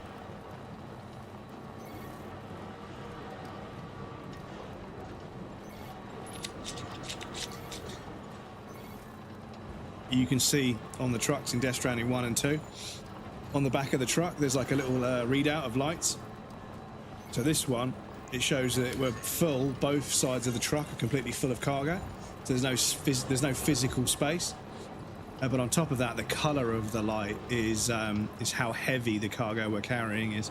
So at the moment, we are carrying some fucking heavy cargo. Oh, it keeps doing this. The fucking cable keeps looping itself around the corner of the table. But anyway, I want to boost because this is slow. But yeah, there's so many little details. And I remember the first time I saw the lights on the back of the truck in Death Stranding 1. And I was like, what do those lights mean? And I put it up on Reddit and nobody knew. And then about an hour later, after testing a bunch of stuff, I was like, okay, I know what they mean now. So I'll tell everybody. Thought somebody would already know.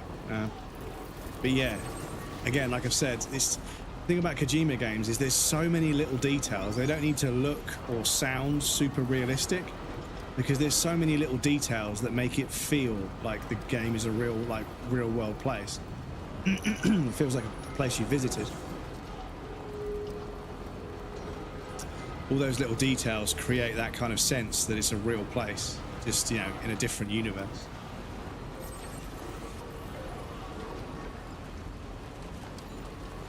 Right.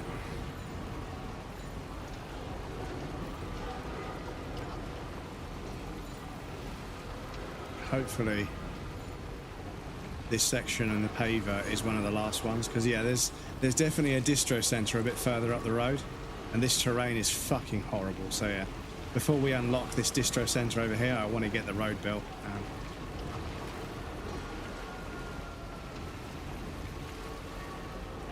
Because yeah, if we've got some deliveries to do from here all the way back to West Fort Knott, then yeah, it's going to be the road. 100% going to be the road. I mean, once in an area, once we've finished all of the roads that are available, we can switch over to the trike and just do one delivery at a time, or 1 or 2 deliveries at a time, because I think the trike is going to be faster. So the carrying capacity of the truck, we only really need it to carry the materials for the road. It's actually a little bit slower than the trike, if you think about it. But yeah, this is why this section was like thousands and thousands of materials, because yeah, it goes on and on. But yeah, there's still a little bit missing down here.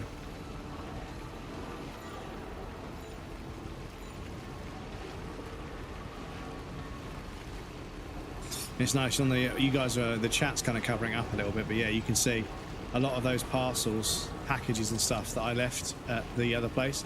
It just told me a bunch of them got delivered, so somebody picked them up and delivered them. It's really nice that you're sort of the brakes don't work when you've got this much material in the truck. Shit, where's the fucking paver gonna be, dudes?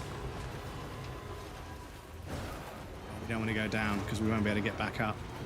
If anything, we want to go up. So I'm going to go up and see if we can get a good bead on where we are.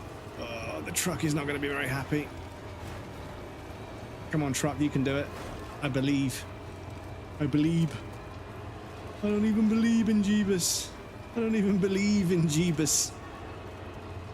Jeebus. Fuck's sake. Right. Is that? No, that's a monorail section. So...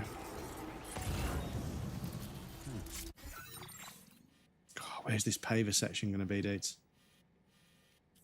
Got to be down there somewhere, isn't it?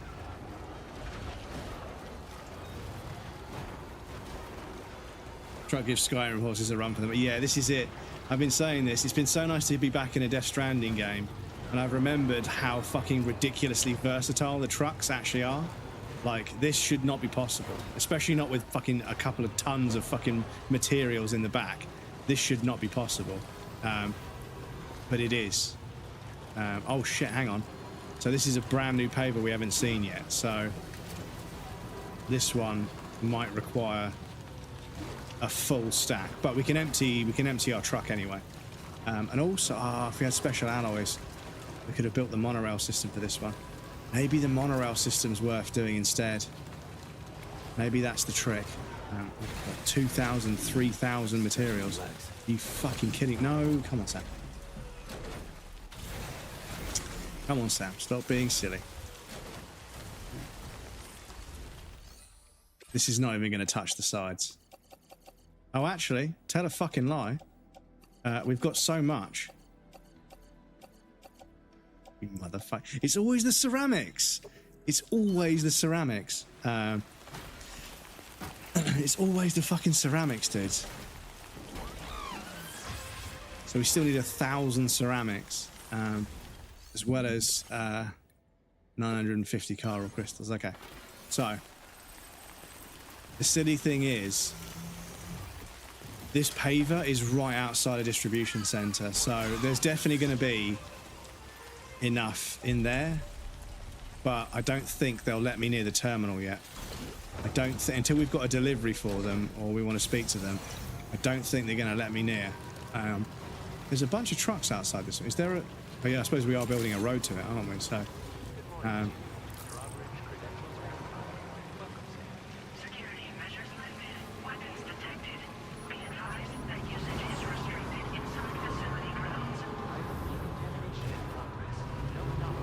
yeah, it won't.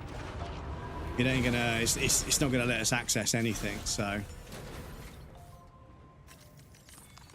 Oh, actually, tell a fucking lie.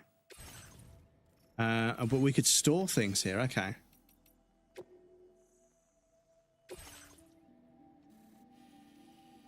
Oh, is the monorail system gonna? Is the monorail system gonna go out this way? Oh, okay. That could connect us up. But yeah, even this, just this area here, there's so much to do. So that is kind of heartbreaking that we didn't have enough ceramics, though. That is kind of heartbreaking that we didn't have enough ceramics. Right, let me go and see if any of those monorail sections need special, because we've got a bunch of special alloys in the truck. Funky Kojima strikes again.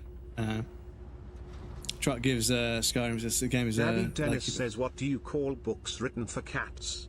Kitty literature." Very good, Dennis. Stop it. Game is like, you better start progressing the story. Well, yeah, this is it. What I reckon. The thing is, I think what I've done, I've gone off over here to fuck around and figure out if I can build the road. I'm going to go all the way back to the Magellan, speak to somebody. They're going to give me a fucking delivery for this fucking place, and I could have just fucking, yeah, I know what's going to happen, because I'm trying to jump the gun a bit. So let me see if we've got enough of this stuff. So not enough, unfortunately, but we'll get that started, because a monorail all the way up here would be super useful, as would a road, to be honest, but still. So that gets rid of some of the materials, so now our truck shouldn't weigh quite as much. Right, so now we've got to hop, skip, and jump our way back to where the Magellan is, and the Magellan is all the way over here. So, should we do some off-roading, chat? Should we do some off-roading? If we go down here, this doesn't look too steep, and we might come across some bits and pieces, and then all we need to do is find somewhere here where we can jump our vehicle up the hill. Yeah, I think for a bit of fun, let's try that. Because it'll be quicker than jumping all over this slot and then doing a whole fucking loop of the road to get to here. So we've used the roads a lot, and I feel like I'm being a bit of a softie. So let's actually go and try and off-road a little bit and see how badly we regret it almost instantly. So I'm going out here with very few materials, very few devices or anything. But I am going to go over there because there's a nice easy slope that we can use there. Oh, there's one here as well. Okay. But yeah, the truck is just versatile enough to make sense.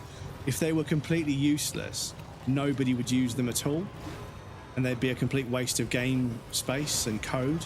But because they're not perfect, obviously you can't drive up a fucking cliff with them.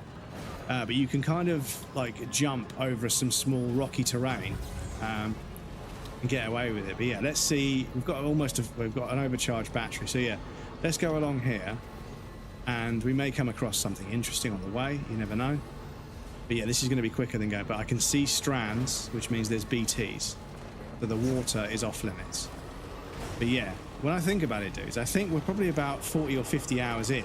And we haven't even really unlocked that much of Australia, so I have a feeling this game might last me a long, long time, and that's perfectly fine, because I know it's not the best game for viewership, but for me as a game to play, it's absolutely fucking brilliant, because all I got to do is just keep making deliveries, keep making my life easier to make more deliveries, and it's a self-fulfilling prophecy. Okay. And then, yeah, maybe I'll end up doing the whole damn thing, and then on the YouTube streams, because the YouTube is basically a VOD now. I can create a VOD on YouTube by streaming to YouTube, and that means technically I've got a VOD channel, which is just my live section of my YouTube. So I might end up putting all of these in a playlist, the Death Stranding 100% Yap playthrough, live streamer 100% Scame on stream. And I could just make a playlist out of that, and then obviously for watch time I can just give people a link to that playlist and say just pop this on a tab and mute it and just play it in the background when you go to work. I'd appreciate it, because it will be like 100 hours of footage. It'd be ridiculous, and I'll hit those watch hour goals before you know it.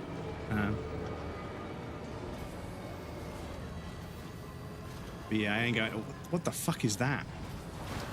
What the fuck is that?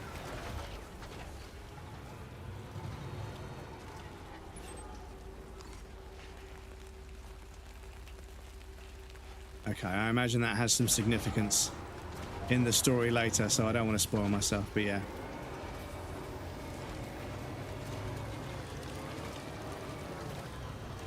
Oh, there's a monorail station over there. So, we're finding some... Oh, shit, okay. I reckon if we get too close to that, BTs will come along, so I'm going to try and sneak around here.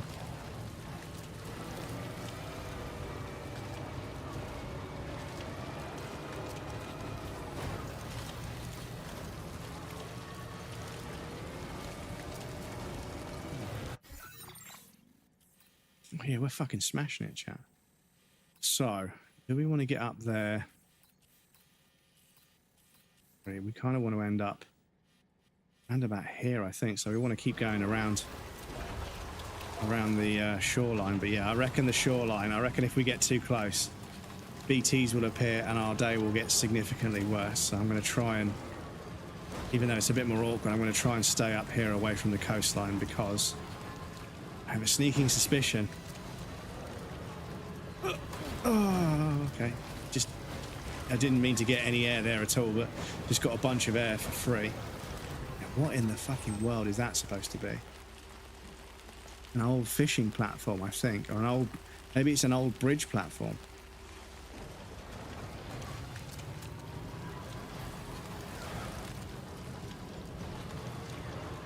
But yeah, I think we're going up there. because we're headed once we can get to the northern here, we've got a road all the way to where the Magellan is, so we're fine. But it is 9 o'clock, which means I need to do an ad break. I'm not going to finish just yet. I'm feeling pretty good, and I want to get some story done after 5 or 6 hours of fucking building more roads, doing more deliveries for people, and not doing the story, like avoiding the story at all costs, apparently. But yeah, so I need to do an ad break. So I'll pop you guys over on the BRB screen. There'll be a raff and some clips for you guys that want to hang out. Here come the BTs. Here come the BTs. Please feel free to get up and move around, grab a drink or a snack. You won't miss anything. I'm going to take a break as well. I'm going to fucking completely gung-ho through here. Yes, not quite yet, Phoebes. Give me a moment. Give me a moment. I just want to see if I can fucking just speed through here. I'm pretty sure the game just did a save as well. I'm pretty sure if we can get up here, we might get away with it. But yeah, my aura deck isn't picking anything up, so I think we're okay. I think it's just a warning shot. I think if we went out into the water, I presume there'll be a boss fight in this giant lake at some point, I presume. But yeah, we won't spoil ourselves by asking too many questions. But yeah, I think I should be able to probably spam jump my way out of here. So I'll just get to this plateau bit here where I can park the truck. And then I'll pop you guys over on the VRB screen. There'll be a raff and some clips, as I say, for you guys that want to hang out. Please feel free to take a break yourselves. You won't miss anything. Because I'm going to take a break as well. Oh, I've done it again. No. Fucking cable. Excuse me. Go that way. Right. I'll put that there for now. Here comes British Telecom about 4 hours later than they're scheduled to. Classic. Absolute classic. But yes, I'll be back shortly. And then we'll carry on. We'll go to the Magellan. We'll do some story and we'll see what happens. But yes, I'll be back shortly.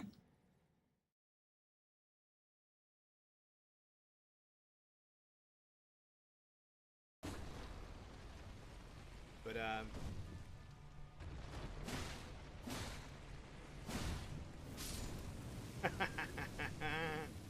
rolled out the way at the last second. You love to see it. Amazing camera, and then he went and got like this crazy expensive camera. I can't even remember what one it was, and had a built-in ring light, and it never focused because his room was so dark. Yeah, exactly. And I just thought, like, what have you done? Like, and then he quit streaming probably about 3 months in, and never streamed again. And I'm just like, you just bought this insanely expensive camera without doing your lighting setup, and it's just like, you've wasted your time and money. Fuck me, Sumerian Descendant is fucking so hard. They're so brutal. Right, so. Come on. Think about the hiccups. Fuck off. Think about them. Think about it.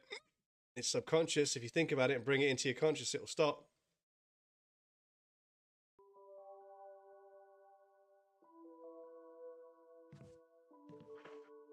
Okay, I think I'm alright. Fuck's sake. Angry like some Blackwater would-be business tycoon with a bad case of hemorrhoids. I'll give you a bad case if someone just shot me in the head if you don't hurry up.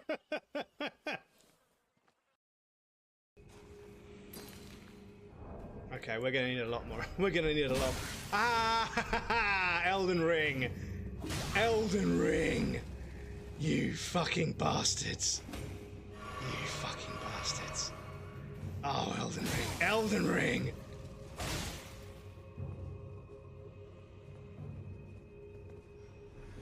You motherfuckers. You motherfuckers.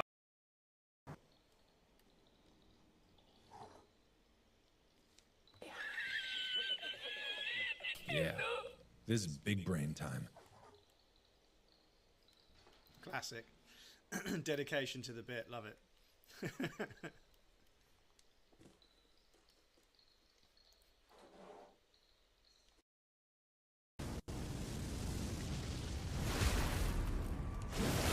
You see the way his arms just fell off when I backstabbed him? Ow.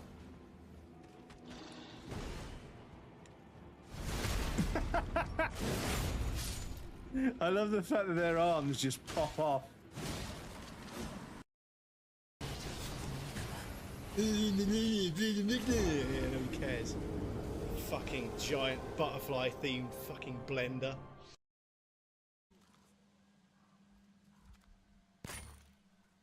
Yeah, see, I was pretty sure there was an enemy there, but the auto aim just snapped on, so I knew he was there. Yeah, it does. Fucking hell, the auto aim is so strong. I thought there was someone there and it fucking snapped on like a good 20 degrees. Fucking hell.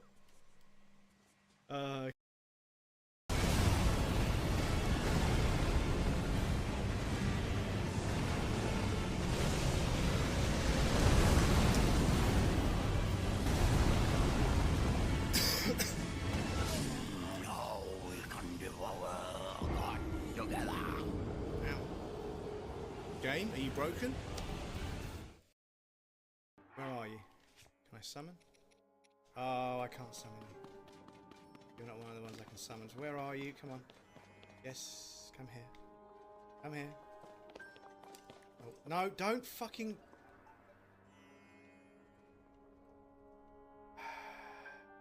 And then you get stuck on a rock and then you don't go up. Stop it.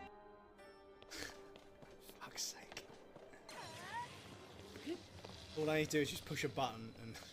Fuck's sake.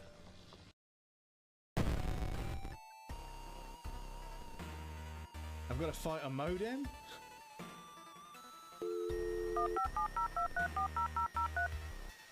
Modem used awful noise. It was very effective.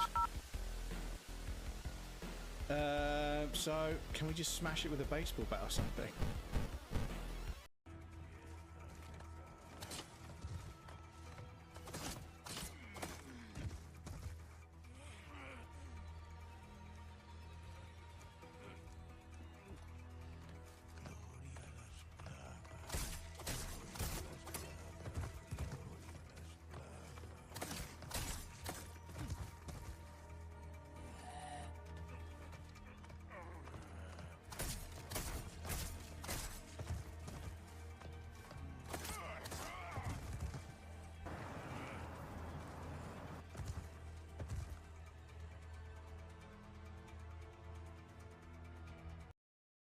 Sorcery. Okay, I do was dead. Yeah, I think I remember doing that one. I think I remember doing that one.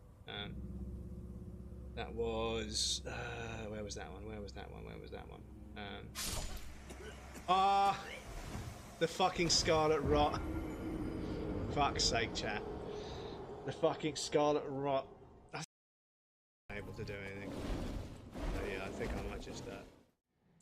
Welcome back, everybody. Thank you for your patience. I appreciate that. Right, let me check. My controller's full up again, so I can unplug it. I've been streaming for so damn long. Well, I'm such a fiend.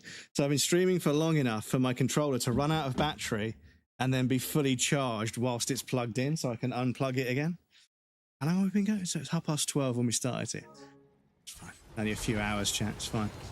But yeah, I'm keen to get as much of the game done, but I keep getting distracted by the deliveries. But obviously, like I say, the story is so insane that even the trolls will struggle to spoil you, because the story is so fucking insane that, yeah, they wouldn't know what to say, because they don't know what actually really constitutes a spoiler, because the story is so fucking crazy. They're probably trying to figure out what's the most important bit of the story as we speak. But yeah. Chiral creatures can travel in groups of several hundred individuals. If you intend to face them, explosive ordnance is your only viable option. Take out as many as you can at once. It's true.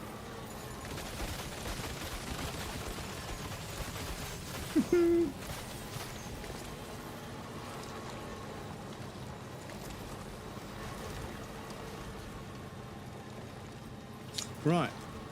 There it is, chat. Civilization.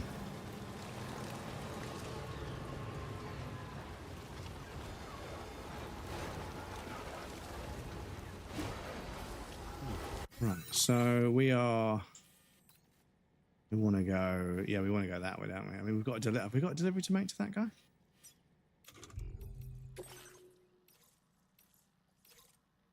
No. I don't know why he's got a fucking highlight around his. This is one thing I'm not 100% sure about, chat, is sometimes the shelters have like a circle around them. And then sometimes they don't. And I don't know whether the circle around something usually means it's a story mission of some sort. But anyway, let's go this way so we can jump on that road.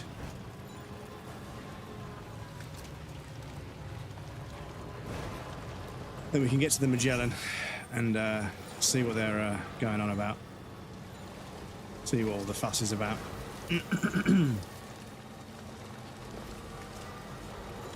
But yeah, I got a missed call from somebody, and I don't recognise the number. So I opened up the number in WhatsApp, and it told me their name on WhatsApp. So I just pinged them. I've sent them a message on WhatsApp saying, "Hi, I got a missed call from this number. Who is this?"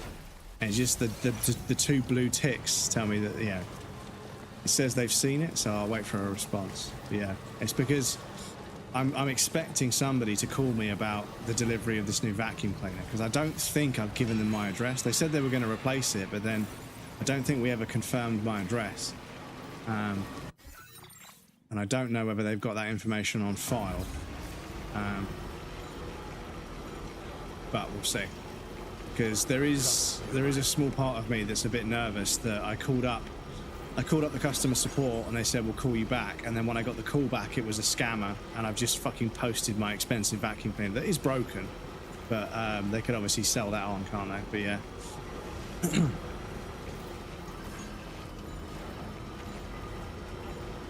What I might do is I might check the tracking number tomorrow and make sure it's in transit.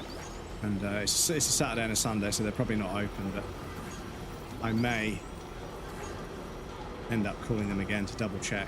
So sorry, I know we agreed on this, but I don't think we actually agreed on where you were sending the replacement. But yeah, I also think in the game, sorry, back to the game, which is what I should be talking about, rather than my fucking vacuum cleaner. I have a feeling we're about to go and speak to them at the Magellan. They're going to say, oh, there's a distribution center over there. You haven't been there yet. Like, yes, I have. Take this item to them and I have to drive all the fucking way back. Is that? Oh, it's actually a delivery, isn't it?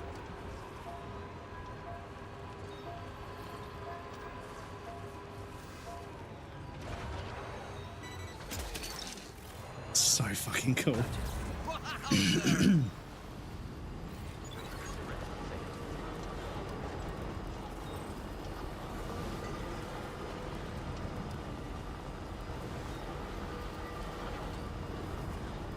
Yes, apologies, I was a bit late coming back from the break. Little man who has left some wet food in his bowl the whole day. He complains he wants dry food, but he's left, like, you know, several mouthfuls of wet food, which is not okay. We're not going to be wasteful in this household. You have to finish your breakfast. I put his breakfast down at fucking like 9:30, 10 o'clock today. So he's had almost 12 hours to eat it, and he just hasn't. But he wants his dry food in the afternoon, and he doesn't seem to understand that, you know, he has to finish one before he gets the other. Right, I'm just going to double check if I've got any deliveries for this place. I'm also going to repair my truck here as well.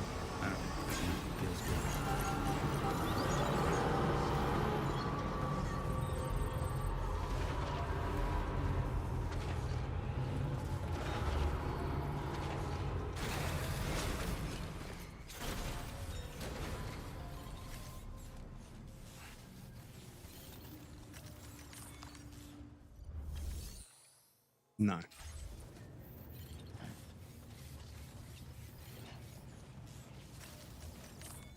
As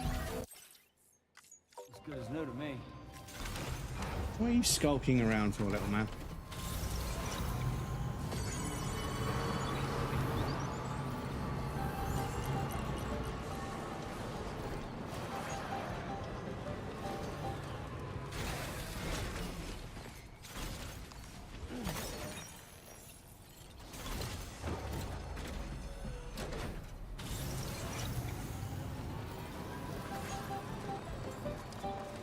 I've put one of those signs down myself because it plays a silly little song.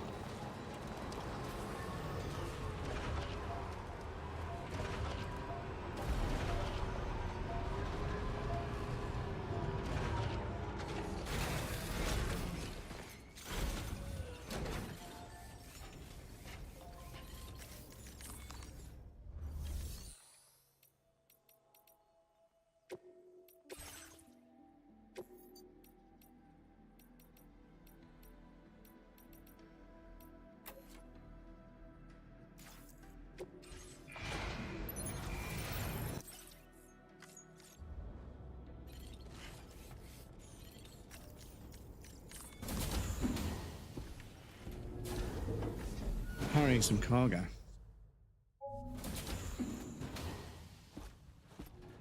Raindrops are falling on my head. Oh, just a little longer, okay? Raindrops are falling on my head.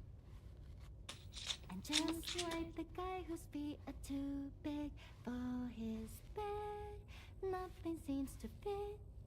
Those raindrops are falling on my head, they keep falling. You know this song? So I just did me some talking to the sun.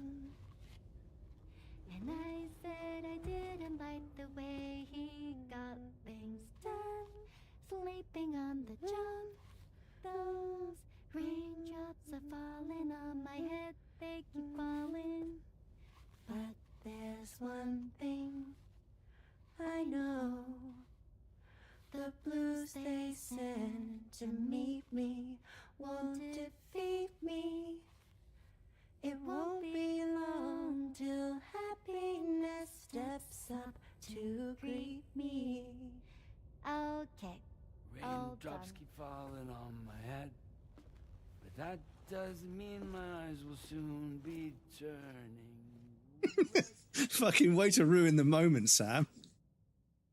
You could have just quietly appreciated it and not fucking scared the shit out of them. King Bjorn, welcome in. I only realised the other day that Rainey is the same actress who plays Yukio from Deadpool. Yukio from Deadpool. Oh, wow. I'm trying to fucking cast my memory back. I watched Deadpool a long time ago.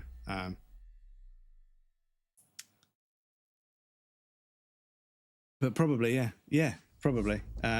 Kojima has a habit of using real-life actors, you know, established actors in their games these days. Oh, shit.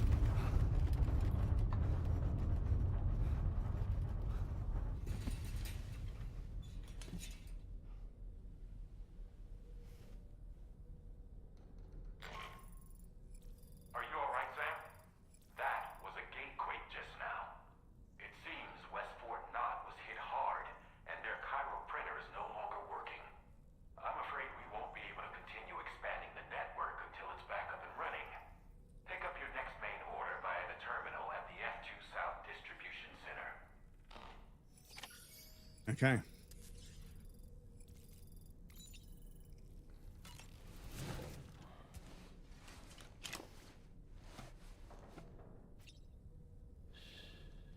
That's right, just sleep.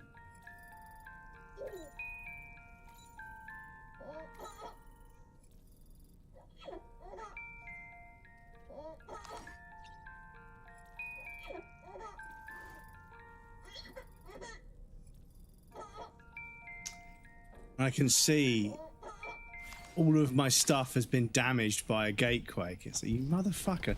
So that's what the quakes are about, dudes. Behind you, behind the chat, you guys probably can't see it very well. Sorry. But yeah, that's probably what the gatequake is all about. Is damaging all your equipment and stuff. Cheeky motherfuckers. Cheeky motherfuckers.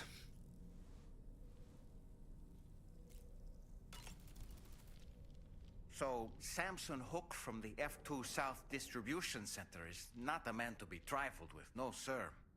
I did some research, and I found he's a popular local figure, beloved by one and all, it seems. Known as the Golden Fist as well. But don't misunderstand. I'd wager the people's love for him is not rooted solely in his considerable martial prowess. Apropos of nothing, tomorrow seemed to react negatively to overstimulation. This is likely just a defensive mechanism, so to speak. A way to safeguard her mind from the strange and unfamiliar. At times like these, it's best to limit the number of people attempting to help the distressed individual. So let's trust in Rainy and Fragile to take care of her. Let's be quiet, bub. Okay. Right, let's take another shower. Because yeah, Dollman usually tells you to take a fucking shower, which is hilarious. Because people are fucking tweeting, like, I swear to God, if Dollman tells me I smell like shit one more time.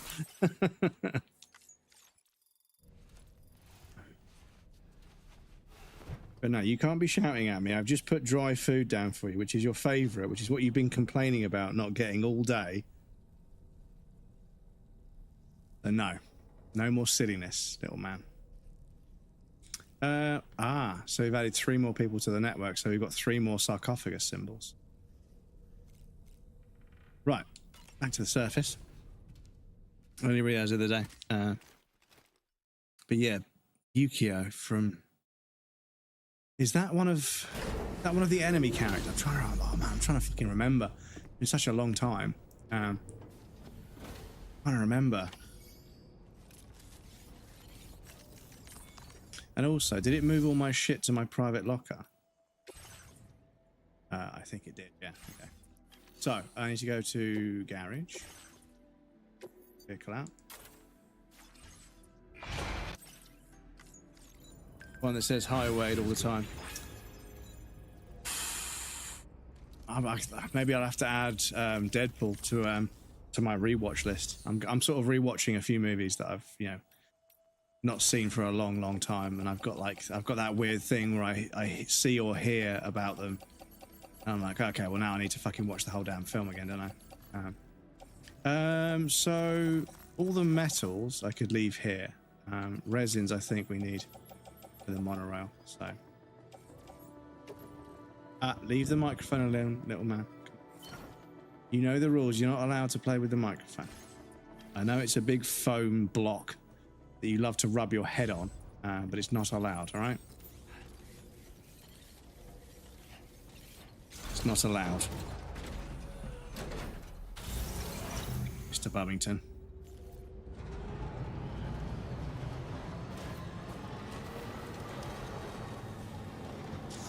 Raindrops keep falling on my head, but that doesn't mean that I will soon be... I actually don't know the words. Those raindrops keep falling. Bubba. Please be careful with your claws, little man. So he's sat on the edge of the sofa, and sometimes when he whips his tail to get my attention, he occasionally whips the microphone. So I don't know if he's going to do it, but I apologize if he does. The compression filter and everything should smooth it out. But I'm counting on you.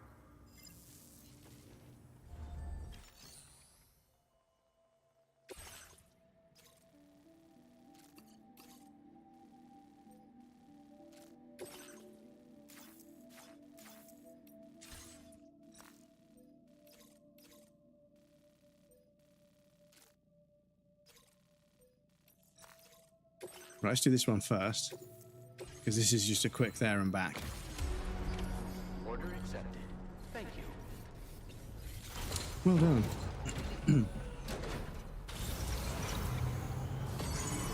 Yeah, so I remember my friend was telling me about how Deadpool keeps going around asking for, because they know the bad guy, the main bad guy, they know the bad guy's real name, and they keep calling him it because it antagonizes him. But they go around asking, like, where's this person? Where's this person? They don't call them by their actual nickname that everyone knows them by. So all these people are like, who the fuck are you talking about?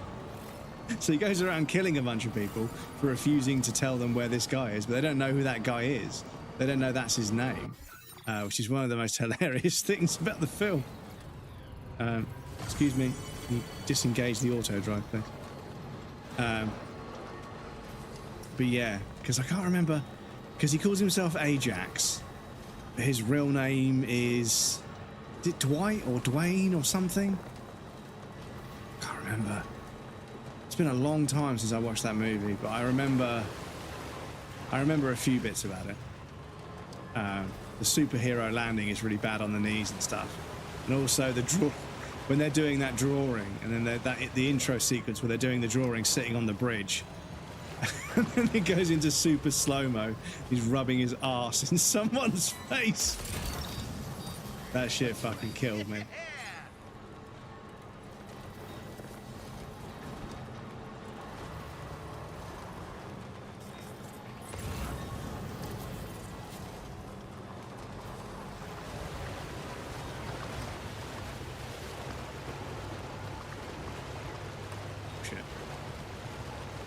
Francis, that's the one, yeah.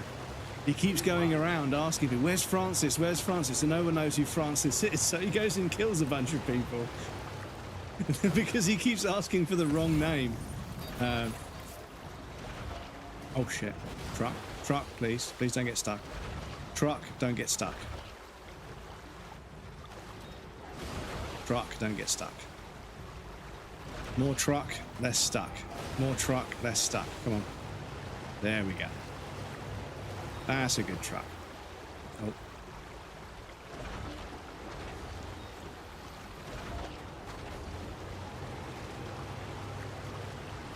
Cool, we just caned our battery. Yeah, where's Francis?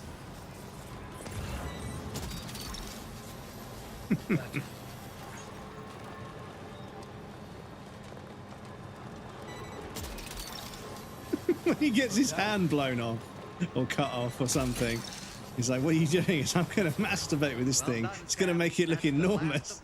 Let's head to our destination and Ay. It's such fucking childish humor, but yeah, like Reynolds was the perfect person to play that role. They were born for that role.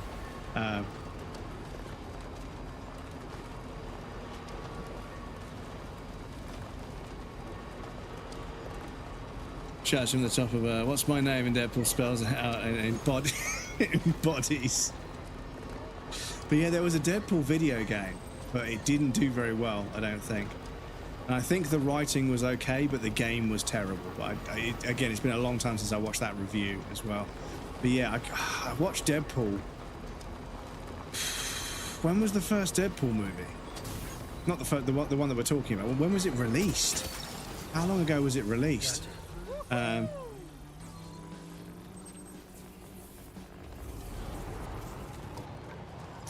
Hey Siri, when was the film Deadpool released? 9 years ago. Okay, so that's why. That's why. I feel better now. Stop listening. I feel better now because it has been almost a decade. So, okay. I feel slightly better now that I don't remember it very well. Yeah, 2016. God damn. How old was I in 2016? 31, I think. Yeah, 31. 2025 would be 9 years. Yeah. We are old. Dude, like, it's scary how at 35 onwards you start seeing things from your childhood, but they're described as like, and I remember some kid was talking about a PlayStation 3 game, and they said there's this really cool retro game on the PlayStation 3, and I was like, you shut your goddamn mouth. You stop talking right now. PlayStation 2, PlayStation 1 is retro. PlayStation 3 is not. But yeah, I guess it is these days. Because yeah, I remember we looked up, there's like a definition of the difference between like yesteryear, retro, vintage, and antique. There's several different like kind of windows that things sit in. And yeah, sadly, time is going by. So yeah. Things, because yeah, like somebody fucking sent me a tweet and it was like, I just saw a Game Boy in a museum and I'm gonna be lying down very quietly in a room for the rest of the week. I was like, yeah, they put a fucking Game Boy in a museum as like retro games console, and it's like when you see your childhood in a museum, you're like, oh shit, oh shit. Your dad's... Well, this is the thing, right? Somebody said that at a certain point, all of this emo music that kids listened to in the 2000s, the early 2000s, this emo music is going to become dad rock, right? Because that's how that... You know, because what's the dad rock of 2025? If the dad rock of my day was like Zeppelin and stuff, what's the dad rock of fucking 2025? It's like fucking... Papa Roach and shit. It's like, it's sort of, time has moved on. So yeah, like Papa Roach is kind of dad rock now, which is fucking weird to think about. But yeah, it be true, chat. We're getting older. This is a ridiculous. Thanks to you that we're in a position to Combat power. Oh yeah, this guy gives us all the combat stuff because he's a boxer. Give it a look. Cool. Bet you could use more materials. You're damn right I could. Slip them on. Take any end. Order completed. Well done.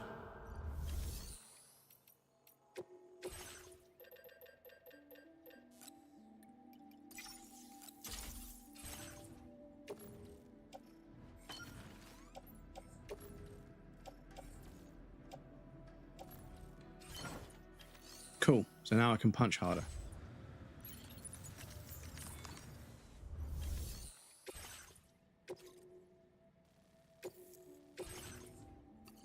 Oh my god. Thank god it all fits on the truck, dudes. Fucking hell. For a second there. I thought I was going to have to make 2 trips. Sister-in-law doesn't know who Daft Punk are. So I was thinking of the other day, I was going to make some new merch, and I want to make a t-shirt. It's not really stream related, but I think it would be a good t-shirt. I want to make a t-shirt that says I miss Daft Punk. And I reckon I've got a few friends that would buy it, so I'll make it nice and cheap. But yeah, I want to make a t-shirt that says I miss Daft Punk, I miss Kurt Cobain, and I might think of a few others as well. Because yeah, it's heartbreaking. And do you know what's really cute is there's people that stream when there's really young kids and they stream the first time they listen to an album, and it's kind of interesting to see somebody listen to an album like Discovery that I've listened to fucking, I don't know, 1,000 times, and just watch some young kid who's like no idea who Daft Punk are like hear Aerodynamic for the first time. And yeah, they're just like, holy shit, man, this slaps. And I was like, yeah, it's strange hearing someone say that Daft Punk slaps, even though, God, what are you doing? I didn't fucking do that. Excuse me one sec, chat. Yeah, once you've got your car fully loaded with stuff, it just doesn't stop. Your brakes just don't work. So is that all of the... And you know what? This is also another amazing... I mean, this is in Death Stranding 1, but... You see how that list that above you guys on the chat, you see how that's all compressed? When I go over and look at it, the game knows and it fucking extends them when you look at it. So you can see the list and you can see things more clearly. It's just little details like that that Kojima thinks of that nobody else would. And nobody else would be bothered to put them in the game. So we must have all of the stuff in the truck then, I presume. Yeah. But yeah, little things like that. It's just the FromSoft games are like that as well. They're like whenever you come across something, it's always like ruthlessly well designed. Like they've obviously thought about the player experience a great deal, and yeah, the level of detail and mechanical nuance in just the menuing in Souls games and this game and stuff like that. It's a sight to behold. So we want to go along this road, and then yeah, it peels off. Oh, the monorail. What am I doing? What am I doing, chat?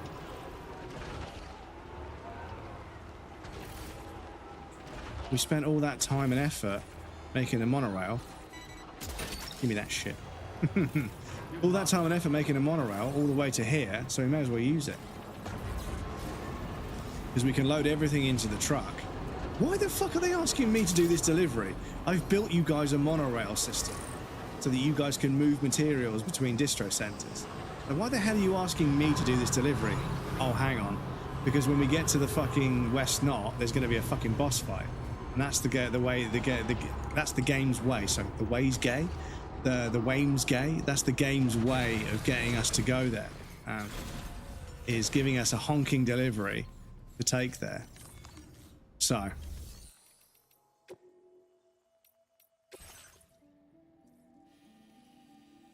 Because yeah, what's the point of the monorail if we're not going to use it?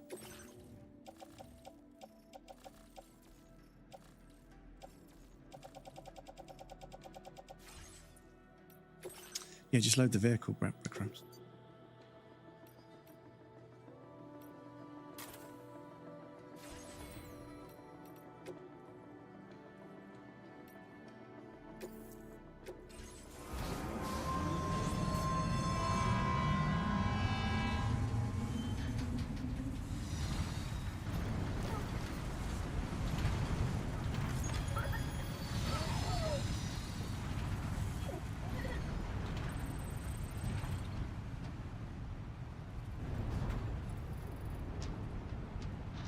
But yeah, it's quite the experience to ride the monorail.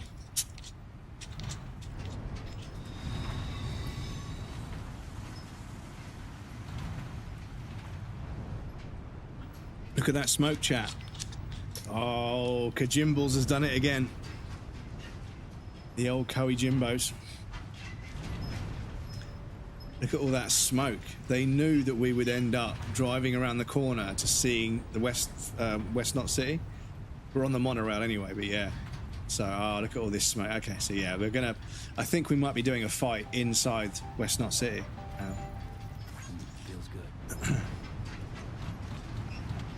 Yeah, look at all that smoke, chat. I think there's something going on over there. Oh no, there was an earthquake, wasn't there? So there would be smoke. So it wouldn't be like an attack from terrorists. I think it's just obviously the...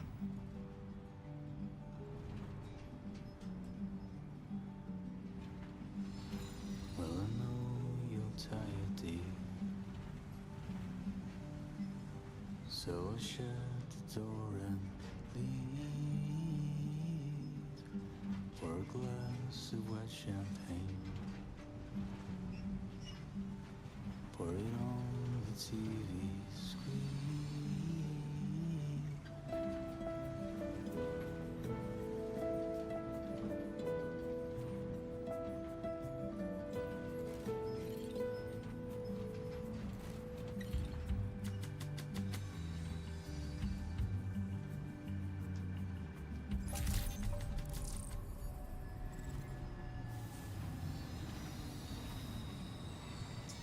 Okay, the music got interrupted.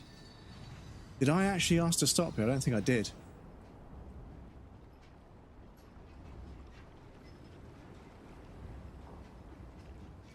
What the fuck is going on?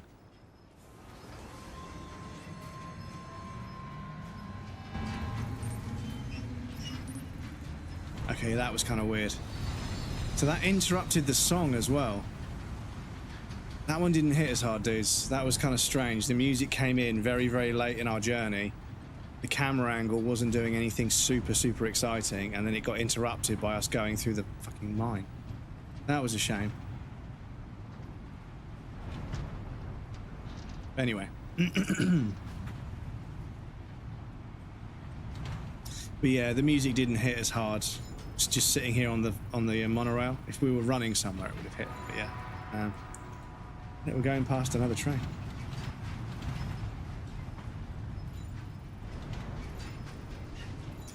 But yeah, so there's definitely going to be damage to the city. There's definitely going to be damage to West Fort Knot City, but maybe the plate gate or the gate quake. Sorry. Yeah, maybe. Oh, maybe there is going to be a boss fight. Maybe the plate quake was the ground opening up to let fucking Higgs and some horrible shit out. Who knows?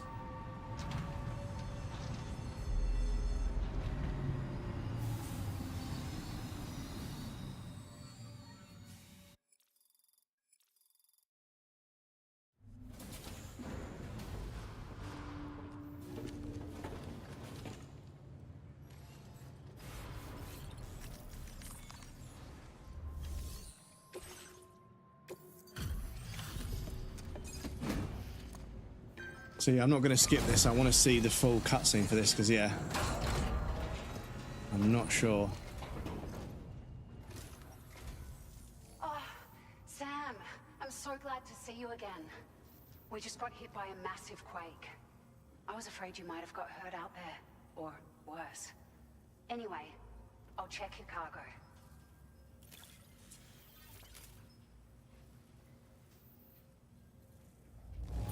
You took excellent care of this cargo.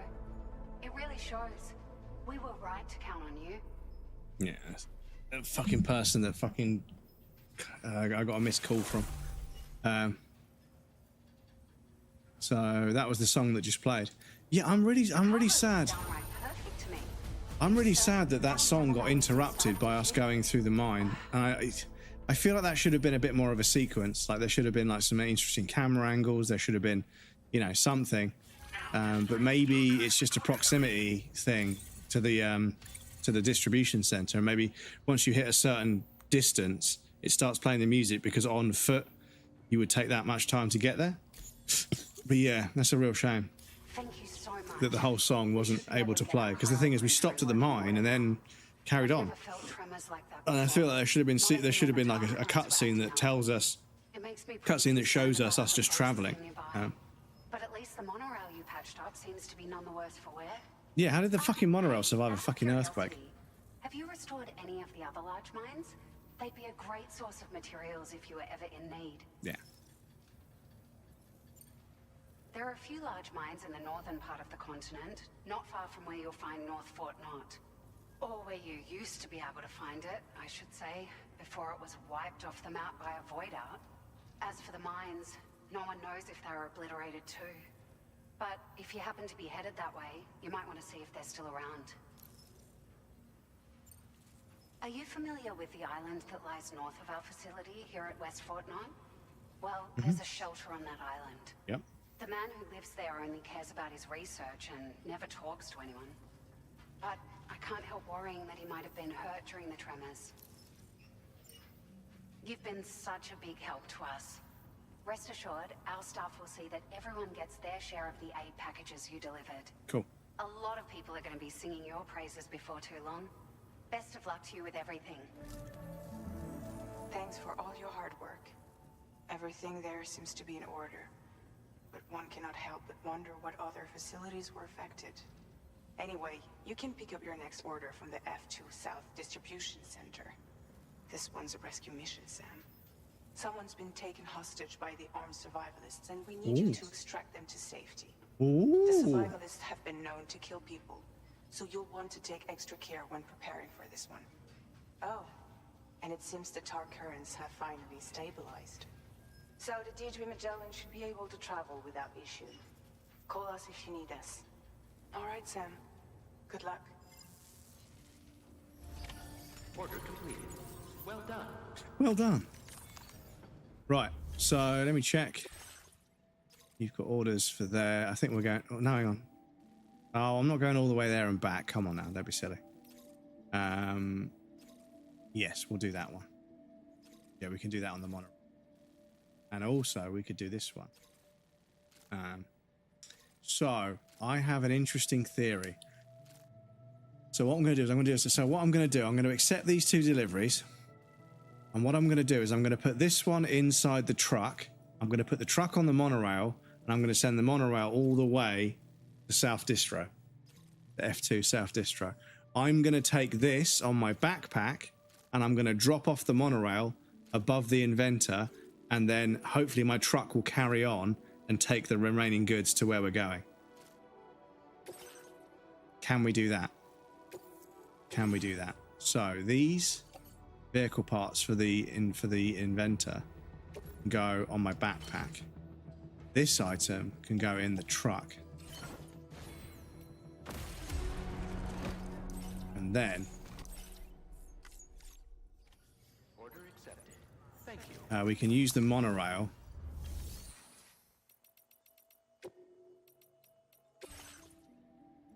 and we can go all the way here and load our vehicle.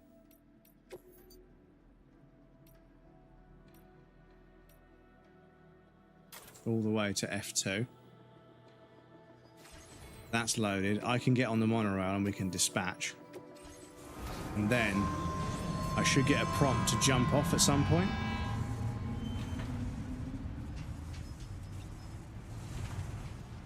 But I don't know if I'm gonna... Yeah, so jump down. So hold X to jump down. Okay. So...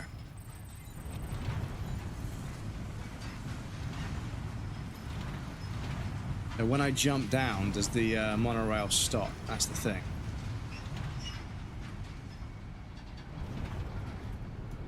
Because, yeah, if we can deliver our vehicle with the goods that we need for that distro center on this, and we can jump off and make this delivery to the inventor, that would be so fucking clever. Obviously, we'll have to run to... We'll have to run all the way to the other place, but yeah, it's still going to be quicker than going to this place, coming back, getting the vehicle, driving all the way. Yeah, it's going to be quicker. I hope. But yeah, we should go straight through the mine.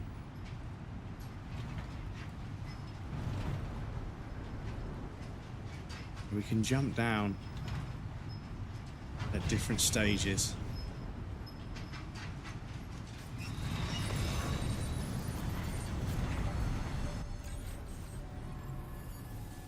Don't want to dismount just yet.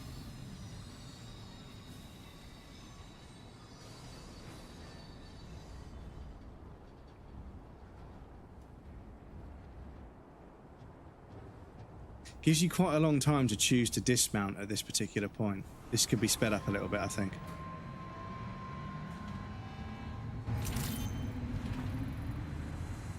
Right, so when do we start holding the button, chat?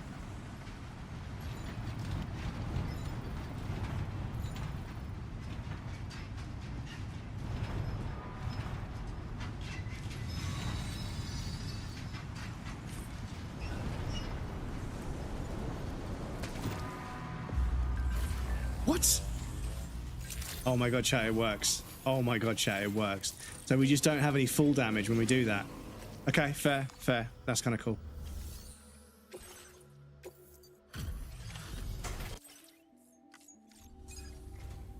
I'm so glad you could make it. Give Look me at a this. moment to check the order information. But yeah, sorry, I was talking about people. So yeah, I was watching a clip of somebody streaming their first listen of Discovery by Daft Punk, and this young girl, bless her, she goes on the entire journey, and like, you know, and personally, if you ask me, I think Aerodynamic by Daft Punk is one of the greatest pieces of electronic music ever made. I think it's, I've never got tired of that song. I've listened to it probably 1,000 times, and I've just never got bored of it. I was able to craft this. Tell me what you think. It's a remote stun bomb. Thrown enemies that emits electric. Yeah, so I can skip reading that because the character will actually just tell me what it is. I'm increasing your allocation of materials. Yeah, so after all this. And here we have Yeah. the remote stun bomb. Yet another original invention, I'm quite proud to say. Already original, The version but I previously shared with you was designed to detonate at the moment of impact. But this one can be detonated remotely at a time of your choosing. It really opens up the ways you can potentially put it to use. You should try playing around with it. yes, if you can find a place where You can't be serious. Adding remote detonation functionality was a pain in the ass. In hindsight, I suppose it wasn't the most original idea. Still, but yeah, being able to throw stun bombs in certain areas and then set them all off at once, so all of the guards get taken down at one time. It's pretty clever. Too eager to prove myself. I should have taken a step back and tried to look at things more objectively. Having said that, a new idea has just occurred to me. I best get started. Thanks. I hope to see you again. It's really hilarious that to break up some of the longer dialogue sequences, they just give you an arbitrary choice. It doesn't make a difference. It doesn't make a fucking difference. Yeah, we're going to... I have to go back there and then... Okay. That's not ideal. But we do need to get some more stars with that guy, so... And that person, to be honest. So, yeah, I might take both of these. They're not super heavy, so we should be able to get both of those on our backpack. And then, so this is the bit I'm going to be a little bit confused about, is because we were able to drop down. But is there a good way of us getting back on the monorail? But I tried to put a ladder on it and it didn't work, obviously. Would we end up dying if we were to walk across? Yeah, it gets real fucking deep, real fucking quick. Okay.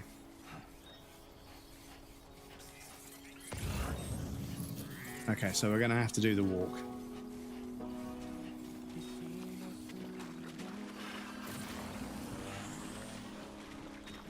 Luckily, I put fucking signs everywhere, so we know where we're going.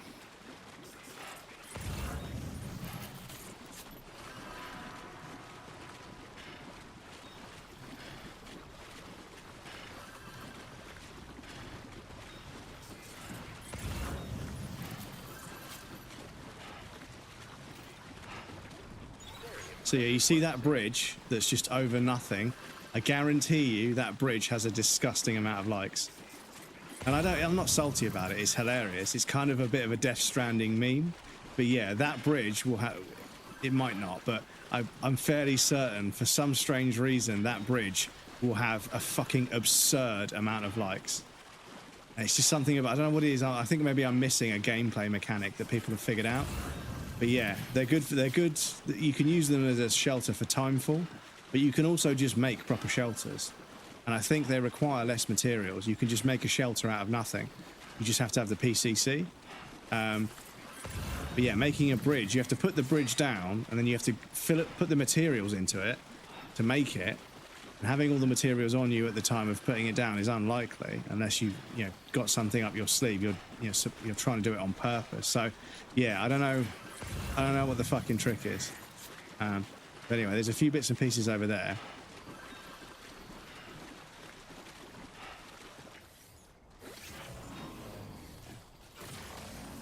So let's go hoover these up. That's for the inventor anyway, for fuck's sake.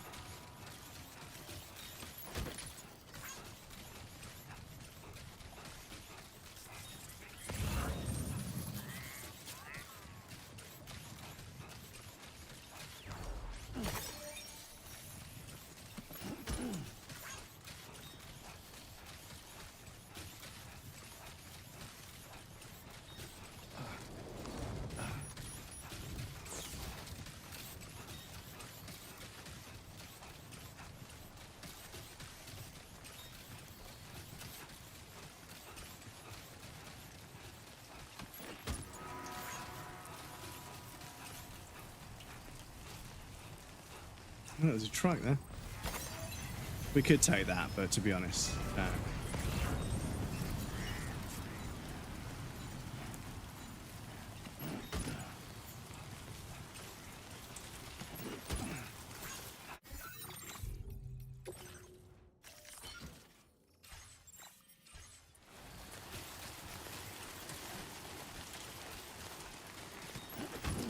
right, how many likes has this bridge got? 22,000 likes for a completely pointless bridge. Fucking Death Stranding, dudes. Fucking, it's a Death Stranding meme. It's a fucking level 3 bridge in the middle of nowhere for no fucking reason with 20,000 likes. And you'll spend ages making a network of bridges over all of like the most trodden paths to make life easier. And it won't get fucking noticed at all. It's crazy. I don't know how it works, but yeah, I've never understood it. All the way through the first game, I've never understood why there'd be just a bridge over nothing, for no reason. It doesn't actually bridge 2 pieces of scenery at all. It's just over flat ground. And it'd have like 600,000 likes, and I was like, why is this fucking random ass bridge so fucking popular? The fuck is this?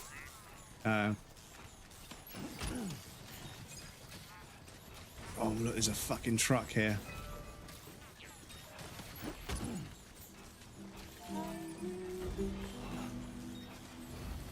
But yes, if we grab all these, we can then grab a monorail, and we're good to go.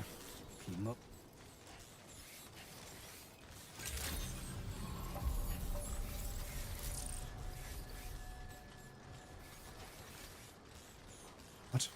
Am I going fucking crazy? They're not a package over here.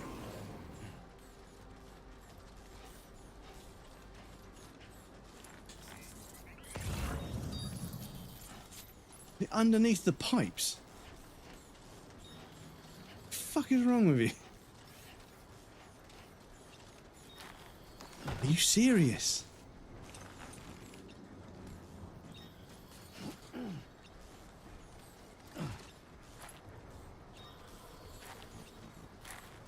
I can't fucking pick it up.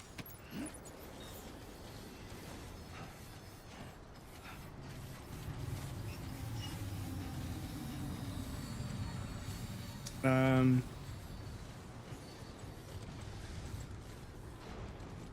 I can't fucking get it out of... Ah, what the fuck, dude? Oh, okay, I can.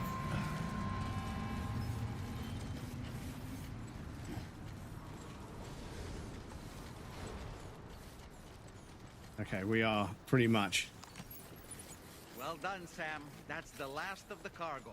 Let's head to our destination and make the delivery.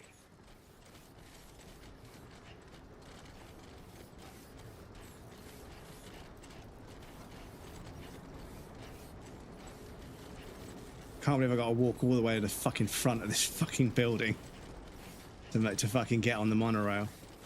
But yeah, I can't carry anything else on my back.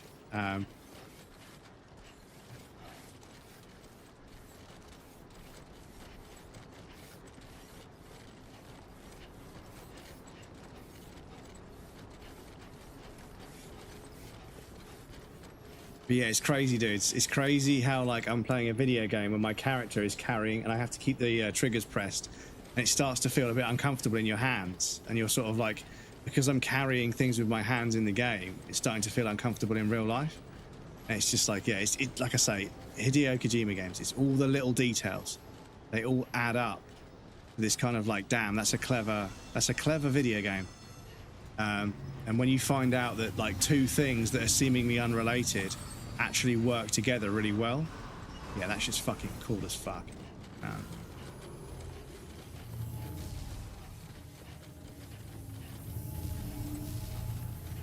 Right, we can call the monorail from here, I hope.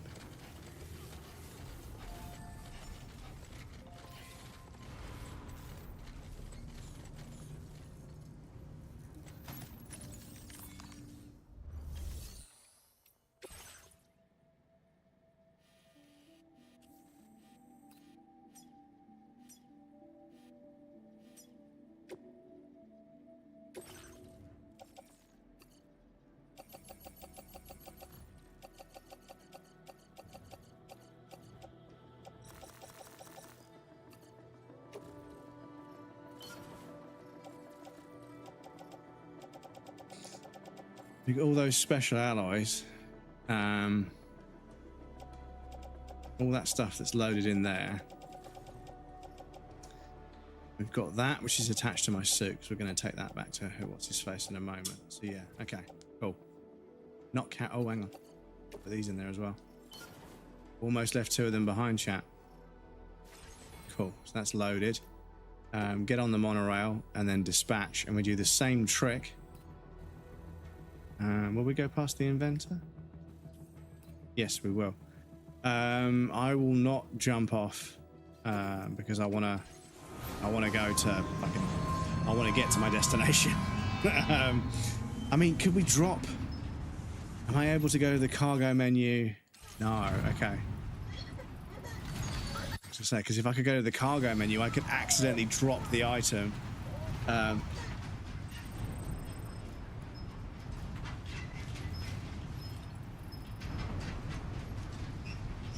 Yeah, we could drop down to them, but we can get the monorail and drop down to them anytime we want, basically, so that's fine. That's fine. But yeah, it's an interesting concept, streaming the first time you listen to an album. Because there's a few albums out there, I think, that even if you're not a fan of that particular genre, they're the albums that you need to listen to. The ones that transcend the genre itself and become those albums that everybody agrees are like, you know, yeah, the artist cooked. Discovery is definitely one of them, I think. I'm trying to think of what other albums you could suggest to somebody to listen to. But yeah, imagine being like a chat just sends you like, you know, an album to listen to, and then you listen to it whilst you're live and just chat to them about it. Kind of interesting. But yeah, bless them, this girl's probably, I don't know, fucking 20-something years old. She's like, what the fuck? What the fuck? And she's fucking vibing with it. And it's like, damn, dude. Like, that album is, like, a while. That album's been out a long fucking time. So to see people finding it and discovering it and loving it, it's like, yeah, it's like when somebody, you know, discovers a game that you love and they love it. But yeah, with music.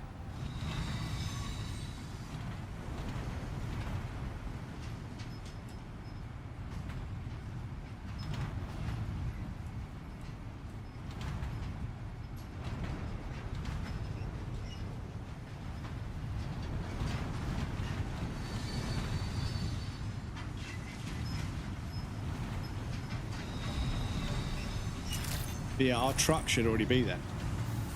I think that's what that flashing red thing was. But we're making 2 deliveries. So we should get a bunch of likes for this. And there she is. Our beautiful truck.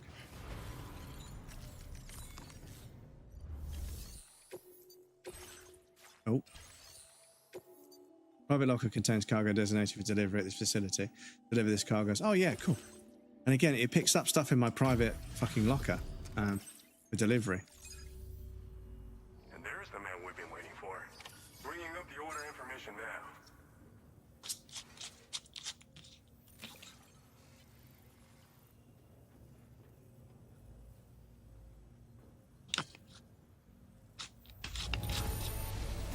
It's rare to receive something looking this good. I knew you were the right man for the job.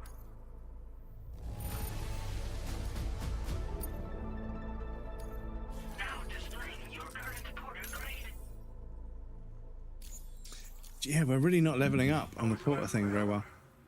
Don't be a stranger. Order completed. Well done. I don't know if we need to make bigger deliveries. Ah,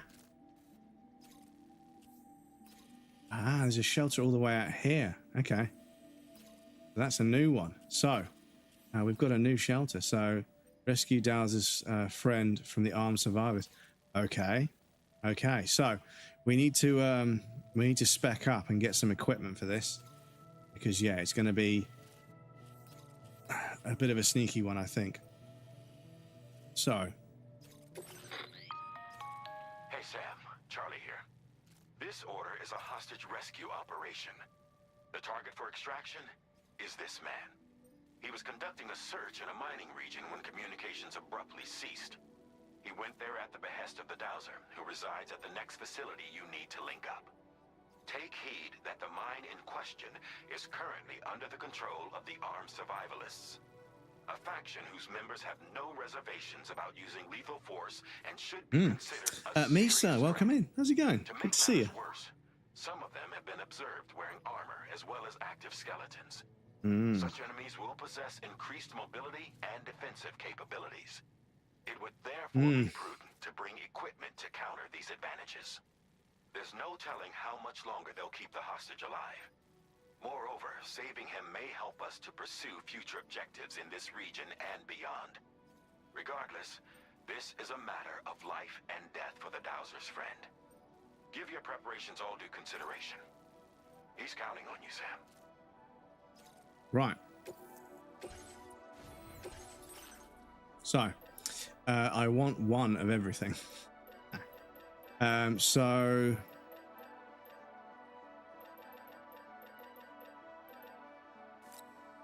I'll take a couple of these. I'll take a couple of these. Not 21. Calm down.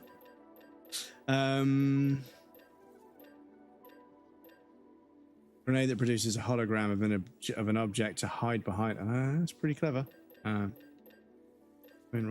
I might have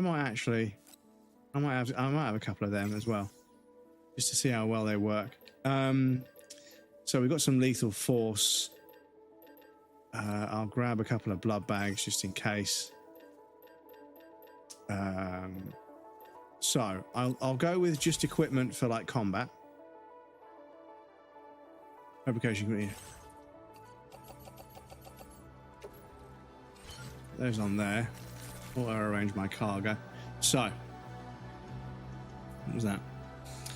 Going good. Been enjoying a good weather recently, although it did start raining earlier. Yeah, I think it's raining outside, but there's a bunch of trees outside my window that could just be rustling in the wind. So I can never tell if it's raining, but it's been quite cold today. It's not cold, it's cooler. I've still got the windows open and the fan on, but yeah, it's been a bit cooler today, which is actually really nice. You know, I bought some nice 100% cotton trousers to wear when I'm lounging around the house, around the flat, I should say. Right, so we're going over this direction, and then yes, hopefully we've got a nice, well-structured stealth mission ahead of us, and we can divide and conquer these motherfuckers. So, there's a paver there. Okay, so the road continues. Thought we were done with the road in this area, but no, it continues. Have I got all those materials? I don't think I have.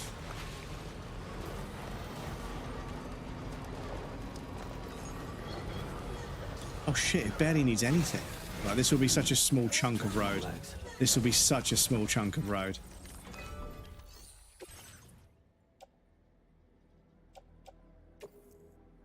Oh fuck, it only needs 120. And it only needs 40, so it only needs 100 metals. Well, to be honest, chat, I think what we do here, because this will be the quickest way of doing it, if I load up my most recent save, that will be just inside the distro center. Will I have all my weapons on me? I chose. Yes. Yeah. Okay, cool. That needs to be delivered to the inventor. So that go right. So we need 100 metals from this guy, because we may as well do that on the way.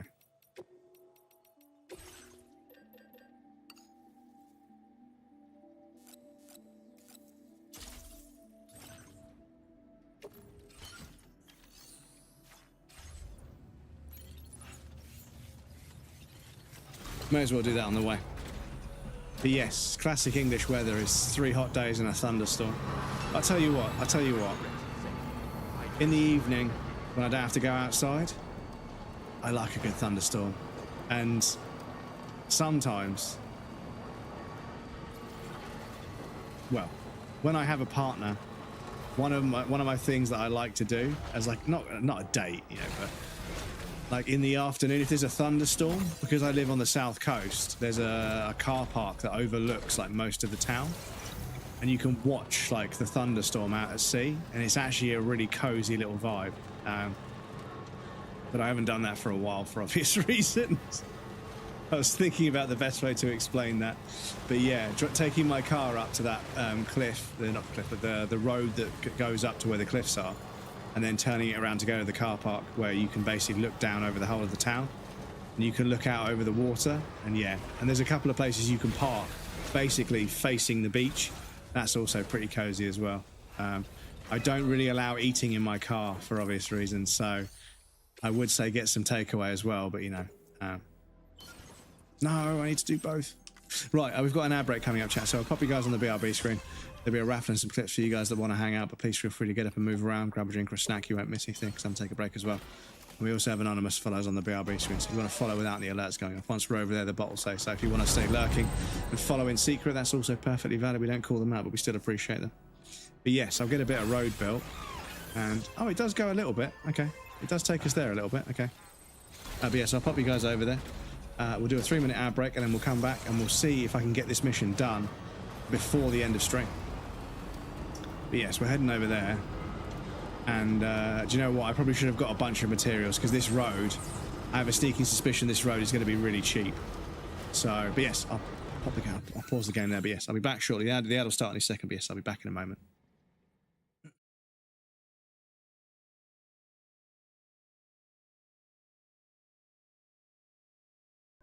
There may be smaller points in between, but those are too far. Why are you shouting at me? You want to say hello to the Raiders? Come here. Oh, look at all these cute Raiders that came to say hello. They were doing PvP in Dark Souls 3. Very good Dark Souls game. It's the baby. The baby boy. So regal. Yes, he's very, very... he looks very professional and handsome, but he's actually a little goblin. Oh, wait. Excuse me with the tail. Excuse me. Excuse me.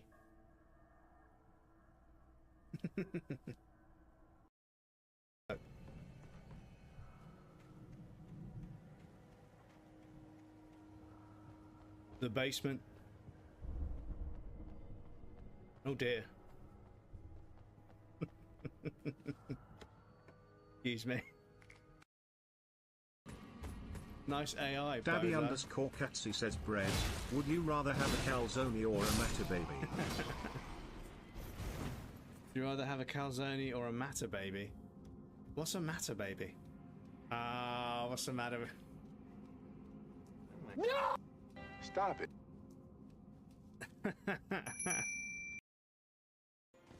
Look at that bridge there. Look at this fucking rock formation. And then, oh, fucking clouds. Really? Really, clouds? I was just talking about how good the game... Fucking weather, eh? Imagine a British person complaining about the weather. Oh yeah, I haven't got bot crumbs filtered out. Oh, fucking hell. Speaking of bots, get fucked.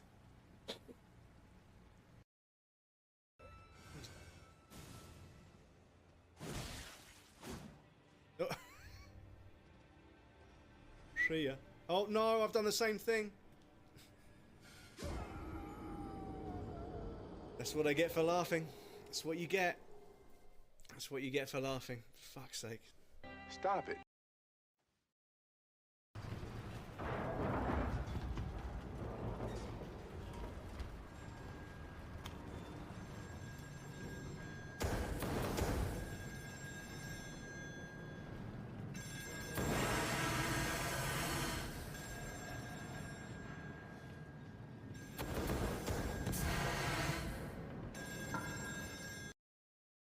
Shit.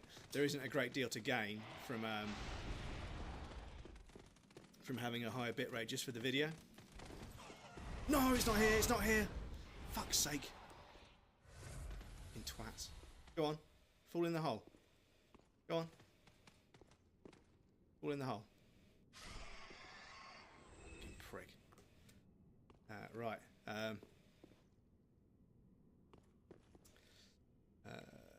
Sorry, I missed it. Mate, Gideon, another absolutely atrocious boss fight. Another absolutely atrocious boss fight.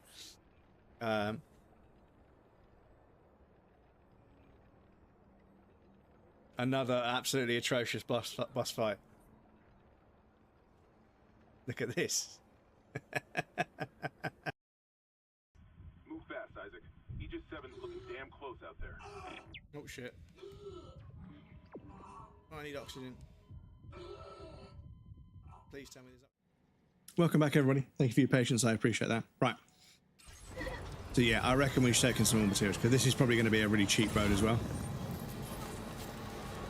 But I think it turns out the roads you're supposed to be building are cheap as fuck. So just don't sweat the rest of them.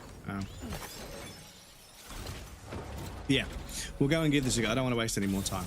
We'll go and give this this rescue mission a go, and then if we fail, we'll remember to bring a bunch of materials with us so that we can build this road.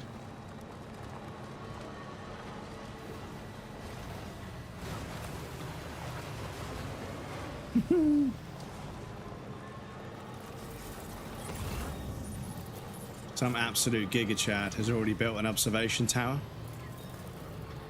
Gonna like the shit out of that. That's really kind of them.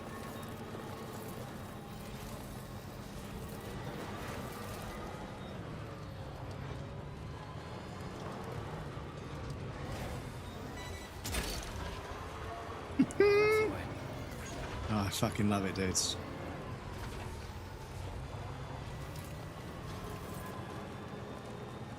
And there's a paver right there. Yeah, okay. Yeah, we'll be coming back this way at some point to build this road.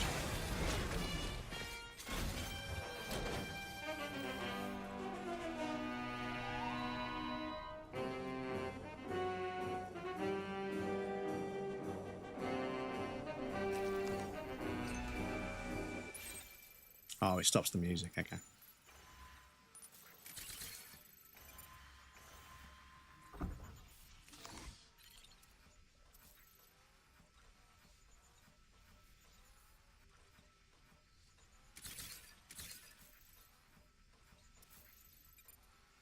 How you doing, Sam?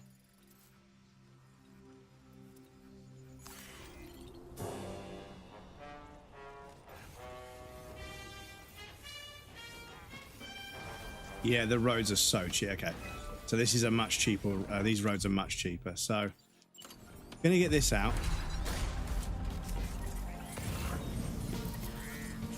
These fucking structures playing music when I'm trying to sneak. Trouble nearby. Now leaving chiral network coverage.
Go on, turn around.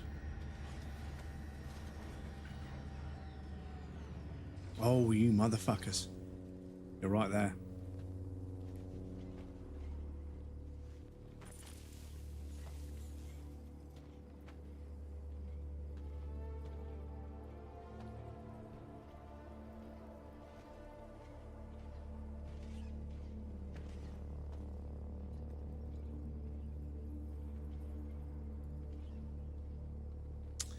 This guy's got to have a routine. Come on, turn around.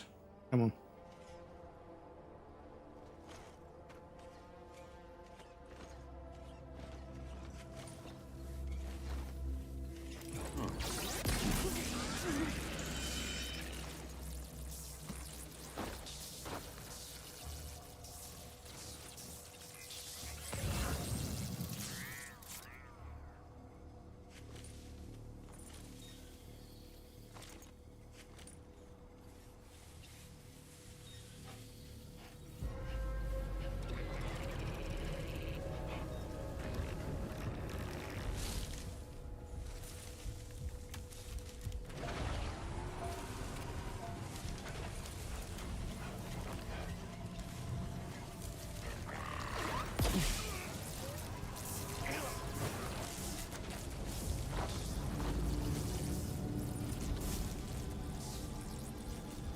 Oh, chat. By the skin of our fucking teeth. Oh, can we get up there?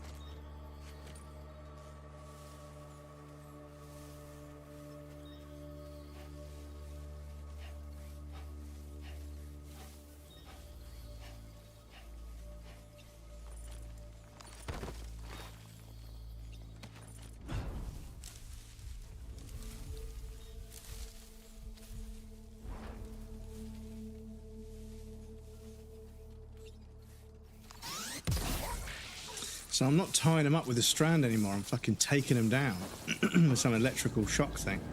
Bullshit. Bullshit. I think somebody just noticed.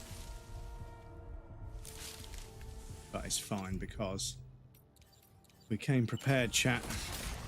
Came prepared for some long-range engagement should the need arise.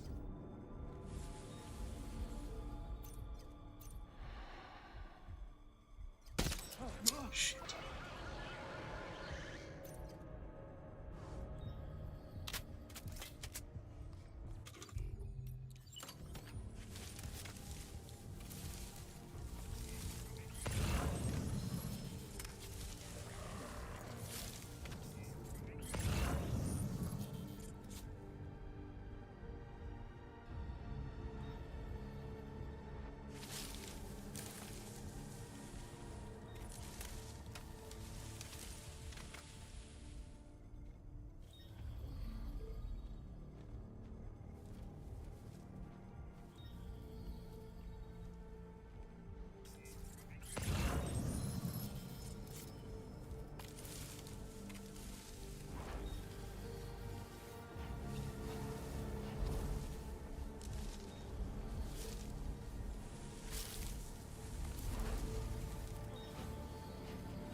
was that?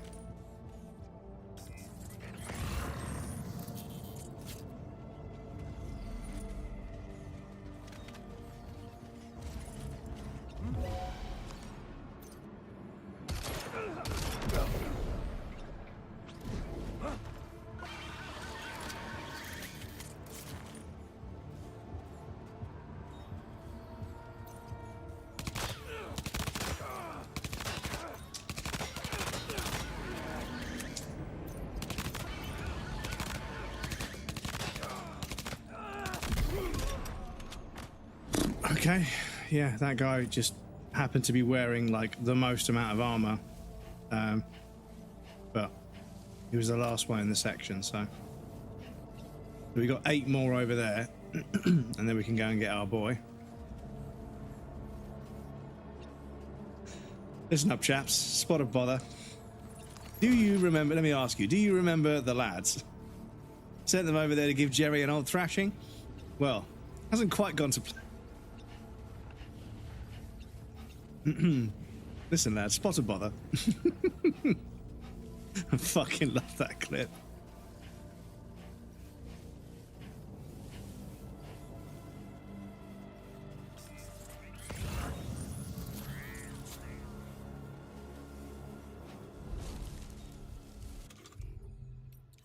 Yeah, I forget the pistol's capable of full auto fire, so it's kind of like a small machine gun.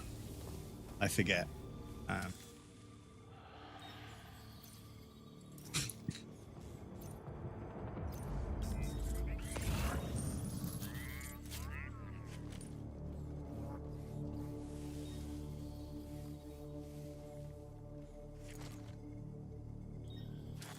I think our boy is in there.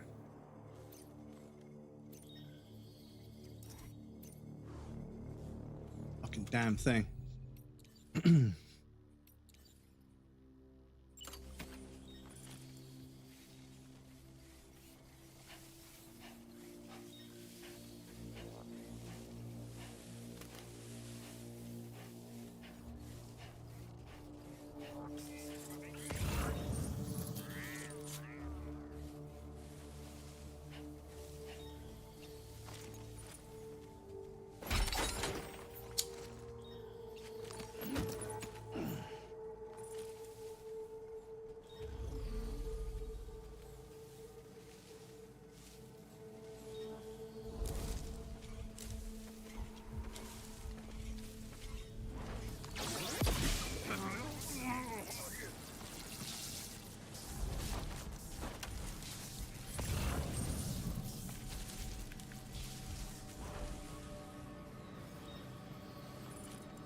They're going by in their truck. This guy.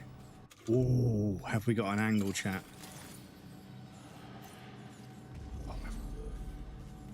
Oh, chat, have we got an angle?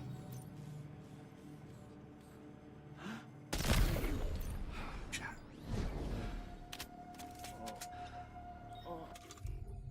Oh, you love to see it. Inside the building where he's not going to get noticed. Oh, you love to see it. Right, so those 2 bozos in the truck.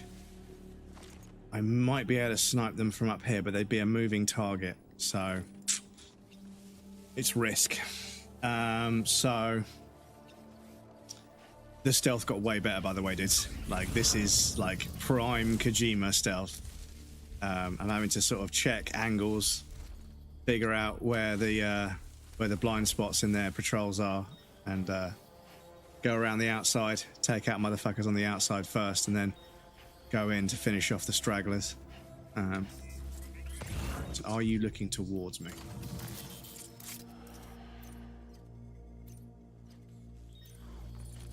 Particular moment.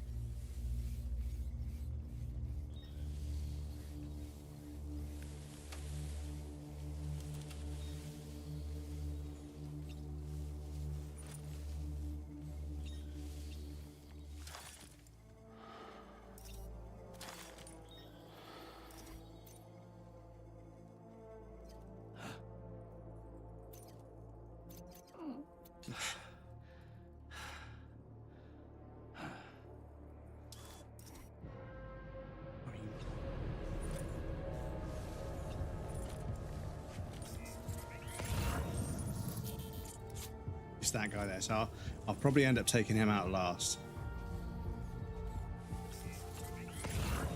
Other guy. They're both around the other. To get to that fucking long grass there.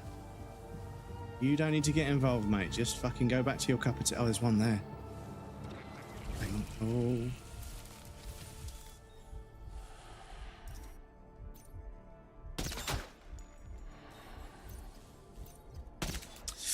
You had to go that way, didn't you? You had to go that way.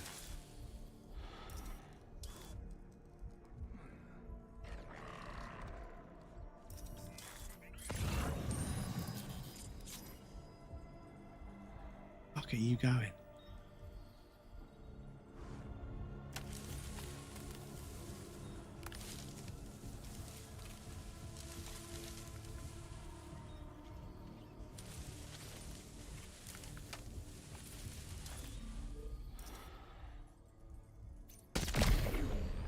I think it gave that to me. I think I missed that, but they give it to me. So, oh, he's right fucking there. Turn your back like a good Boy Scout.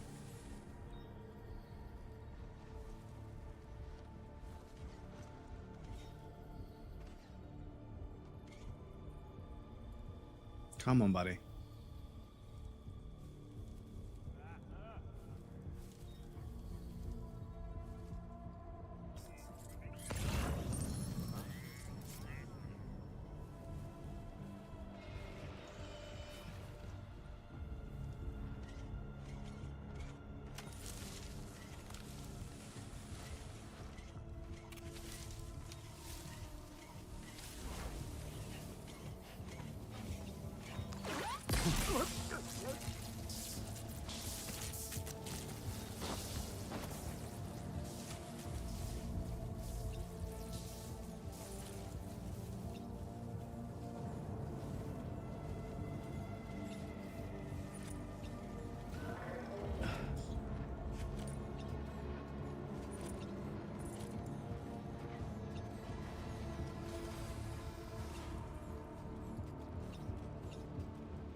Bit risky that, but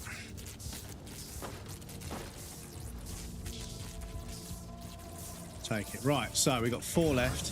2 of them are in that vehicle. One of them is over there checking a corpse, so I think as long as we stay over there in the dark, I think we'll be okay if we go over there. But taking these guys out, I also presume will help us because there's a mine here and also a road. So on there.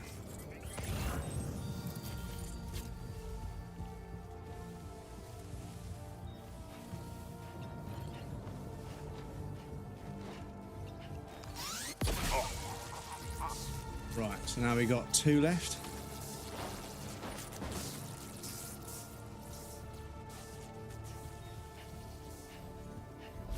There's 3 left. Oh, yeah, okay, so there's 2 in the vehicle and there's 1 doing a bit of a loop to explore something. So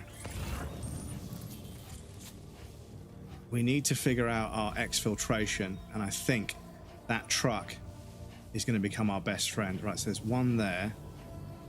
He is jittery as fuck. I think he's going to go explore. So where's he going?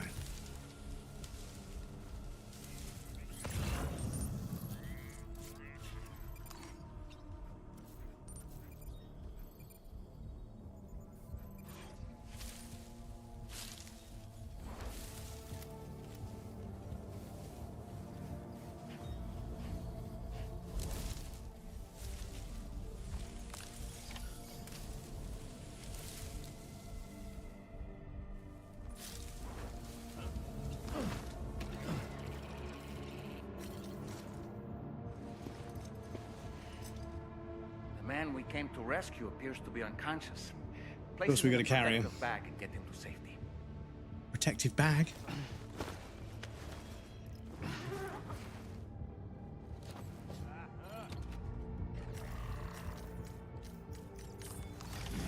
All right, time to take our ailing friend to the the Dowser's shelter. We just need to figure out how to get over these mountains first.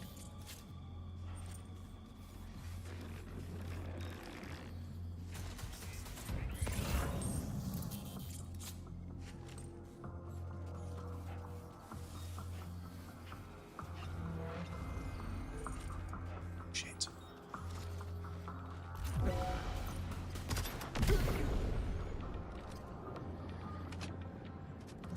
So where are we taking this guy?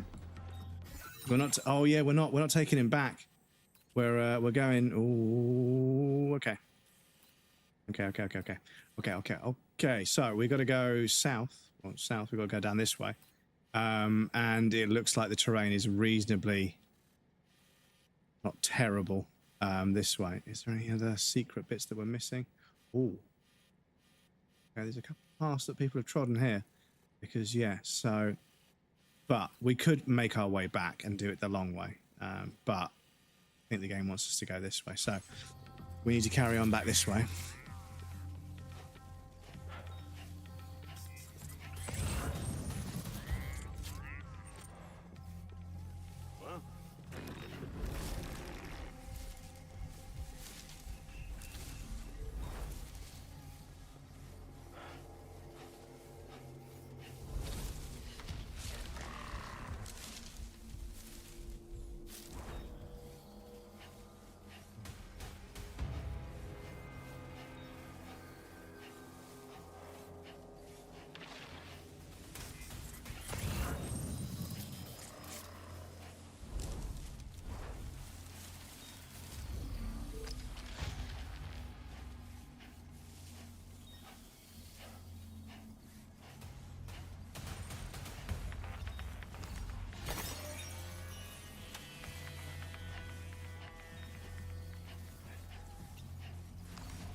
Right, so the map will help us from here. So we want to go. It looks as if this might be the most mellow spot. So we want to. Go here. Even tells you how steep it is. To here. Yeah. Down here.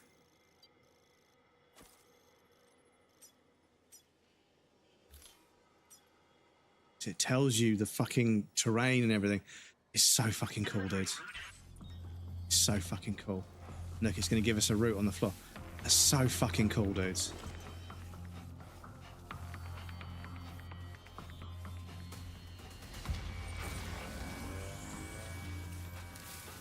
But yeah, it tells us the fucking terrain changes, and then we get this like just waypoint line to follow. Hopefully that guy is too far back to see us.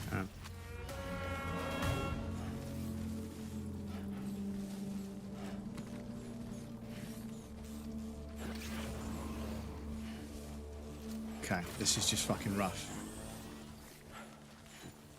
It's just a rough old climb, but we're going to do it. Battery's not going yet. Cool. There we go.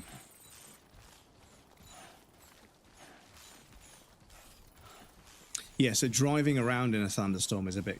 Because I swear to God, when it starts to rain, people just forget. Some people just lose their heads. That it's raining, and it doesn't really affect your car that much. You're not really going fast enough to really lose control of your car. But people just start driving like such fucking idiots because it's raining. So driving around in a thunderstorm is kind of scary, because not only are people scared of driving in the rain, but they're also fucking distracted by the lightning, obviously. But yeah, driving to a certain spot and watching a thunderstorm from my car.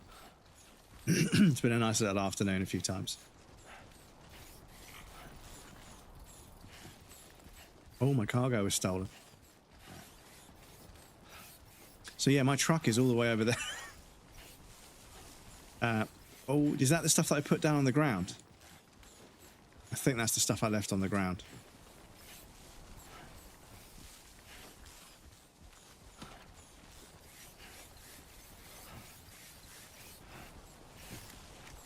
Mate, could you imagine, right?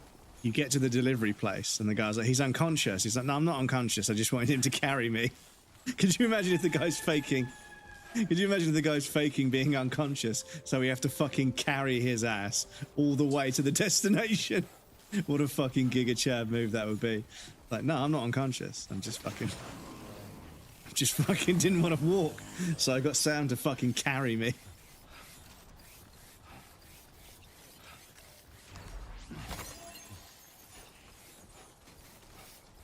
Right. I really, really hope we've got a nice long walk down this valley and some music starts playing to give it the atmosphere. And with that said, I'm going to cancel our... going to remove the markers, because, yeah, we don't need them.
Mate, if the HUD disappeared right now, I'd fucking be here for it.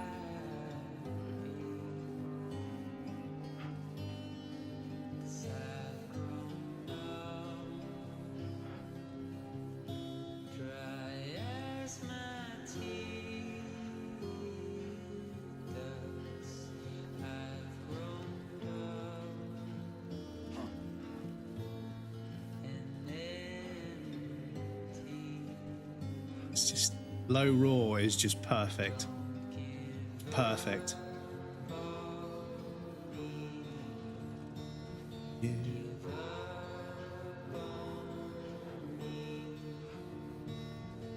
It's just perfect. It's the perfect music. And you can tell when you're playing the first game, he was listening to low roar when he designed some of the sequences for it. It's just too perfect.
Sorry, gang. Wanted a picture of that one. But yeah, this environment looks like the first game. So for Low Roar to come in at that moment, as we crested over that hill. Oh, Kojima. Kojima, you fucking genius. And I know it won't mean much to most people, but yeah. Walking around a desolate kind of like black lava, clay and fucking grass environment. It started to feel like the first game for a second. And then yeah, Low Roar comes in and it's like, ah. There it is, chat. That's what we play this game for.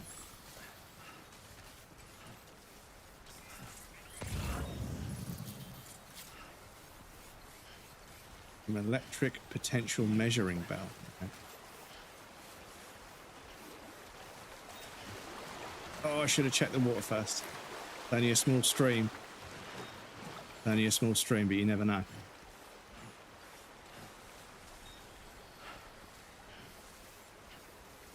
Dudes, look, the body bag is more shiny on the bottom now than the top because it's wet. It's reflecting a little bit more than it was before. God damn, dudes. I swear it wasn't that reflective a second ago. Oh, it's on the other fucking side of the lake.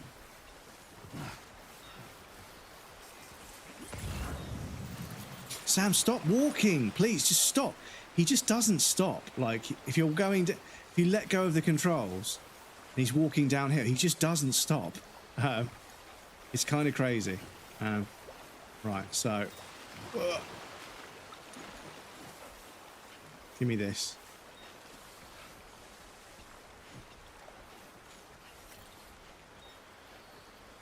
How can I not?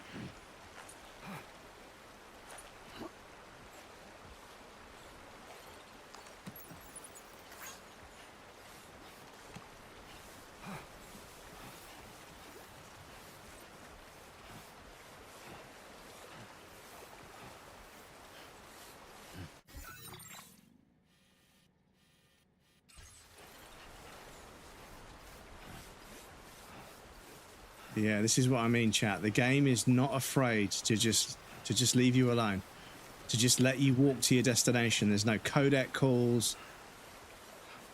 There's no forced anecdotal sort of gameplay, people just showing up out of nowhere to sort of give you something to do because the game's worried you're going to get bored. It's just going to let me just slowly walk towards my destination and just let me enjoy the atmosphere of it all. And yeah, it sounds really trivial, but there's bravery in that. There's a genuine bravery in not worrying about players getting disenfranchised or distracted, especially with the attention spans the way they are these days. But Kojima is just like, fuck it, just let them walk for long distances and just let them appreciate how good the fucking engine looks. Old Kojimbles is not afraid. Right, can we climb on that rock to get across? No? Okay, fine. But yeah, so many games. I mean, the music is a nice little addition, but so many games right now would be like, oh, the player hasn't seen or done anything for like a whole 2 minutes.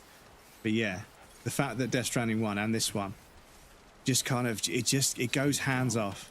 You got all you need to see it through. It goes hands off and just lets the player just go. It just lets you move. And it doesn't pester you, it doesn't bother you. There isn't something flying through the sky. There isn't like, something to find on the floor that sets off a fucking on-screen prompt. It just leaves you be to just walk to your destination. And yeah, there's something so cathartically meditative and just peaceful about that. Good morning to you. Drawbridge credentials verified. Welcome, Sam. So yeah, not for everybody, but I fucking love it. Access the delivery terminal to process your orders, Andrew. Just shove his mate onto the cargo lift. Obviously, it's just going to show us the normal. Oh, hang on. There's a different thing for it. Okay. There's a stretcher for him. Okay, I thought we were just going to shove him onto the cargo lift. That would have been a meme. He's awake. He could have walked. Shush Baba. He could have fucking walked, chat. He was just being lazy. I fucking knew it! I fucking knew it. Motherfucker was awake. He could have walked. Fucking knew it. There you are. Thank goodness. Oh, who's this going to be? Saved my friend too. Give me a moment to take stock. Wow, he looks as healthy as ever. 1% damage. Captive in enemy territory. That's amazing. You must have a keen eye to have found this.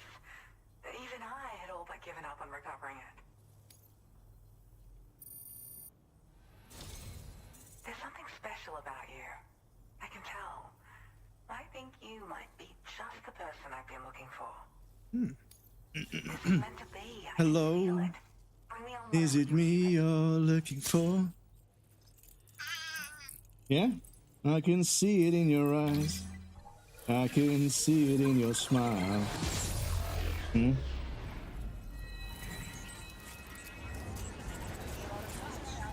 Hmm?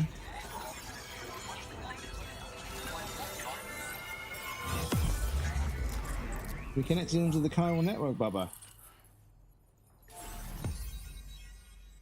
So yeah, we've been playing this game for... Apparently, we've been playing this game for 50 hours, and we've only connected this left half of Australia. So depending on how many more there are, yeah, it could be a very long game, dudes. Who's this?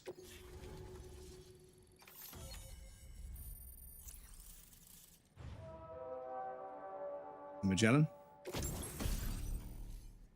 Cupid connected. New connection level reached the dowser. As a result, you receive the following. PCC Level 2, an upgraded version of the PCC capable of building a larger range of structures than the Level 1 model. Building structures consumes chiral bandwidth, blah, blah, blah, blah, blah. I see a fucking zipline icon, chat. I see a zipline icon. Let's fucking go. Let's go. Yeah, structures that Oh, what's this? A gear data, a boost skeleton, an active skeleton designed for maneuverability, increases movement speed, adds additional power to your jumps and increases your top speed of boosting. Though doing so will drain the battery. Landing impacts are also softened and cargo capacity is increased, so carrying an extra 40 kilograms is now possible. That's the same thing. And we get give up by low roll. Don't give up on me. Yeah, 250. Fucking go. So I'm a part of the chiral network now, am I? You can't even begin to imagine how much this is going to benefit my work. As thanks, I've shared the schematic for a level 2 PCC. I sense you'll need to build all kinds of structures to deal with the obstacles you're going to encounter from here on out. For instance, this more advanced PCC will allow you to fabricate zip lines. And this zip line's design is even better than the one you used back in the UCA. I also have another gift to share. A schematic for a boost. Yeah, okay, we know.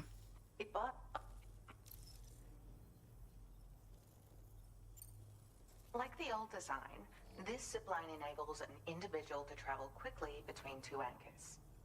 However, you'll find it offers greater comfort and freedom of movement to the rider. Also, the lines themselves can now curve ever so slightly if necessary, which makes zipping around more viable in areas with plentiful obstacles. You see, that's massive. Even if I know where the thing I'm searching for is, it doesn't mean I can get there. So we can curve round. Oh, okay. Into tools like this to facilitate travel. And with any luck, I'll have more solutions like this to share in the near future. He'd gone out to secure an item I'd located. The request came from a drawbridge member, actually Hartman. He said it was essential for his research into using the beach for jumping. Anyway, I used my gift to ascertain the item's location. Your gift? I knew that area wasn't safe, but my friend was willing to take the risk regardless. And despite what happened, he still managed to complete the job. I'll admit, he can be a bit reckless. He completed the job because I carried his ass all the way back. He went and got himself caught, and I carried his ass all the way back home to safety. But yes. Your work? I search for underground streams and mineral veins. My gift also allows me to perceive distant objects. So, people sometimes ask me to track down lost items for them as well. Okay. But I only identify the general location. I leave it to my friend to handle the actual retrieval. Okay. There's another request I'd like to send your way, but I'll need a little more time to get everything in order. I'm still in the middle of processing the item my friend recovered before he got captured. So, I hope you don't mind waiting. I hate to inconvenience you, especially since I wouldn't even be able to make this request if you hadn't saved him. Oh, by the way, do you like apples? My friend brought a few back with him. It's just a shame he grabbed them before they'd fully ripened. He's got a bit of an impulsive nature, just his way. But don't worry, they'll be ready to eat soon enough. I'll send them to you then. Thank you again, Sam. Okay. I'm glad you were able to get them out safely. That group was more dangerous than your average band of hostiles. Those weapons they were carrying were state-of-the-art. You'll need to keep an eye out for them in the future. Groups like these make me nervous about letting Tomorrow spend time outside, even though she's doing better. When you return to the G3 Magellan, you should see for yourself how much progress she's made. And get some rest. You're long overdue. I'm sure Dahlman's tired too. Cool. So yeah, that felt a lot more like Death Stranding 1, the stuff that I loved about Death Stranding 1. So yeah, that's yeah. The game just let me walk. There was a bit of music. Yeah, that was the stuff. Are they dancing? You really are. Oh shit. Hello, yes, I know.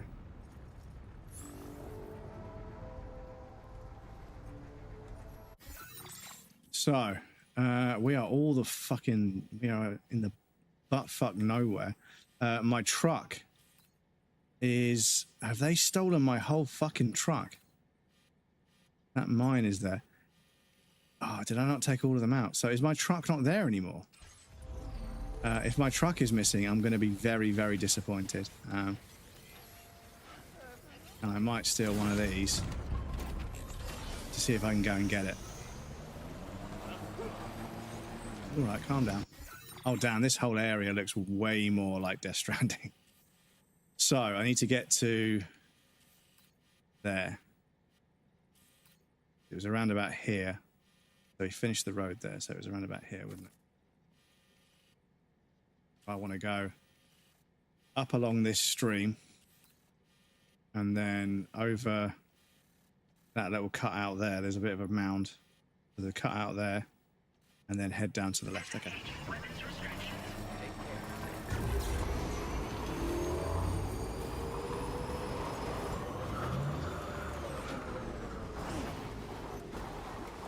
Yeah, if my entire truck has been stolen, I'm going to be fucking livid. But I wouldn't have fucking left it there otherwise.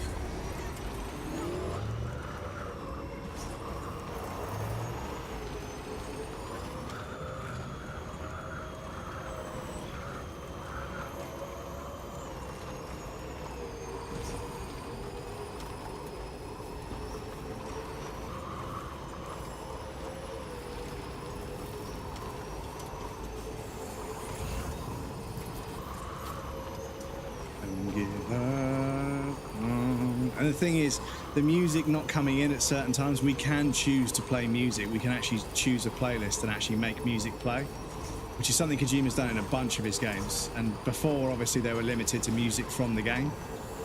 But you could play music from the game on the iPod. Oh, I'm not slowing down. Why were the brakes not working?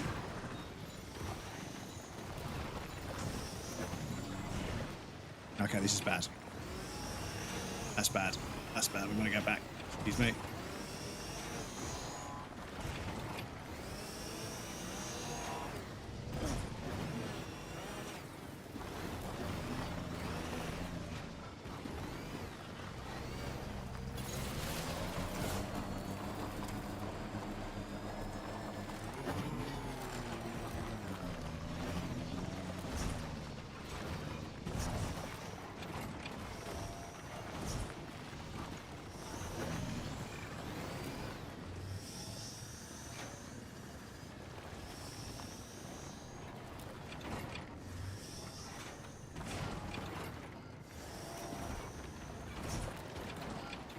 Spider trike, spider trike. Does whatever a spider trike does. Fuck's sake. The vehicles are such a meme, dude. I love it. Everything else is so carefully crafted, but then the vehicles are so chaotic. But like they're chaotic and janky and memey in the perfect way that makes them like really usable. If they were any more awkward, people would just get fed up with them. And obviously doing deliveries on foot is not a problem, but you know, definitely not. Oh, look, there's fucking zip lines everywhere, dudes. There's zip lines everywhere. People have been out here doing God's work already. Suddenly roads just become completely unimportant. But obviously if you're carrying large amounts of stuff, a truck is still probably the best way. But yeah, I think our truck might be stolen, chat, because the stuff we dropped directly inside when we picked up the dude, that stuff obviously got stolen, fair enough. But yeah, is our truck legitimately fucking gone?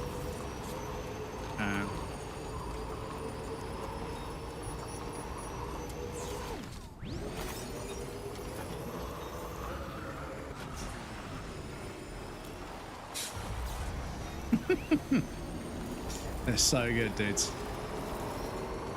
Oh, he's still there. Oh, that's Pog. That is Pog. Okay, we'll leave this vehicle for everyone else. Yeah, that's very good news because yeah, we have got a bunch of stuff inside there. We have got a bunch of stuff in there. So there's mules there that we can farm if we want. It is 11 o'clock though, chat. So I'm going to make my way back to the distro center, but I can do that after we wrap up. What I'll do, I'll wrap up on the hour because that makes a bit more sense. So let me jump you guys over to our raiding screen. We can hang out over here for a second. We'll get you guys the raid messages. First one is for subs, second one is for non-subs. Please feel free to copy and paste the one that pertains to you. And then we've got all the socials links. First up, we've got the Discord, which I always forget to mention. Please feel free to jump in the Discord and hang out if you'd like. You get much more up to date and much more sort of meaningful updates about stream and everything else. We've got a photography section, we've got a meme section, we've got a general discussion area. We do movie nights in there sometimes. I want to start doing them more often, but finding a good day of the week is always difficult. But yeah, I think Friday afternoons, I usually feel like watching a film, so I might start streaming them over to the Discord. But anyway, then we've got all the social media. We've got the TikTok, YouTube, Instagram, Blue Sky, all that sort of stuff where I post clips. Instagram, YouTube, and TikTok, I post vertical clips of the stream. So if you want to see highlights and stuff, feel free to grab those as well. Speaking of grabbing stuff, I'm going to grab a tab and we'll see who is on for a sneaky little raid. Let's have a look. Let's see who we've got. Who's playing video games? What's Bender up to? Deathless, Rando, Elden Ring. Oh, okay, that's fucking crazy. Hunt Showdown. We got just chatting. Look outside. Right, let me grab this raid thing as well, because that usually helps. So, somebody I'm following. Who have we got? We've got Science and Technology, Hollow Knight, Breath of the Wild. Ooh, Breath of the Wild. That's a good game. Black Myth Wukong. Elden Ring Night Rain. I'm burned out on Night Rain. I'm burned out on Elden Ring in general. I just can't. Oh, okay. So that's interesting. Somebody who raided us earlier is playing the game again, but live. Okay. Somebody doing that. Okay. That's a potential target. I don't get a chance to raid this dude because of time differences, time zones. So we're going to go say hello to them. I'll get the raid started over there. So thank you all so much for being here. An absolute pleasure as always. Please look after yourselves. Make sure you drink enough water, get enough rest, have enough fun, but also rest enough to make sure you don't fucking burn yourself out like I did when I was a kid. But yes, thank you for being here, dudes. I appreciate you guys so much. Really long one today. Really got into the groove. We got a bunch of stuff done delivery-wise, but we got some story done as well this time. Last stream, I just did fucking deliveries the whole damn stream. But like I say, the gameplay loop is so satisfying for me. I love it. So I'll be back on Monday, 5 p.m. UK time. We'll be doing some more of this, of course. More deliveries, more roads, more zip lines. We get to start mucking around with the zip lines. Nitro, thank you for Pornhub. Thank you for the Pornhub. It's not on this scene, so I'll try and remember to refund that. But yes, thank you to everyone that's been lurking. I appreciate you guys so much. At the moment, discoverability and everything else is super fucking rough for me. So lurkers and raids, super, super important. So everyone that's raided over as well. Thank you guys so much. My discoverability just doesn't exist anymore. So without raids and lurkers, I just don't exist. So thank you all so much for you guys that support me, especially the people that have been subbed for 2 or 3 years now. That's absolutely crazy to me. Thank you all so much. I can't thank you guys enough. But anyway, I'll see you guys next time. Have a lovely rest of your weekend. We're going to go see our friend Lim. They've got a great sense of humor. They're from Australia, so they're probably just starting their stream, whereas I'm just finishing. BS. Oh no, they've been going live for 12 hours. Okay, perfect raid. BS, much love. I'll see you guys next time. Person who does